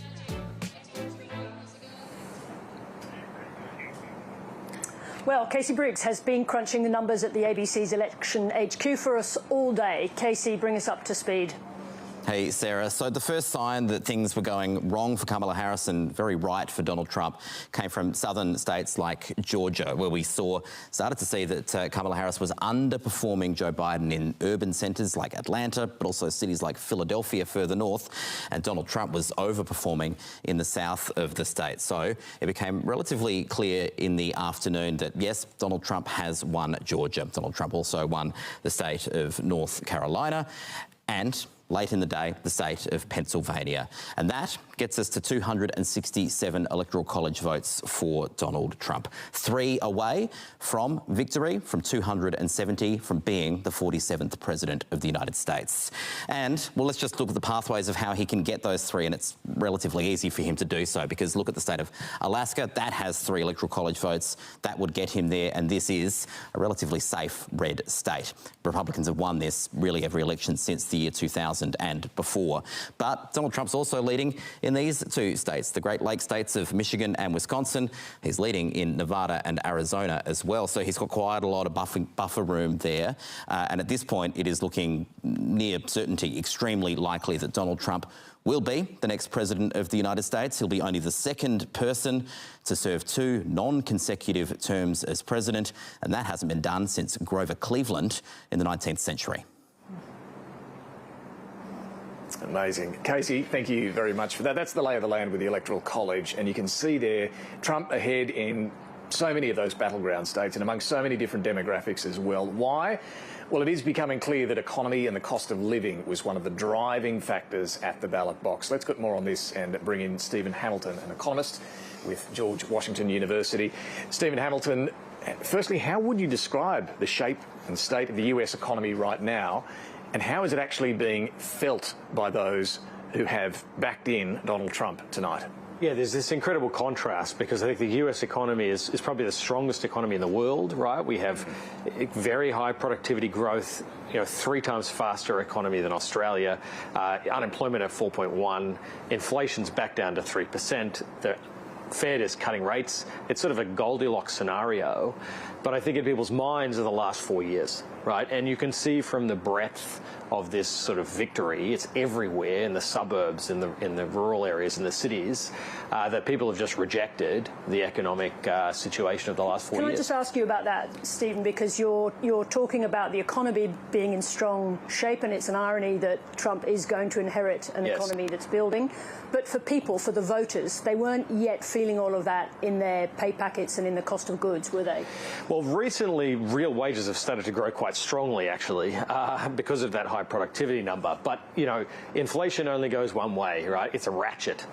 Those prices weren't ever going to go back down again. We can just slow the growth in them, right? So I think there's this sense that people have in their minds that the economy is really bad, despite the fact that so many of the signals say that actually it's pretty good.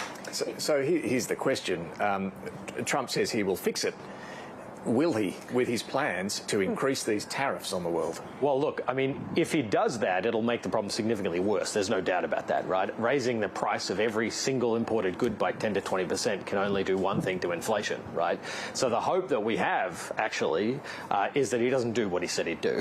That's the best case scenario, right? That we don't get these big increases in tariffs and that the US economy can continue on this kind of Goldilocks But he can. He doesn't need Congress to do that. He can do that with executive order. Right. The hope is maybe it's a negotiating tactic, but we'll wait and see. Yeah. What we do know, though, is that his transition team have already started talking about how quickly they were going to come out of the blocks on tariffs. Unlike the first time when he wasn't expecting victory, this time they were, and they are intending to move quickly. So after inauguration, how quickly could we see whether this is Trump negotiations or what he said he's actually going to do it? Oh, well, very quickly. I mean, he can pass a lot of this stuff via executive order, right? Yeah. And there's really nothing that can stop that. And so we have to just wait and see. I mean, if he were to implement a tariff of 10 to 20% on everything and 60% on Chinese goods, that would have a massive impact on the US economy. And what would it mean for Australia? Yeah, and flow-on effects to the global economy, right? So what we've already seen is this US dollar spike dramatically, which has pushed down the Australian dollar. And obviously this has flow-on effects, right? I mean, if the US is demanding less from China, that means China demands less from Australia, and that puts a big dampener on the Australian economy, and that dollar effect pushes up inflation in Australia, which is, the last thing we need, really. Stephen Hamilton, thank you. 2 of the 3 so-called blue wall states have fallen to the Republicans, according to the US networks. Our correspondent, Elias Kluwer, is in Michigan, the last one still standing. Elias, can you bring us up to date on where the vote is now in Michigan and whether there is any chance that Kamala Harris and her campaign can hold on?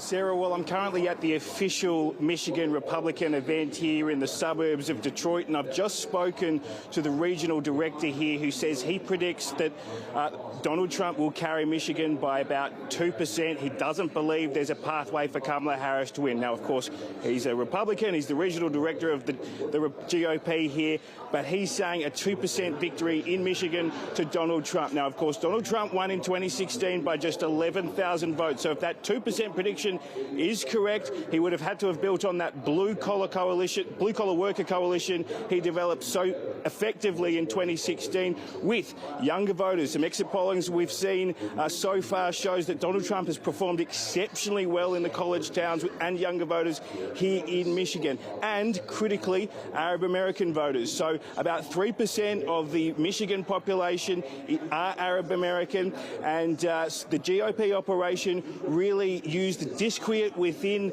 the Arab American community over the Gaza conflict to home in and try and win over some of those voters who have traditionally voted Democrat. But we're currently at a Republican event, as I mentioned, and we've spoken to several Trump supporters who just were, I guess, experiencing unbridled ecstasy. Let's have a listen.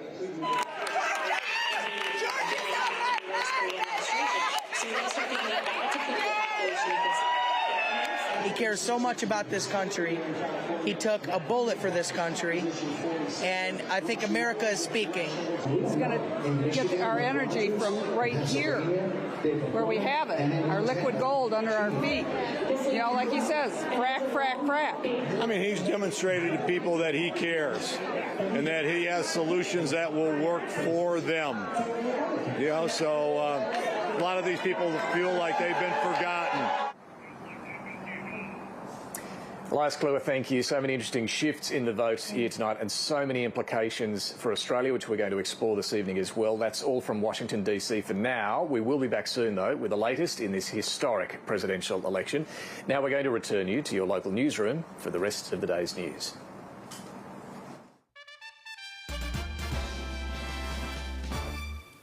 Good evening, Tamara O'Dine with ABC News Victoria. A string of separate fires across Melbourne has left several houses and a shop damaged or destroyed. Some of the blazes are being treated as suspicious. A special police task force is investigating the firebombing of a shop just before 1 o'clock this morning. The burnt-out remains of a ute protrudes from a shopfront in Melbourne's north. The milk bar in Meadow Heights declared a crime scene. The car was set alight after being rammed into the building. I just heard a big bang, like something exploded. I thought someone hit one of our cars. So that's why initially I ran out, and then when I looked towards the shop I saw smoke. Police say 2 men were seen dousing the vehicle with liquid before fleeing. Detectives from Task Force Luna, the team established to target the illicit tobacco trade in Melbourne, are investigating. A man and woman living on site were uninjured. Police are also investigating an unrelated fire at a restaurant on the Hume Highway in nearby Campbellfield. The building went up in flames around 4:30 a.m. In Reservoir, at least 2 homes will be demolished after a fire at one house quickly spread to 2 neighbouring buildings. I was just driving past on my way to work and I just saw smoke coming over the back of the house. So I pulled into the side street and jumped out, and there's no one outside of the house yet, so I went and banged on the door, and finally 3 blokes came out. Neighbours rushed to help where they could. So I looked out the door and the flame everywhere. The roof just starting to catch on, and then I grabbed my hose. Crews were quickly on site, bringing the fire under control in around an hour. Several shocked residents escaped unharmed. 2 firefighters were treated for minor electric shocks. People in house number 3 were at home asleep. Crews bashing on the door found them and evacuated them safely while actively fighting the fire. An aggressive fire attack externally was able to prevent any further damage to house number 3. The cause of that fire is unknown. And in Windsor, in the city's inner east, a 3-storey duplex fire this afternoon is being treated as suspicious. No one was injured. Police say none of today's fires are believed to be related. Sasha Payne, ABC News, Melbourne. Residents of a town in Queensland's southwest have been warned it's not safe to return as firefighters tackle a bushfire emergency. Dirranbandi, near the border with New South Wales, was evacuated around 8 o'clock last night. Firefighters are working to contain a large and fast-moving blaze that broke out 4 kilometres outside of the town. A watch and act and not safe to return warning remains in place, and an evacuation centre has been set up 80 kilometres away in St George. Telecommunications and power in Dirranbandi are down, but no structural damage has been reported as yet. The federal government says it will introduce new legislation tomorrow after the High Court struck down a law allowing those released from immigration detention to be monitored with electronic ankle bracelets. The ruling comes as it was revealed that more than 200 people have been released since the High Court's shock decision last year that indefinite immigration is unlawful. It wasn't the result the government wanted. The law had given the minister power to order individuals released from indefinite immigration detention to wear an electronic bracelet and live under a curfew. It was introduced after it emerged the group included convicted murderers and rapists, some of whom re-offended. After the ruling, the opposition urged the government to say what it will do now. What plan do they have? What contingencies do they have? How are they going to keep the Australian community safe? So far, 224 people have been released from indefinite immigration detention because there is no prospect of them being removed from Australia. 150 of those were ordered to wear an electronic ankle bracelet, and 130 were subject to a curfew. But today the court found the measures amount to punishment, which under the Constitution can only be dished out by the courts. The government must act immediately to abide by the ruling of the High Court, which found that those conditions were unlawful and unconstitutional. The government says it's prepared, and the Immigration Minister has already signed off on a new regulation to allow the continued use of electronic monitoring devices and curfews. In addition to that, I'll be introducing some legislation to Parliament tomorrow that new legislation will back up what's in the regulation, and the new laws will also increase the government's powers. Tony Burke's also promising more resources and stronger powers to remove people to a third country. But the government's High Court woes aren't over yet, with more challenges linked to last year's decision ahead, including 2 as early as next week. Elizabeth Byrne, ABC News, Canberra. Bruce Lehrmann's appeal against the result of his failed defamation case is not expected to be heard until August next year. Last month, the former Liberal staffer got the green light to proceed with the appeal without having to pay a security for Network 10's costs. The federal court had flagged it could hear the appeal in March, but his lawyer Zali Burrows said her client's barrister wouldn't be ready by then. Mr Lehrmann lost his case against Network 10 and Lisa Wilkinson after the court found that on the balance of probabilities he did rape Brittany Higgins at Parliament House. His criminal trial ended in juror misconduct, leaving no verdict. Israeli Prime Minister Benjamin Netanyahu has sacked his Defence Minister Yoav Gallant, saying the trust between the two men has cracked. Both men have been accused of war crimes in Gaza by prosecutors at the International Criminal Court, who've requested warrants for their arrest. But it appears disagreement between them over the conduct of the Gaza war led to the sacking. Throughout Israel's past year at war, Yoav Gallant was at his Prime Minister's side. But it was not a comfortable team. Over the past few months, this trust has cracked between me and the Minister of Defence. Significant gaps were discovered between me and Gallant in the management of the campaign, and these gaps were accompanied by statements and actions that contradict the decisions of the government and the decisions of the cabinet. The final straw was a disagreement over excusing ultra-Orthodox Jews from army service. But tensions ran far deeper. Yoav Gallant had been pushing for a ceasefire deal to release Israeli hostages from Gaza. He was a lonely voice in the Netanyahu cabinet. Now he's an outsider. Our moral and ethical commitment for the return of our sons and daughters, the hostages in Hamas custody. We have to do it as quickly as possible when they are still alive. They have to return back to their homes and their families. His sacking sparked protests in Tel Aviv. And this firing of the only minister that still had some thoughts about the hostages is completely BS. The government is again failing us. In the middle of a war. Nor is Yoav Gallant going quietly, also calling for an inquiry into the October 7 massacre that sparked the Gaza war. Here, from this stage, I ask for a salute to the fallen soldiers and their families, to the wounded and the disabled, to the hostages and their families, and to the IDF fighters. I trust you and I salute you. He will be replaced by the country's Foreign Minister, Israel Katz. Ben Knight, ABC News. Ukraine says it's been involved in the first armed clashes with North Korean troops who were recently deployed to help Russia in the war. The Pentagon says at least 10,000 North Koreans are in Russia, but it hasn't been able to corroborate the report of a small engagement. Russia has declined to acknowledge that Pyongyang has sent troops to the country. The Ukrainian leader has urged Western allies to act before large numbers of North Korean troops reach the battlefield. You're watching our special edition of ABC News Victoria. I'll be back later this hour with more news, sport, finance and weather. For now, though, let's take you back to Washington, D.C. to get the latest from David Spears and Sarah Ferguson.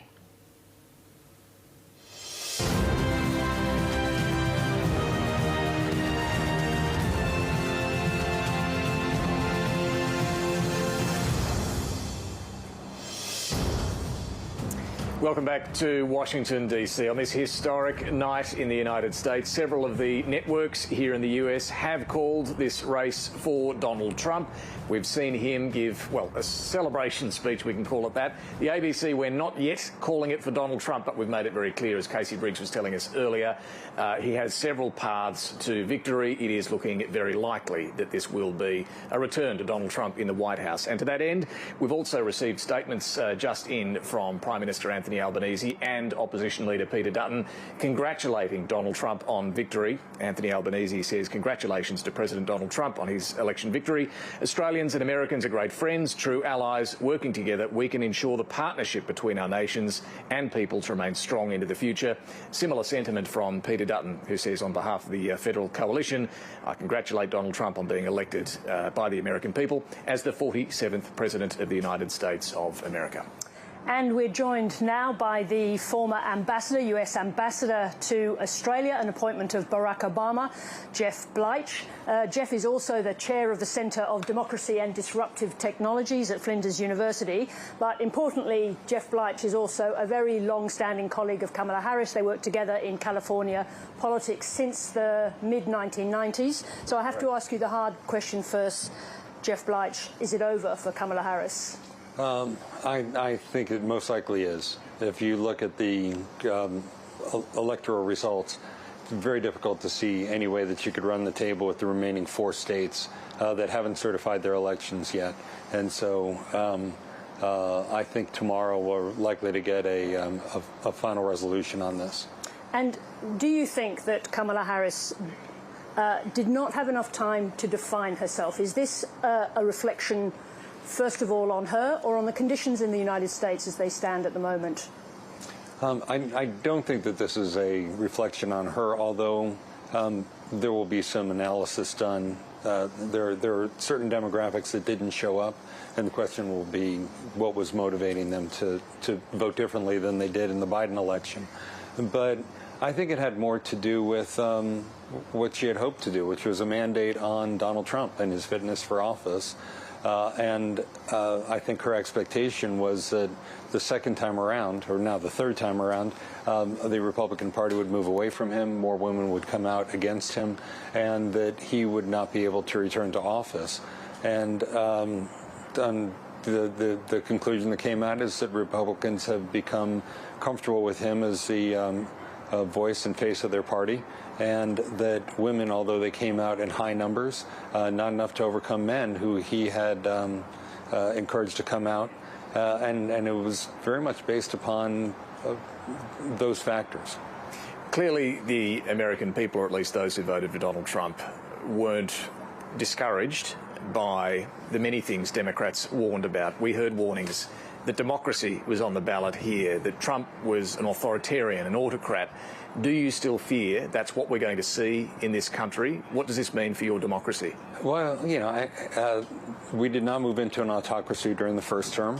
And I think the warnings that were issued, which were not coming just from Democrats, they were coming from the people who worked most closely with former President Trump when he was in the White House. His Secretary of Defense, his Secretary of State, his Attorney General, his National Security Advisor, his Vice President, his Chief of Staff. All of them said that he had autocratic tendencies, and that in a second term those might come to the fore. And some of the things that he said about punishing his enemies, I think, created greater concern about that. On the other hand, we made it through the first term of the Trump presidency intact as a nation, as a democracy. This election was actually a beautifully managed election. There were no complaints about voter fraud. There were no riots in the streets. There's no violence happening here in D.C. tonight. And so in many ways, our democracy has proved to be very resilient. But you did co-sign a letter with a large number of national security professionals saying that he wasn't fit for office. First time round, he was surprised to get the position, perhaps wasn't prepared for it. This time he's prepared. Do you think we'll see a very different administration from Donald Trump this time round? Well, that's a concern.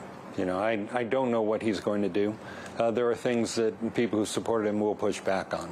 If he tries, for example, to do tariffs all over the world, that would tank our economy and the economy of many of our friends. And I think that people who have supported him, billionaires, they like having billions of dollars. They don't want to see it lost. So there may be some pushback. Just quickly, for Australians, can we still rely on the United States and this alliance? Yes. You can rely on the alliance because it's deep. It's based on, extraordinarily well-aligned values.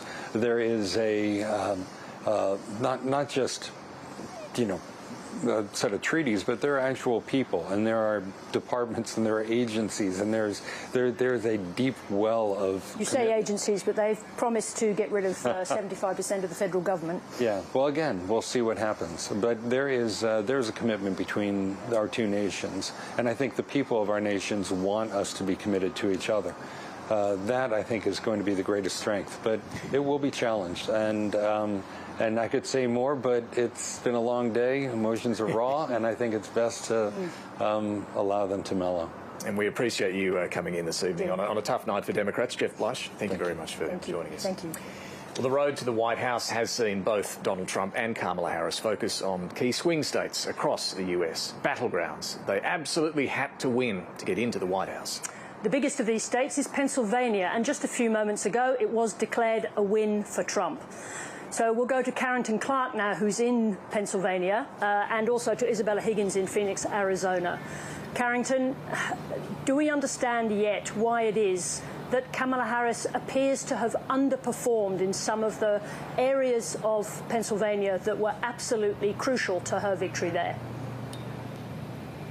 I think this is going to require a great deal of soul-searching among the Democrats to understand why it was, despite the huge amount of resources that they pumped into this state, not only the huge amount of cash that they spent blanketing the state in advertisements, but Kamala Harris spent her last day doing 4 rallies in Pennsylvania. She knew that her path to the White House would have to be trod through, in part, through Pennsylvania. Otherwise, it would have been very narrow and difficult for her to do so.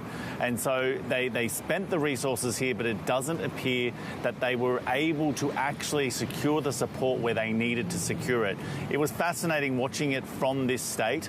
I think Democrats were buoyed earlier in the day when it appeared that we had huge turnout, particularly here in Philadelphia and in Pittsburgh. And then we saw on some of the college campuses these very long lines, which would have indicated that young people were turning out in force. The Democrats believed that they had female support for Kamala Harris's candidacy, and they believed young people would turn out in force for them. Donald Trump did seem to be spooked earlier in the day. He put on Truth Social that there was, he said, reports of widespread cheating here in Philadelphia. He didn't offer any evidence for that. But as the counting started to be done here in Pennsylvania, it became clear that Donald Trump had not only done better in those areas where he has such strong support, rural areas, but also had broadened his support, particularly around black and brown men. And Isabella, obviously one of the big stories of this evening looks like being the Latino vote and how some of it broke towards Trump. Are you aware yet of how those numbers worked in Arizona where you are? Sarah, in Arizona at the moment, it looks like things are pretty much in a dead heat, and there's still a lot of counting to be done, thought to be well over 1 million votes that still need to be counted when most Arizonans went to bed. Now, in those early exit polls, it did look like that Harris won in the Latino community, but that she underperformed on Joe Biden's numbers. I was at a Democratic watch party here tonight, and it was a pretty somber mood, and one of the points of discussion there was, did Kamala Harris do enough to win over this core Democrat voting bloc? Some people I was talking to here say that for too long that the Latino community has been spoken to as if they are one homogenous community, and this results that suggests to us that they perhaps are moving towards the right in some other states, or that they're not resonating with the Democratic message as much, that things need to change at the next election. I spoke to one campaigner here who said that particularly for the Democrats, their focus needs to be on Latino men. Men tend to lean more conservative. I think that is because one of the main issues in our community has been the economy. Of course, immigration has been another top issue of concern, and it seems like that those two issues, especially taken together, have been issues that Latino men are focused on and care about. And there's been this myth that has been created in the narrative about Latinos in the United States and immigrants in the United States, that immigrants are taking jobs, the kind of jobs that Latino men would want or currently work in. Isabella Higgins, thank you. Well, this election result will have sweeping impacts on US foreign policy and on conflicts around the world. Middle East correspondent Matthew Doran joins us now from Jerusalem. And the ABC's China correspondent Kathleen Calderwood is with us from the Taiwanese capital, Taipei. First to you, Matt, how might a Trump victory shape the region and the conflict that's raging there over the coming years? Well, David, good evening. Donald Trump has said that no American president has done more for Israel than he has. So he certainly nailed his colours to the mast there. But this is also a man who has made a career on the so-called art of the deal. And we know that he thinks what is happening in the Middle East, in Gaza, in Lebanon and more broadly, is a messy situation. So he may well try to make a deal which gives Israel a lot and the Palestinians and Lebanese very little, just to try to get this off of his agenda. We know in the past, when he was president, he also acted on his own instincts. He made decisions such as moving the US embassy here to Jerusalem, the disputed capital. He also recognised the Golan Heights in the north of what he is now seeing as Israeli territory, but which international law and international policy does not, and sees it as a disputed area. He is also a man that we know does not like to be ignored and doesn't like to be not listened to. And certainly he's now going to be coming up against an Israeli Prime Minister in Benjamin Netanyahu, who is increasingly not listening to the demands of the international community. The two have had a falling out in the past. Donald Trump saying that Benjamin Netanyahu, Bibi as he is known here, had betrayed him by congratulating Joe Biden on his last electoral success. Benjamin Netanyahu quick out of the blocks this evening, saying that he congratulates the president on his re-election. So a lot could change in this dynamic. Now, obviously, China policy for the new administration is going to be extremely important. And while hawkish China policy is bipartisan in Washington to some degree, it's likely the incoming administration will show a more hawkish attitude towards China. We'll talk to John Lyons about that in a moment. But first of all, to Kathleen Calderwood, who's in the Taiwanese capital, Taipei. What's the reaction been this evening in Taipei, Kathleen? Well, Sarah, there's been an anxious mood about this election for some time in Taiwan, and that was borne out today. Earlier, this bar was bustling with people from the Democrats abroad Taiwan and, of course, their friends and supporters. But the mood changed when it became clear that Donald Trump would likely secure the presidency.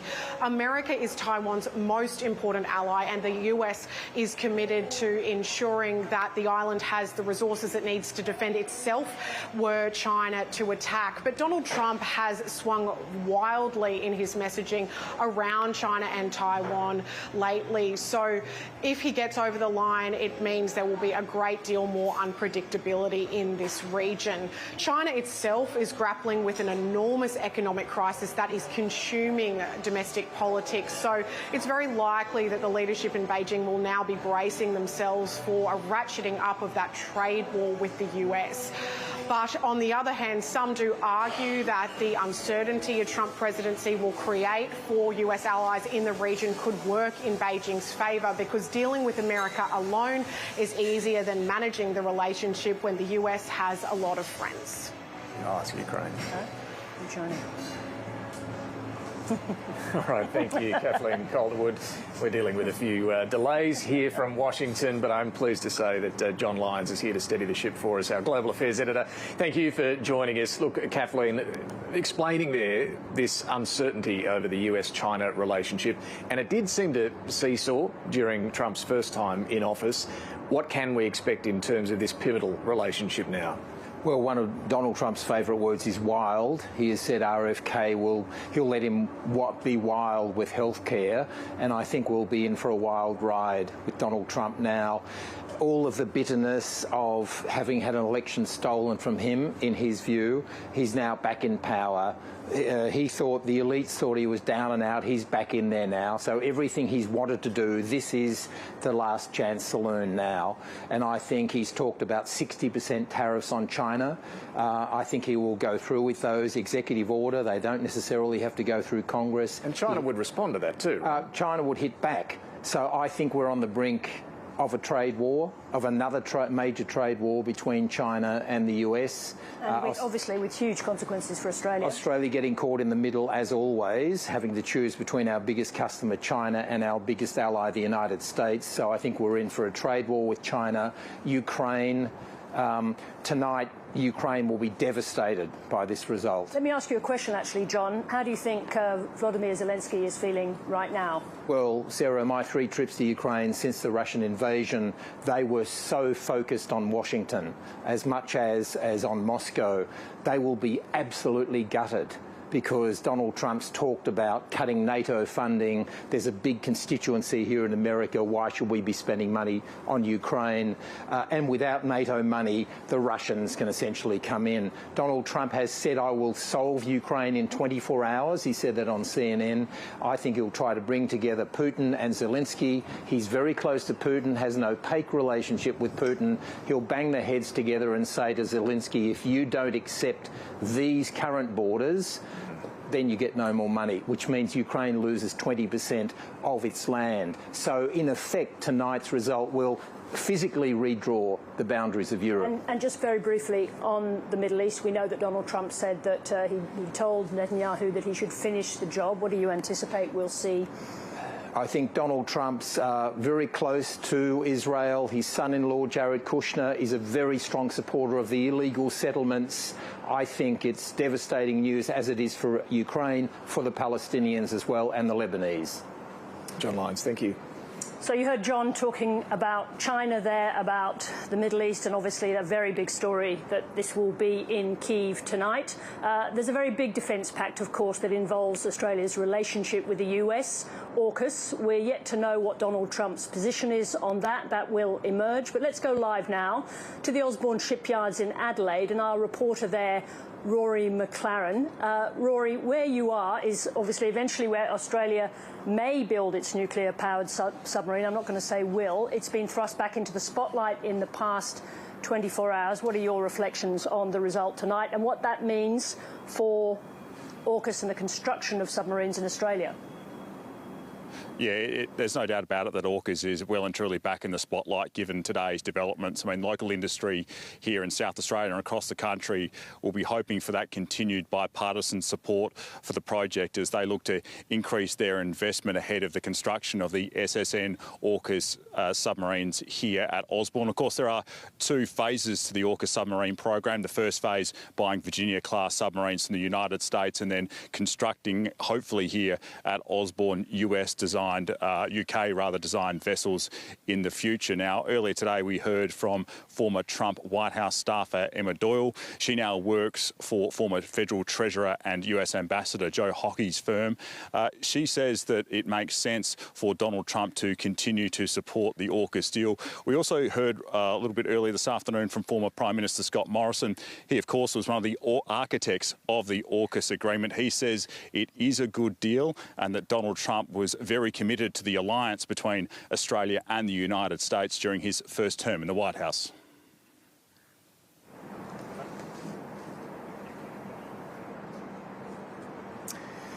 All right, so we're yet to see the full results in the House and the Senate, let alone some of those outstanding battleground seats. But, Sarah, it is very clear that Trump is going to win this, and there are going to be, plenty of days and weeks of picking through what's happened here, but the implications for Australia and the world. Yes, but one of the first things we need to think about, I think, is as well as the political ramifications for what's going to be some kind of realignment in the Democratic Party. But in terms of what happens with Australia next, we might be looking at Trump with the Senate and even possibly still, David, control over the House. So it's still possible that Donald Trump could have the trifecta.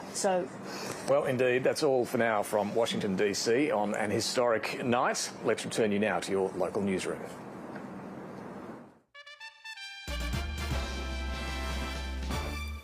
Tamara O'Dine in the Melbourne newsroom. Let's go to finance now. And the local share market finished higher this afternoon following a strong gain in New York last night ahead of the US election. But the Australian dollar fell. Here's Alan Kohler. A couple of US election graphs to start with. First, the Gini coefficient that measures inequality against an index of political polarisation. which is higher now than it was in 1900 when inequality and polarisation were both extreme after the 1893 Depression and the rise of populism in the 1890s. Polarisation has now risen with the rise of inequality since the 1980s. And this graph matches the main American share index, the S&P 500, against the odds of Trump winning the election.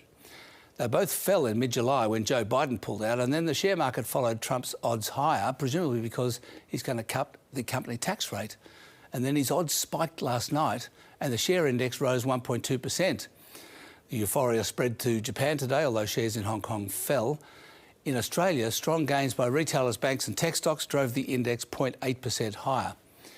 The US dollar surged today as the election results started coming in, presumably because Trump's tariffs will be inflationary and lead to higher interest rates. So the Aussie dollar fell to the mid-65s, even though commodity prices went up, led by a 1.4% rise in the iron ore price. Oh, and Bitcoin has hit a new record high this afternoon as well. And that's finance. Two-time Melbourne Cup winning trainer Sheila Laxon is ready to take on the world with champion horse Knight's Choice. Laxon says she's still in disbelief that a horse from such humble beginnings pulled off the win. Every year the Melbourne Cup writes a new fairy tale, but it'll be hard for future winners to get close to this one. And trainer Sheila Laxon believes it's still just the first chapter. He's a real athlete. I've never known a horse like him. He's a freak. Maybe he can go on to do, create history like Winks did and Fire Lap, and who knows. Knight's Choice is a 5-year-old gelding with a cheeky temperament. Laxton and her co-trainer and husband, John Simons, picked up Knight's Choice for just $85,000, and yesterday he went on to win the $4.4 million prize. You don't have to be a favourite. You don't have to be from Europe. You don't have to be costing $2.2 million or whatever. Laxton now has a perfect strike rate in the race that stops the nation, her first win coming 23 years ago. But this one was unpredictable, and it started more than 1,250 kilometres from Flemington in Walker, northern New South Wales, with Norman and Diane Baisley. It's a bit of a passion. I'm 76 years of age and it's a hobby. The Baisleys purchased his dam or mum, Midnight Pearl, for just $1,000. I knew when I bought it for $1,000, I got a bargain buy. The rest is history, isn't it? A budget buy with a priceless story, but like all good fairy tales, this one needed some magic. And jockey Robbie Dolan delivered. I don't know, there was just weird stuff happening this week where I was just a bit superstitious that something was going to happen, and yeah, it just did. Knight's Choice will now have a well-earned break before potentially eyeing a spot in the Japan Cup. We'll sit down and work out what's going to be best for him in the long run. But as I say, he's pulled up really well, he's really fit, and he's done that on his year. He's just a freak horse. Alexia Pesce, ABC News.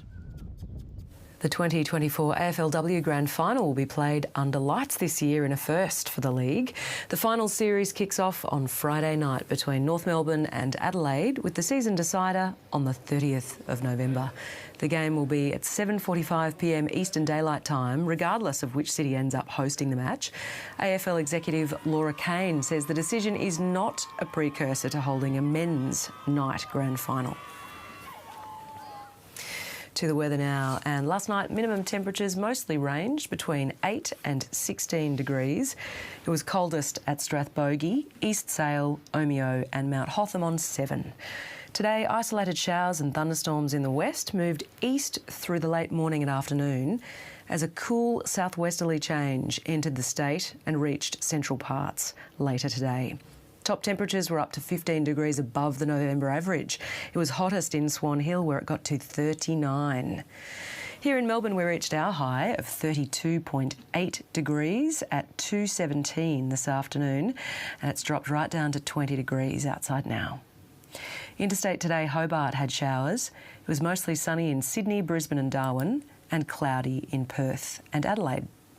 The satellite image is showing isolated thunderstorm activity through parts of New South Wales and South Australia. There's patchy low cloud through WA's southwest. A low-pressure trough over central Victoria will cross eastern districts tonight as a high-pressure ridge extends over the southwest. Another trough will cross the state tomorrow afternoon and night before a weak cold front clips our south on Friday. There'll be isolated showers and thunderstorms over parts of WA, the Northern Territory, South Australia, Queensland and much of New South Wales tomorrow, and the chance of some isolated storms over the top end and far north Queensland. For the capital cities, Sydney and Adelaide will have showers. It'll be cloudy in Perth, Darwin and Hobart, and sunny in Brisbane. Back home, patchy fog will hang over the west early on. Then scattered showers will develop in the afternoon, with isolated showers extending to central districts at night. Partly cloudy with isolated showers and thunderstorms at first in the east. It'll be generally cool to mild, with light to moderate west to northwesterly winds and an afternoon coastal sea breeze. On the bay, 10 to 15 knots south to southwesterlies will tend southeasterly in the afternoon and shift north to northwesterly at night time, and waves will get to 1.5 metres. There is a strong wind warning for the East Gippsland coast and a severe thunderstorm warning for damaging winds in parts of the northeast, East Gippsland and western South Gippsland forecast districts. Thursday in Melbourne will be partly cloudy with a medium chance of showers, probably in the afternoon and early evening, and we'll have a top of 22, down to 14 tonight. And then on Friday, partly cloudy 20, Saturday partly cloudy 21, Sunday partly cloudy 20, Monday a sunny 22, Tuesday partly cloudy and 23, and a possible shower on Wednesday with a top of 26. And that's all for this evening's special 1-hour edition of ABC News Victoria, but the count continues in America, and so does our coverage. For all the latest developments, follow that on ABC News channel and on iView. And you can see the electoral map fill in on our website and ABC News app. But for now, from the news team in Victoria, good night.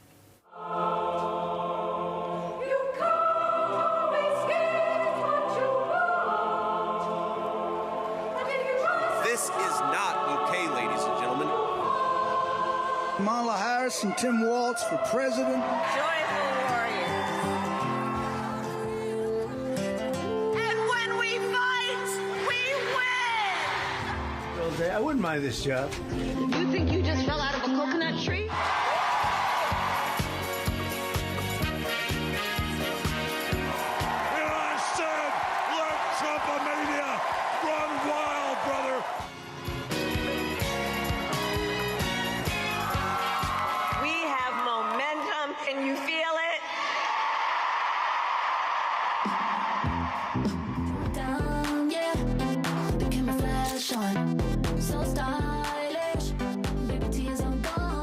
They ran a great campaign. Like, if we could pull the bus out to help them get there, we think that it's going to make a major difference. Have you voted already? Getting people to vote for today is our main goal today.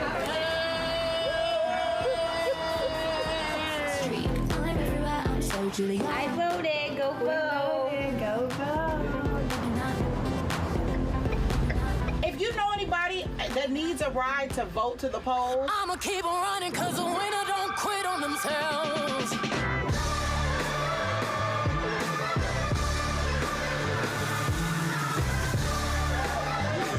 And God will thank you. On Tuesday, we'll thank you. people don't think their opinion counts. That's a big thing. They think it's not going to make a difference. We're changing history already. Republicans have shown up in force. Every voice needs to be heard. Okay, I'm waving it.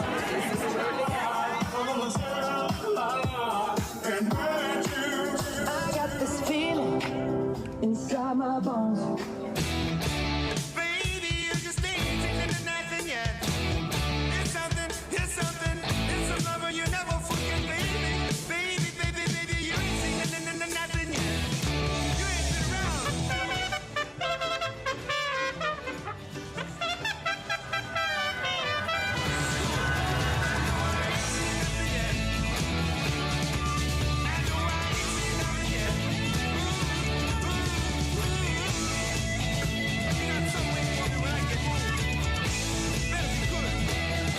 And look what happened. Is this crazy?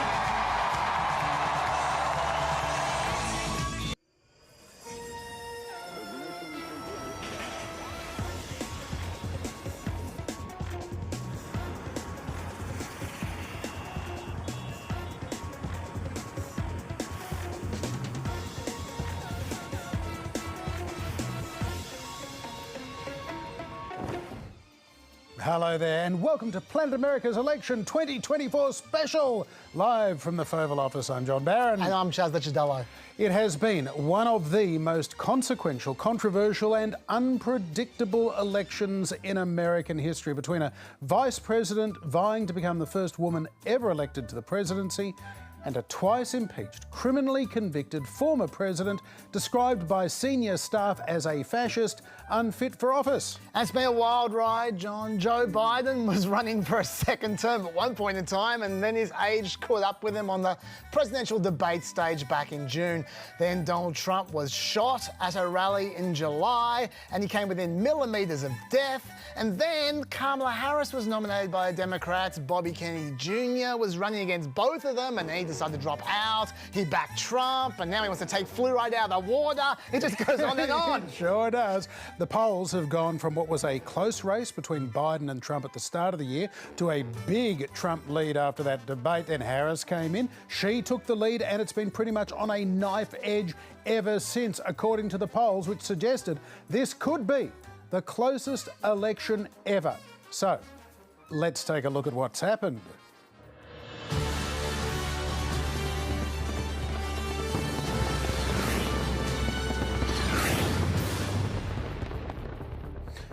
Well, as of this hour, we can tell you that former President Donald Trump has pulled off one of the greatest comebacks in American political history. Fox News was the first to call it. The Fox News decision desk can now officially project that Donald Trump will become the 47th president of the United States. Senator J.D. Vance will become the 50th vice president of the United States. Donald Trump is only the second president to be elected to two non-consecutive terms, shrugging off claims that he's completely unfit for office. Democrats aren't conceding that all is lost, not entirely, not yet. Harris campaign co-chair Cedric Richmond did tell supporters, though, gathered at Howard University in Washington, D.C., for what they'd hoped would be a victory celebration, to go home early. Kamala Harris would not be speaking tonight. We still have votes to count. We still have states that have not been called yet. We will continue overnight to fight to make sure that every vote is counted, that every voice has spoken. So you won't hear from the vice president tonight, but you will hear from her tomorrow. She will be back here tomorrow to address not only the HU family, not only to address her supporters, but to address the nation. Now, just so you know, that is not typically what a winning campaign says. Hillary Clinton in 2016, John Kerry in 2004, both stayed hunkered down as well until the next day before they conceded defeat. Democrat hopes of a surge in younger and female voters that would put Harris over the top today were dashed as the counting got underway. The mood at Trump's election night celebration in Florida, though, very different to that seen in D.C. Unlike 4 years ago, when at about this time Trump angrily claimed to have won an election he'd just lost, this time he looked every bit the winner. We're going to make you very proud of your vote. I hope that you're going to be looking back someday and say that was one of the truly important moments of my life when I voted for this group of people beyond the president, this group of great people.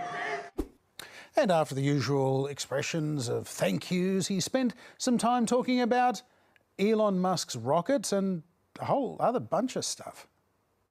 And it came down so gently, and then it wrapped those arms around it, and it held it, and just like you hold your baby at night, your little baby.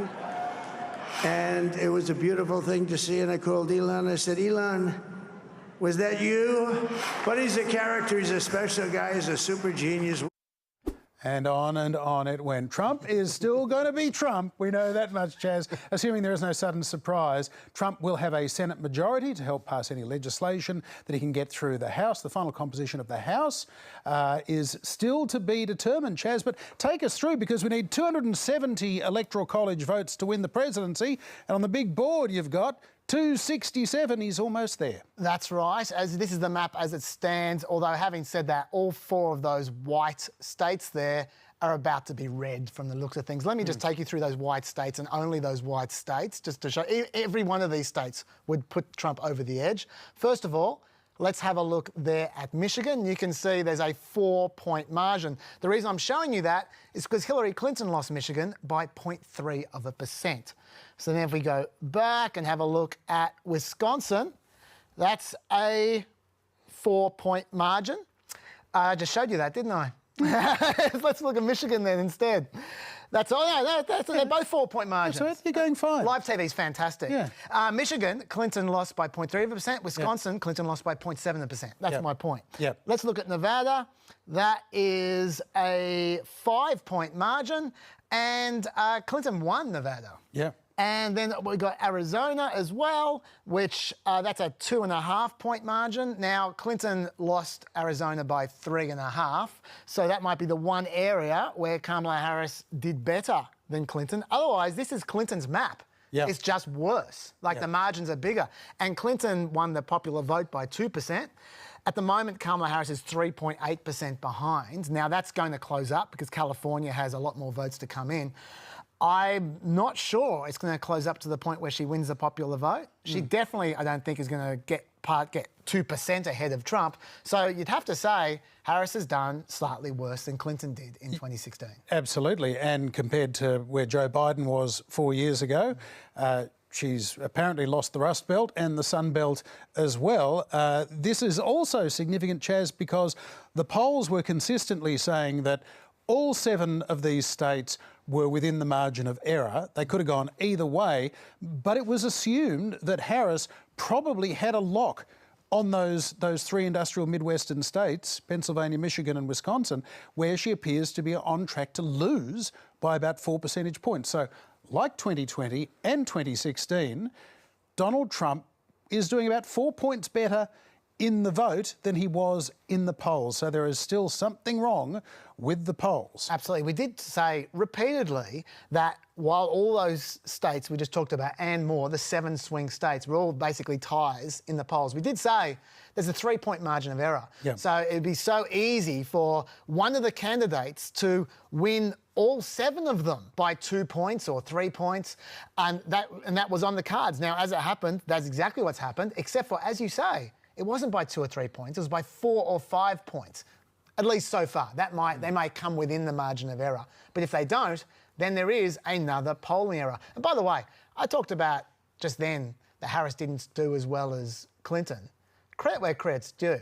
Donald Trump may have just been the first Republican to win the popular vote in 20 years. That would be extraordinary. The first time since George W. Bush in 2004. And it's not just the public polls, the media-sponsored polls that can be a little bit questionable, but the data that the campaigns themselves were looking at. Just last night, David Plouffe, who steered Obama to 2 election victories in 2008 and in 2012, he was saying that the Harris campaign was within reach in all 7 states, on a path, he said, to a possible sweep of all 7. So clearly their numbers were also somewhat askew. But let's get a bit of a sense as to what has unfolded over the last few hours. Short time ago, we spoke to Republican strategist Lan He Chen. He's a former advisor on Mitt Romney's presidential campaign in 2012. What just happened, Lan He? Well, you know, there was always a possibility that this race was going to break actually in the way it did, because a number of these states have experienced similar demographic trends. There are very similar political dynamics at play. So when you look at Pennsylvania, Michigan, and Wisconsin, 3 states that Kamala Harris had to win, it does not appear as we sit here now that she will win those states. I think that very similar dynamics in all 3 of those states. You had Donald Trump able to increase his margins in parts of the state that were more rural. He was able to lose by less in the major urban areas, so Milwaukee, Detroit, and Philadelphia. And he was able to make gains with some constituencies that Republicans traditionally have not done well with. That's blacks, that's Hispanics, and that's union households. So the trends we saw in the Rust Belt states, at least, were fairly evident. In the Sun Belt, it was very different, I think. It was you had a lot of people who were frustrated with the state of the U.S. economy. You had a lot of people who were frustrated with just how things are going in the country.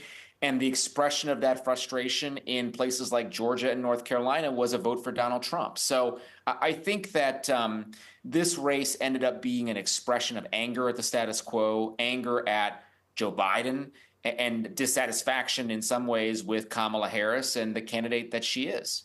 You mentioned the economy there, Lanhee. Looking at the exit polls, 67% of people said the economy was not so good or poor, and they overwhelmingly voted for Donald Trump. Is that the main issue, do you think?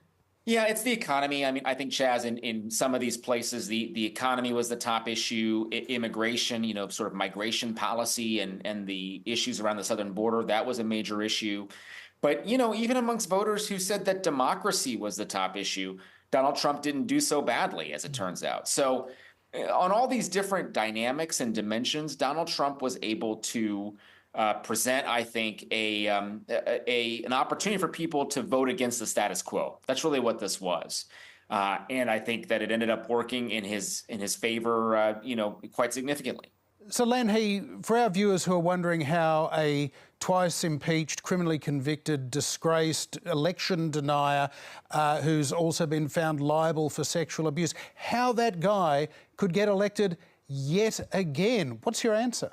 Well, I think there's two things. First of all, I think people's impressions of Donald Trump are fully formed at this point. So each additional piece of information they get about him maybe doesn't add all that much in terms of their impressions. They sort of have a view of him, and it is what it is. The second thing I would say is that there is this issue of people just wanting change. And notwithstanding all of the issues that they may have had with Donald Trump, his history, the things he's done, their desire for change outweighs their assessments of his character. And, I think a lot of people believe that politicians in America are kind of not great anyway. And so in that sense, Donald Trump doesn't represent that much of a deviation from the norm. And Lanhee, what about the other side? Kamala Harris, did she do anything obviously wrong that you could point out right now? Or from your point of view, as she was just up against it, it wasn't going to be her election? Well, the environment, the overall environment wasn't great for her. It was a change election. The economy was perceived as poor. She had to deal with a low popularity rating of the incumbent who was tied to her. So in all those ways, the macro environment was going to be tough for her. Are there things she could have done differently? Perhaps, maybe she shouldn't have waited so long to really start interacting with the media. You'll recall that, she spent a long time really not taking a lot of questions or interacting a lot with the media. I think that did affect her standing in some ways.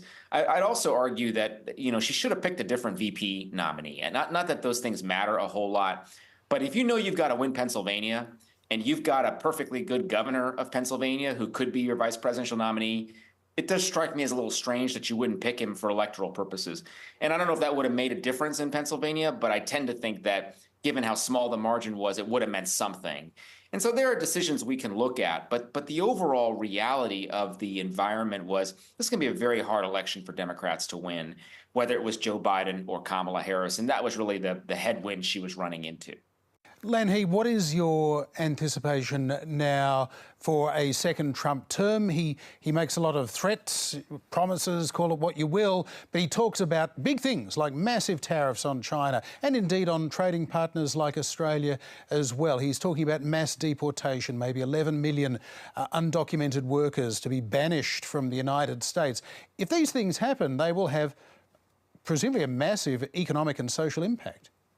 Yeah, I would take the tariffs very, very seriously. I think certainly that is an area where he will go to because it's a consistency he's had throughout his career in politics. He's been pro-tariff, and particularly with respect to China and also with other trading partners. Certainly, that's something I would expect. On the domestic front, I'm not sure if he's going to go through with this mass deportation plan. What I do know is that he is someone who has never been afraid to use the federal government and to use federal spending to effectuate policy goals. It's what we might call industrial policy. He has always been favorable toward that. I would fully expect him to be favorable toward that in a second term. And I do think that a lot of the transactional nature of the relationships that he has with global leaders, that will become important again. So the relationship between the U.S. and another country will be driven in no small part by his personal relationship with the leaders of those countries. So that's something certainly to take note of in a region, as Australia is a strategically important region, where some of those relationships are going to be closely examined. And one more from the exit polls, Lanhee. It seems like, in the end, despite all the gender talk, that women's vote and men's vote didn't actually change very much at all. Black people's vote didn't change very much at all, but there was a massive change in the Latino vote. Is there a realignment happening in America between the parties and Latino voters? This is the million-dollar question, and I think some of this will need some time to sort out. I'm not convinced that the influence of this goes beyond Trump. I think this might be a phenomenon that's unique to him. We'll see. When we get to the midterm elections in 2026, we'll see how Republicans do. If they continue to do well with Hispanic voters and to a certain degree Black men particularly, I'm just not convinced that the effect really extends beyond Trump. He really is a one-of-a-kind politician. And, regardless of how you feel about him, I think you have to look at the political talent that he's had to win now twice the presidency of the United States, and to do it in a way that I think a lot of people continue to count him out. And the reality is that he's able to defy the odds over and over again. Lanhee Chen, great to get your thoughts tonight. Thank you. Thank you.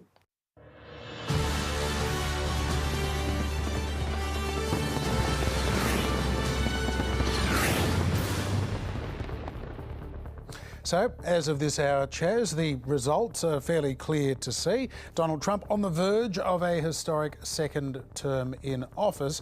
We don't yet know why it has happened exactly. Exit polls give us a certain amount of information in that direction. It's 20 years ago since I was sitting in a bar in Boston on election night covering the John Kerry campaign, just to stay out of the cold, you understand. Sure. And the early exit polls came out and it said that Kerry was going to win Florida, he was going to win Ohio, he was going to be president. In Copley Plaza, Bob Shrum, his campaign manager, was saying to Senator Kerry, Mr. President-elect, congratulations. They believe the exit polls as well. We all learned a lesson that night because he didn't win Florida and he didn't win Ohio and he didn't win the presidency. But they can give us some important information. What are they telling you tonight? Yeah, you're right. Exit poll numbers aren't perfect. These are adjusted exit poll numbers, though, as opposed to the John Kerry ones, the early ones. They do change over time. And look, these will get refined even further. But broadly speaking, they do point us to some interesting developments. First of all, let's talk about the dogs that didn't bark in this election. We spoke endlessly on this show about how gendered this election was, how we're expecting a massive gender gap. Let's look at the women's vote, though. They went from supporting Democrats 57 to 42 in 2020. They support Democrats 54 to 44 this year. A 15-point gap became a 10-point gap. It shrank, and women were actually more Republican this time round. As for men, they went from supporting Republicans 53-45 in 2020 to supporting Republicans 54 to 44 in this election, as in there was no real difference. Dog didn't bark. What about the black vote? Another silent dog. We were told that black votes were moving towards Trump, especially black men, but the exit polls did not generally back that up. Black men went from supporting Democrats 79 to 19 in 2020 to supporting Democrats 78 to 20 this year. No change. Black women went from supporting Democrats 90 to 9 in 2020 to supporting Democrats 92 to 7 this year. Basically, the black vote didn't change. By contrast, when it came to Latino men, there was a massive change. From 36% supporting Republicans in 2020 to 53% supporting Republicans this year. And as for Latino women, they went from 30% supporting Republicans in 2020 to 37% supporting Republicans this year. That is where all the action was, a huge change. Another interesting development was in the most important issue of this election. We were talking about abortion, we were talking about the economy. No, democracy, with 34% saying that was the most important issue. But here's the real surprise. Despite Democrats pushing this issue endlessly for the last 2-3 weeks, out of the 73% who said democracy was threatened, they supported Republicans 50 to 49. In some states, like Pennsylvania, Republicans led there by even more. But don't let me make you think that the economy didn't matter, because this polling was also very clear there. 32% thought the economy was excellent or good, and they supported the Democrats by a mile, 91-8. Have a look at that. But out of the 67% who said the economy was not so good or poor, 67% is a big number, Republicans led there 69-29. That's where the election was lost. Another interesting nugget. We've also asked who the famous double haters would favour, because those politicians usually win elections, the ones who win the vote are the people who don't like either of them. Well, even though Harris won the favourability contest, 46-42, out of those who like neither of them, neither Harris nor Trump, that was 8% of the electorate, the Republicans won 55-32, which would have helped Trump out there. Finally, John, some state observations. In Michigan, there was a Gaza factor. We did speculate about that, if it was coming. We spoke about how the youth might not have been enamoured with the Democrats' leadership in Gaza. In Michigan, the youth vote went from 37% to Republicans in 2020 to 51% of the youth vote going to Republicans in Michigan this year. And it was only in Michigan that happened.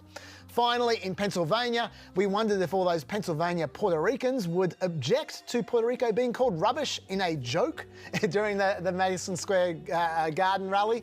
Not so much. In fact, in Pennsylvania, Latinos went from 27% of them supporting Republicans to 41% of them supporting Republicans, and those Pennsylvania Latinos are mostly Puerto Ricans. So no problems there, for the Republicans at least. By contrast, the one place the black vote did seem to be affected was in Philadelphia, Pennsylvania, where black women went from 4% supporting Republicans to 94% supporting Democrats in 2020, to 2% supporting Republicans and 98% supporting Democrats this year. So Democrats went better with black women in Pennsylvania. But for black men, they went from 10% supporting Republicans in 2020 to 24% supporting Republicans this year. That is a big jump. That's the only place where the black vote changed a lot. Yeah, fascinating to see the areas where there was very, very little change from election to election, despite all the talk, and then these massive changes that seem counterintuitive. The Latino vote, given what was said by Trump supporters about Puerto Rico, given the threat to deport 11 million, mostly Latinos from the United States, but clearly Latinos who are in America, legally, living there long-term with voting rights, say, well, that's not us. In fact, maybe they give us a bad name. So be gone with them. It's a fascinating outcome, and also potentially further cements the sort of seismic shift that Donald Trump has brought in the coalitions that form the Democratic and Republican parties, because this is no longer the Republican Party of George W. Bush or Mitt Romney. It certainly is not. And look, like I said, these figures will be refined, but just things like the Latino vote, that's not an accident. Yeah. Like that, we'll be talking about that for the next 4 years. I think. Let's talk about it a bit now as well, because it was back on election night in 2020 that we spoke to Joe Biden's then pollster, Celinda Lake. She's an expert on both Latino and female voting patterns. 4 years ago, she correctly predicted Biden's path to victory, 4 days before they were officially called. When we spoke to Celinda again a little earlier today, she was a lot less confident, it's fair to say, but still not quite giving up. There has certainly been a surge Trump vote, and he's doing better with Latino men and some groups than we had hoped. And we're also seeing really solid support among unmarried women, college-educated women. So it's making black women, it's making a very, very tight race. Sandra, I know exit polls aren't super accurate, even adjusted exit polls, and I know that they are going to continue to change. But having said that, when you look at the exit polls as they exist at the moment, is it possible that the partisan gap amongst women voters could have gotten smaller since 2020? Because it appears to be going from 57-42 to 54-44. Is that possible? It's possible because it was tightening at the end. It seems unlikely. It's confusing. And the exits usually have too many college-educated women, but that should have made the gap bigger. So the early exits are confusing, as you identified. I think what's going on that is clearer is there is a gender chasm between non-college educated men and college educated women. Non-college educated men being the most Republican voters, college educated women being the most Democratic. That's clear. It's also clear that there's been continued erosion in rural America and exurban America, and it's unclear if the pickup in the suburbs and urban America has compensated enough for that. Celinda, what can you tell us about what the expectations were from those who were seeing the deep data that campaigns get as to how this election was going to play out? And has it followed that script, or has it varied greatly to the extent that the future is unknowable now? Oh, really good question. So I think that it was always too close to call in the data, and both campaigns were saying that. Well, I mean, Trump claimed he won, but now analytics of both campaigns, and you definitely had everyone confused about what the turnout model would actually be. And we knew it was going to be very high turnout. Was there going to be a Trump surge? Was there going to be a Harris surge? Was there going to be both? So the analytics, I think, were a bit unclear. I don't think it was as clear as it has been in the past. And then, the pollsters are still struggling with the turnout models. We predicted correctly that Biden was going to win. The margin did narrow in the actual results in the end. And we have this real disconnect between the electoral college vote and the popular vote. So, but I think the biggest thing that the polls are falling short on is really being able to predict who will turn out to vote. And the private polls have compensated for this by running multiple turnout models. Like, we no longer say to our clients, you're going to get this vote. We say, if it's this turnout, you'll get this vote. If it's this turnout, you'll get this vote. But the public polls, of course, don't do that. Celinda, in the last 3-4 weeks, Kamala Harris seemed to work very hard to try and peel off that couple of percent of Nikki Haley Republicans. Do you have any sense whether that strategy paid off at all? It's unclear whether that strategy paid off at all. Part of the reason that it's hard to figure out is a lot of those moderate Republican women no longer identify as Republicans. They identify as independents. And so that's hard to measure. I would say that the second piece of the strategy was to try to peel off more of Latino men because of the Puerto Rican comments, et cetera. And that does not seem to have been successful. So that strategy, I think, was not successful. What happened with Republican women and women in general, I think is a little unclear right now, frankly. For Democrats who are thinking, how on earth can we lose to a criminally convicted, twice impeached, disgraced former president, described as a fascist by his 2 top aides from his first term in office? They're also going to be wondering right now, is this Joe Biden's fault because he left it too late to get out? Is it Kamala Harris's fault for focusing on the wrong things? What do you think the answer to those complaints will be? I actually think it raises a more fundamental question, and I think it's a question that the Democrats have been facing for 20 years. We have got to get a better economic message. We cannot be in a situation where we continue to lose blue-collar voters, we lose poor people, because we do not have an economic conversation that they think will benefit their lives. And in focus groups that we've been doing, I cannot tell you the number of people that say, I know he's a racist, I know he's a sexist, I know he's insane, but I think I will do better economically underneath him, or maybe I'll have a shot. That situation cannot continue. So I think the really fundamental question that it raises for the Democrats is a question that's been on the table for 20 years, which is, we have to have an economic program that will benefit working people. And we will not be a majority party until we do that. Well, Celinda Lake, as always, we really appreciate your expertise. Thank you for taking the time. Thank you for having me.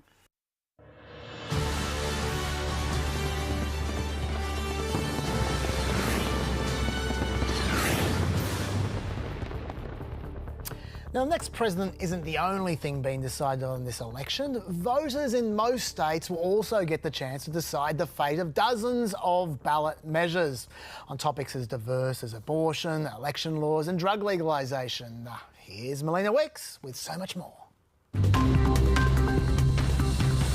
Today, voters across 41 states had their say on 146 statewide ballot measures.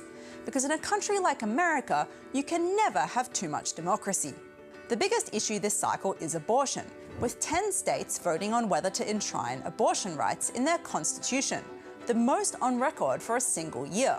Since the Supreme Court overturned Roe v. Wade, 6 states have already voted on the issue, with the side in favour of abortion access winning every time. Which is probably not what politicians envisaged when they spent decades fighting over whether to send it back to the states. Also on the ballot in 8 states was a proposed ban on non-citizens voting, which is odd because in literally every one of those states it's already illegal for non-citizens to vote. So why do they need a constitutional amendment to ban it some more? A cynic would say they don't, and it's more about promoting the idea that there's widespread illegal voting. But don't worry, the North Carolina Senate leader has a really good explanation. You can make a legalistic argument that something like that is already prohibited.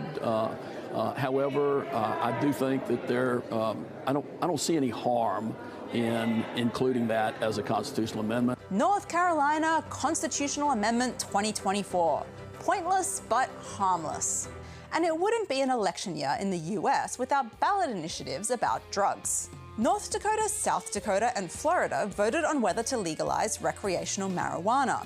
And Florida Governor Ron DeSantis was not happy about it. You will be able to, bring 20 joints to an elementary school? Is that really going to be good for the state of Florida? I don't know about the state of Florida, but it would have made the school play more interesting. And while some states are still deciding whether to legalize weed, Oregon voters are being asked to unionize it. Meanwhile, in Massachusetts, they voted on whether to become the 3rd state to legalize natural psychedelic substances like mushrooms, which means for Boston residents, the Red Sox mascot might be about to get even freakier. Then there are some initiatives that are very state-specific, like in Colorado, where they voted on whether to prohibit trophy hunting or shooting at a mountain lion, bobcat, or lynx. Maine is deciding whether to replace their state flag, which currently has its own name written on it like a child's jacket, with this one, which is objectively fine. RIP to these actual rejected entries. Chuck Norris isn't even from Maine. And finally, in Arizona and North Dakota, they had ballot initiatives to try and make it harder to have future ballot initiatives. So I guess for some people, there is such a thing as too much democracy. Thank you, Melina. Just to update you folks, the latest from some of those ballot proposals that Melina just mentioned. First, those abortion amendments. People voted in favour of abortion rights in Arizona, Colorado, Maryland, New York and Nevada, all with more than 60% of the vote. Abortion rights also got up in the very red states of Missouri and Montana. While 57% of voters did support abortion rights in Florida, they obviously did not clear the 60% threshold required in Florida for victory. South Dakota was the only state to vote no to abortion rights with 37%. Nebraska had 2 abortion ballot measures, one that would limit access to the first trimester and another that would expand access to the point of viability. They contradict each other and they might have caused some confusion because with 80% of the vote counted, Nebraska seems to have voted for both of them. Go figure. Those 8 states that Melina mentioned that voted about the non-citizens from voting amendments, they voted to ban the non-citizens from voting. Idaho, Iowa, Kentucky, Missouri, North Carolina, Oklahoma, South Carolina and Wisconsin. Well done, folks. You really showed those non-voting non-citizens. And 3 states voted against weed legalization: North Dakota, South Dakota, and Florida, and Massachusetts. Sorry, mascot, no psychedelics either. Finally, for those who are sick of America's ridiculous electoral system, 4 states actually had the choice of voting for a preferential voting system like ours, well, kind of like ours, and there were 4. Colorado, Idaho, Nevada and Oregon voted no. America, you're slow learners. Hey kids, it's time to learn the fake ABCs.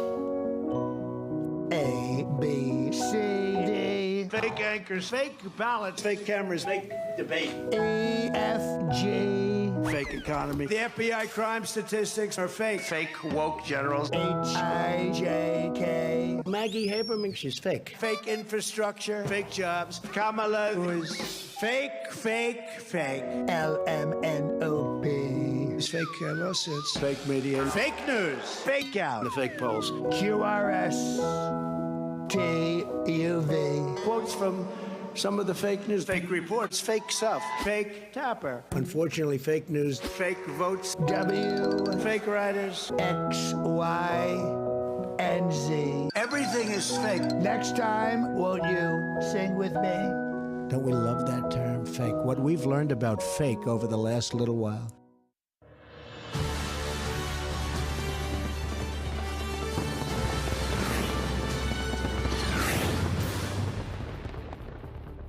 You are watching Planet America's 2024 election special live from the fake Oval Office. Donald Trump has staged an astonishing political comeback today. America's 45th president, all but certain now to become its 47th. Fox News was the first to call the race a couple of hours ago. Official results, though, could still be days away. Kamala Harris has not formally conceded, but the result seems beyond doubt. Certainly, President Trump is in no doubt. We're going to do the best job. We're going to turn it around. It's got to be turned around. It's got to be turned around fast. And we're going to turn it around. We're going to do it in every way, with so many ways, but we're going to do it in every way. This will forever be remembered as the day the American people regained control of their country. Democrat hopes that Kamala Harris could reassemble the multiracial, youthful coalition formed by Barack Obama in 2008, or indeed even the older, whiter coalition that elected Joe Biden 4 years ago, were dashed. Instead, tonight, it looks a lot more like 2016. A female candidate still unable to break through the highest glass ceiling. That despite widespread outrage at a conservative Supreme Court stripping away women's reproductive rights across America. Instead, an anti-immigration populist message that frequently veered into outright racism from the most unconventional presidential candidate in history has won the day, or almost certainly has won the day, Chaz. Yeah, no, he's won the day. 3 points away on the Electoral College count there, but there's very good reason for confidence now for Trump and the Republicans. Yeah, look, you might as well paint all those white states red. In fact, you might as well paint the whole map red. This is Trump's time for the next 2 years at least, maybe 4. Yeah, indeed so. So what can we expect from a second Trump presidency? That's the question we put a little earlier to one of Trump's former advisors, Sam Nunberg. This is going to be a unique time. You know, he is essentially, it is his second term. Despite what he may want, he can't run for another term. So as every other president in their second term, he has around a year or so to pass the domestic agenda. And it very well may be have the Democrats control the House. It's looking better for Republicans now, but it's still highly competitive, and it's probably improbable that they'll be able to keep the House while they have the Senate. I think that what he is going to attack are foreign policy. Obviously, he's going to look into some kind of negotiation, trying to end the Ukraine-Russia conflict. And he's also, I know for a fact, has told Netanyahu that he really wants to continue to expand the Abraham Accords and get the deal passed with Saudi Arabia. So I don't know what that does in Israel, because you'll have to have some kind of issue, some kind of statement or something, let's say, on the Palestinians. Now, domestically, it's going to be interesting what he's going to do on the agenda there. I'm sure it's going to be a tax plan. His tax plan expires, the one that he passed in 2017, it expires next year in 2025. So there's going to be a lot of negotiation about that. I think that that'll be his big ticket item domestically. I can't see anything, obviously, in like education or something like that. So it's going to be the closest thing to a budget, even though we don't actually pass budgets anymore, our federal government. They're actually continuing resolutions. And then obviously there's going to be a lot of executive orders that he will sign on day one, the same way Joe Biden did and the same way Trump did in 2017, and I think that he will look to fire a lot of the bureaucracy. I think that he will look to do something there. But what I would really say is you're going to see a focus on foreign policy, and particularly vis-a-vis Australia. It's going to be I think it's going to be extremely tough on China. And I would look for him to continue to strengthen the Australian-U.S. alliance, therefore, as well.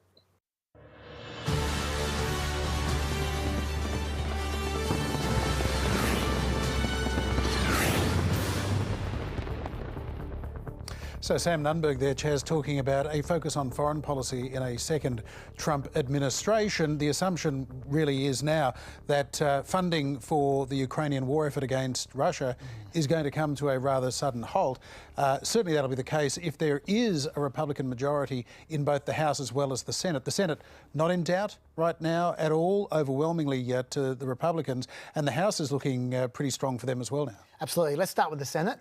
As you say, I think right now we can count at least 52 seats for Republicans. They've won Ohio, West Virginia and Montana from the looks of things. But they're also ahead by 2 in Wisconsin, by 5 in Michigan, by 1 in Pennsylvania and by 1 in Nevada. They're certainly not going to win all of them. They might win none of them. But they could potentially win anything between 52 and 56 seats. Now, that number is important. You might be thinking, oh, who cares? 52, 56, it's a majority. But let me tell you why it's important. Now, number one, there are 2 moderates amongst the Republicans in Susan Collins and also Murkowski. And so if you get 53, 52 is actually enough to overpower them already anyway, because J.D. Vance is the tiebreaker.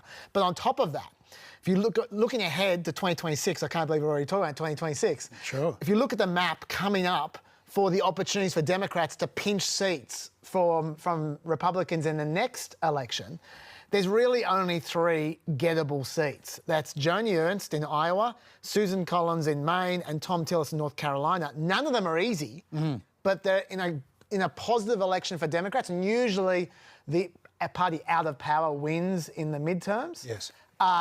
There are a pretty good chance of those 3, a reasonable chance. Yeah, and we don't yet know if Susan Collins is even going to run again, and that might be the biggest chance for a Democrat pick up there. Totally. But my point is, if the Republicans win 1 more seat than they've already got, they are beyond the Democrats winning a majority of the Senate in 2026, which means Trump then potentially has 4 years with a Senate and with a House. Because when we go to the House, he's looking pretty good as well. At the moment, Republicans are ahead 195 to 173, according to the New York Times. They're trying to hit 218, but looking at the seats to come, I think Republicans will get there comfortably. And you'd expect that because often the House reflects the presidency, except for slightly more so in this case because there are a bunch of never-Trumpers who wouldn't vote for Trump as president but would vote Republican in the House. So I think they're going to get a reasonable majority there. And once again, it's important for them to pad the majority because, as we all know, they're kind of like a bunch of cats, a bunch of crazy cats in a plastic bag. And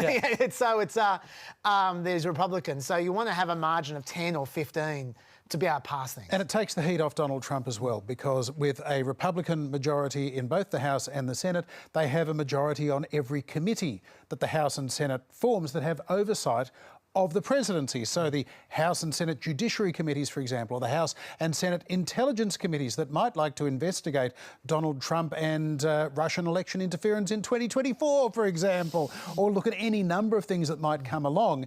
They're not going to have the numbers to do that. So as a result, we should not expect Donald Trump to be impeached 2 more times in this term. Definitely if that's how it pans out. And the other thing about the Senate in particular is this then is going to give Donald Trump the opportunity to have a little word to the 2 oldest Supreme Court justices, Alito and Thomas. Alito has already hinted that he's going to retire. When his wife didn't know that she was on camera, she basically said he's going to retire as soon as he can. So he's pretty much gone. And if Thomas goes as well, that means the youngest Supreme Court justice who is conservative or appointed by a Republican would be Roberts, who is turning 73 in 2028. So what that means is that And they've got 2-seat majority, mind you. The next oldest is Gorsuch, who's like in his 50s still. So basically that means after this election, the Republicans are going to hold the Supreme Court for 20 years. There is going to be a Conservative majority for a generation. There is no doubt about that. There are a lot of other implications that we will have plenty of time over the weeks, months, indeed years ahead to contemplate. Yeah. Now, look, it's no surprise that running for president costs a huge amount of money, though, and the 2024 election cycle would have to be the most expensive in America's history. So, just how expensive are we talking there? Melina Wicks explains all in the briefing room. How much does a US election cost? If you have to ask, you can't afford it. Across the presidential, Senate and House races, the total cost is projected to be $15.9 billion. And in the presidential race, $1 billion has been raised by the Harris campaign alone. Plus, there's another $500 million of outside money raised by super PACs, which are organisations that exist for the sole purpose of getting around campaign contribution limits. Harris's campaign has more money than the country of Samoa, which incidentally is a lovely place to hide out if you end up spending $1 billion to lose an election. The Trump campaign has struggled to keep up, raising around $380 million, although outside money is going a long way to fill the gap. Maybe Trump would be getting more donations if he wasn't also asking his supporters to pay for $500 sneakers, and $200 perfume, and $99 digital trading cards. These cards show me dancing and even me holding some bitcoins. I don't think he knows what bitcoins are. So where does all this campaign cash come from? You won't be shocked to learn it's rich people. But more surprising is just how much of it comes from so few people. The top 1% of donors account for 50% of all money raised. And for both sides, big money has led to big spending, mostly on ads. From Super Tuesday to mid-October, Harris and Trump ads have aired 904,000 times.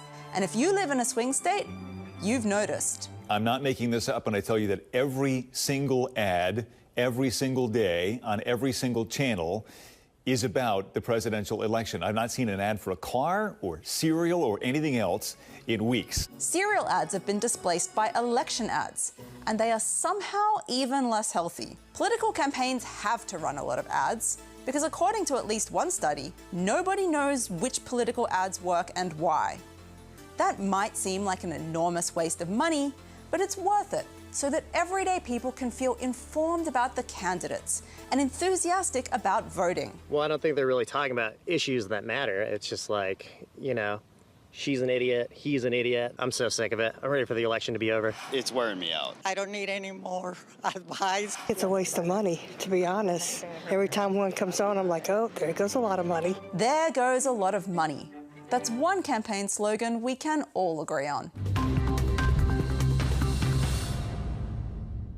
Thank you, Melina. John, all the money in the world made no difference for Kamala Harris, seemingly. Yeah. At least I hope for her sake. It could have been a lot worse without $1 billion, I guess, but that right now does seem as though it's about the poorest spend of $1 billion since Mike Bloomberg won a couple of delegates in American Samoa in the 2020 primaries. Yeah. She literally had triple what Donald Trump had. Yeah, so it tells you that at some point, if the message isn't right or the messenger isn't right or the conditions in the country are not right, no number of paid commercials or door knockers or superior ground games to get out the vote if the voters are not there and receptive. The question now, of course, is going to be asked as Democrats look at the course between now and 2028, which will be here before we know it. Was it something fundamentally wrong with Kamala Harris as a candidate? Was it a poisoned chalice that she was handed by Joe Biden? There will be recriminations. There will be a lot of very wealthy donors saying, what did you do with all my money? And a lot of Democrats who are going to be heartbroken that yet again, they're on the verge of making history with a woman of colour to become President of the United States, and it's been snatched away like Lucy in the football. I think we've spoken about this beforehand, that 28% of people saying the country's on the right track. That's a steep hill to climb. And I reckon if Joe Biden had been in her position, he would have gotten torched. I think that it's going to be very fashionable to kick Kamala Harris over the next few months and years. I think she did a pretty good job. I mean, look, I objected to her media strategy all along, as you know, and I never liked the way she did interviews, but I don't think that's the reason why she lost. I think that the American people were not happy with this administration, and she was carrying the can for them. Astonishingly, though, by every measure other than immigration and one poor jobs report last week, which had only 12,000 jobs created in a month, way below expectations of about 150,000. But apart from that, by every other measure, wages are up. People's 401k superannuation accounts, way up. The stock market, booming. Industry, booming. Infrastructure, booming. The American economy is rightly described as the strongest, if not the strongest, one of the strongest in the world, except that every time Americans go to the store, they're paying 20+% more for a basket of goods. Yeah. This is inflation. For the first time in 30 years, Americans are seeing just how little their money buys at the shops. They've forgotten what it's like. Absolutely, and I know there's going to be a lot of frustrated Democrats out there who are going to look at the polls, and in a month's time, they're going to notice that the polls have people having huge confidence in the economy, and they're going to go, oh, come on, it hasn't changed. What is going on? And they'll be annoyed. But, you know, part of it is selling. Right. That's something Trump is good at, and something that Joe Biden was terrible at. Well, it's something that you have to, even though he's often selling snake oil, Trump is brilliant at it. Selling an idea that things were better under him. He was the one that brought the worst economic collapse since the Great Depression of the 1930s, and failed to respond adequately to a global pandemic, and sat on it for 7 weeks, hoping it would go away, causing, by some estimates, an additional 300,000 deaths. And yet, he became the good old days. Yeah. He became we're not going back. Oh, yes, we are. Can't get there fast enough. And I know that when we say things like that, people are going to go, but that's so superficial, who cares? I'm sorry, if you're a politician, that's part of your job. You need to be able to sell it. And the fact that Joe Biden used to be a great salesman. This is part of why he was too old, because he lost the ability to sell. And that's part of why he should have stepped down earlier, because he was a sitting duck because he couldn't sell his own administration. Anyway, well, there'll be recriminations forever. I don't blame Kamala Harris. Tell me this. If Joe Biden had dropped out at the end of last year, allowed for a competitive primary, would, 1, Kamala Harris have been the Democratic nominee, and 2, would she have won today? I think that from what we saw when she first took over, if the same thing happened 18 months ago, I think she probably would have been a successful president for a little bit of time there, and then they would have had the primary. I think there's a reasonable chance she might have won. Do you think she runs in 4 years? Because she'll start off as the favourite, just as Al Gore did heading into 2004. Nah, she's done. There are about 5 very talented youngsters in the Democratic Party who are coming through, and I bet there's going to be more in 2026. She's had her dash. I think, we'll be talking about Shapiro, we'll be talking about Wes Moore, we'll be talking about... Pete Buttigieg was the big winner on the night. Yeah, we're talking about all of them. I think she's had her dash. But we'll see. Who knows? Indeed. Now, when you spend way too much time studying clips of American politics like we do, sometimes you make amusing but extremely trivial observations. And our writer, Scott Abbott, is one of the keenest observers of amusing but extremely trivial things. Now, Scott found a beauty that I'm not sure anyone else on Earth has noticed. So seeing as Tim Walz is now well on his way to becoming a trivia question, we thought we'd take advantage of this last chance opening to share Scott's observation with you all. Enjoy. Coming soon, Tim Walz and the Scratching Your Ear Tour of America. Wow. Thank you, Philadelphia. Wow. Hello, Eau Claire. Well, hello, Reno. Well, thank you, Erie. Well, thank you, Racine. Hello, Michigan. It is good to be here. Well, hello, Nebraska. Wow, hello, Atlanta. Good afternoon, Darren. Hello, Los Angeles. Hello, Window Rock. Good morning, Manitowoc. Hello, neighbor. Hello, Madison. Wow. Don't miss Tim Walz, because this election is a real head-scratcher. Hello, North Carolina.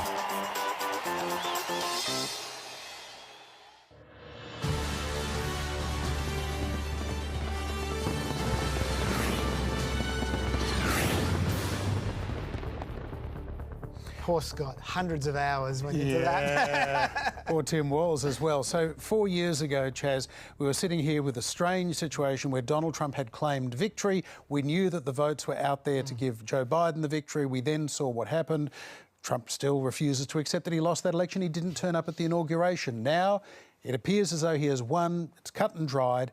There will be an orderly transition. There will not be violence. There won't be an attempt to overthrow the election. There will be an inauguration on the 20th of January. Joe Biden will be there. Kamala Harris will be there. Donald Trump will be there. J.D. Vance will be there. It will suddenly seem normal again. Big question in my mind tonight is, do we then see a more normal Trump presidency? Is he better at it the second time, less chaotic? Has he got the right people around him, ones that he's not going to be firing by tweet? Or is that hoping too much, that Donald Trump will have somehow mellowed? He may have exercised some of the demons that have driven him to make untold billions and to seek the highest political office in the world. Because, frankly, he was not good at being president the first time. This is his last shot. The clock is ticking. He's 78 years old. Can he do it? There's only so many things he wants to do. Like he wants to pass tariffs. He wants to deport a bunch of illegal immigrants. I'm not sure he wants much else. I think he just enjoys being president. He wants to not be going to jail. By the way, that's something we should mention. The fact that the one thing you can be sure of after tonight is that those charges are disappearing, those federal charges. Right, so that's what he wants. He's got sentencing on state charges in a couple of weeks. Sure. That's going to be interesting. That will be interesting.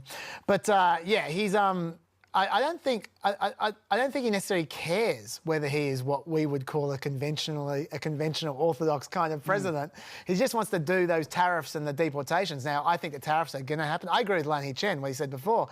I think the tariffs are going to happen, and I think the deportations won't happen. Yeah. But I think a few deportations will happen, but it'll be like the border wall. Yeah. It'll get about a quarter done, and he's going to then find a way to bring them back in straight away on work visas. Yeah, there'll be some show raids for sure. Yeah, for sure. you're right. But yeah, I think the question is about how much America changes over the next 4 years. And the one thing which I would say is the filibuster may be on its way out, because if you've got 53 or 52 senators and you want to get stuff done, you've got your House, you've got them for 4 years that you think you got them for 4 years, and the filibuster is the only thing standing in your way, that might disappear. Yep. We'll see. We're going to be back next year to cover all the fun, but that's it for this live election night trip to Planet America. We'll be back again 9:30 p.m. on ABC TV next Wednesday, and we have the Fireside Show on ABC News on Friday night at ABC 8 p.m. Eastern, and both shows are on ABC iView, YouTube and Facebook, and celebrations for President Trump. Roll the fire. See you later. Tried to burn the studio down. Oh, God, it's too late. See you guys.